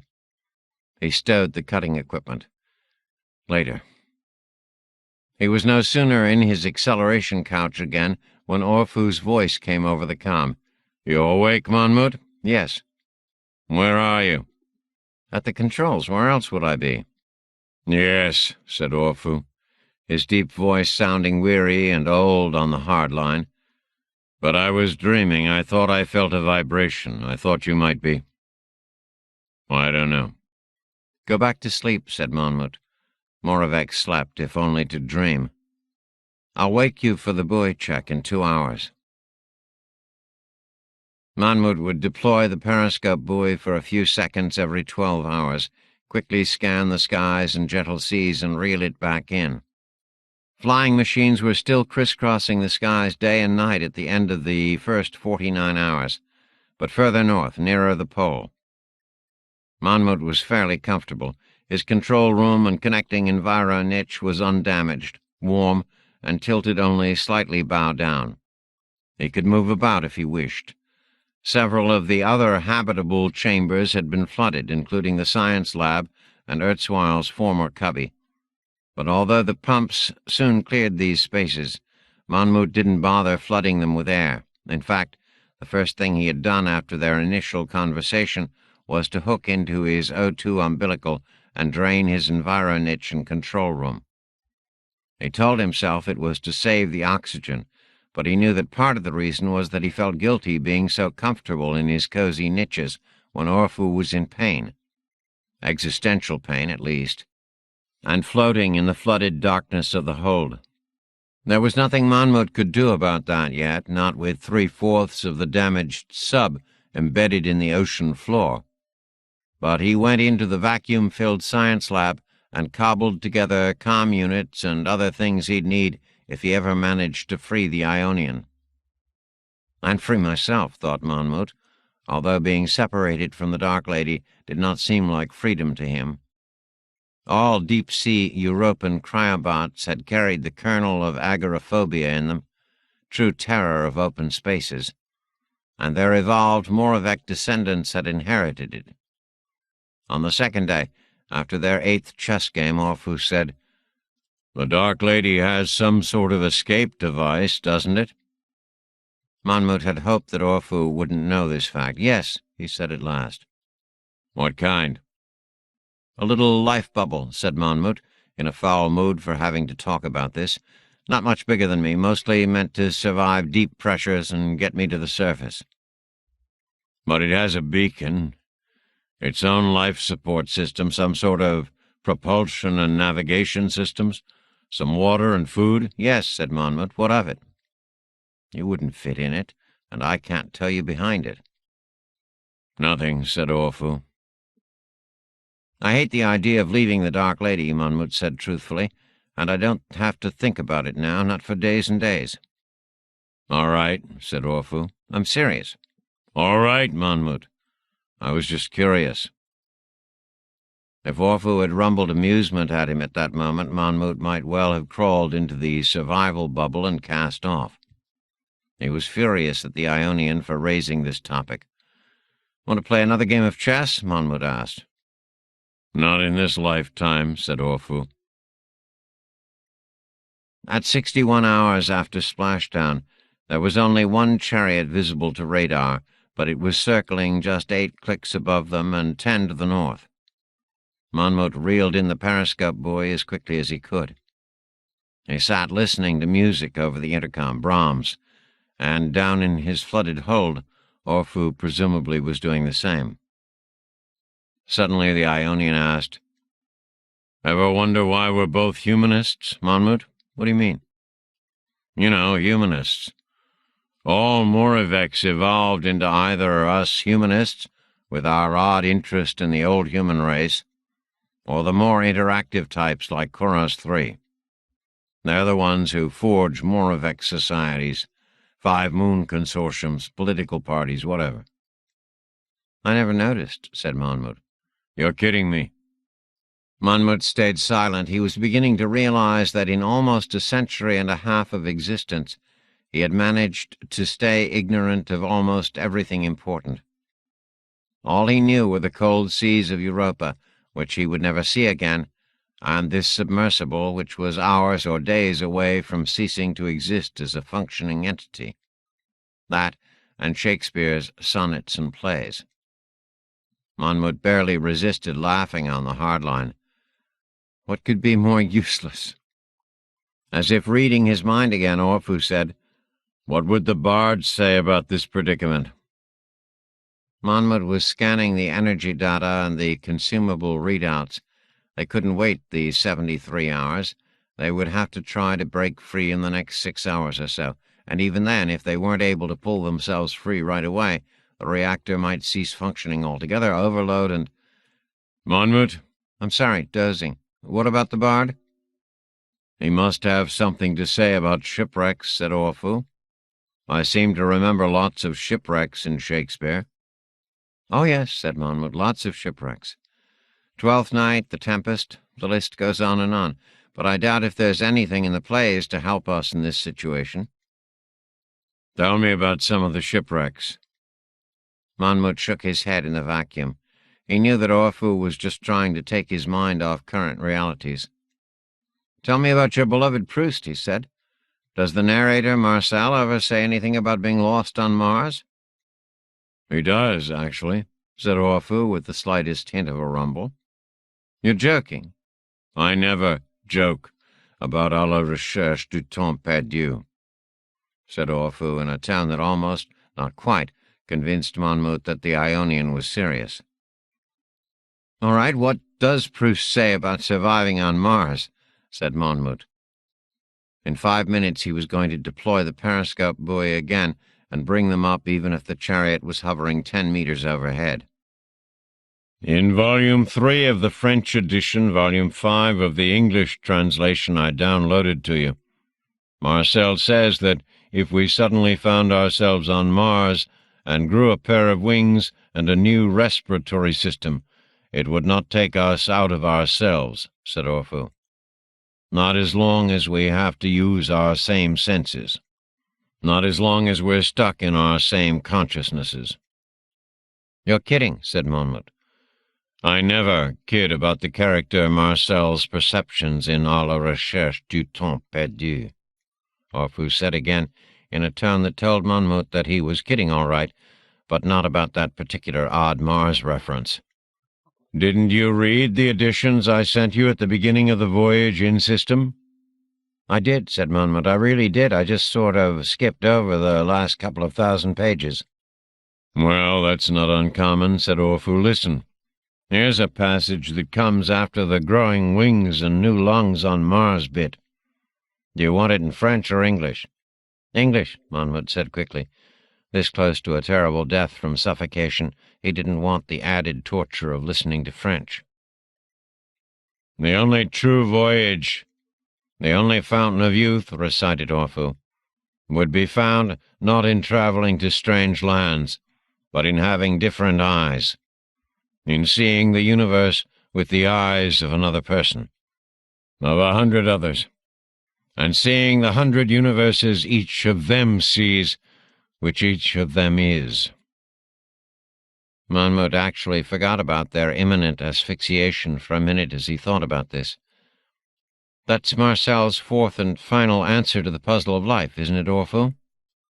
The Ionian stayed quiet. "I mean," continued Monmouth, "you said that the first 3 failed for Marcel. He tried believing in snobbery, he tried believing in friendship and love, he tried believing in art. None of it worked as a transcendent theme. So this is the 4th, this—" He could not find the right word or phrase. "Consciousness escaping the limits of consciousness," Orpheus said quietly. "Imagination outstripping the bounds of imagination." "Yes," breathed Monmouth, "I see." "You need to," said Orpheus. "You're my eyes now. I need to see the universe through your eyes." Monmouth sat in the umbilical O2 hiss silence for a minute. Then he said, "Let's try to take the Dark Lady up." "Periscope, boy?" "To hell with them if they're up there waiting. I'd rather die fighting than choke to death in the mud down here." "All right," said Orfu. "You said try to take the lady up. Is there some doubt that you can get us out of the slime?" "I have no fucking idea if we can break free of this stuff," said Monmouth, flicking virtual switches with his mind, powering the reactor up into the red, arming the thrusters and pyros. "But we're going to give it a good try in 18 seconds. Hang on, my friend." "Since my grapplers, manipulators, and flagella are gone," said Orfu. "I presume you mean that rhetorically." "Hang on with your teeth," said Monmouth. 6 seconds. "I'm a Moravec," said Orfu, sounding slightly indignant. "I don't have any teeth. What were you?" Suddenly the comm line was drowned out by the firing of all the thrusters, the booming of bulkheads creaking and giving way, and a great moaning sound as the Dark Lady fought to break free of Mars' slimy grip. 18. Ilium. This city, Ilium, Troy, Priam's city, Pergamus, is most beautiful at night. The walls, each more than 100 feet high, are lit with torches, illuminated by braziers on the ramparts and backlit by the hundreds of fires of the Trojan army camping on the plain below. Troy is a city of tall towers, and most of these are lighted late into the night, windows warm with light, courtyards glowing, terraces and balconies warmed by candles and fire pits and more torches. The streets of Ilium are broad and carefully paved. I once tried to slide my knife blade between the stones and couldn't.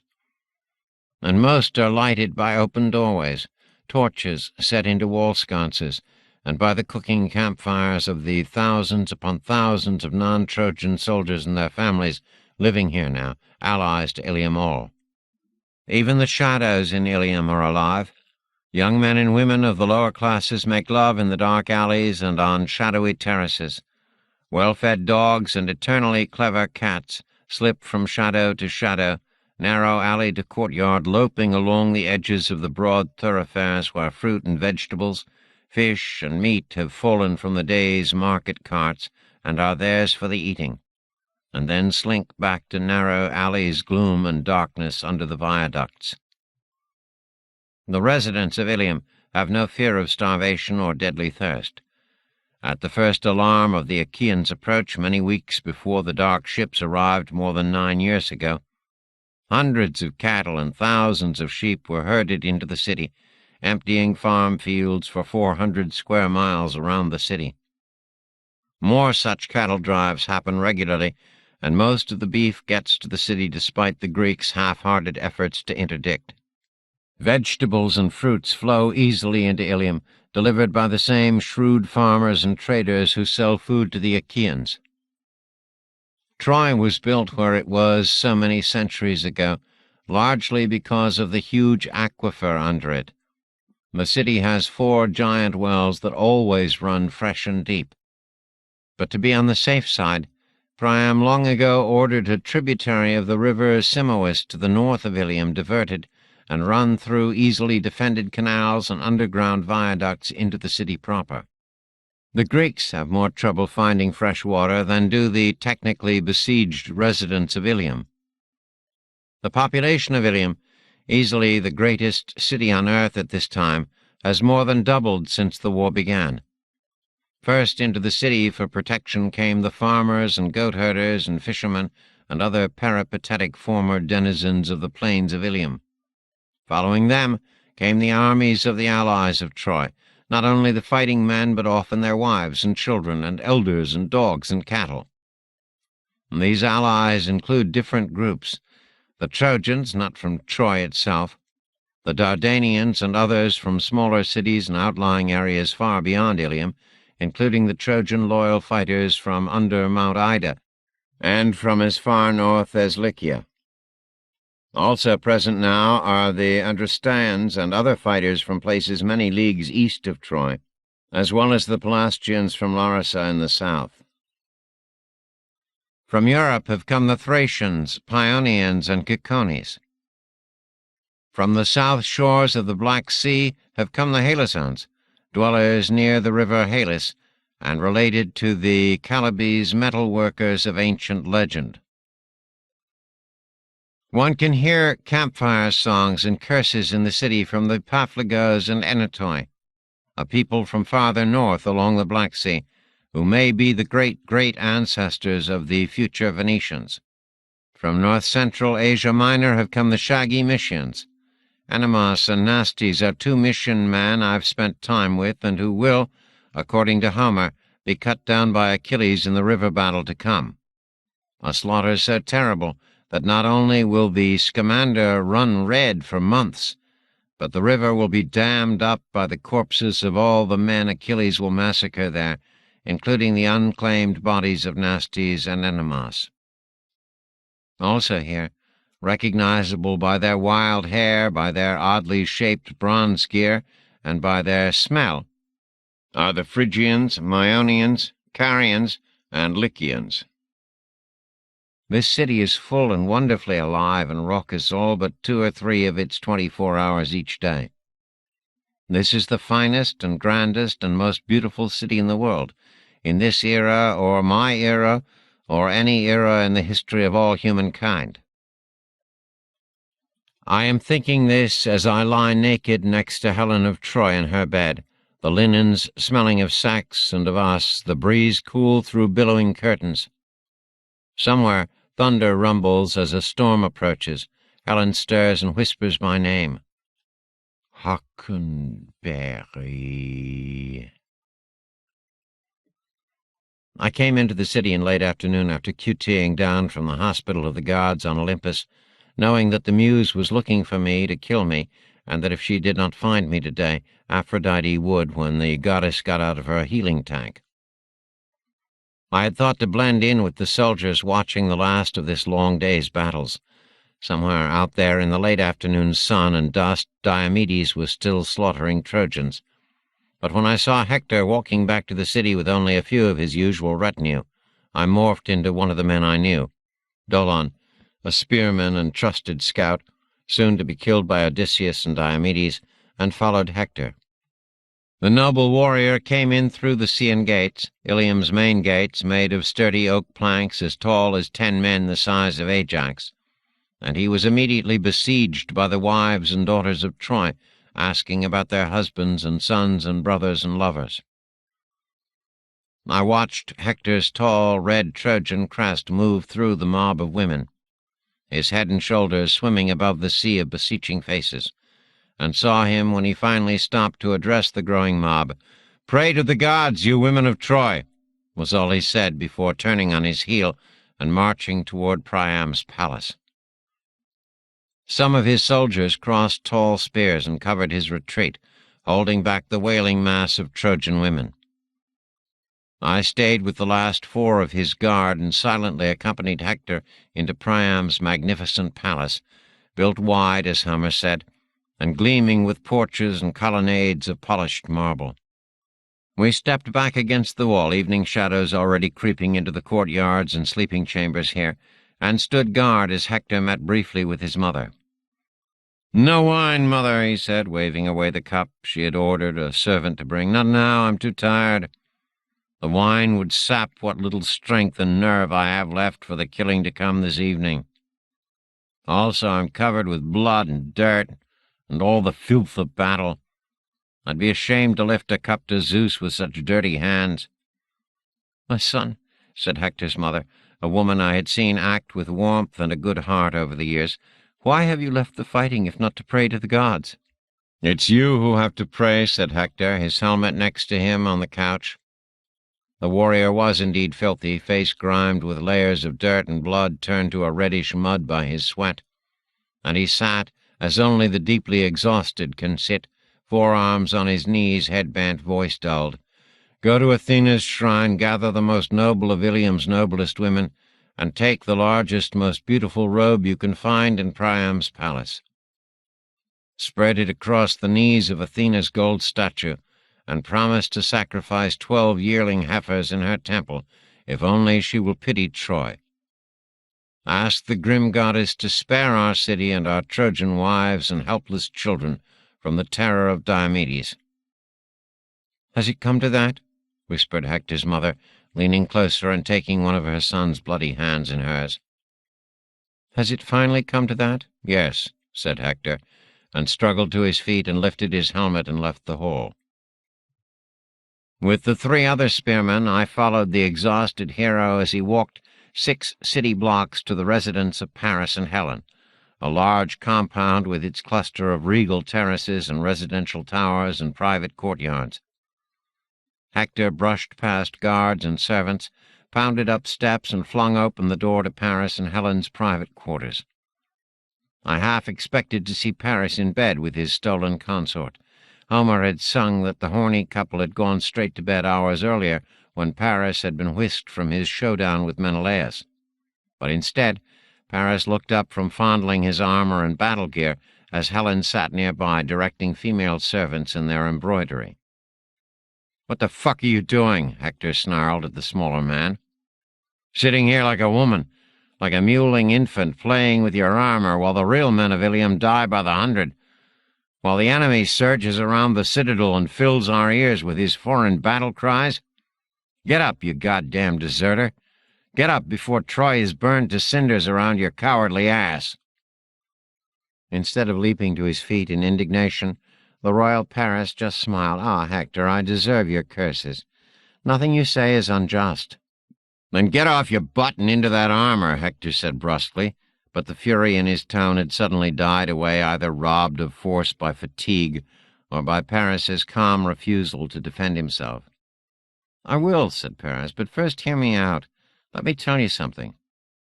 Hector remained silent, swaying slightly on his sandaled feet. He was carrying his crested helmet under his left arm, and had an extra-long throwing spear, borrowed from the sergeant of our small guard, gripped in his right hand. Now Hector used the butt of that spear to steady himself. "I'm not keeping to my chambers for so long just out of anger or outrage," said Paris, gesturing toward Helen and her servants as if they were part of the furniture, "but out of grief." "Grief?" repeated Hector. He sounded contemptuous. "Grief," Paris said again.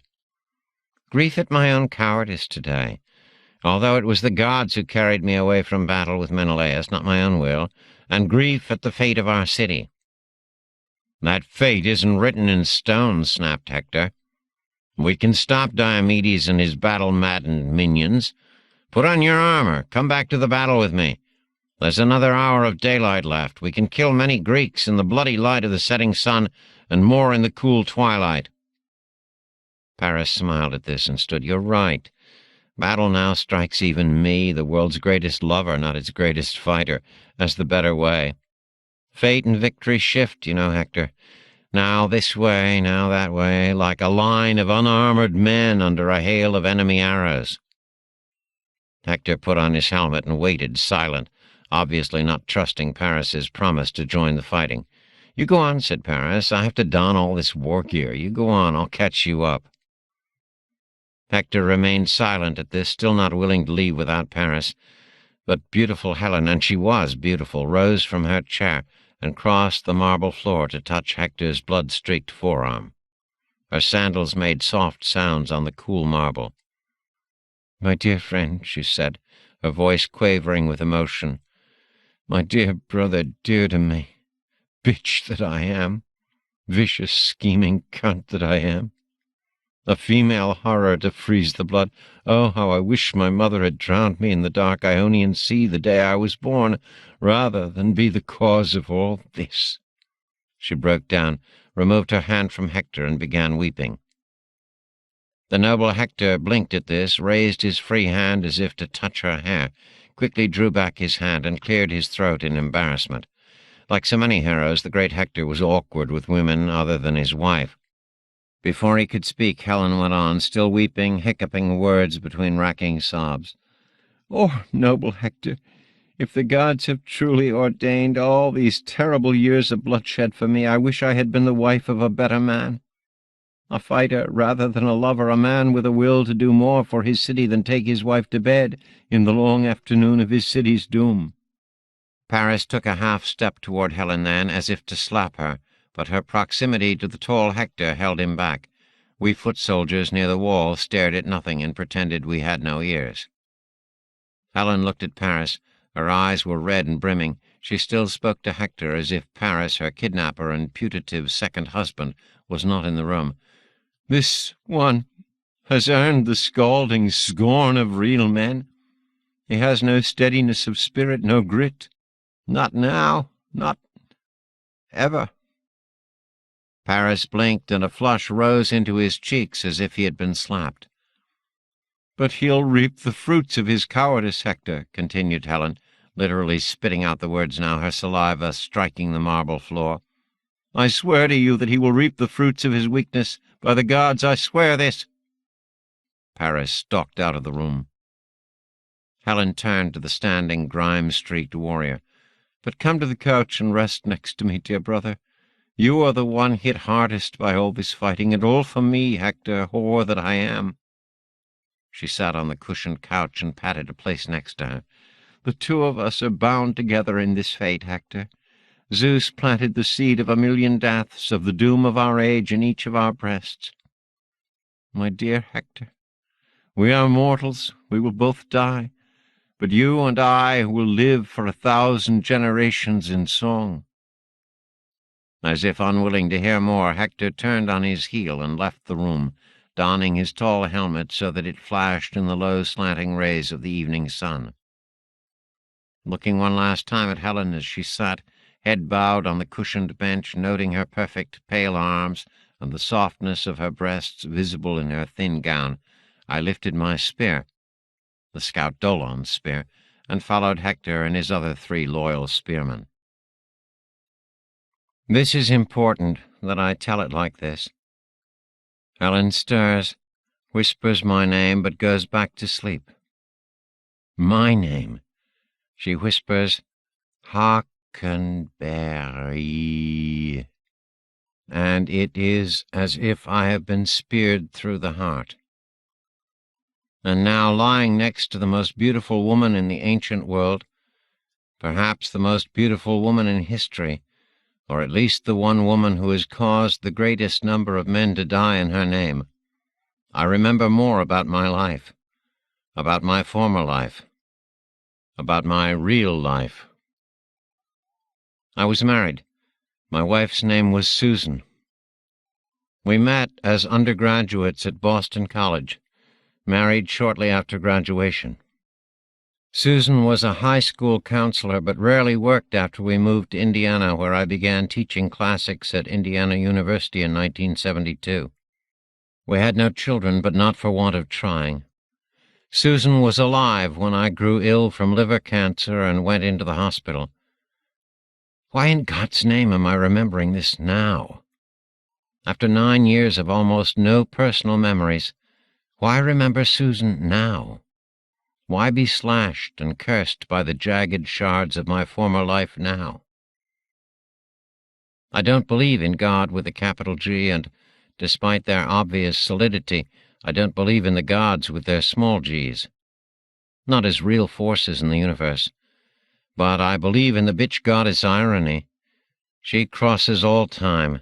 She rules men and God alike. And she has a wicked sense of humor. Like Romeo lying next to Juliet, I hear the thunder move toward us from the southwest, the sound echoing in the courtyard, the leading wind stirring the curtains on the terraces on both sides of the large bedroom. Helen stirs but does not wake. Not yet. I close my eyes and pretend to sleep a few more minutes. My eyes feel gritty, as if I have sand under my eyelids. I'm getting too old to stay awake so long, especially after making love 3 times to the most beautiful and sensual woman in the world. After leaving Helen in Paris, we followed Hector to his home. The hero who had almost never run from a fight in his life was running from the temptation Helen had offered, running home to his wife Andromache and their 1-year-old son. In all my 9 years of observing and hanging around Ilium, I had never spoken to Hector's wife, but I knew her story. Everyone in Ilium knew her story. Andromache was beautiful in her own right. No comparison to Helen or the goddesses, it was true, but beautiful in her own more human way, and she was royalty as well. She came from the Trojan area known as Cilicia in Thebes. And her father was the local king, Aetion, admired by most, respected by all. Their small palace was on the lower slopes of Mount Placos, in a forest famous for its timber. The great Scaean gates of Ilium were built from Cilician timber, as were the siege engine towers sitting on their wheels behind Greek lines less than 2 miles away.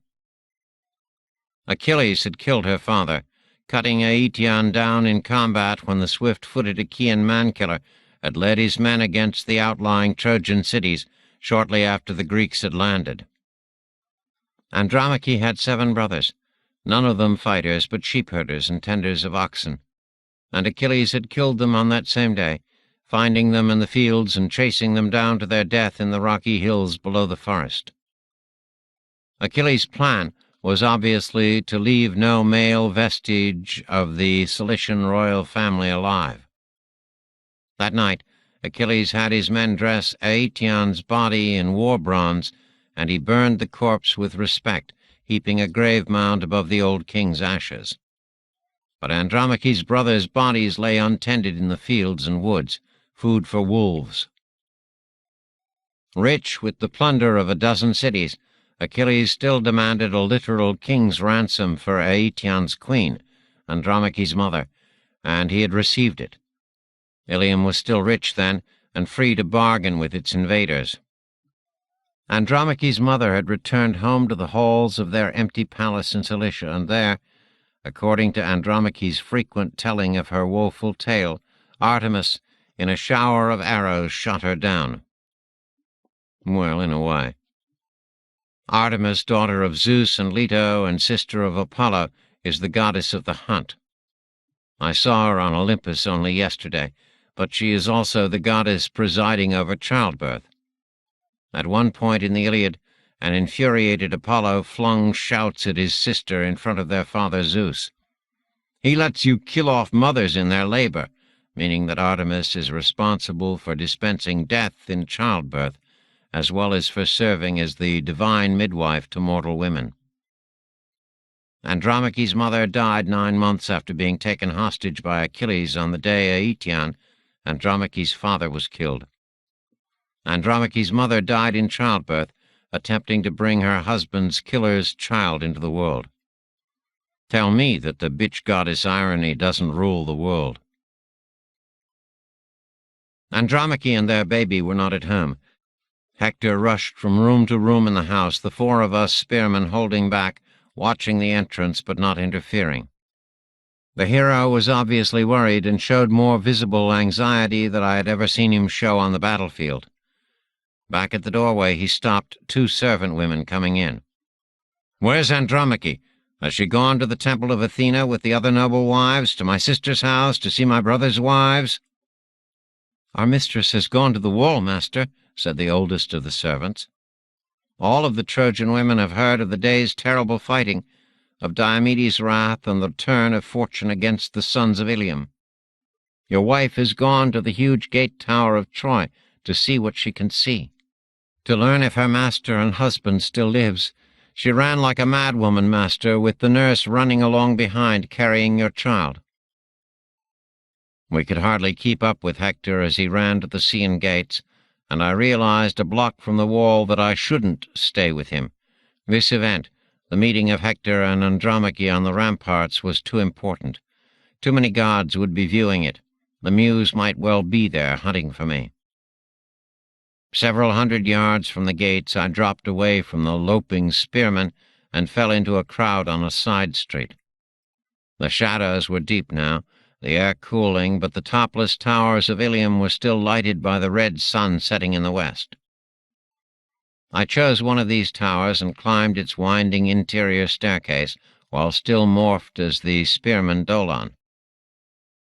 The tower was built something like a minaret, although Islam was still millennia in the future, and I was the only one on the narrow, circular balcony when I stepped out onto it. The sun was in my eyes, but by polarizing my visual filters and magnifying the focus on my God-given contact lenses, I had a clear view of the reunion on the wall. Andromache rushed down the rampart and flung herself at her husband, her feet twirling in the air as he lifted her and returned the hug. His polished helmet caught the rich evening light. Other soldiers and worried wives on the wall stepped away, giving their leader and his bride some privacy. Only Andromache's nurse, holding the 1-year-old boy, stayed close to the couple. I could have eavesdropped on their conversation with my shotgun microphone baton, but I chose just to watch them, seeing their mouths move, studying their expressions. After her rush of relief at seeing her warrior husband alive and unharmed, Andromache frowned and began speaking quickly, urgently. I remembered from Homer's tale the rough outline of what she was saying, a retelling of her own woes, her loneliness after Achilles' murder of her father and brothers. I could actually read her lips on some of the words as she said, "You are my father now, Hector, and my noble mother as well. You are a brother to me now, my love, and you are also my husband, young and warm and virile and alive. Take pity on me, my husband. Do not abandon me. Do not go back out onto the plains of Ilium and die there and have your body dragged behind an Achaean chariot until your flesh is flayed from your bones. Stay here. Fight here. Protect our city by fighting on the ramparts here." "I can't," said Hector, his helmet flashing as he slowly shook his head. "You can," I saw Andromache say, her face contorted with love and fear. "You must. Draw your armies up close to where that fig tree stands. Do you see it? This is where our beloved Ilium lies most open to their attack. 3 times the Argives have tried that point, hoping to overrun our city. 3 times their best fighters led the way. Both Ajaxes, the big and little, and Idomeneus, and terrible Diomedes. Perhaps a prophet showed them our weakness there. Fight here, my husband. Protect us here. I can't." "You can," cried Andromache, pulling away from his embrace, "but you won't." "Yes," I watched Hector say, "I won't. Do you know what will happen to me, noble Hector, when you die your noble death and become food for the Achaean dogs?" I saw Hector wince but stay quiet. "I will be dragged off as some sweaty Greek commander's whore," shouted Andromache, her voice so loud that I heard it half a block away.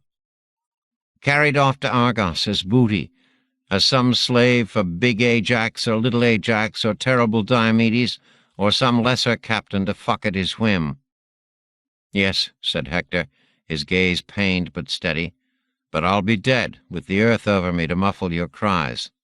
"Yes, oh yes," cried Andromache, weeping and laughing at the same time now. "Noble Hector will be dead, and his son, whom all the citizens of Ilium call Astyanax, lord of the city, will be a slave to the Achaean pig sold away from his slave-whore mother. That will be your noble legacy, O noble Hector." And Andromache called the nurse closer and grabbed the child, holding him up like a shield between herself and Hector. Now I saw the pain on Hector's face, but he reached for the tiny boy, holding his arms out. "Come here, Scamandrius," said Hector, calling their son by his given name, rather than by the nickname given him by the city's folk. The boy flinched back and started to howl. I could hear his cries from my perch on the tower 6 rooftops away.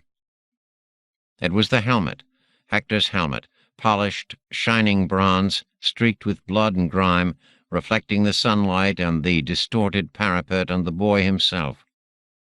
The helmet, with its flaming red horsehair crest, and its monstrously shining metal guards curving around Hector's eyes and covering his nose. The boy screamed and cowered against his mother's breast, afraid of his father. At such a moment, one would expect Hector to be devastated. No final hug from his son, but the warrior laughed, threw back his head, and laughed again, heartily and long. After a minute, Andromache laughed as well. Hector swept the battle helmet off his head and set it atop the wool, where it blazed in the light of the setting sun. Then Hector swept his son up as well, hugging him and tossing him and catching him, until the boy shrieked not in terror but delight. Holding his son in the crook of his strong right arm, Hector hugged Andromache to him with his left arm. Still grinning, Hector raised his face to the sky. "Zeus, hear me! All you immortals, hear me!" All the guards and women on the wall had fallen silent. The streets hushed in an eerie calm. I could hear Hector's strong voice from blocks away. "Grant this boy, my son, with whom I am well pleased, that he may be like me, first in glory among Trojans and men. Strong and brave like me, Hector his father. And grant, O gods, that Scamandrius, son of Hector, may rule all Ilium in power and glory some day, and that all men shall say he is a better man than his father. This is my prayer, O gods, and I ask no other boon from thee." And with that, Hector handed the child back to Andromache, kissed both of them, and left the wall for the battlefield. I admit that the hours right after Hector bid goodbye to his wife were a low point for me. It didn't help my mood to know that in the next year Andromache would indeed be driven from the burning city to the land where she would be an expensive slave for other men. Nor did it help to know that the Achaean who will capture her, Pyrrhus, destined to become ancestor to the kings of the Epiriote tribe of the Molossians, and to be given a hero's tomb at Delphi, would rip Hector's child Scamandrius, called Astyanax, lord of the city by the residents of Ilium, from his nurse's breast, and will fling the child from the high walls to his bloody death. The same Pyrrhus will murder Hector's and Paris's father, King Priam, at the altar of Zeus in his own palace. The house of Priam will become all but extinct in one night. The thought is depressing. This is not a defense for what I did next, but I offer it as a partial explanation. I wandered the streets of Ilium until nightfall and after, feeling more alone and depressed than any time in my 9 years as a scholic there. No longer morphed as Dolon, I was still dressed as a Trojan spearman, with the Hades helmet ready for donning at a second's notice, the QT medallion at the ready for instant escape, and soon found myself back near Helen's compound. I confess that I had come here often over the years, stealing time between my scholic observations, coming secretly to the city and to this place just on the off chance of seeing her. Of seeing Helen, the most beautiful and alluring woman in the world. How many times had I stood across the street from this multi-story compound, staring up like a love-struck boy, and waiting until the lights were lit in the upper apartments and terraces, hoping against hope for just a glimpse of the woman. Suddenly, my moon-struck reverie was broken by a more chilling sight, a flying chariot trolling slowly above the streets and rooftops, cloaked to mortal eyes, but quite visible to my enhanced vision. Leaning over the railings, scanning the streets, was my muse. I had never seen the muse fly so low above the city or plains of Ilium before. I knew she was looking for me. I pulled up the Hades helmet in an instant, hiding myself, I hoped, from gods and man. The technology must have worked. The muse's chariot floated less than 100 feet overhead and never slowed. When the chariot had passed, circling over the central marketplace a dozen blocks to the east, I activated the studs on my levitation harness. All of the scholics are outfitted with these harnesses, but we use them only rarely. Often, after a day's confused fighting on the field, I had used the levitation harness to lift over the battlefield to get a larger picture of the tactical situation, and then I would fly to Ilium, here to Helen's house, to be honest, for a few minutes of hopeful gazing before QTing back to Olympus and my barracks. Not now. I lifted above the street, invisible, as I flew above the spearmen standing guard at the main entrance to Paris's and Helen's compound, crossed the high wall, and landed on one of the balconies of the inner courtyard outside the couple's private apartments. Heart pounding, I entered the open doorway through blowing curtains. My sandals were almost silent on the stone floor. The compound's dogs would have detected me. The Hades helmet was no disguiser of scent. But the dogs were all on the ground floor and in the outer courtyard, not up here where the royal couple lived. Helen was in her bath. 3 female servants attended her, their bare feet leaving moist tracks as they carried warm water up and down marble steps leading to the sunken tub. Gauzy curtains surrounded the bath itself, but since the brazier tripods and the hanging lamps were inside the bathing area, the flimsy curtain material provided no obstacle to sight. Still invisible, I stood just outside the softly stirring fabric and stared at Helen in her bath. So these are the boobs that launched 1,000 ships, I thought, and immediately cursed myself for being such a jerk. Shall I describe her to you? Shall I explain why the heat of her beauty, her naked beauty, can move men across 3,000 years and more of cold time? I think not, and not out of discretion or decorum. Helen's beauty is beyond my poor powers of description. Having seen so many women's breasts, was there anything unique about Helen's soft, full breasts? Or something more perfect about the triangle of dark hair between her thighs? Or more exciting about her pale, muscled thighs? Or more amazing about her milky white buttocks and strong back and small shoulders? Of course there was. But I'm not the man to tell you the difference. I was a minor scholar, and in my fantasies in my lost life, perhaps a novelist. It would take a poet beyond Homer, beyond Dante, even beyond Shakespeare to do justice to Helen's beauty. I stepped out of the bathing room into the coolness of an empty terrace outside her bedroom and touched the thin bracelet that allowed me to morph into other forms. The control panel of the bracelet only glowed when I called on it, but it spoke to my thumb with symbols and images. On it were stored the morphing data for all the men I had recorded in the past 9 years. Theoretically, I could have morphed into a woman, but I had never found reason to do so, and I certainly didn't this night. You have to understand something about morphing. It is not a reshaping of molecules and steel and flesh and bone into another shape. I don't have a clue how morphing works, although a short-lived 21st-century scholic named Hayakawa tried to explain his theory to me 5 or 6 years ago. Hayakawa kept stressing the conservation of matter and energy, whatever that is, but I paid little attention to that part of his explanation.